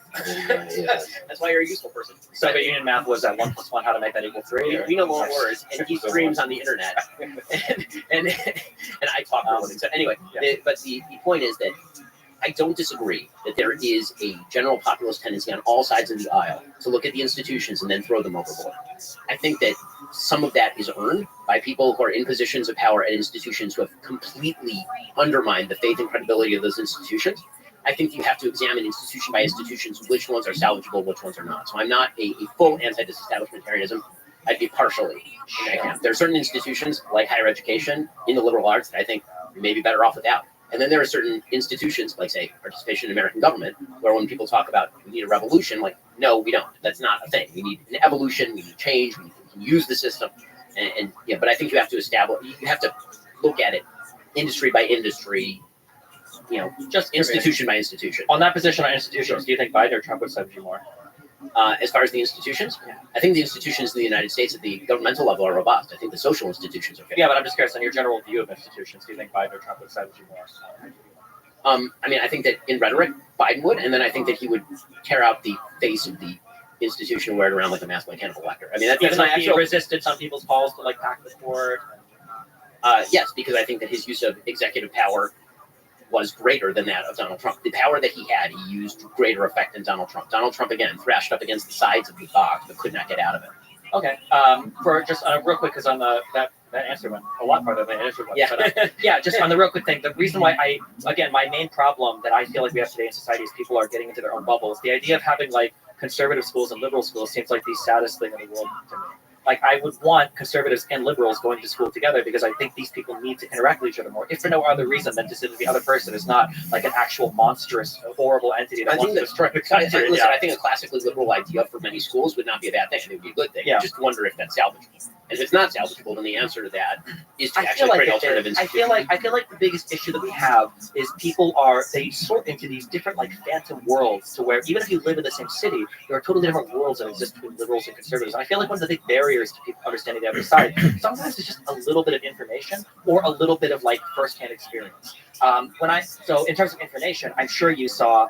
I don't know if this is a full-on study, but they were talking about how some huge percentage of students would change their mind on From the River to the Sea when you told them what the river was and what the river was and what the sea was. Yeah. Or when you said like, yeah, what does a one-state solution mean? A lot of them like such that the numbers went from like 70% to like 30% in terms of like support would fall. And it wasn't because you were doing a radical redefining their whole ideology. You're just giving them a little bit more information. And then something that I've seen on a first-hand level is when I go and speak or do debates at universities, sometimes I'm in very, very, very conservative areas. Some of my fans are trans. Having like a trans person show up and talk to conservatives for a little bit, not like in a speech, just like in like a bar or setting, like a lot of them walk away and they're like, oh, not every trans person is like this insane lunatic on Twitter that is fucking an actual crazy person. And then for some of my fans, when they hang out with conservatives, like, oh, these guys are actually pretty friendly. I thought they would have all been homophobic, racist, transphobic people, but they're not. They're just like normal people. I feel like we need more of that. I totally agree with that. Yeah, and I feel like on our social media platforms, on our algorithms, in our schools, I feel like we're sorting harder, and any type of rhetoric that encourages the sorting is really bad and damaging. We need to like continue to mix up. And there's other things I want to talk about. Like just opening his mouth. Destiny of the Uniter. Wow. All right. Like Biden. As we approach, Not like Trump. as we approach the end, let us descend into the meme further and further. Ben, you're in a monogamous marriage. Destiny, you've been mostly in an open marriage until recently. How foundational is marriage, monogamous marriage, to the United States of America? Can open marriages work? Are they harmful to society? But Marriages are the single most important thing that people can do in the United States because the things within your control are easier to control than things outside your control. People tend to think about big political change, obviously, about things they can do to change the entire system. But the reality is the thing that you can do that best changes society is to get married and have kids and raise your kids responsibly. It is the single best thing that you can do. Can an open marriage work? I mean, I think that it depends on your definition of work. So in my version of work, the answer is no, because what you actually need in order to facilitate the healthy growing of a child is a father and mother are committed to each other. all ideas about there being no emotional component to sexual activity are completely specious. That it's truer for men than it is for women, but it's not true for either. The idea of a full commitment to a human being with whom you genetically create children, which is typically how we've done it throughout human existence, is in fact the fundamental basis for any functional civilization. It allows for the transmission of culture and values. It allows for the transmission of beliefs and responsibility, and it gives the great lie to both the communitarian lie and the atomistic individualist lie. The communitarian lie is that you belong to the giant community of man, which is not true because you have a family. And your allegiance should be and is naturally to the members of your family first. That's how we learn, and then we expound that out. And it also is a lie to the notion that we are all atomistic individuals with no responsibilities. We are born into a world of responsibilities. Everyone is born into a world of responsibilities and rules and roles, and those are good. And if we do not actually socialize our children that way, there will be, number one, no children. Number one, there will be no healthy children. Number two, there will be no healthy children. Number three, there will be not the foundation for either social fabric, which is the real glue that holds together society, or for a functional government. And so, yes, monogamous marriage. I'm a fan. 15 years married, 4 kids. Yes. Dustin, what do you think? I think that when we talk about like relationships or marriage, I think something that's really important is we have to talk about whether or not children are being discussed or not. Because I think once you introduce the child aspect, I think the style or the type of relationship that you do is going to become way more important than whatever exists prior to that. Like I would agree, for instance, in terms of what Ben is saying, that there's probably going to be some structure that is ideal for the care and the raising of a child. I think that having a child gives you a much bigger buy-in to society, because now all of a sudden you care about a lot of things that you might not have before, because not only do you exist in society, you can't just run. Now you've got a child that exists there. You've got to ensure that everything functions smoothly, not just for you, but for that child as well. And arguably, although we're getting into weird places, I guess, in the world now, like children are the primary conduit for like where you transmit like cultural values and everything. The one kind of weird thing that we're coming up against, that we have been coming up against now for some number of decades and will continue to, is as societies progress, seems like people are having less children. And I actually don't know 100% what the answer is to that question. Yeah, I'm sure you do. Yeah. I mean, an implementable answer that works, that we know we can get everybody on board with. It seems like for a large part of human history, having children, and it still is, having children is awesome, and children are cool, and children are magical and miraculous and all of this, but you didn't really have much competing for your attention to have a child, right? When you hit a certain age and you started working, especially if you're a woman, I mean, childbirth is kind of the next step, and then having a family, raising your children, and then doing that is kind of the next step. Nowadays, especially with women being able to work, especially with women having access to birth control, there's a lot available in the world that's competing for the interest of people that could otherwise be having children, such that we've almost flipped it, such that, as Ben brought up earlier, like wealthy people tend to have less children than not wealthy people. Or unless you're part of particular religious communities that push childbirth a lot. I don't know if I would say there exists a moral imperative on an individual to have children. I think that there's a lot of interesting arguments down that path. I don't know if we're quite at the point yet where we need to say like, oh my God, we're running out of people, we need to have more kids. I don't think we're quite there yet, but we are seeing, weird demographic trends that are having big impacts on how countries are playing out. For instance, the fact that we have a disproportionately huge aging population that needs to be taken care of with medical expenses and everything, that vote in different ways than our younger population, and that when they die off, like the way that society is going to look is going to be a lot different. I don't actually have I'm not entirely sure what the future is going to look like in terms of pushing people to have kids when every single industrialized country, as they become more industrialized, have fewer and fewer and fewer children. Rapid fire questions. And the answer, my answer was religion. Well, we could talk about religion. That's not rapid fire at all. Let me ask, this is from the internet. Does body count matter? Jesus Christ. You're really bringing up the red pill stuff. Are you avoiding answering? I mean, it depends on who you are. If you're somebody that doesn't care about it, it doesn't. If you're somebody that does care about it, yeah, it does, of course. Depends on the answer is yes. Should porn be banned? No. If you could do it, yes. There's no benefit to porn. It's a waste of time and destructive. I can't believe I'm asking this question. Is OnlyFans empowering or destructive for women? These are rapid fire. Yeah, just to keep. I mean, it's probably empowering for the ones that are making a lot of money off it. It probably feels disempowering for others that feel affected by the cultural norms set by women that do OnlyFans. There's my rapid fire answer. It's destructive to even the ones who are making a lot of money, because when you degrade yourself to being just a set of human body characteristics that other people jack off to, it's bad for you and it's bad for them. Is rap music? Absolutely. Have you evolved on this? Or? Have I evolved on this? So again, I'm going to go to what's the definition of music. My original argument about rap was that music involves the following three elements: rhythm, melody, harmony. Rap typically involves maybe one of those. There may be a melody, maybe sometimes. So it depends on the kind of rap. With that said, I could be convinced on this issue, but I'm a classical violinist. I mean, that's how I was raised. I listen to Beethoven and Brahms and Mozart, like in the car with my kids. So is it comparable? Is it in the same category as Beethoven, Brahms, and Mozart? I have a very hard time sticking it in the same category. All right, you're both world-class debaters, even public intellectuals, if I can say that. Yeah, I know. You both care about the truth. What is your process of arriving at the truth? I think it's really important to, everybody will say that they're objective and that they are nonpartisan. I think it's really important to have mental safeguards for bad opinions. So for instance, like a couple things that I'll ask myself is, for a particular debate that I'm having, like, can I argue convincingly both sides of the debate? If I can't, I won't bother having with it, because I realize that I'm probably too partisanly dug in if I can't even represent like an opposite argument here.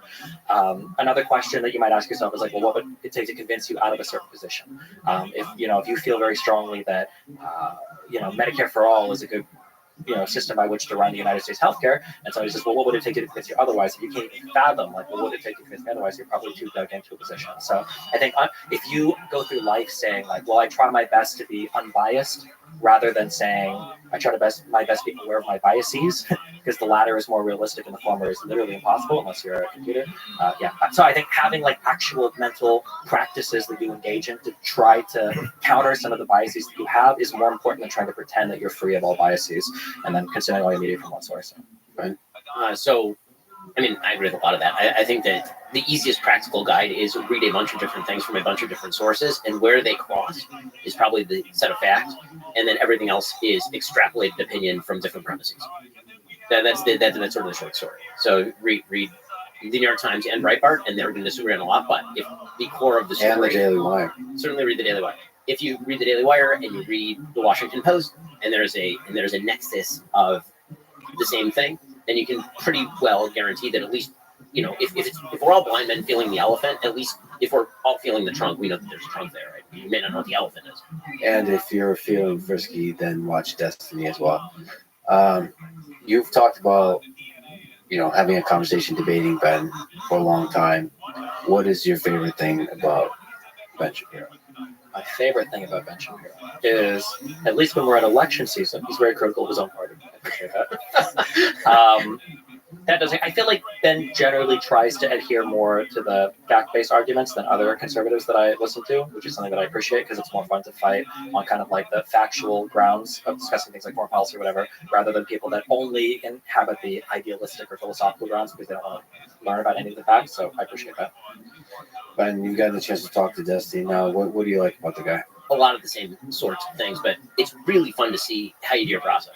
That is a cool thing. And it's a gift to the audience, because honestly, doing what we do, so much of what we do is sitting and reading and being behind closed doors and educating yourself and talking with people. But getting to watch you do it in real time is a really cool window into how people think and how people learn. So that's a really neat thing. Well, gentlemen, this was incredible. It's an honor. Thank you for doing this today. Yeah, thanks a lot. Thanks for having me. Thanks for listening to this debate between Ben Shapiro and Destiny. To support this podcast, please check out our sponsors in the description. And now, let me leave you with some words from Aristotle. The basis of a democratic state is liberty. Thank you for listening, and hope to see you next time.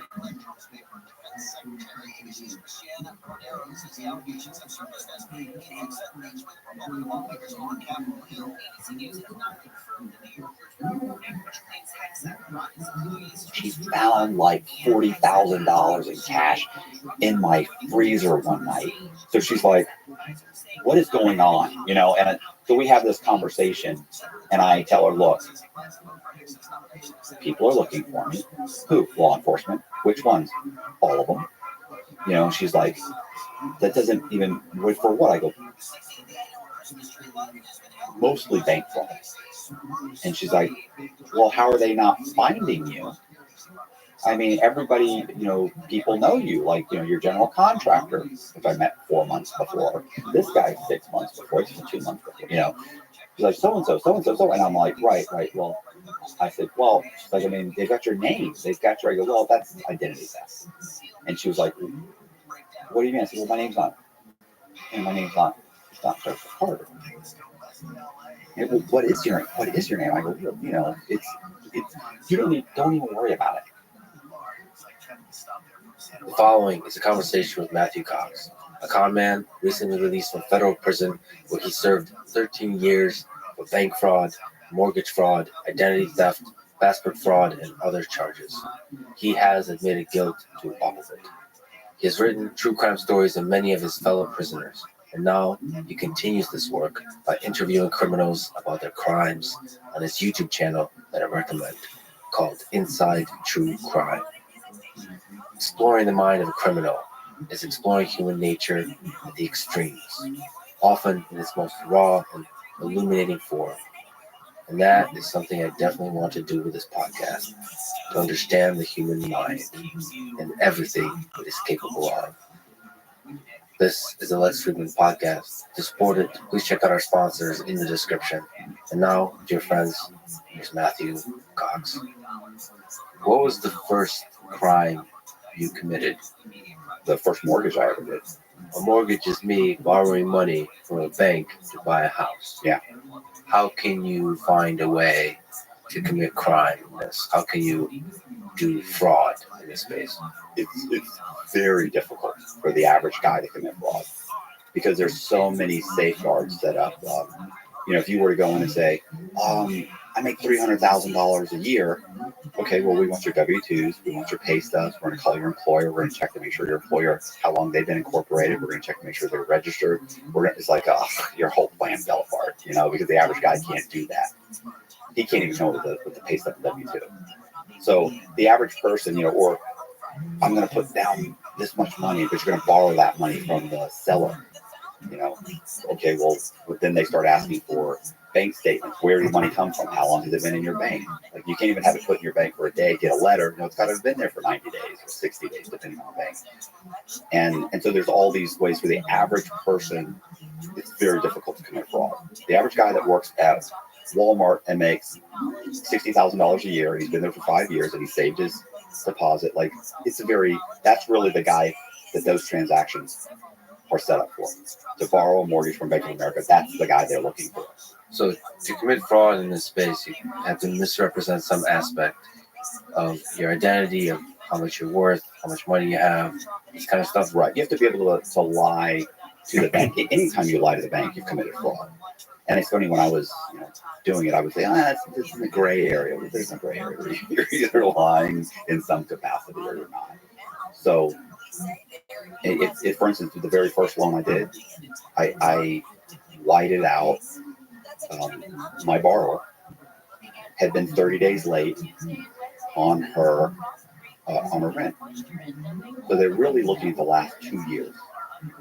So when you go into the bank, and most of what they're asking is a 2-year window. They're saying, how long have you been on their job? They care about 2 years. And how long have you been at your residency? They're looking for 2 years. Now, you could be at 3 places in 2 years. That's fine, as long as you consistently paid for 2 years. Well, she had been in an apartment complex, but she'd been 30 days late. And she caught it up, but she was late. The bank doesn't want to lend you money if you've been 30 days late. So I was a broker, and I whited out the 30-day late. I just got rid of it. And my manager is the person that told me to do it. She said, it'll be fine. And she was right. What did it feel like? So that was the first fraudulent action you committed. Yeah, I mean,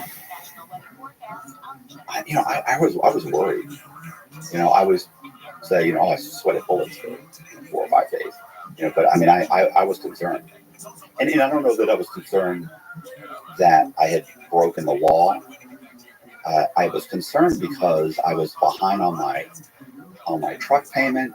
I was behind on my mortgage. Like I banked on being a mortgage broker, and I'd gone deep behind on all my bills to do this. So at the last minute, when this loan isn't going to close, and I have to commit fraud to make that happen, and the idea, my fear was they were going to figure it out, and maybe I'd get fired. I didn't think I was going to go to jail because my manager assured me that you're not going to jail.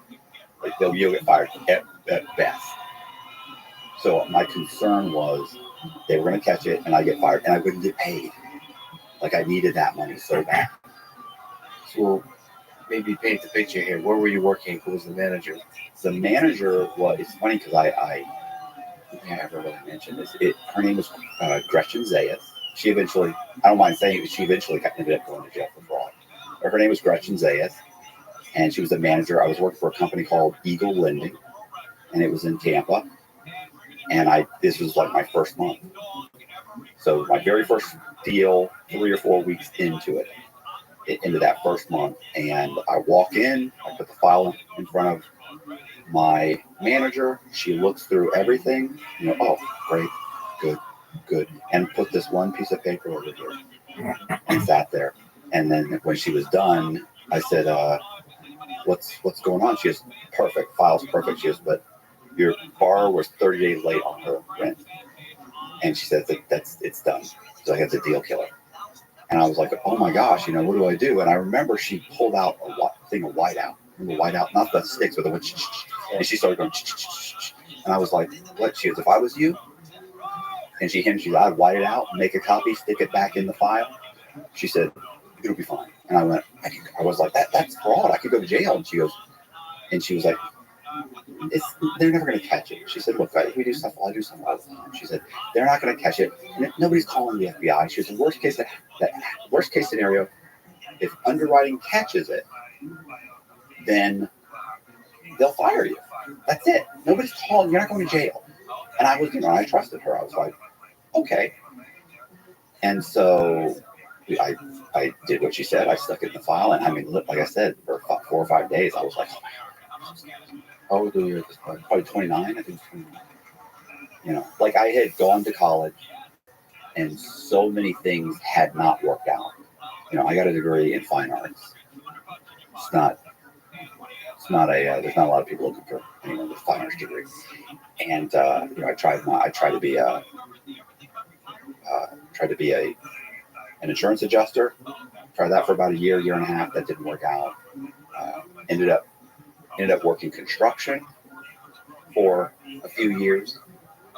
And, so finally the girl I was dating said, you got to be a mortgage broker. She had just started as a mortgage in the mortgage industry. And she was like, you have to do this. Like you were born to do this. This is perfect for you. What did she see in you? She said, you're a salesman. And I was like, because I was like, I barely balanced my checkbook. Like, I don't know anything about numbers. And she's like, it has nothing to do with that. It's sales. It's putting together deals. You're good at that. You're good at negotiating. You're a natural salesman. And I figured I need to try something. So what aspect of mortgages is sales and deal making? What aspects require the charisma that you clearly have? Well, one, you have clients that have lots of options. They can go to Bank of America, they can go to Sun Trust, they can go to Chase. They have options if they have perfect credit. I ended up working for a company that was a subprime lender, and those people didn't have a lot of options. Honestly, by the time they got to Eagle Lending, their options were over. So what ends up happening is you're negotiating with sellers. You would think that a lot of the stuff that in that industry that real estate agents should do, the brokers end up doing, because real estate agents are used to, you meet them at the house or they take you to several houses. They open the door, they walk around, they write up a contract that's a legit contract, and you're already pre-approved. Everything works out. But subprime, that's not the case. You got borrowers with horrific job history. They don't have enough of the down payment. They can't, maybe they have the down payment, but they don't have the closing costs. So you have to go to the real estate agent and say, listen, I need you to raise the purchase price and have the seller pay the closing costs, which is legal, but that's not, to a degree, but that's not how they wrote the contract. So now you're having to get them to rewrite the contract, or there's little things you're trying to do. And the more deals you get done and the more you deal with certain real estate agents, the more you start to realize that they're, you know which ones are completely above board and which ones are willing to twist the rules. And a lot of it works on personal relationships. Right. For some reason, people tend to like me and trust me. I don't know why. It hasn't worked out for so many people, but people naturally seem to trust me. And so if I say, hey, I can close the loan, but you got to do this, it'll be cool. Don't worry, we do it all the time. It's like my third loan. And, I don't know, I've been doing this for years. And they go, oh, okay. And then they raise the purchase price. They add some money. They have the seller of the house give the borrower some money. They stick it in the bank, or they put it in escrow at the closing company. Like, now you're starting to massage deals. What was the second time you committed a crime? So how did it start to evolve? Well, I mean, when that went through, I think a normal person probably would have said, wow, it's a one-time thing, got away with it. Whew, I'm good. But for me, it just emboldened me. Like, I just got a check for I don't know what it was, $2,500, $3,500. I was thrilled. And by that time, I was already working on another deal. But that guy, he made, let's say $45,000 the year before on his W-2. Based on his current track record, or his year-to-date of his pay stub, he made just enough money. But if you factored in last year's W-2, he was shy. So if I change that $45,000 to $51,000, then the loan closes. I get a check for $3,500. He gets into a house. I'm doing him a favor. I'm doing God's work. So I fix it. I kick back. I'm terrified a little bit, worried about it. Sure enough, it closes. 4 or 5 days later, they call me. It's ready to close. A week later, we close. I get a check. Next guy that comes in, I got very, very quickly. I was concerned. Do you have a house? Do you have a deal? Is it ready? I could get you done. Now, if you were in bankruptcy or something, there's some things you pull their credit. You just couldn't help them if they had a 550 credit score or something and no job. It had to be within reason.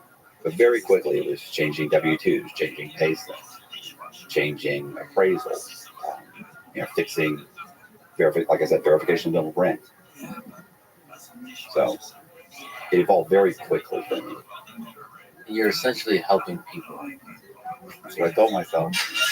Giving them a chance. People that have been really struggling financially. So you've been telling yourself that you're doing good thing for people. I told myself that right up until that those loans were solid, and I was helping those people out right up until I went to prison. And I was in prison, and I had to write. The government asked me to write an ethics and fraud course to help teach the nation's mortgage brokers. All loan officers and brokers have to take 9 hours of continuing education every single year. And I was approached to write the ethics course. And it was about that time, and about the same period of time, I was writing my book. And that kind of, I started reflecting on what I had done. The truth is, and this is a horrible thing to say, because the first time I ever heard somebody say this, I remember thinking, oh, that's a horrible thing to say. Some people should not own a house. They shouldn't be allowed to borrow. They're not in a position financially, and there were many occasions where I put someone in a house that they 100% swore they could afford. I was helping them. I told myself I was helping them. And a year and a half later, they're going into foreclosure. Their stuff's on the corner. They don't know where to go. And the truth is that I'm not smarter than the actuaries that came up with those underwriting guidelines. So in this whole process, how are you making money? Are you taking a Broker percentage? fee. Yeah, I charge a broker fee. Or you charge yield spread. So yield spread is, let's say the interest rate is 8% interest. I charge them 25 basis points over the 8%. So I charge them 8.25, 8.25. Then I get 1% of the loan back as a fee. So if I charge them 8.5%, I get 2 points back. So if it's a $100,000 piece of property and the bank says your interest rate is going to be 8%, and I tell you 8.5, and I'm charging you a $3,500 broker fee, now I'm making $5,500. So on even a $100,000 loan, you could make a nice chunk of change. I mean, it's. So how much gray area is here? You said that there really isn't in the line or not, but I mean, it feels like there is. Well, every time I changed something, it wasn't gray area. I just committed fraud. At this level, you either meet the guidelines or someone has massaged it in such a way that they've committed fraud. That's it. There's tons of ways where you can commit fraud and they just can't figure it out. Does that make sense? Like you've committed fraud, and it's like they look at all the documents and they double check everything, and they know there's fraud in here. They just can't. But just because they can't find it doesn't mean it wasn't Doesn't mean it wasn't fraud. As part of this, you did a lot of fascinating things. One of the things you did, you talked about creating synthetic people, meaning creating fake identities. What does it take to do that well? So your credit profile is made up of your name, date of birth, your address, your social security number. And those are the kind of and then there's other things where you work, that sort of thing. But what people don't realize is there's so many people out there that think that the credit bureaus already know who you are, right? But the truth is, the first time a credit bureau has ever heard about you was when you told them. The first time you applied for a credit card, they created a credit profile at that moment. Prior to that, they had no idea. The first time you apply, you give them your full name, date of birth, social security number, and your address. And they create a credit profile, and they say, hey, no record found of this person. He has no credit, nothing, probably got denied. Well, what I realized through the course of, because eventually I ended up leaving that one company, and I opened my own mortgage company. When I opened that mortgage company, I was on the inside. Does that make sense? Like I wasn't just a broker that was sitting out with everybody else and would periodically come in and ask questions or would call underwriting, but really didn't understand what was happening and what the underwriting guidelines were. Now I was actually talking to the underwriters, and you're talking to the owners of the lending institutions and the banks, and you're talking to all of the account executives. And now it wasn't just Eagle Lending I was talking to. There were 40 different account executives coming in on a weekly basis trying to get us to sign up with their lender. And they're on the inside telling you, coming in, showing you programs and saying, look, if your borrower is self-employed, we don't ask for this or this. We just ask for them to say they're self-employed, like liar loans. You've heard the term liar loans? Okay. No doc loans, where they don't ask for any documentation. If he's got over, like, let's say, a 700 credit score, and he says he's been a plumber and he works for himself, then he's got over a 700 credit score. He just has to say he's worked for himself for over 2 years, and they don't ask for any documentation. He's got the money in the bank. He's got a 700 credit score. Says he's been on the job for 2 years. He's self-employed. We're going to raise his interest rate by 1%, and he's got, that's it. He's got the loan. So. But you start to know how things work, because I hired a bunch of brokers to work underneath me, and when they would get caught, I would get the phone call. So I get the phone call from the owner of a bank or a lending institute, a lender, and that lender says, "Hey, Matt, we got a problem." I'm like, "What's up?" He's like, "Listen, we caught a fake W-2." I'm like, "What do you mean?" "Yeah, your broker so and so sent us a file, and this person there's 2 fake W-2s, and we're assuming the pay stubs are fake. And I'm like, are you serious? How did you even catch that? And they go, oh, well, here's what we did. We checked with sunbiz.com, sunbiz.gov, which is the Secretary of State's website that registers corporations, and we checked and the tax ID number didn't match. And now I know every W-2 has to have a matching tax ID number for whatever corporation issued it. So there's a sequence of checks they do to detect fraud on different documents like W-2s. Right. And then you're slowly learning. Yeah, exactly. What's the process for detecting? I mean, I had a pretty good understanding anyway. Yeah. But so I'm starting to learn sense understanding. So I'm putting these things together. And I remember one time I had a woman come in, and she came in and she had perfect credit. She had like 750 credit scores. I mean, it was perfect. And she came in, and one of the brokers came in and said, hey man, he's like, can I show you something? I was like, yeah, what's up? He goes, look, he said, I've got this woman's W-2s here. I said, okay. I look at him, and he goes, here's your credit report. And he goes, here's the application. This is the social security number. I went, all right. And he said, this is the social security number on the W-2. And I went, okay. Keep in mind, you go to get a car loan or credit card, they never ask for these things. So, and he was like, and I'm really shocked he even noticed it. I probably might not have been caught it, but they were different. And I went, really? And he goes, yeah. He said, so I did, she just brought him in. She's here. And I was like, oh, bring her in here. So she came in, sat down, and said, listen, here's what we just found. And she was like, oh, okay, you know what? I don't want the loan. I go, no. I said, listen, you're getting the loan. You have 750 credit score. Like, I don't care what we have to do. We're getting you the loan. I just want to know what's going on.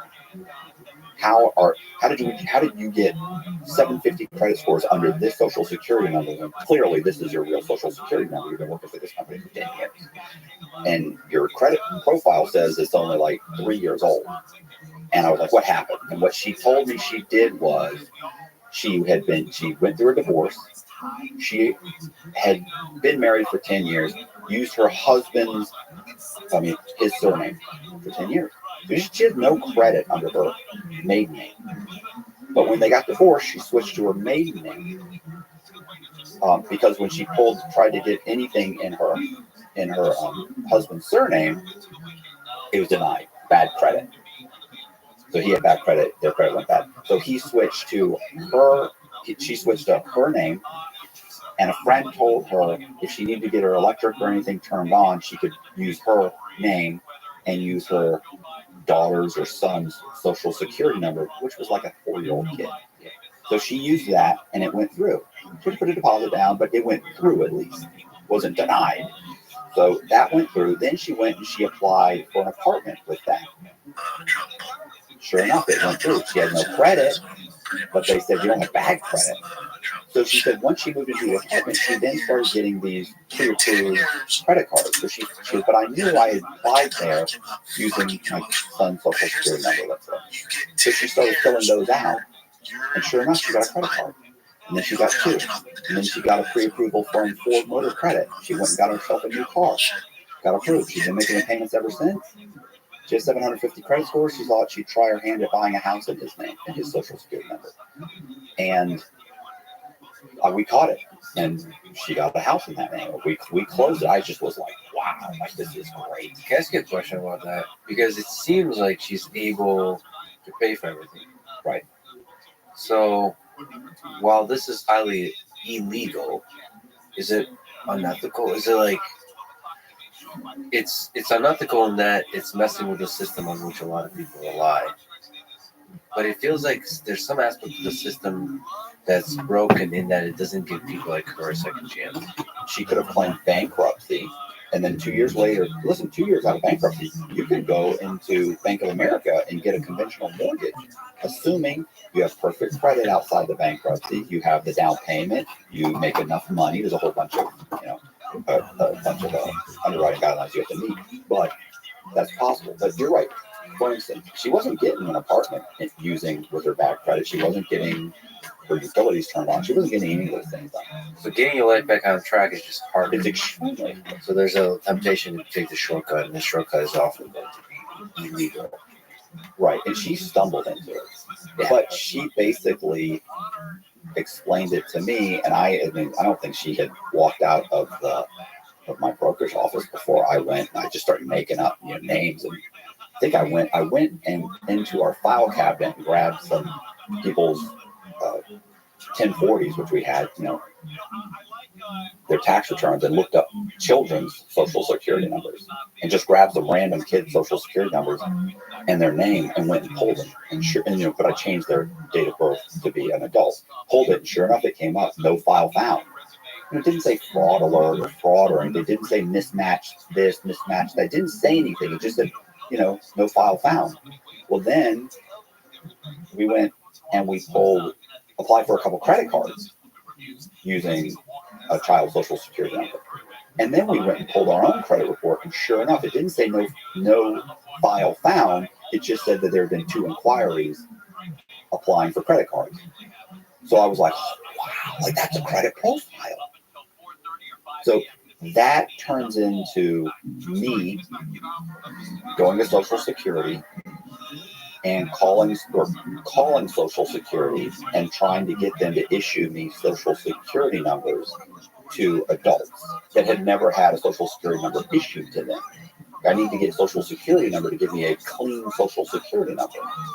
But I called up, and of course, I'm a novice. I don't really know what I'm doing. So I called up and I say, hey, I'm never had a Social Security number issued. They were like, how old are you? I was like, I'm 31 years old, and they were, yeah, that's not possible. Do you have a driver's license? Yeah. You have a bank account? Yeah. You have a Social Security number. Bring your driver's license in, and we'll pull it up. Okay, well, that's not going to happen. Hang up. Call back. Hi, my son is 7 years old or 3 years old, and he had never had a Social Security number issued. Oh, okay. Was he born in a hospital? Yes. Well, he has one. Go ahead and get your son. Come in here. No, I'm not doing it. Hang up. Call back. Well, I called back probably 10 times. And eventually, someone said, I kept altering it. Kept altering what I was saying. So I got to the point where I was saying, my son was born with a midwife, not in a hospital. And the pediatrician told us that we needed to get Social Security to issue a Social Security number. And they would say, well, he should have issued it, but that does happen sometimes. So bring your son in, and we'll, you fill out paperwork, we'll have one issued. First, we'll check to see if he never had one issued. And if he hasn't, we'll issue one. And so then it turned into, my son is out of the country, and I need this. And then that turned into, oh, I'm sorry. Well, how old is he? I was like, he's 3. And they go, well, I'm sorry. If he's over the age of 12 months old, he has to come in. Hang up the phone, call back. My son is 10 months old. He's out of the country, born with a midwife, never had a Social Security number. And then they go, oh, okay, that's fine. Just get his birth certificate and his shot record, and you can come in, fill out the paperwork. We'll issue you a Social Security number. And that's what I did. So I figured out how to create a birth certificate. I ordered the security paper, where you make a copy, it says, void if copied. So I had to order a bunch of that. And I went online and figured out how to make a fake birth certificate. It was great too, because the county, actually, they give you a blank form, and then they actually show you what it looks like filled out. Like a handwritten one filled out. So I knew he was born this day, he got these shots. 2 months later, he got these shots. 6 months later, he got these shots. So I just filled it out. I even had to order a seal. So you have to have a seal that says like Hillsborough County Vital Statistics or Richland County Vital Statistics or something. I couldn't get anybody to make that. So I changed it to like Richland County Office of Virtual Records. And then I took like 220 grit sandpaper and hit it over and over and over again to wear it down. And then I I did the embossment on the corner. And I printed it on the security paper, embossed it. Nobody looks at those things. You can see Richland County. You could kind of see that. And they just grab it and they go like this. This is what you realize when I started getting driver's licenses issued by the state DMV, right? The state I figured out eventually it was easier to just go into the DMV and have them give me a driver's license than actually make one.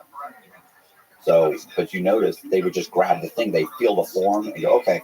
Like they don't even look at it. So, which is upsetting if you put as much work into these documents as I am, for them to go, okay, yeah, that's good. Sit over there. I felt like going like, hey, bro, like take a look at this. This is artwork. Yeah. But they're looking for the low-hanging fruit of crappy fraud. Right. Yeah, this stuff was right there. So. Okay, so birth certificate gets you a social security number. So it's interesting because you've done a lot of different approaches to creating synthetic people. There's homeless people involved, so sometimes it's grounded in real people or real names, and then you're right. Like some part is fake, some part is real. Sometimes, and sometimes it's completely all fake. Right, because now I have the name, I have the social security number, and what's great is they mail you. What's even better is you get to pick whatever name you want. You know, because when you pick your child's name, he doesn't even have to have your last name. You pick any name. So I would pick a name and I'd just say, oh, my wife's last name is this. If they questioned it, which they never did. But, you know, I've got a social security number, and then I would go apply for credit cards. And I get denied, of course. But they would all offer me a secured credit card. So I then fill out the secured credit card, and I send the bank the money, and they would give me a secured credit card for $500, $300, $1,000, whatever it was. And then once you start making the payments, I pull the credit, and a credit profile shows up saying that this 31-year-old man with the social security number that I know was issued, you know, a couple months ago, has three credit cards. They don't even say secured. They just say there's like this credit card is $500. It was issued by Bank of America. This one was issued by Capital One. This one was, so I've got 3 of them, but I had no credit scores. So at that point, I kind of kicked back and waited. I just kept making payments. And I remember thinking to myself, I'll bet you that the credit bureaus don't generate credit scores for at least a year. And I was like, God, this is going to be a year-long process. And while that was happening, I was starting other ones. Because I figured at least in a year I'll have a bunch of these secure, these we call them like phantom borrowers, but now they call them synthetic identities. So at least I would have these synthetic identities. Maybe I could do something with them. But what happened was at 6 months, I went and I randomly pulled the guy's credit, the person's credit, and 705 credit scores, 705, 701, 695. I was like, oh, you only needed a 620 to get a 95% loan from the bank. So I was like, oh my God, this is amazing. Sure enough, a month later, the other ones I had started, all of them, bam, bam, bam. So what do you do with a phantom borrower? How do you make money on this? So I think most people, if you were just like a scammer or a fraudster, you would probably just get credit cards and maybe build up that history, or maybe try and borrow a personal loan, which is limited. It's personal loans used to be you could go to an FDIC insured bank, which borrows money. Those, the personal loans they lend out at the max $15,000. So you could do that. So you can go through this whole process of creating a fake identity, getting a card, paying it off, building up credit, and then you get $15,000 at the end. Right, you get 15, maybe, if you want to keep making the payments, if you could wait a year, you could probably get 15,000. Maybe you could get 20, 30,000, and a bunch of little smaller ones. You get 7,500, because I did this with $7,500 from Citibank, $5,500 from American General. So you maybe get 25,000, maybe 30,000 in personal loans. Maybe you could then apply for. You can maybe get another 20 or 30,000 in regular credit cards. 10,000 here, 8,000, 5,000. And then you go to the lower department store cards, and you go to Home Depot, you get 1,000, you get 500. So it ends up being maybe you can get 50, 60,000. Maybe if you're really good, you could get up to $80,000 or $100,000 in credit cards and personal loans. If you really knew what you were doing. But per person, per identity. But I had the ability to leverage those perfect credit profiles against property. And I mean, ultimately, that's what I end up doing. And so each one of those identities was worth, a few million. Can you explain how that works to leverage and get property? So how does that work with a mortgage? So what I did eventually, I mean, this was is down the road, but at this point when things are just, my whole life had kind of gone off the rails. I was on federal probation, and so what I decided I was going to do was start running a scam, a much larger scam. And what I was going to do was, I was going to start flipping properties, right? Like buy houses cheap, fix them up, and sell them. There's an area of Tampa called Ybor City. So I was going to start flipping houses in Ybor City, and I thought, okay, I can buy these houses for, you could buy a really crappy house at that time for $50,000. Let's say 50, and then you could put $25,000 into it in renovations. Thanks. Renovate it for 25, and Dark web red rooms. For That's a new one, kids. So I thought what I could do is I can buy these houses, renovate them, and sell them to regular people. But I also had been working on the synthetic identity. And then I thought, well, or I could just sell them to synthetic identities. And then I wouldn't have to dump $25,000 into it, right? And these guys are perfect. They have perfect credit. I can provide W-2s and pay stubs because by this point, I'm manufacturing businesses. So I've incorporated businesses. I've got websites for the businesses, W-2s, pay stubs. So these guys look perfect. So I figure I'll buy these properties for $50,000, sell it to these guys for $100,000. Maybe I'll pocket $40,000 or $50,000. I don't really have to do anything. But that seems short-sighted. So I thought what'd be better is that if I did a little bit of renovations and then I sold it for much higher. Maybe I put $10,000, clean up the outside of it, because these guys don't care what the inside of the property looks like. They don't exist. So, and then but I can't. How am I going to get an appraisal for $100,000? Well, do you know how appraisals work? Okay, so the bank sends an appraiser out, or at that time you could provide an appraisal. They can review it. So they'll do what's called a desktop review. They review it on the computer. They never go out to the property, or they send someone out. They call that, it's like a field review. They send someone out, and they just look at the house. They don't go in it though. So I have to clean up the outside of the house. So what I did was, but the problem is if your house you're trying to sell that house for, let's say, $200,000, the other houses, they have to pick 3 comparable sales in the area that are also going to support a $200,000 sales price. Well, there's no other houses selling for $200,000 near this house. So I thought, if I want to get these things appraised for $200,000, $250,000, I have to have comparable sales. And that appraisal is going to be reviewed. So what I did was, I went out and I bought this house for $50,000, and I recorded the sale at $200,000. So when you buy a house for $100,000, you pay $700 in dock stamps. But if you pay an extra $700, the sale shows up for $200,000. I'm buying these things for $50,000, so I'm paying $350, and I'm just paying an extra $1,050. So it ends up being $1,400, but the sale shows up at $200,000 on a house that's a crack house I bought for $50,000. Now I trim the trees, we mow the yard, we clean up the porch, we put the porch rail on, maybe we paint it real nice, we black out all the windows. You can't see inside, but from the curb it looks great. And I get an appraisal. So I do that with that house. I do that with another house, all within a mile.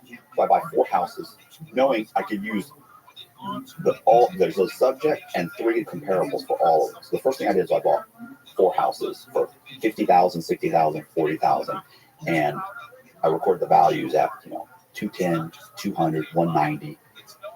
So I get an appraiser to come out there. He appraises it. He says it's horrible, but there's comparables here. Now, of course, it is in bad shape, and he says it's in bad shape, but I go ahead and I correct all that. So I correct it. So now if you review the appraisal and you're in California, or even if you drive your car down, the appraiser comes to the house and looks at it from the street, it looks fine. The truth is, I've got $60,000 into this property, and you're appraising it for $200,000.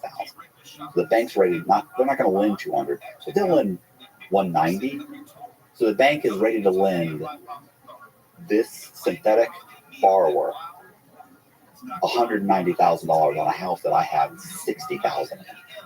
So I schedule a closing, and we close on the house, and I walk away with $60,000. And the thing is, like, the problem is by the time I got to this point, I knew so many people in the industry. Nobody had to really at that point show up. Although I've had people show up for the synthetic identities and sign for them. Almost all the closings, nobody ever showed up. I just showed up and said to the title agency and said, "Hey, my borrower, he's at work right now. He can't make it. Can I just take the file and I'll have him sign all the documents at his work and I'll bring him back? He's like an hour and a half away from here. I'll be back in 2 or 3 hours." We were like, "Oh, wow, man, Matt, thank you so much." And they would give it to me, and I'd go sit in the parking lot and I'd sign all the documents. I'd wait an hour or two and I'd come back in and say, "Here you go." How are you able to keep all this in your mind? Because you have to not slip up in any of these conversations. It's pretty easy for me to keep them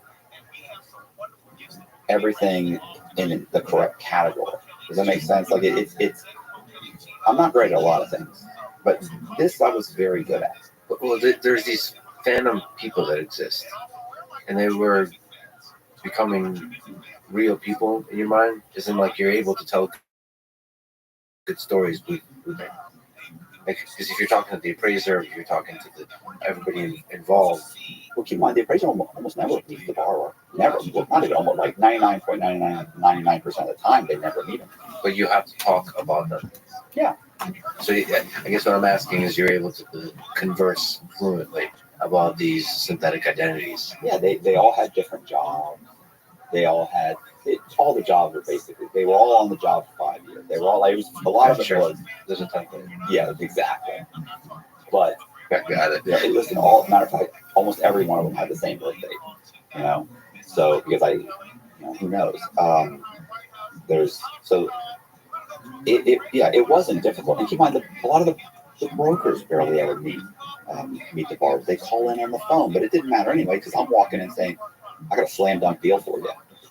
And they're like, "Oh, wow, man, you got the W-2s, the pay stubs, you got all their rental history, you have everything done. Perfect. Thank you so much." They're happy to do it. "Hey, I print up the docs and I'll have them go sign it." "Great, wow, thank you." Assuming they didn't already know about it. And almost everybody involved in this, by the time I was done, was involved. There was probably 15 or 20 people that all knew what was going on. The full of it. They knew the full depth of it. Yes. Yeah. Maybe not 100% everything, but they definitely knew this is fraud. And then we're still going along with it. Yeah. Keep in mind that even when, I'll give you an example. One of my, let's say, and this happened with almost all of them, was he would buy 5 houses. So the guy bought, what happened, the basic design was, I buy the houses, I record the values higher, and this person buys all 5 houses, refinances them. He ends up borrowing a little bit over $1 million in his name. Then, of course, I go and I get personal loans from several banks. I get credit cards. I run up all of his credit cards. By this point, I've got $10,000, $20,000 worth of credit cards in the guy's name. The guys are all worth like $1 million and change. Well, once I stop paying, you start getting letters from the collection company, right, from the banks. Then they sell them off. So after about 3 months, you're getting tons of letters. What I would do is I would take my borrower's name. I would go online and I would find, or I'd go to the newspaper. I would find an article about, let's say, like a 12-car pileup. So there's a huge accident on I-4. It's very dangerous. So there's a 12-car pileup, and someone in the accident was life flighted to Tampa General Hospital. I would cut and paste that article, and I would just insert my borrower's name into the article saying that, Brandon Green was life flighted to Tampa General Hospital, currently in critical condition. I would then print that article out on newsprint.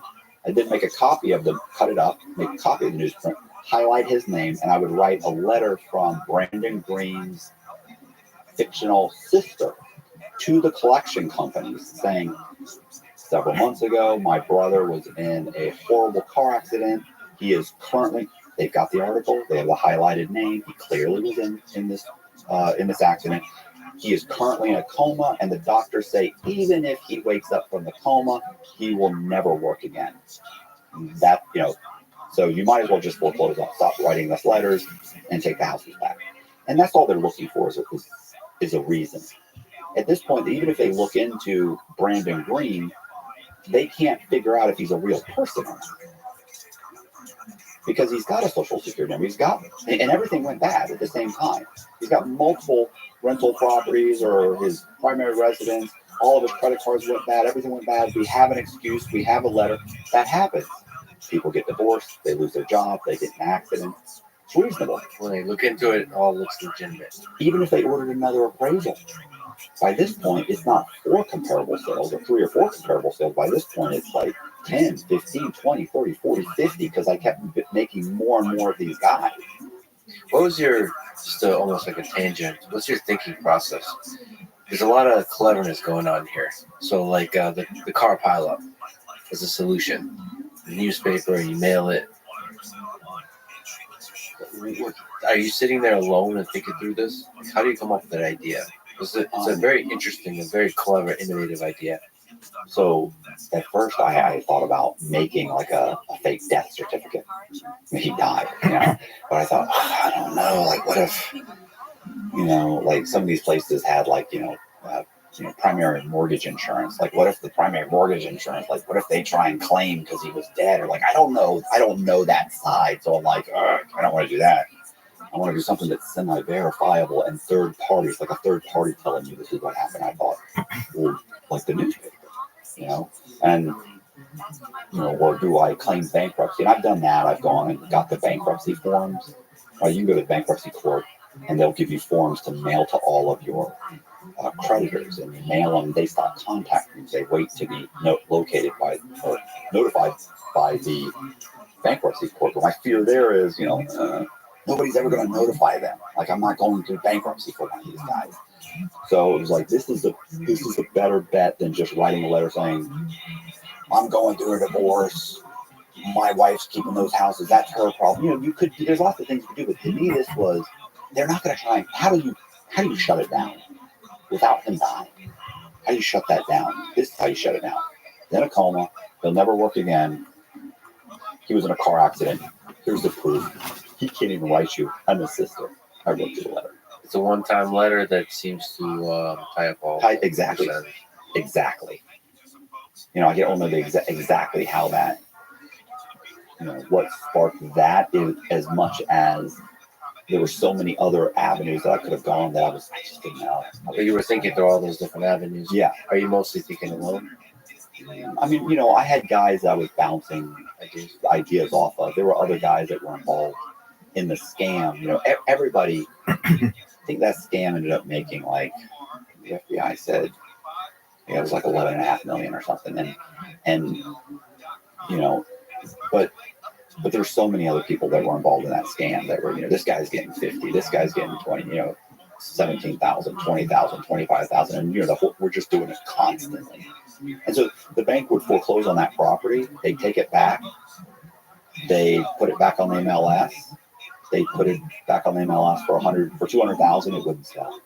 Then they drop it to 150, wouldn't sell. Then they drop it to 125, 130, wouldn't sell. They drop it to 90, and somebody buy it for like 90. It wasn't worth 90.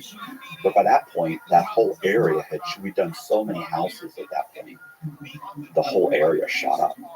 And the FBI said we did 109 houses. I don't think that's true, but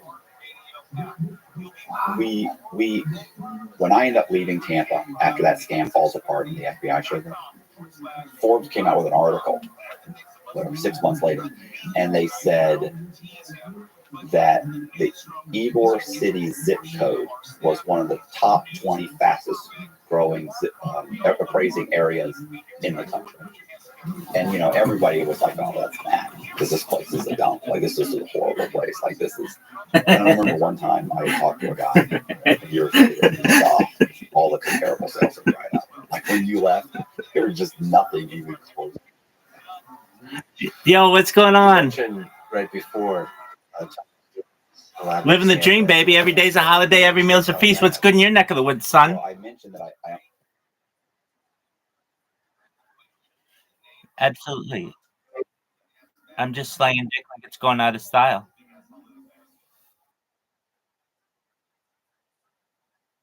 I am. I'm probably the most American motherfucker of all time.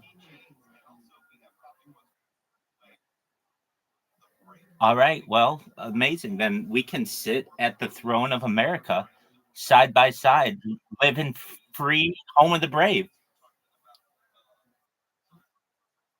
Take your time.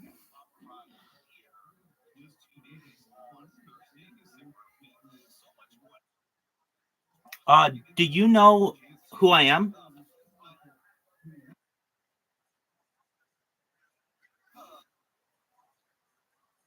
Absolutely. I'm Rabbi Rothschild. I stream my life 24 hours a day, 7 days a week, 365 days a year for world peace. I don't want war anymore. I've been doing so now for more than 3 years. I have more data uploaded on the internet than any person ever. Bill Gates coined the phrase in the 1990s that content is king, and I'm making it true today. In 2018, The Economist magazine stated that data was Earth's number one resource, more valuable than food, water, gold, air, platinum, petroleum, everything. And I have more data than any person ever. You can literally go back in my life over the course of the past 3.5 years, like a time capsule for society. We've seen the death of a queen, the birth of... Oh, more than 3 years. Yeah, we've seen the death of a queen, the birth of AI, the coronation of a king, and everything in between. I'm live right now on 8 different YouTube streams.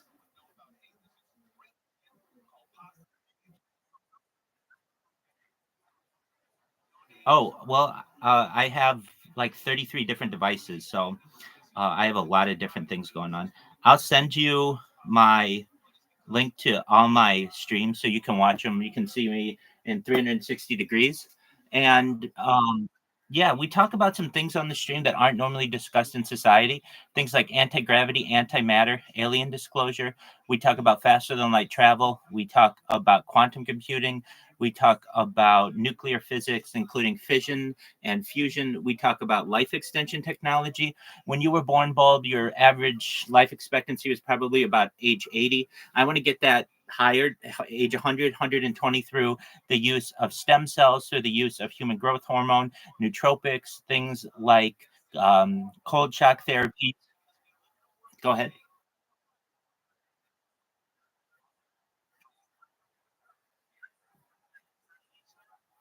Well, it is an advanced type of computing, essentially using a qubit instead of the normal bit. Normally, as I understand, a bit in binary can either be in one of two locations, when a qubit can be in perhaps infinite locations, something like that. Uh, Additionally, we talk about things like mind uploading technology. Has anyone ever told you, Bulb, they don't think you're going to die?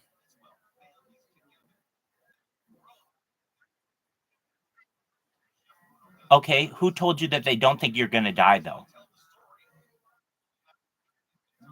Amazing. Okay, well, then that is certainly some great news that you received at that time. But I mean, I don't think you're going to die at all.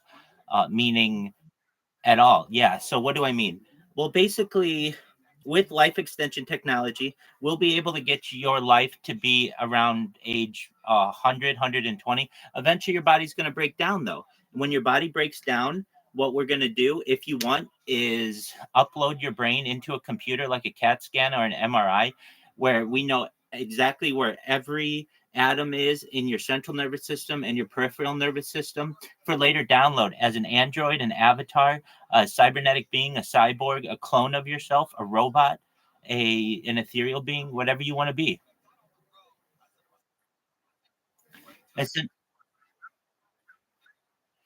Excellent. Well, essentially, what I talk about is digital immortality. This really changes things and perhaps how people view the world. I talked to someone about this recently, and actually, I talked to them about it yesterday. And they came into the stream today, and they were like, "Yeah, I can't stop thinking about that and all the different ways that that can affect society." And they were right. Essentially, things like lifetime guarantees, lifetime contracts, even marriage contracts may eventually be on a temporary basis with the option of renewing.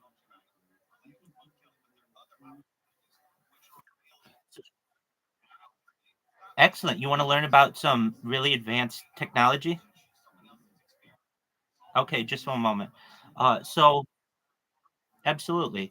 So I am a huge advocate of futurology. Oh, and alien disclosure and ufology as well. These are really important topics to me. Additionally, some of the things that I like to talk about are things like de-extinction. If you don't know what de-extinction is, essentially, de-extinction is the process of reviving extinct species through genetic engineering and cloning techniques. And while this may seem very advanced, in reality, it's already taken place. In 2003, scientists were able to de-extinct the Pyrenean ibex. The Pyrenean ibex was a goat that was located in southern France and northern Spain that eventually was hunted to extinction. Scientists were able to get its DNA and impregnate multiple other ibexes to create hybrids that would eventually become viable and brought. Please be respectful. How are you, Tardy? How you living, pimp? What's good in your neck of the woods? I'm just talking about futurology. So sit down, shut up, dog. That's the quickest way to get muted, my friend. I'm in the middle of talking.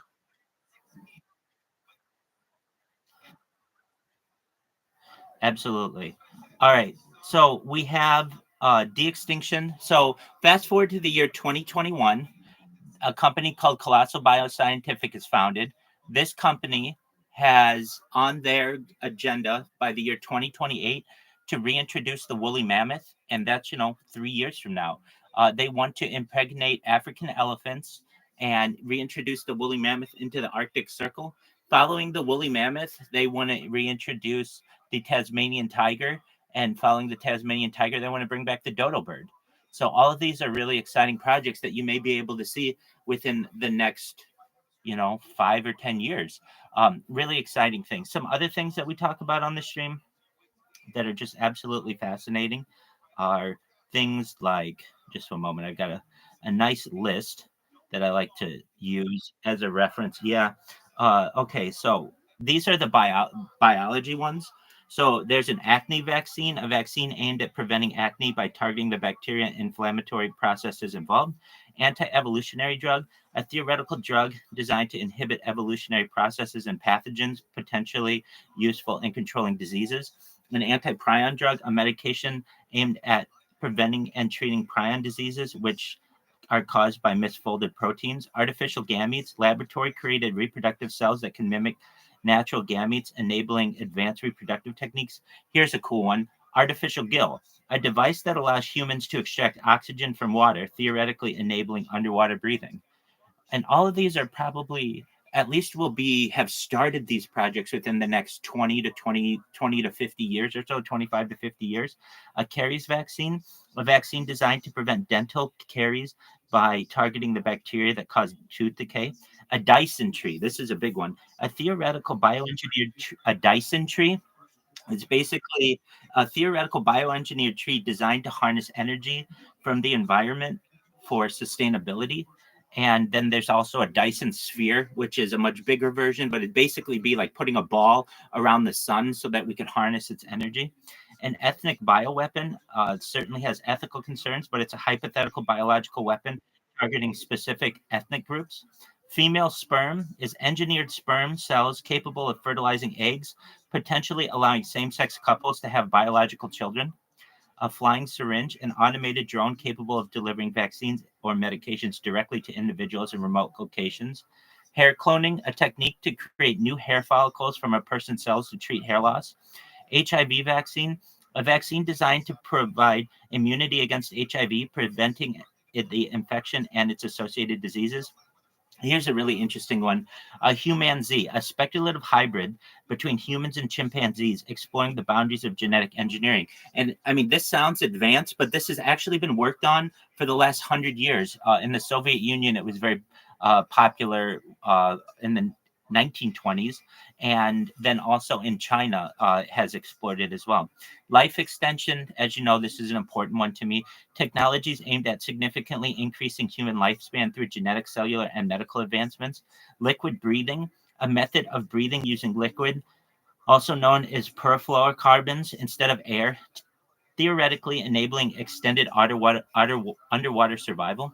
A male egg, a concept where male cells are engineered to produce eggs, allowing new reproductive possibilities.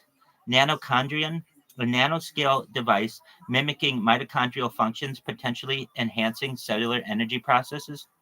Nootropics, we talked about this a little bit. Substances that enhance cognitive function, memory, or creativity in healthy individuals. Prime editing, a groundbreaking gene editing technology that allows precise modifications to DNA without producing errors. Respirocyte, a theoretical artificial red blood cell designed to enhance oxygen delivery to tissues. Synthetic epigenetics, the design and manipulation of epigenetic factors to control gene expression for therapeutic purposes. A universal flu vaccine, a vaccine capable of providing long-lasting immunity against all strains of influenza.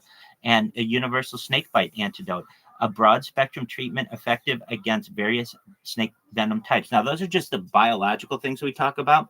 When it comes to engineering, really cool things that we discuss, and after engineering we'll get in some really cool ones too as well in megastructures. Biogel refrigerator, a cooling system utilizing biogel technology to preserve food without traditional energy sources. Chitlin cellulose composite, a biodegradable material made from chitlin and cellulose, offering sustainable alternatives in manufacturing. Diamond trees, structures made from diamond-like materials for extreme durability and utility in construction. An exoskeletal engine, a wearable exoskeleton that enhances human strength and endurance, potentially for industrial use. I've seen these used, prototypes of them, where you have someone who's able to lift hundreds of pounds over their head using essentially an exoskeleton when normally they're unable to do so.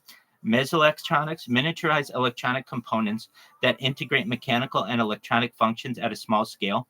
Microfactory, small scale factories utilizing advanced manufacturing techniques to produce goods efficiently and locally.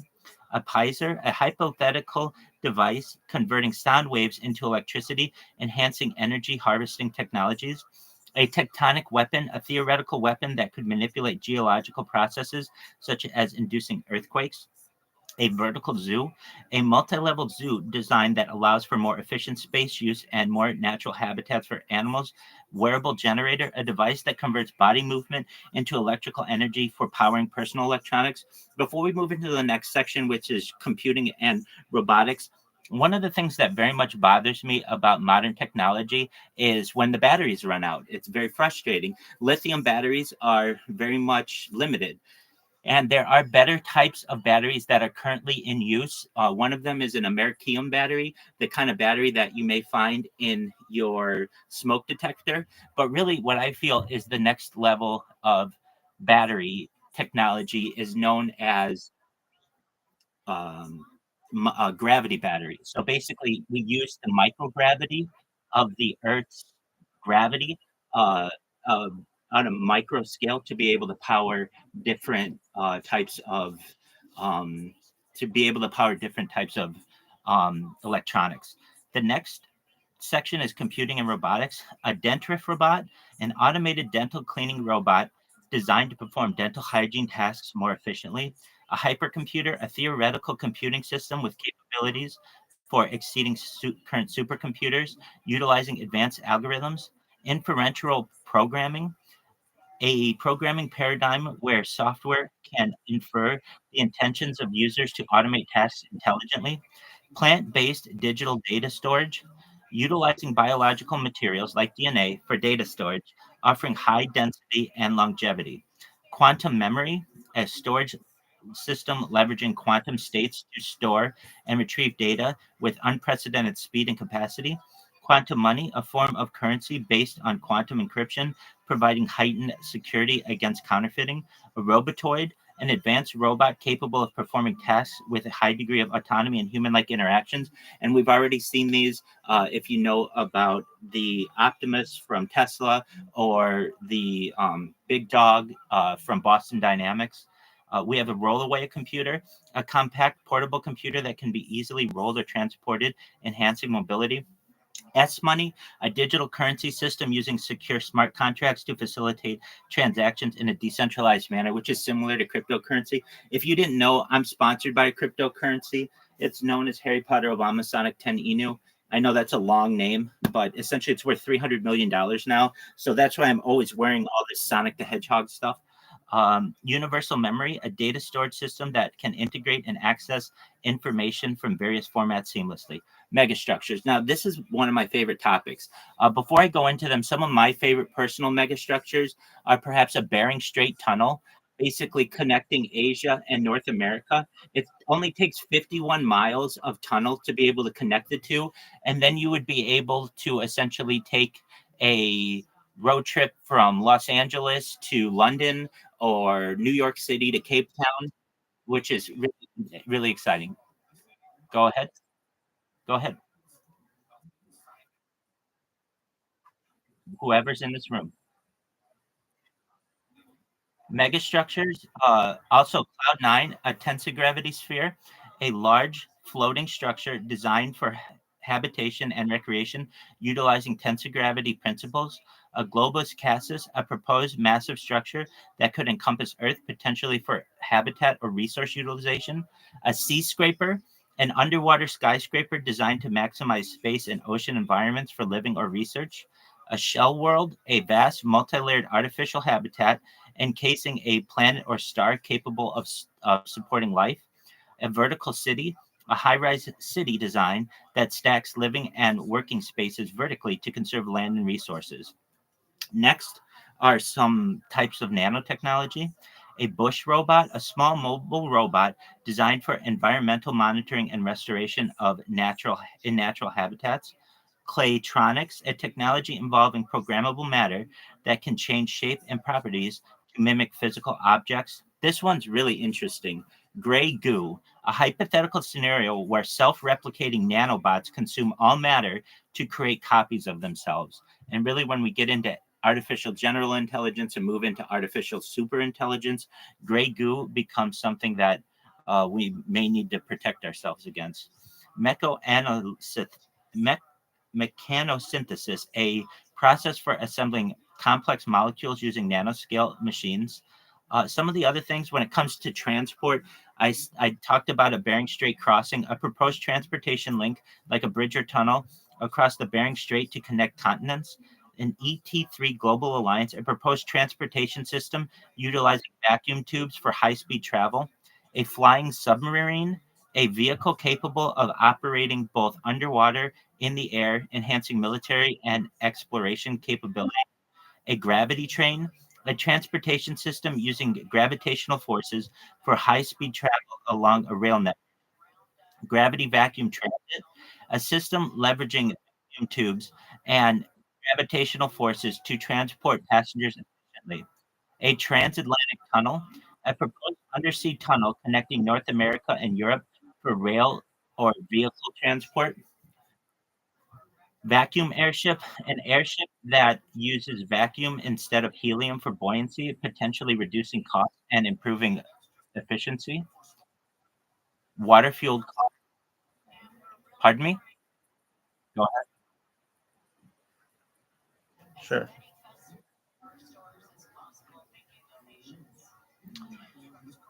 Next, is when it comes to artificial. Next, when it comes to mind and psychology, artificial general intelligence, an AI capable of understanding, learning, and applying knowledge across diverse tasks like a human. Arguably, ChatGPT is at this. Arguably, Claude is at this. Arguably, Gemini is at this.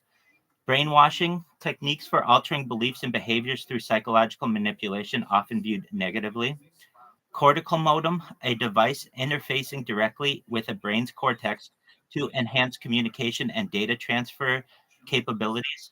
Now, this is the one that I talked about recently, digital immortality, the concept of preserving a person's consciousness digitally, allowing them to exist beyond biological death. And Durobot, a tiny, yep,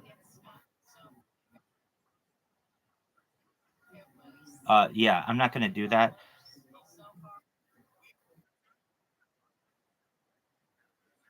Okay, that's fine. Okay,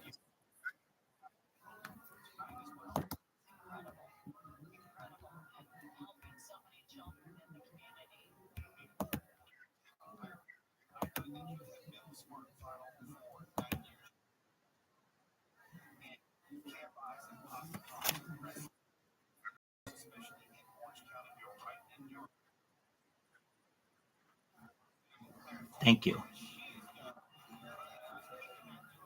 We have excellent. We have things like a Gilabot, an artificial intelligence model that mimics brain function, potentially for enhancing understanding of neurological processes. An endoneurobot, a tiny robot designed to operate within the human nervous system for therapeutic purposes. A global brain, a collective consciousness or intelligence emerging from interconnected human minds and technology. Infomorph, a digital entity representing a person's consciousness or personality in virtual environments. Intelligence amplification, technologies or methods aimed at embracing or enhancing human cognitive capabilities. Isolated brain, a theoretical scenario where the brain is kept alive independently from its body, but this can raise ethical questions. A language learning pill, a hypothetical pill that would enable rapid acquisition of new languages at a cognitive. Please stop interrupting me. A material shaka brain, a hypothetical megastructure compound of layers or computational devices surrounding a star, maximizing processing power. Memory editing techniques for altering or removing specific memories in human brains, and mind uploading, which is certainly something that we talk about a lot. That's a theoretical process of transferring a person's consciousness and memories into a digital format for preservation or enhancement. That's essentially a digital immortality. Next, we have moral enhancement technologies or methods aimed at improving human ethical behavior and moral decision making. Omega point, a theoretical future point consciousness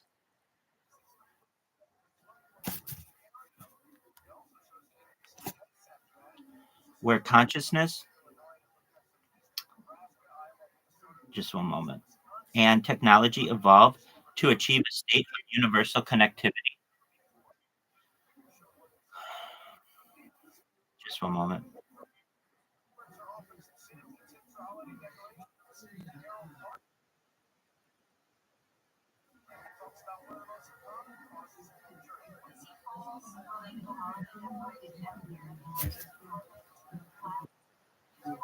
I will, just one moment.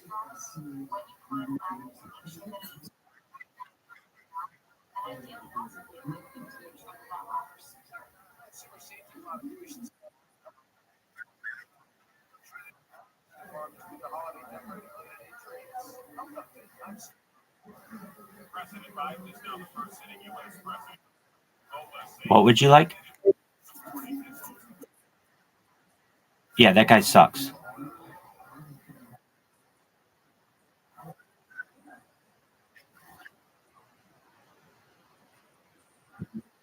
Exactly. Right. In fact, I will. I will. Just one moment.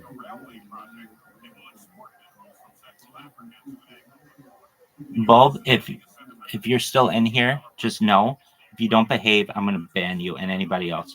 Omega Point, a theoretical future point where consciousness and technology evolve to achieve a state of universal connectivity and knowledge. Simulated reality, a highly immersive virtual environment indistinguishable from the real world where individuals can live, learn, and interact. A spheralizer, a hypothetical device capable of altering physical systems to optimize outcomes or enhance properties. Superintelligence, an intelligence that surpasses human cognitive abilities across virtually all domains, raising potential risks and benefits. A synaptobot, a nanoscale device designed to interface with neural networks, enhancing brain function or restoring lost capabilities. This is where we're all moving toward technological singularity, perhaps a predictive point in the future where technological growth becomes uncontrollable and irreversible, radically changing society. Thought recording and reproduction device, a theoretical technology that can capture and replay thoughts and memories as if they were experiences. A universal translator, I have one of these. It's a device or software capable of instantly translating spoken or written language in real time. So if you speak Spanish, yo, I am using a universal transfer device and I'm going to show my Discord that it translates nearly immediately. Hola. Estoy usando un dispositivo de transferencia universal y voy a mostrarle a mi Discord que traduce casi de inmediato. So these, go ahead. It says I am using a universal transfer device, and I'm going to show my Discord that it translates nearly immediately. And it just translated it. It's a universal. Exactly. Exactly. That's what I'm saying. It's a universal translator. So that's what I want to know too. That's an excellent question.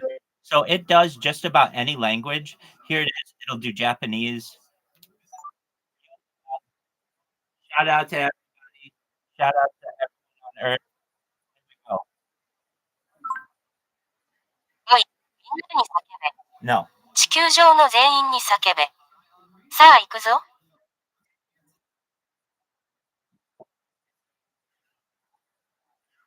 Yeah, no. I've answered.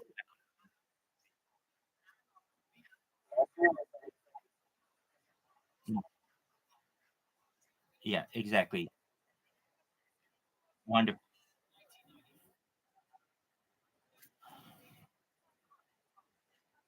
Yep, I'll get back. I don't understand why people are so rude. You got it. You got it. All right. So next,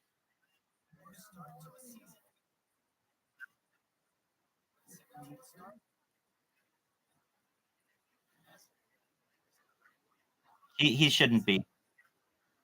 He shouldn't be. No, that's. Don't worry, Alex. I got you.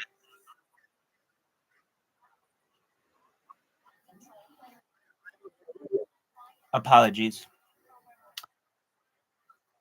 Next up, absolutely. Next up is advanced physics. So there's anti-gravity. We talked about this at the beginning. A theoretical technology that neutralizes. Sure, absolutely. It's just one of the things that we talk about on this. I'm really into ufology, alien disclosure, and anti-gravity is at the heart of this. Really, anti-gravity is what is postulated that essentially using element 115 UFOs are able to travel at incredible speeds, perhaps faster than the speed of light. So, anti gravity is a theoretical technology that neutralizes or counteracts the force of gravity, enabling levitation or advanced propulsion systems. There's an antimatter weapon, a weapon that utilizes antimatter reactions to produce explosive energy, potentially more destructive than nuclear weapons. Artificial gravity, a mechanism a mechanism all right.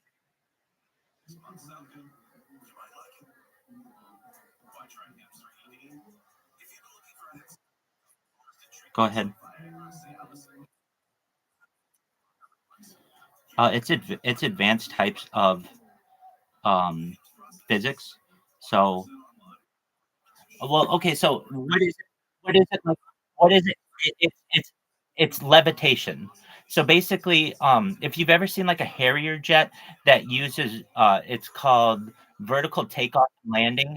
It uses essentially air pressure to be able to, and jet propulsion to be able to lift off the ground. This does not need anti-gravity. Does not need any type of fuel aside from element 115, and it can levitate. It can allow a user to be able to make a 90-degree right-hand turn on a dime, essentially, going tens of thousands of miles an hour.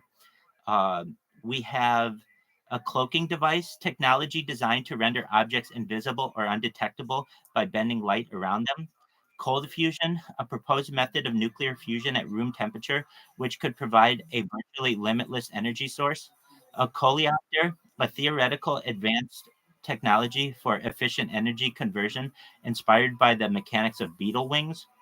A computorium, a computronium, a theoretical substance optimized for computation where matter is arranged at a molecular level to maximize processing power.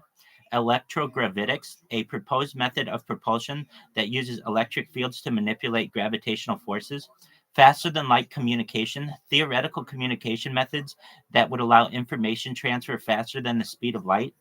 Femtotechnology, the manipulation of matter at the scale of femtometers, which is 10 to the negative 15th meters, potentially leading to unprecedented engineering capabilities. A fusion torch, a device that utilizes controlled nuclear fusion reactions for high energy applications such as cutting or welding.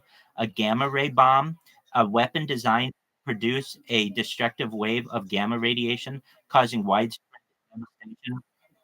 Gravitational shielding. What's up?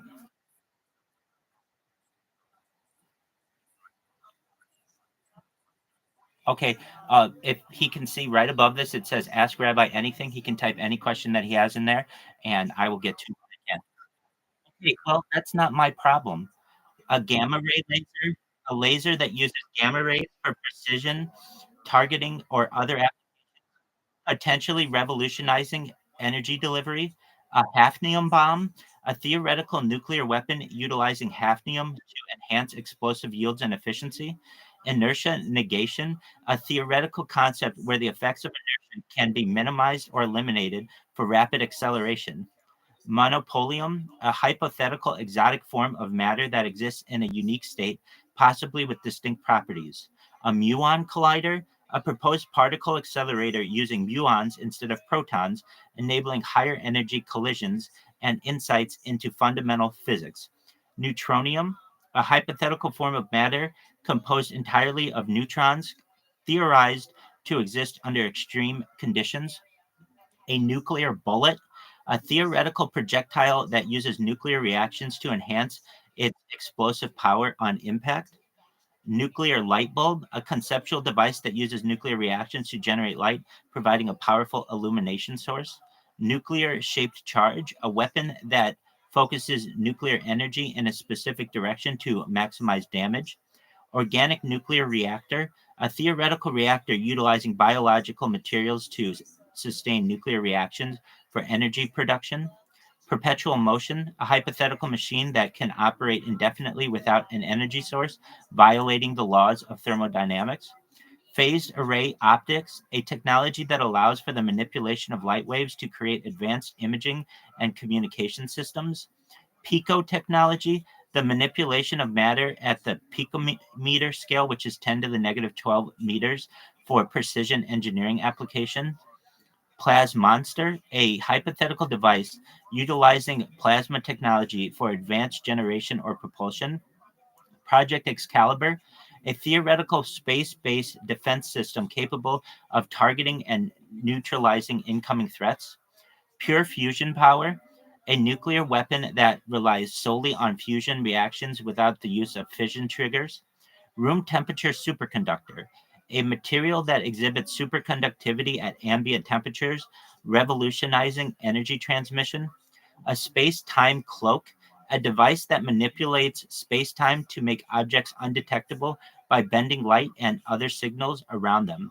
A tachyonic antitophone, a hypothetical communication device utilizing tachyons, which are faster than light particles, to transmit information backward in time.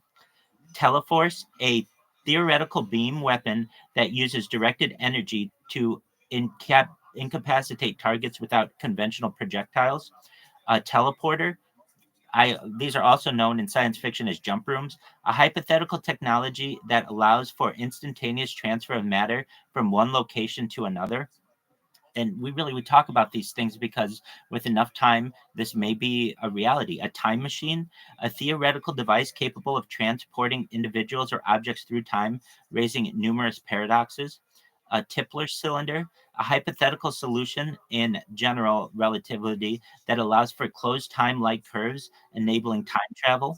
A torsion field, a proposed field theorized to manipulate gravitational forces.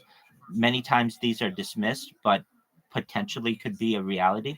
A tractor beam, a device that can attract and pull objects toward itself, often seen in science fiction. A wet workshop, a concept for constructing spacecraft in orbit using materials sourced from asteroids or other celestial bodies.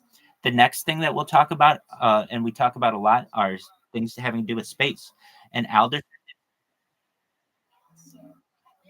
Alderson disk. Just one moment. The person with a K, Canatrix.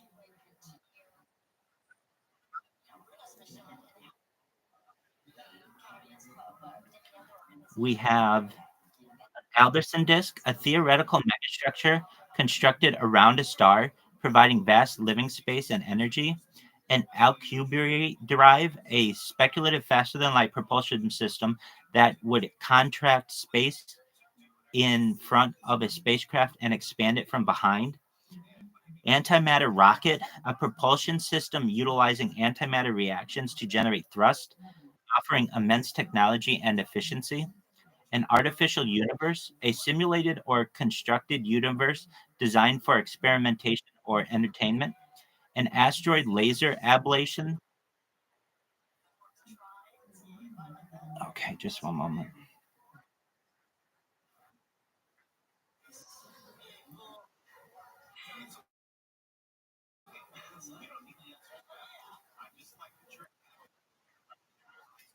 Yeah, we do. Absolutely. So if I don't talk about them in this list, we'll review that. So don't let me forget, but I won't. Solar cells are really important. Okay, so an asteroid laser ablation, a method of altering or mining asteroids using.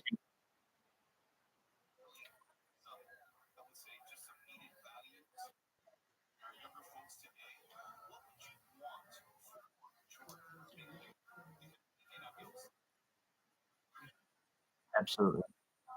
It happens. Thank you guys. Absolutely. All right. So we have beam power propulsion, a propulsion system that uses directed energy beams to accelerate spacecrafts from a distance. A vernal sphere, a proposed spherical habitat that rotates to provide artificial gravity for its inhabitants. A bias drive, a theoretical propulsion system that uses manipulation of space-time to achieve movement. A bishop ring, a proposed space habitat designed as a ring around a star, providing living space with constant sunlight. Black hole starship, a theoretical spacecraft that utilizes the energy and properties of black holes for propulsion and power. A Bracewell probe, a hypothetical self-replicating probe sent to explore and communicate with other civilizations. A Bussard ramjet, a proposed spacecraft propulsion system that collects interstellar hydrogen for fusion reactions as it travels. A Dean drive, a theoretical propulsion system based on the manipulation of electromagnetic fields to produce thrust without traditional fuel. A dipole drive, a proposed spacecraft propulsion mechanism that uses magnetic fields to generate thrust.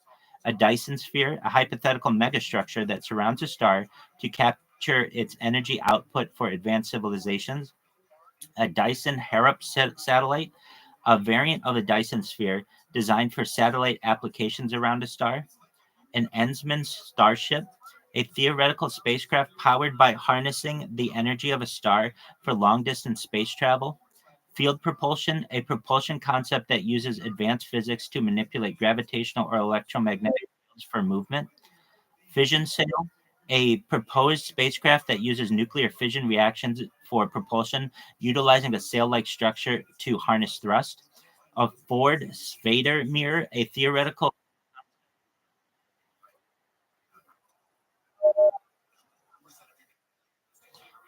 I think it's Patrick Mahomes.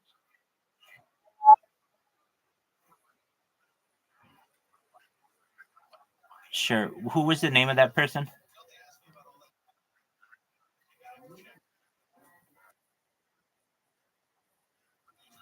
All right. Well, you got 10 years on me, dog.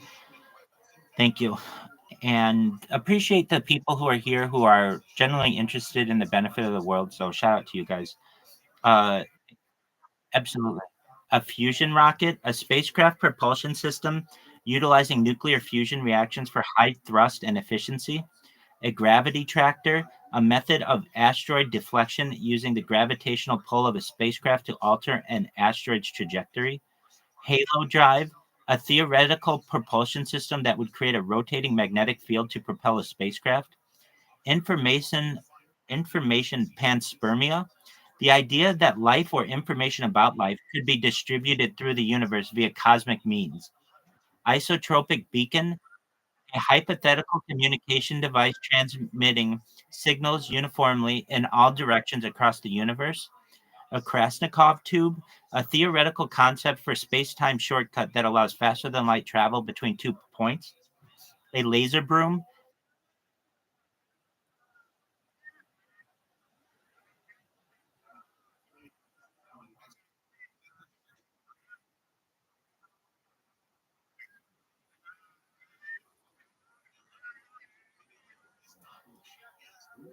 Thank you for your patience. Yeah, hey, it happens. I mean, if anything, we can go into Rabbi Rothschild's arena, but then I won't be able to hear you guys at all. So, we'll work. We'll, we'll work. Exactly. Laser broom, a device that uses concentrated laser beams to push small debris out of the path of a spacecraft. Laser propulsion, a method of propulsion that uses laser energy to accelerate spacecraft from a distance. A launch loop, a proposed transportation system that uses a long loop structure to launch vehicles into orbit through magnetic acceleration. A light craft, a spacecraft propelled by laser beams directed at a high absorbing surface, creating thrust through energy absorption. Lunacrete, lunarcrete, a building material made from lunar regolith, envisioned for constructing habitats on the moon. A lunar space elevator, a structure extending from the moon surface into space, facilitating transport to orbit without traditional rocket launches. A mag beam, a proposed system using lasers to propel spacecraft by transferring energy remotely through beams. A magnetic sail, a spacecraft propulsion method that uses a large magnetic field to interact with solar winds or magnetic fields. A McKendree cylinder. Now that's similar to a solar sail, but that's still different. One's using light, the other's using magnetics.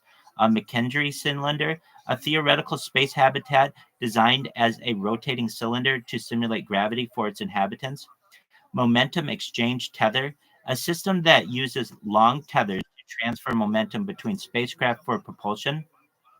Nano-electrokinetic thruster, a propulsion system that utilizes nanoscale electrokinetic effects to create thrust in fluid environments.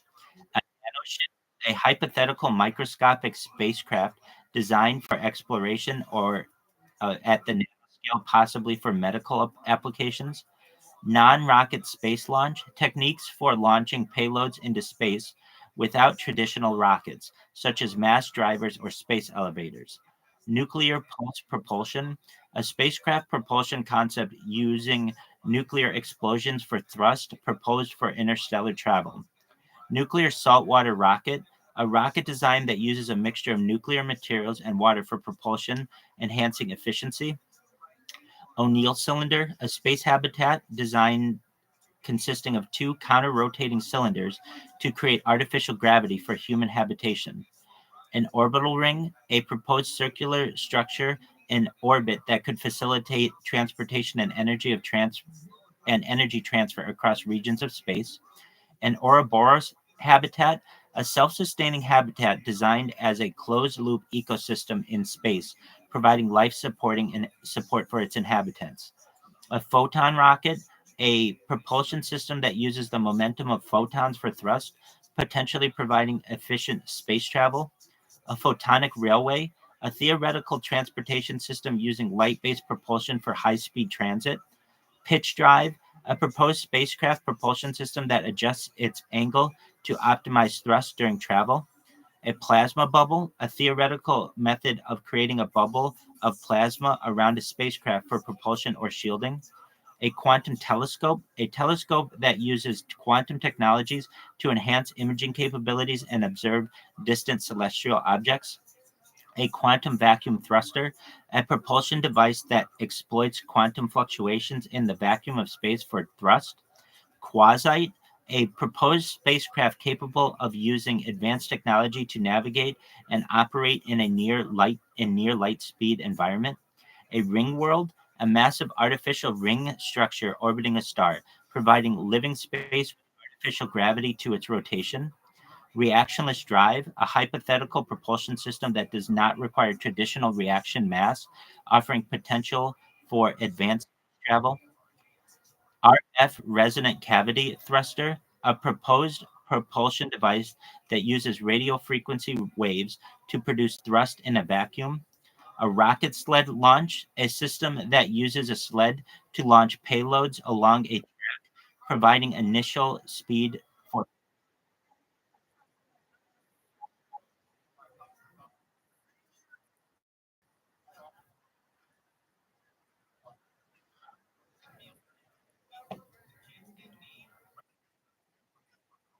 Hey, it happens. It happens. That's all right. You got to let it roll off you like water on a duck's back. We have self-replicating spacecrafts, a spacecraft capable of creating copies of itself using available resources, enhancing explorations capabilities. A rotating wheel space station, a space station designed with a rotating wheel to create artificial gravity for its inhabitants. A skyhook. Well, that's really what anti-gravity is. Yeah. So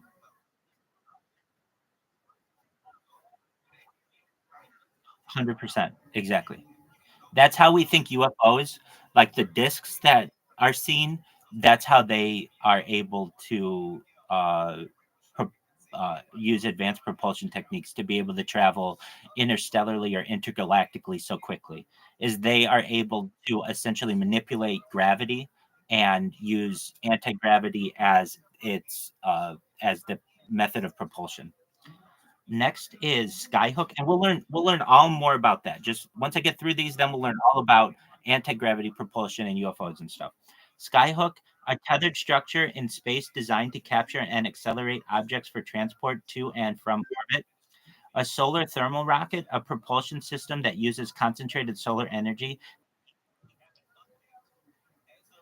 Just one moment, friends. Wow, I see that people have as many accounts as I do. That's really that's all right. That's all right. All right. A solar thermal rocket, a propulsion system that uses concentrated solar energy to heat a propellant producing thrust.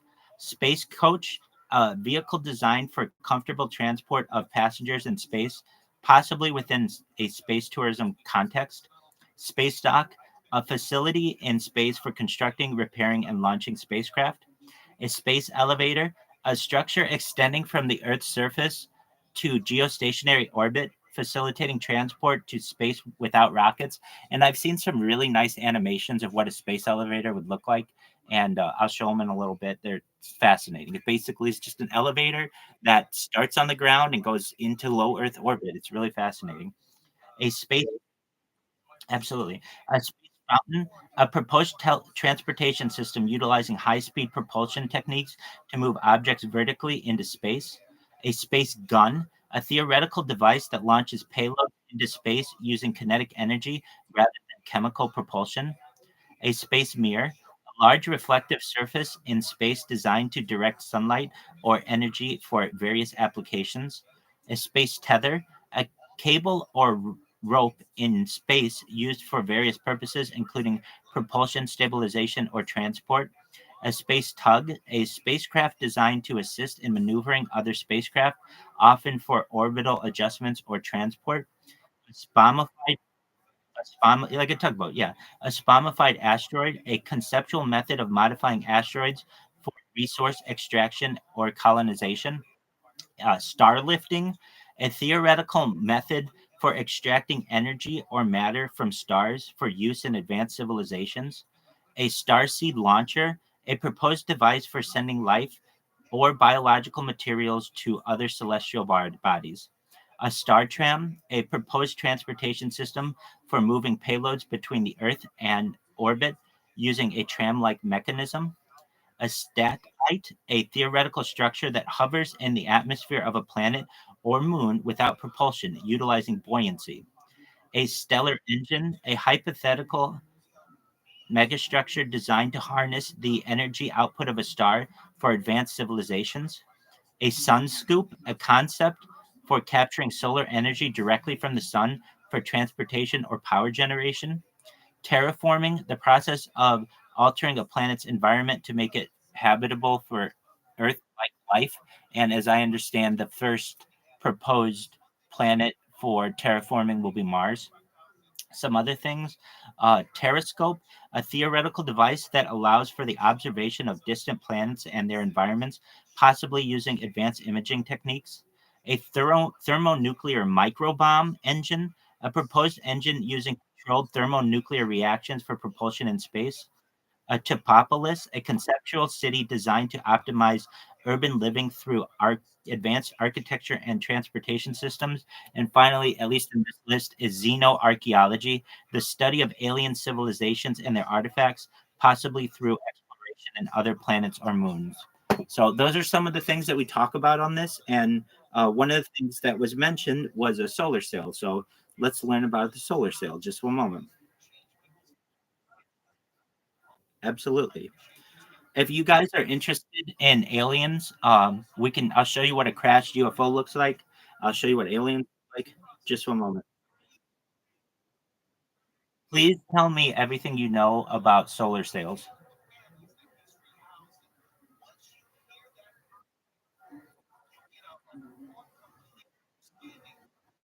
And I know, like, there's no way you can take in all of what I just read. It's too much, but it's like, wow, there's a lot out there in the world of futurology. And these are the things that our children and grandchildren, great grandchildren may perhaps be be utilizing. And if you weren't here earlier, you didn't have a chance for me to tell you, even the people who are interrupting, they will, I believe, have the opportunity in the future to live forever through mind uploading technology and moving from mind uploading technology into the scanning of the brain as an android, an avatar, a cyborg, a clone of themselves, a cybernetic being, a robot, an ethereal being, whatever you want to be. So solar sails.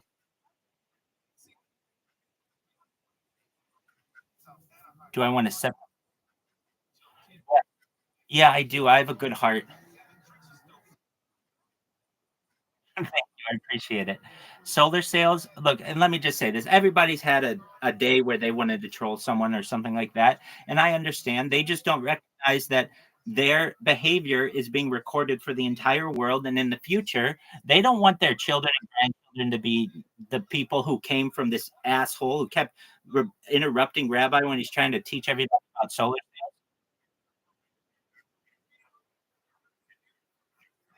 Exactly. Solar sails are a form of spacecraft propulsion that uses pressure exerted by sunlight, or more generally, electromagnetic radiation, to propel a spacecraft. Unlike traditional rockets that rely on propulsion or ion engines, solar sails utilize the momentum transfer from photons to generate force and drive a spacecraft forward. Here's a comprehensive breakdown of solar sails, their physics, applications, and key examples. The physics behind solar sails: photonic pressure. Solar sails work by harnessing the pressure exerted by light. Even though individual photons, which are particles of light, have no rest mass, they do carry momentum. When light strikes a reflective surface, it transfers its momentum to that surface, generating a small but continuous force. The pressure exerted by sunlight is extremely low, but the sail's large surface area amplifies the tiny force enough to accelerate a spacecraft over time. So then it gives a force calculation. We won't bore you with that, but there's a momentum transfer. Then we get into the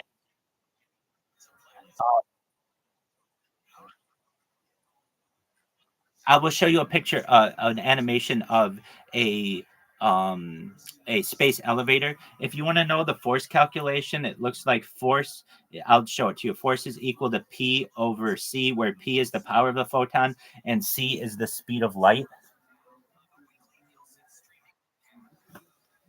So there's a momentum transfer, design considerations. Let me pull up the space elevator for you, so you can get a good idea what that may look like in the future. So we'll go space elevator, and it's quite an interesting.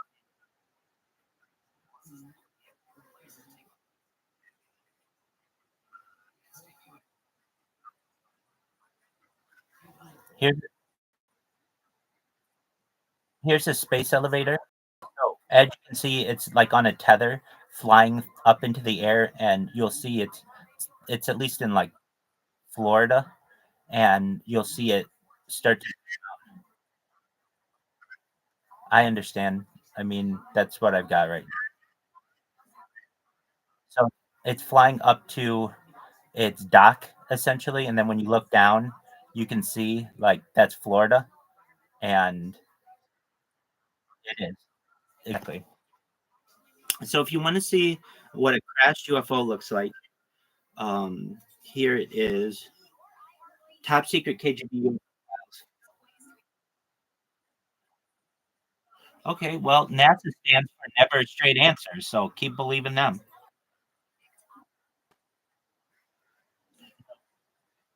No, that's quite commonly known. All right, cool. I don't want to take the country. I won't.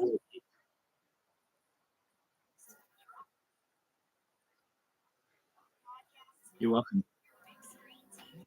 This film indeed corresponds with the version. What we are looking at So is crash site. no, these are Also, so as these these these are Soviet. the subject of this No, scene these are Soviet is troops with the KGB, and and they're indeed approaching a this crashed UFO. embedded in the ground. Here we see soldiers exiting the truck, led by a captain. Troops are met by another officer. This one You'll they see it up close. and then they join other soldiers and officers. This run Cool four story. reels of wild during our investigation. Explore it. So there it is. Seems to depict interaction with the object that is seen sticking out. Soldiers, boys, God. This is what we found on one of the after viewing that it was most likely shot to set which I have starts 30, out on the approximately truck 33 and different a second devices one going at any seen given here on time. the tripod. As the soldiers march past, you can see the cameraman turn You're live on 8 troops. different YouTubes alone. Point of view from the tripod. The handheld camera what do I do for work? I live stream my life. In addition to being a rabbi, I'm a certified project management professional. So I've launched apps on the App Store and Google Play, and also had contracts, at least 6 figures a year with various Fortune 500 companies. No, not that.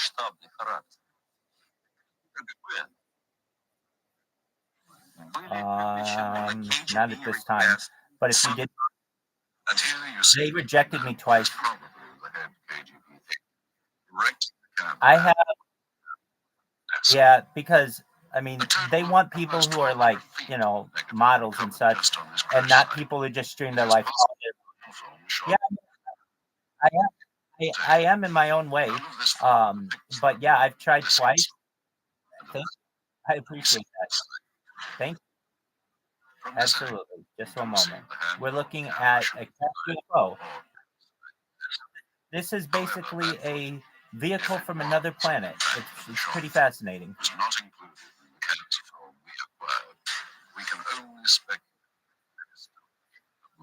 wild. We must also speculate object. Exactly. And then I'll also show you, I don't know if it's true or not, but at least an alien. You'll see what an alien looks like. A living alien.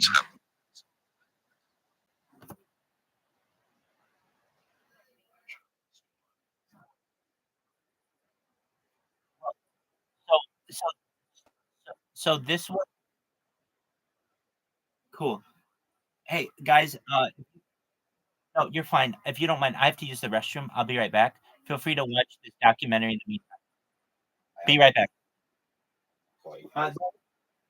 Maybe a dozen guys will, and they were it wasn't kind of just going in there. But we were in FH. Yeah.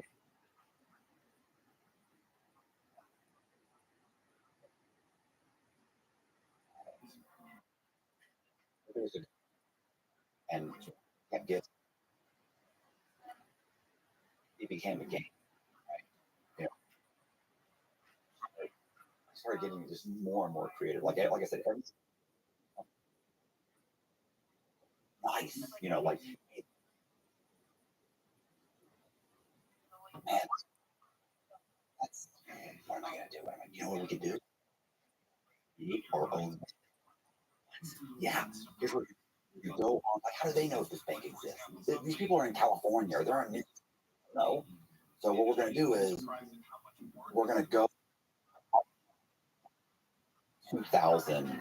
This is 2001. Like this is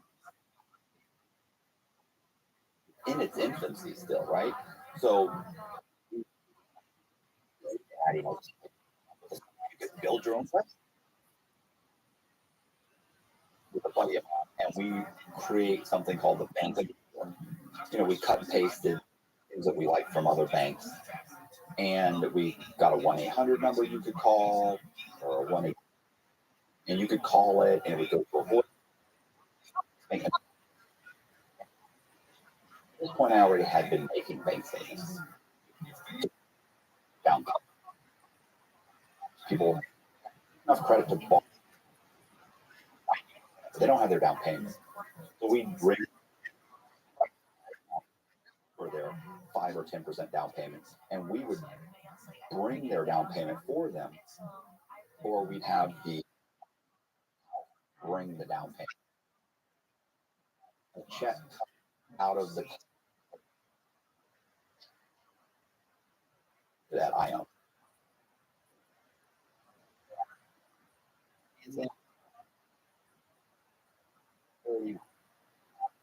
Given consent to sign.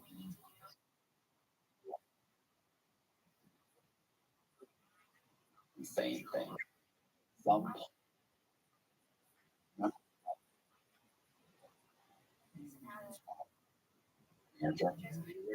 yes.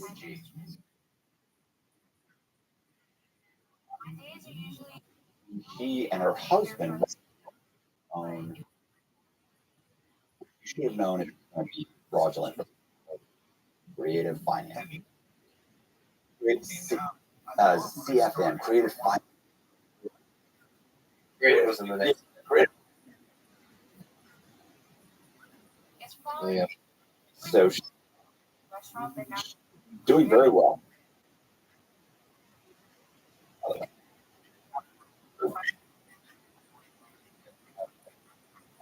I got married.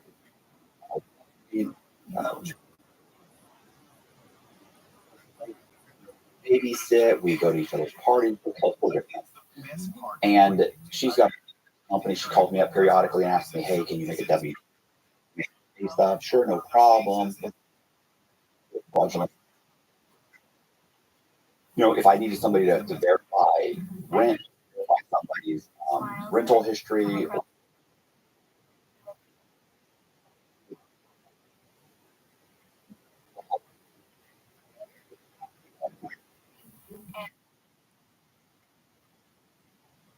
She's in trouble. She starts doing, and guys, Almost. so they're Just one moment. like a $500,000 loan. How you living, pimps? No, how you living, pimps? I'm amazing. If you didn't have a chance to check, I did my best to send everybody a friend request in here, and absolutely. So now let's look at what an alien looks like. Now, there's no guarantee that this is real, but this is what I can tell you. I watch ufology things almost all day, every day, and I don't want to consider myself an expert in anything, but I know a lot about the subject. And at least in this case, the video that I'm going to show you is known as Skinny Bob. If you haven't heard of it, now, excellent. Perhaps that's all related. Can you please tell me down Skinny Bob and the fact that Skinny Bob had a reward on Reddit and what the reward was? If anybody could defend Skinny Bob,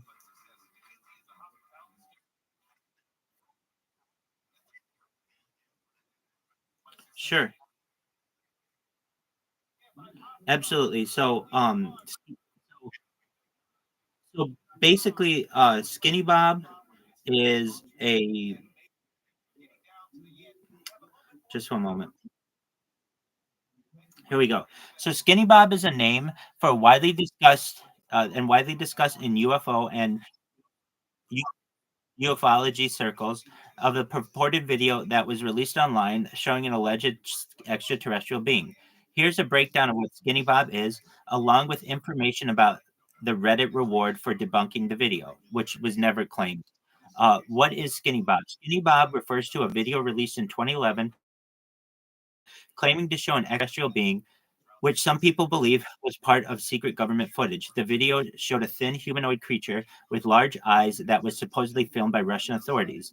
The video depicts a small gray alien interacting with humans in a controlled environment. The Skinny Bob alien is depicted as having large black eyes and a thin, fragile body. The video allegedly surfaced from a Russian source, but its authenticity has never been fully verified. It was claimed that the footage came from the Russian government files. So the Reddit reward, in 2012, a user on Reddit offered a reward of $1,000 to anyone who could debunk the authenticity of the Skinny Bob video. This sparked further debate and scrutiny over whether the footage was real. The reward was specifically aimed at debunking the footage's authenticity, including proving it was a hoax or providing substantial evidence to discredit it. The challenge gained traction in online forums and UFO communities. Outcome: as of now, no one has definitively debunked the video, and the debate continues in UFO and ufology circles. Some believe it is well crafted, while others argue it could be authentic evidence of extraterrestrial life. Now, I've also heard that the reward was higher than eventually became higher than that. So, with no further ado, let's take a look at Skinny Bob.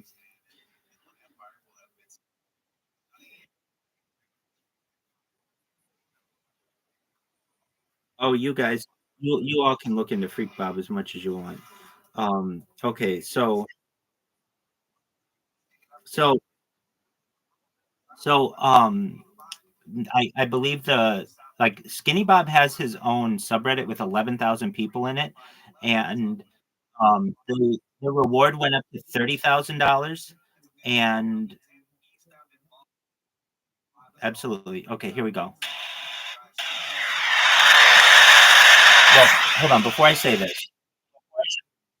before I show you, I truthfully don't know if this is true or not. I'm just saying that all of the other footage that I've seen has, in one way or another, been debunked, but this one has not. Not everything's been debunked, but a lot of it, except for the stuff that I show you. The stuff that I show you hasn't been debunked. Nobody said that, oh, it was part of a video or it was shown in Hollywood or something like that. So this is the best I can do. Here we go.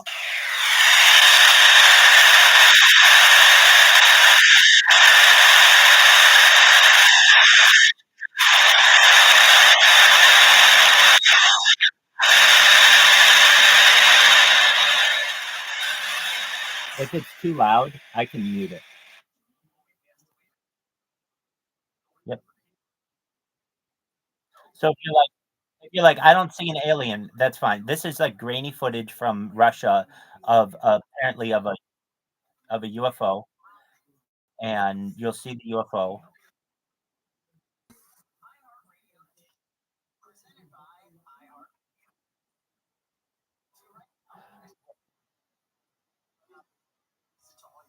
Just one moment.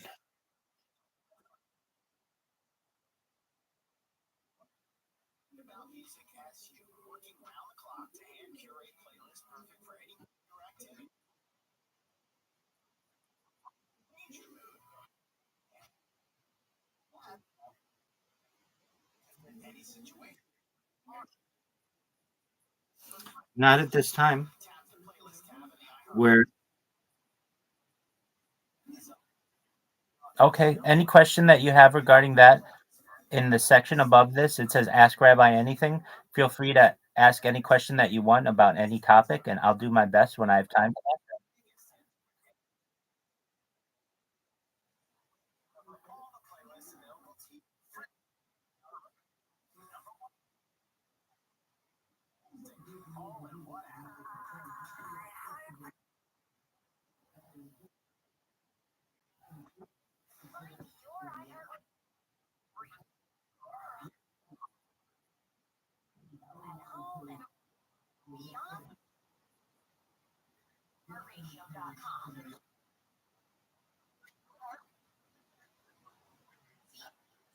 That's an excellent point. No, it's not. Let, let me hold on one second. Uh, that's not the Fortnite what? I don't know what that is.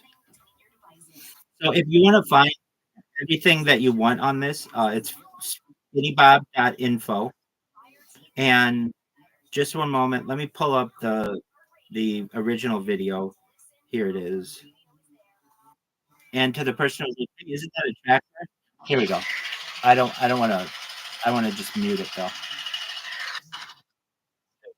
Okay. So there's like a little UFO in the air. No big deal there. Okay. You're gonna see what one actually looks like up close. So this is from a blimp, and you're looking down at a UFO. This isn't. This is what I want you to see. You're gonna see them. Yeah.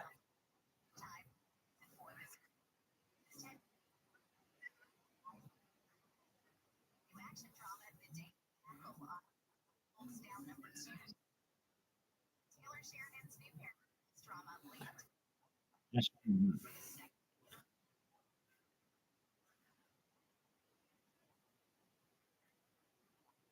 Uh, I'll show you the versions that I think are probably real. So this one This is allegedly from Zeta Reticuli. If you don't know where Zeta Reticuli is, it is located in Orion's belt, the constellation Orion. And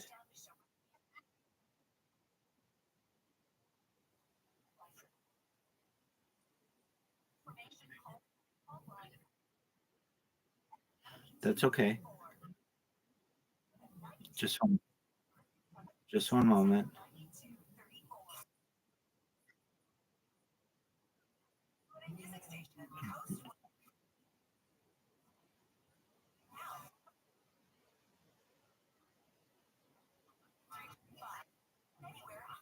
Any question that you have at this time, just make a ticket and I'll answer it when I have time. Okay. Yeah, that's my last name. Yes, it is. What? Yeah. I mean, it's my last name. How much? It's my DNA. We're all related. There are over 3,000 of us in the United States alone.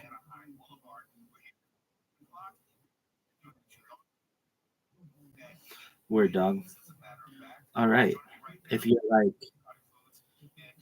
what's going on with your phone, Rabbi? My usually this doesn't happen. I mean, I'll get it back, but Brave is the browser that I'm using and it just crashed on me. So we'll get it back. Here we go. Here is the video. This is the alien gray extraterrestrial Zeta Reticuli footage. Let's see. Hold up. If it chooses not to, I might just.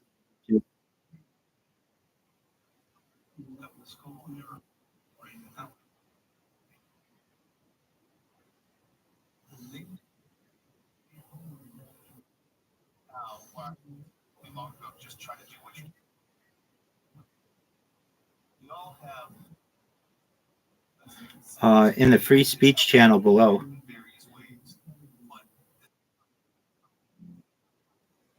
Way below, but it's in there. It's below. You find it.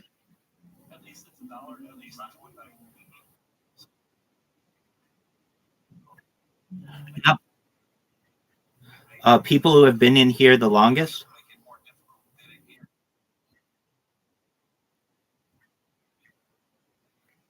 That's okay. You'll find it. Don't. Okay, we'll just give it another look. Here's Skinny Bob.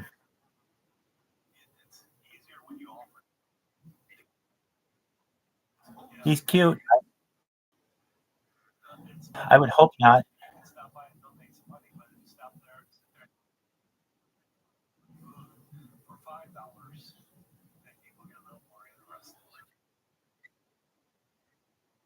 No one does. Don't feel bad about it.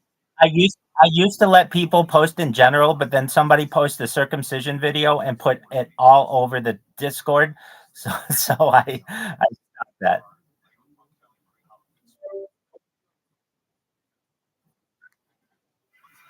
I could, but I don't want to sit and babysit something. So if you want to say something, say whatever you want. It's in this free speech channel.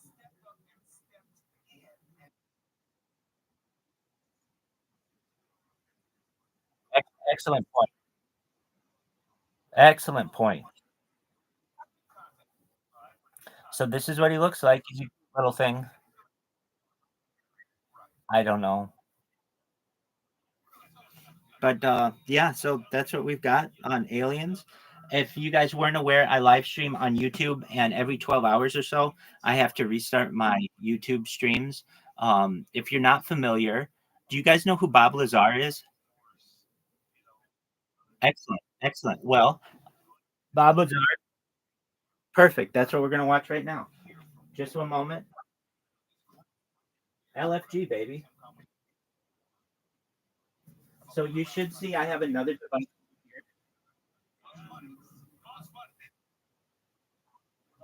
Just type Rabbi Rothschild in YouTube and filter by live.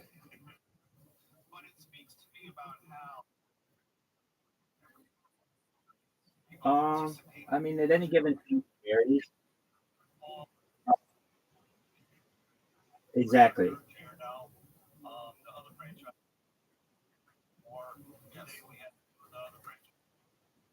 What up, dog? You see game signs? Excellent. All right. Beautiful. Well, cheers, gentlemen.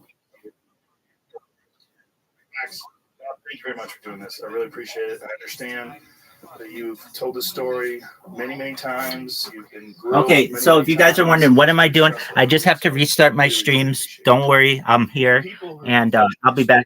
I'm just a few feet. A documentary. Lazar, Area 51, and UFO. And flying saucer. Sorry, Okay. I first heard your story decades ago. I told you last night when we went out to dinner. I've seen pretty much every interview you've ever given. I've followed the story incredibly closely. But for people who don't know the story, let's give them the bullet points. You used to work at Area 51. Area 51, you went like, huh? Well, you know, we want to be accurate. Okay. Area S4. Okay. It's about 15 miles south of Area 51. Okay. You worked in how would you describe it? I guess within the Area 51 compound, you can call that a subset of Area 51. And you got that job. Before that, you were working. Before that, I had worked at Los Alamos Right. National Labs in New Mexico. And you were involved in what kind of work? Nuclear weapon development, physics. I mean, they do everything there. So how do they approach you to say, hey, Bob, why don't you come on out to the Nevada desert? Well, the way this went down was, at that time, it was 1982, I put a jet engine in my Honda and put it on the front page of the paper. Said, Los Alamos man, physicist in the lab, mile an hour every day. So I was known in Los Alamos as the guy with the weird car, and you could hear it from a mile away. Anyway, the day that came out on the front page, Teller, the founder of the hydrogen bomb, was giving down there at the lab, and we didn't have much going on that day in our group, and I asked if I could go down there, and I went down there early, and it was outside, brick wall there, and reading the front page of the paper. Now this is a guy out of history, so I introduced myself. Hey, I'm the guy you're reading about there, and we talked for a little while, and it was cool. Fast forward 2 years later, I had moved out to Las Vegas and had left Los Alamos and went to other things, and I wanted to get back into the scientific community.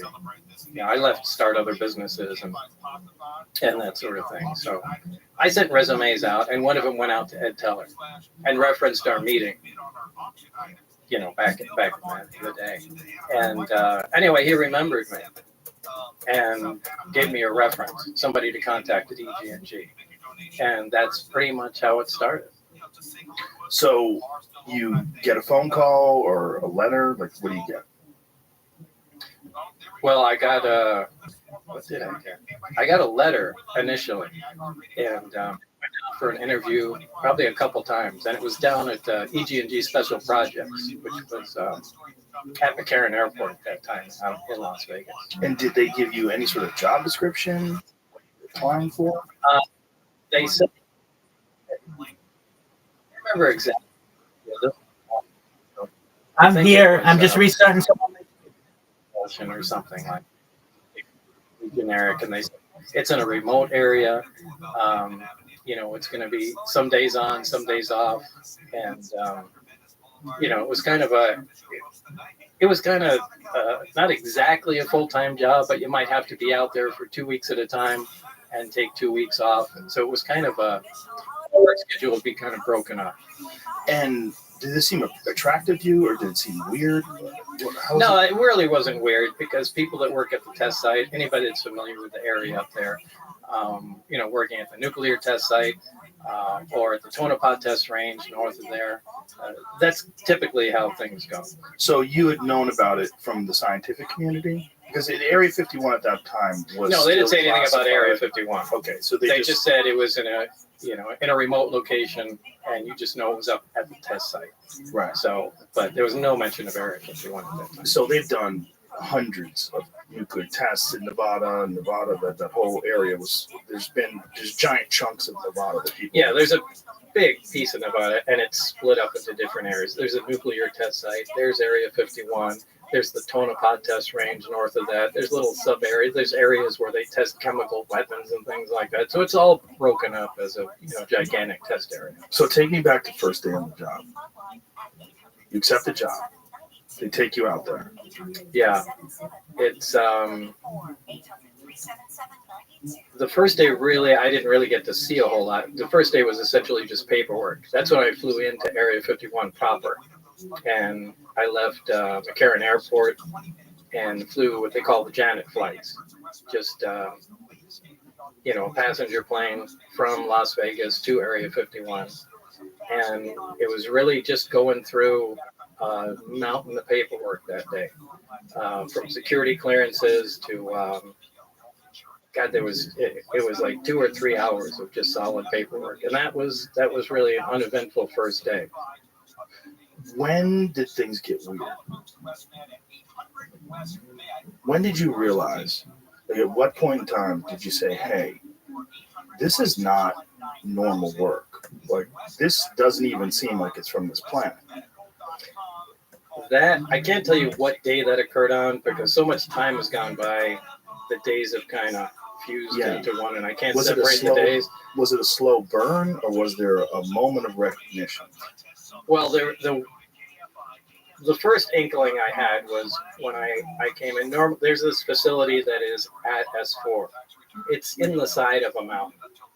And normally we had pulled in with the bus and gone around the front through a normal double door. This time that I went in, there were hangar doors open. I went in through the hangar door, and in the hangar door was the disc flying saucer that I worked on. I saw it sitting there, and we walked by it. It had a little American flag stuck on the side, and I thought, oh my God, this finally explains all the flying saucer stories. This is just an advanced fighter, and this is fucking hilarious. Right. So I went by, I slid my hand alongside it. I got reprimanded immediately for touching the thing. And there was a guy, an armed guard, that followed us in and just said, keep your eyes forward and your hands at your side, and just walk in the door. So that was the first time I had seen anything that was weird. It was sometime later that I was introduced to my lab partner, Barry, and we had some of the subcomponents of the craft in the lab. And Barry was very anxious to get a new lab partner, so he was very talkative and couldn't wait to show me different things. And it was in the demonstration of the reactor working where it caught my attention to where this is technology that doesn't even exist. So, I mean, that was the first time I knew that this is really something different. What was it? What was it? What was it about this reactor that made you think that it didn't exist technologically? Well, it was I actually have to back up because there were some briefings that I read before that certainly gave me the impression that this was going to be a weird job, but this was the first hands-on thing. This was a small reactor about the size of a hemisphere, about the size of a basketball on a metal plate. And when it was running, it produced a gravitational field of its own. Now, this is something that we can't do. We can't produce any gravity. The only way we get gravity is from large quantities of mass. But there's no machine we can have that turns on that makes gravity. Like, you can turn on an electromagnet and it makes a magnetic field. We can't make a gravitational field. Anyway, this device was producing that. And Barry said, almost like he was bragging, go ahead, try and touch the sphere. And I couldn't. It pushed my hands away, just like two light poles of a magnet. So that was When you take two magnets and try to press them together. And Yeah, you push have against that- each other. yeah. You can't get them together. The closer you put them, the more they push. And you felt that. Yeah. Now there's nothing that does that, and that immediately caught my attention. Going, wow, this is something else.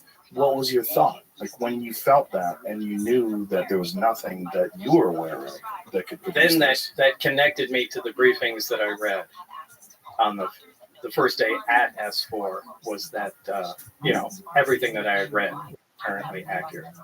What were you reading? I read, it was kind of an overview. This project was to back engineer the alien craft, and specifically it was to try and back engineer and see if we can duplicate the technology with available materials. Now to do this, they split the project to many different, for several reasons. They do this on all classified projects, so nobody has the complete story, but they compartmentalize everything. And we had the propulsion system. So what briefings they gave me were like a 1 or 2 page overview of the other projects that were going on, on the craft.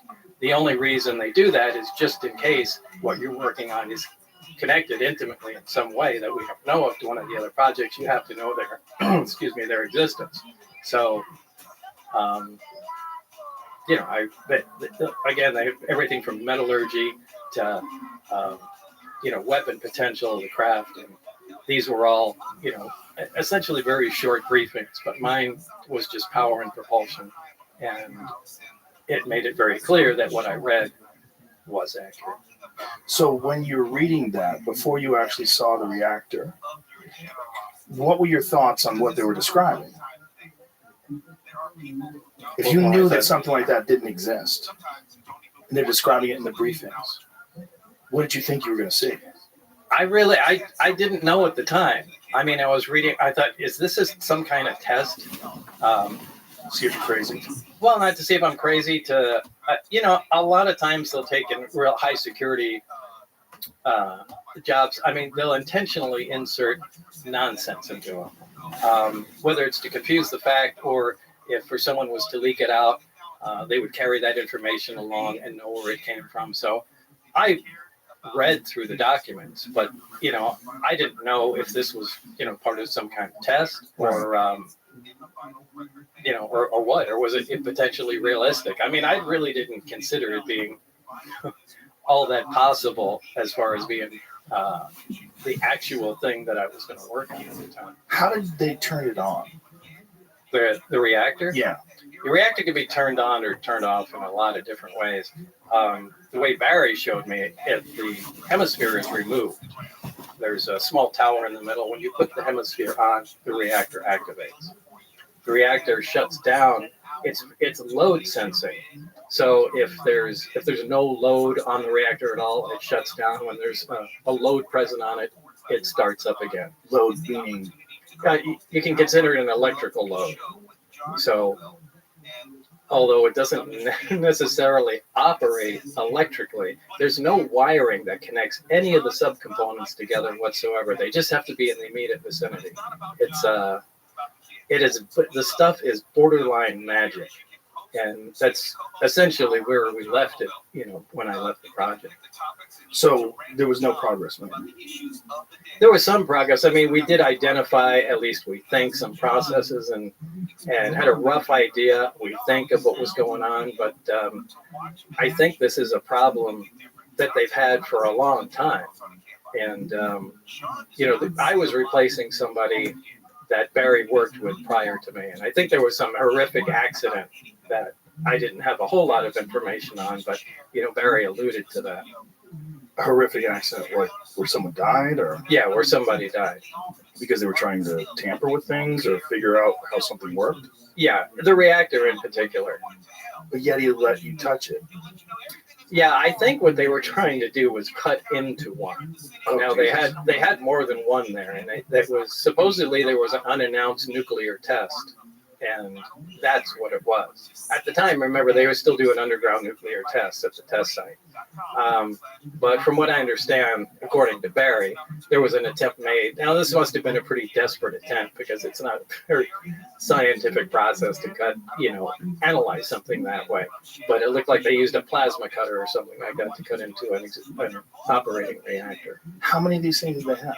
They had nine craft altogether. I only got hands-on with one of them, so I can't really say what how the others operated. Did you see the other ones? Yeah, at one time and only one time, the bay doors that between the hangars were all open, and I could see all the way through. And were they all exactly the same? No, they were all different. Different shapes? Yeah. But they were all from somewhere else? Yeah, absolutely. Now, did anyone make any attempt to explain or to tell you where they came from? No one is the least bit interested in letting everybody know all the facts. They want to give you the minimum information that's necessary to complete your task. So you're not getting the story of where they came from. You're not getting the story of how much progress other people are making. You just focus on the small component. But they gave you some indication that they've been working on these for a while. Yeah. When do you think they acquired these? I really couldn't say. I think they've been around for a while. So they bring you into this room. You see this reactor working. You realize this is nothing that, as far as like the scientific community at current time, has the ability to create. We still don't. What is your life like from that moment on? Is that where everything changes? Because I would imagine the moment you actually make contact with something that's extraterrestrial, whether it's an object or a being, something where you can actually absolutely be certain it's not from here, your whole paradigm, the whole world you live in, is now a different place. Well, this is the only time it became exciting. The rest of the time, it was really an ominous feeling being at work. But at that time, it was exciting. I mean, now I knew we were on the absolute beyond the cutting edge of science. And I was so absolutely excited to be there every single time I was. This was a fantastic opportunity. And however, in short order, it began to concern me. We really have no idea what we're talking about. And the excitement kind of turned to dread at some point, because the amount of power we're dealing with is astronomical. I mean, to affect gravity, to produce the effects like this equipment does, takes huge amounts of power. And I've given the example before of, taking a small portable nuclear reactor and, putting it back into Victorian times, with the scientists at the time, and just dropping it in a room. They come and look at it and see that it's producing power and wonder how it works. So they start taking it apart. And as soon as they get some of the shielding off, the people are going to drop dead because of the radiation inside. Now, the people have no idea that radiation even exists back then. But anybody that comes in to check on them will also drop dead. And, there's no reason that exact scenario couldn't happen with what we're dealing with. We have no idea how the physics operate within this thing. The power levels are, like I said, astronomical. It's incredibly dangerous to tinker with something like that. And, in some respects, we were guinea pigs, just trying to find out how to make this thing. So they'd had a series, as far as you're surmised, they had a series of different scientists try to back engineer this thing, try to figure out what this thing was, and they would bring in new people and let's throw a bomb at it. Yeah. And they I don't know how many, but I knew there was certainly one before me, and I knew he died during the analysis of the reactor itself. And you don't know how many have worked on it, and no one gave. This could have been there for 50 years. It could have been there for 5 years. When they're giving you instructions, what are they saying? Like when they're giving you direction, they're showing you all the stuff. Like what are they saying? What are they asking of you? Well, essentially what they ask is what I said. We are just to gather as much information as possible, find out how it operates, and see if we can duplicate it. So, But they I never was really- told you where it was from.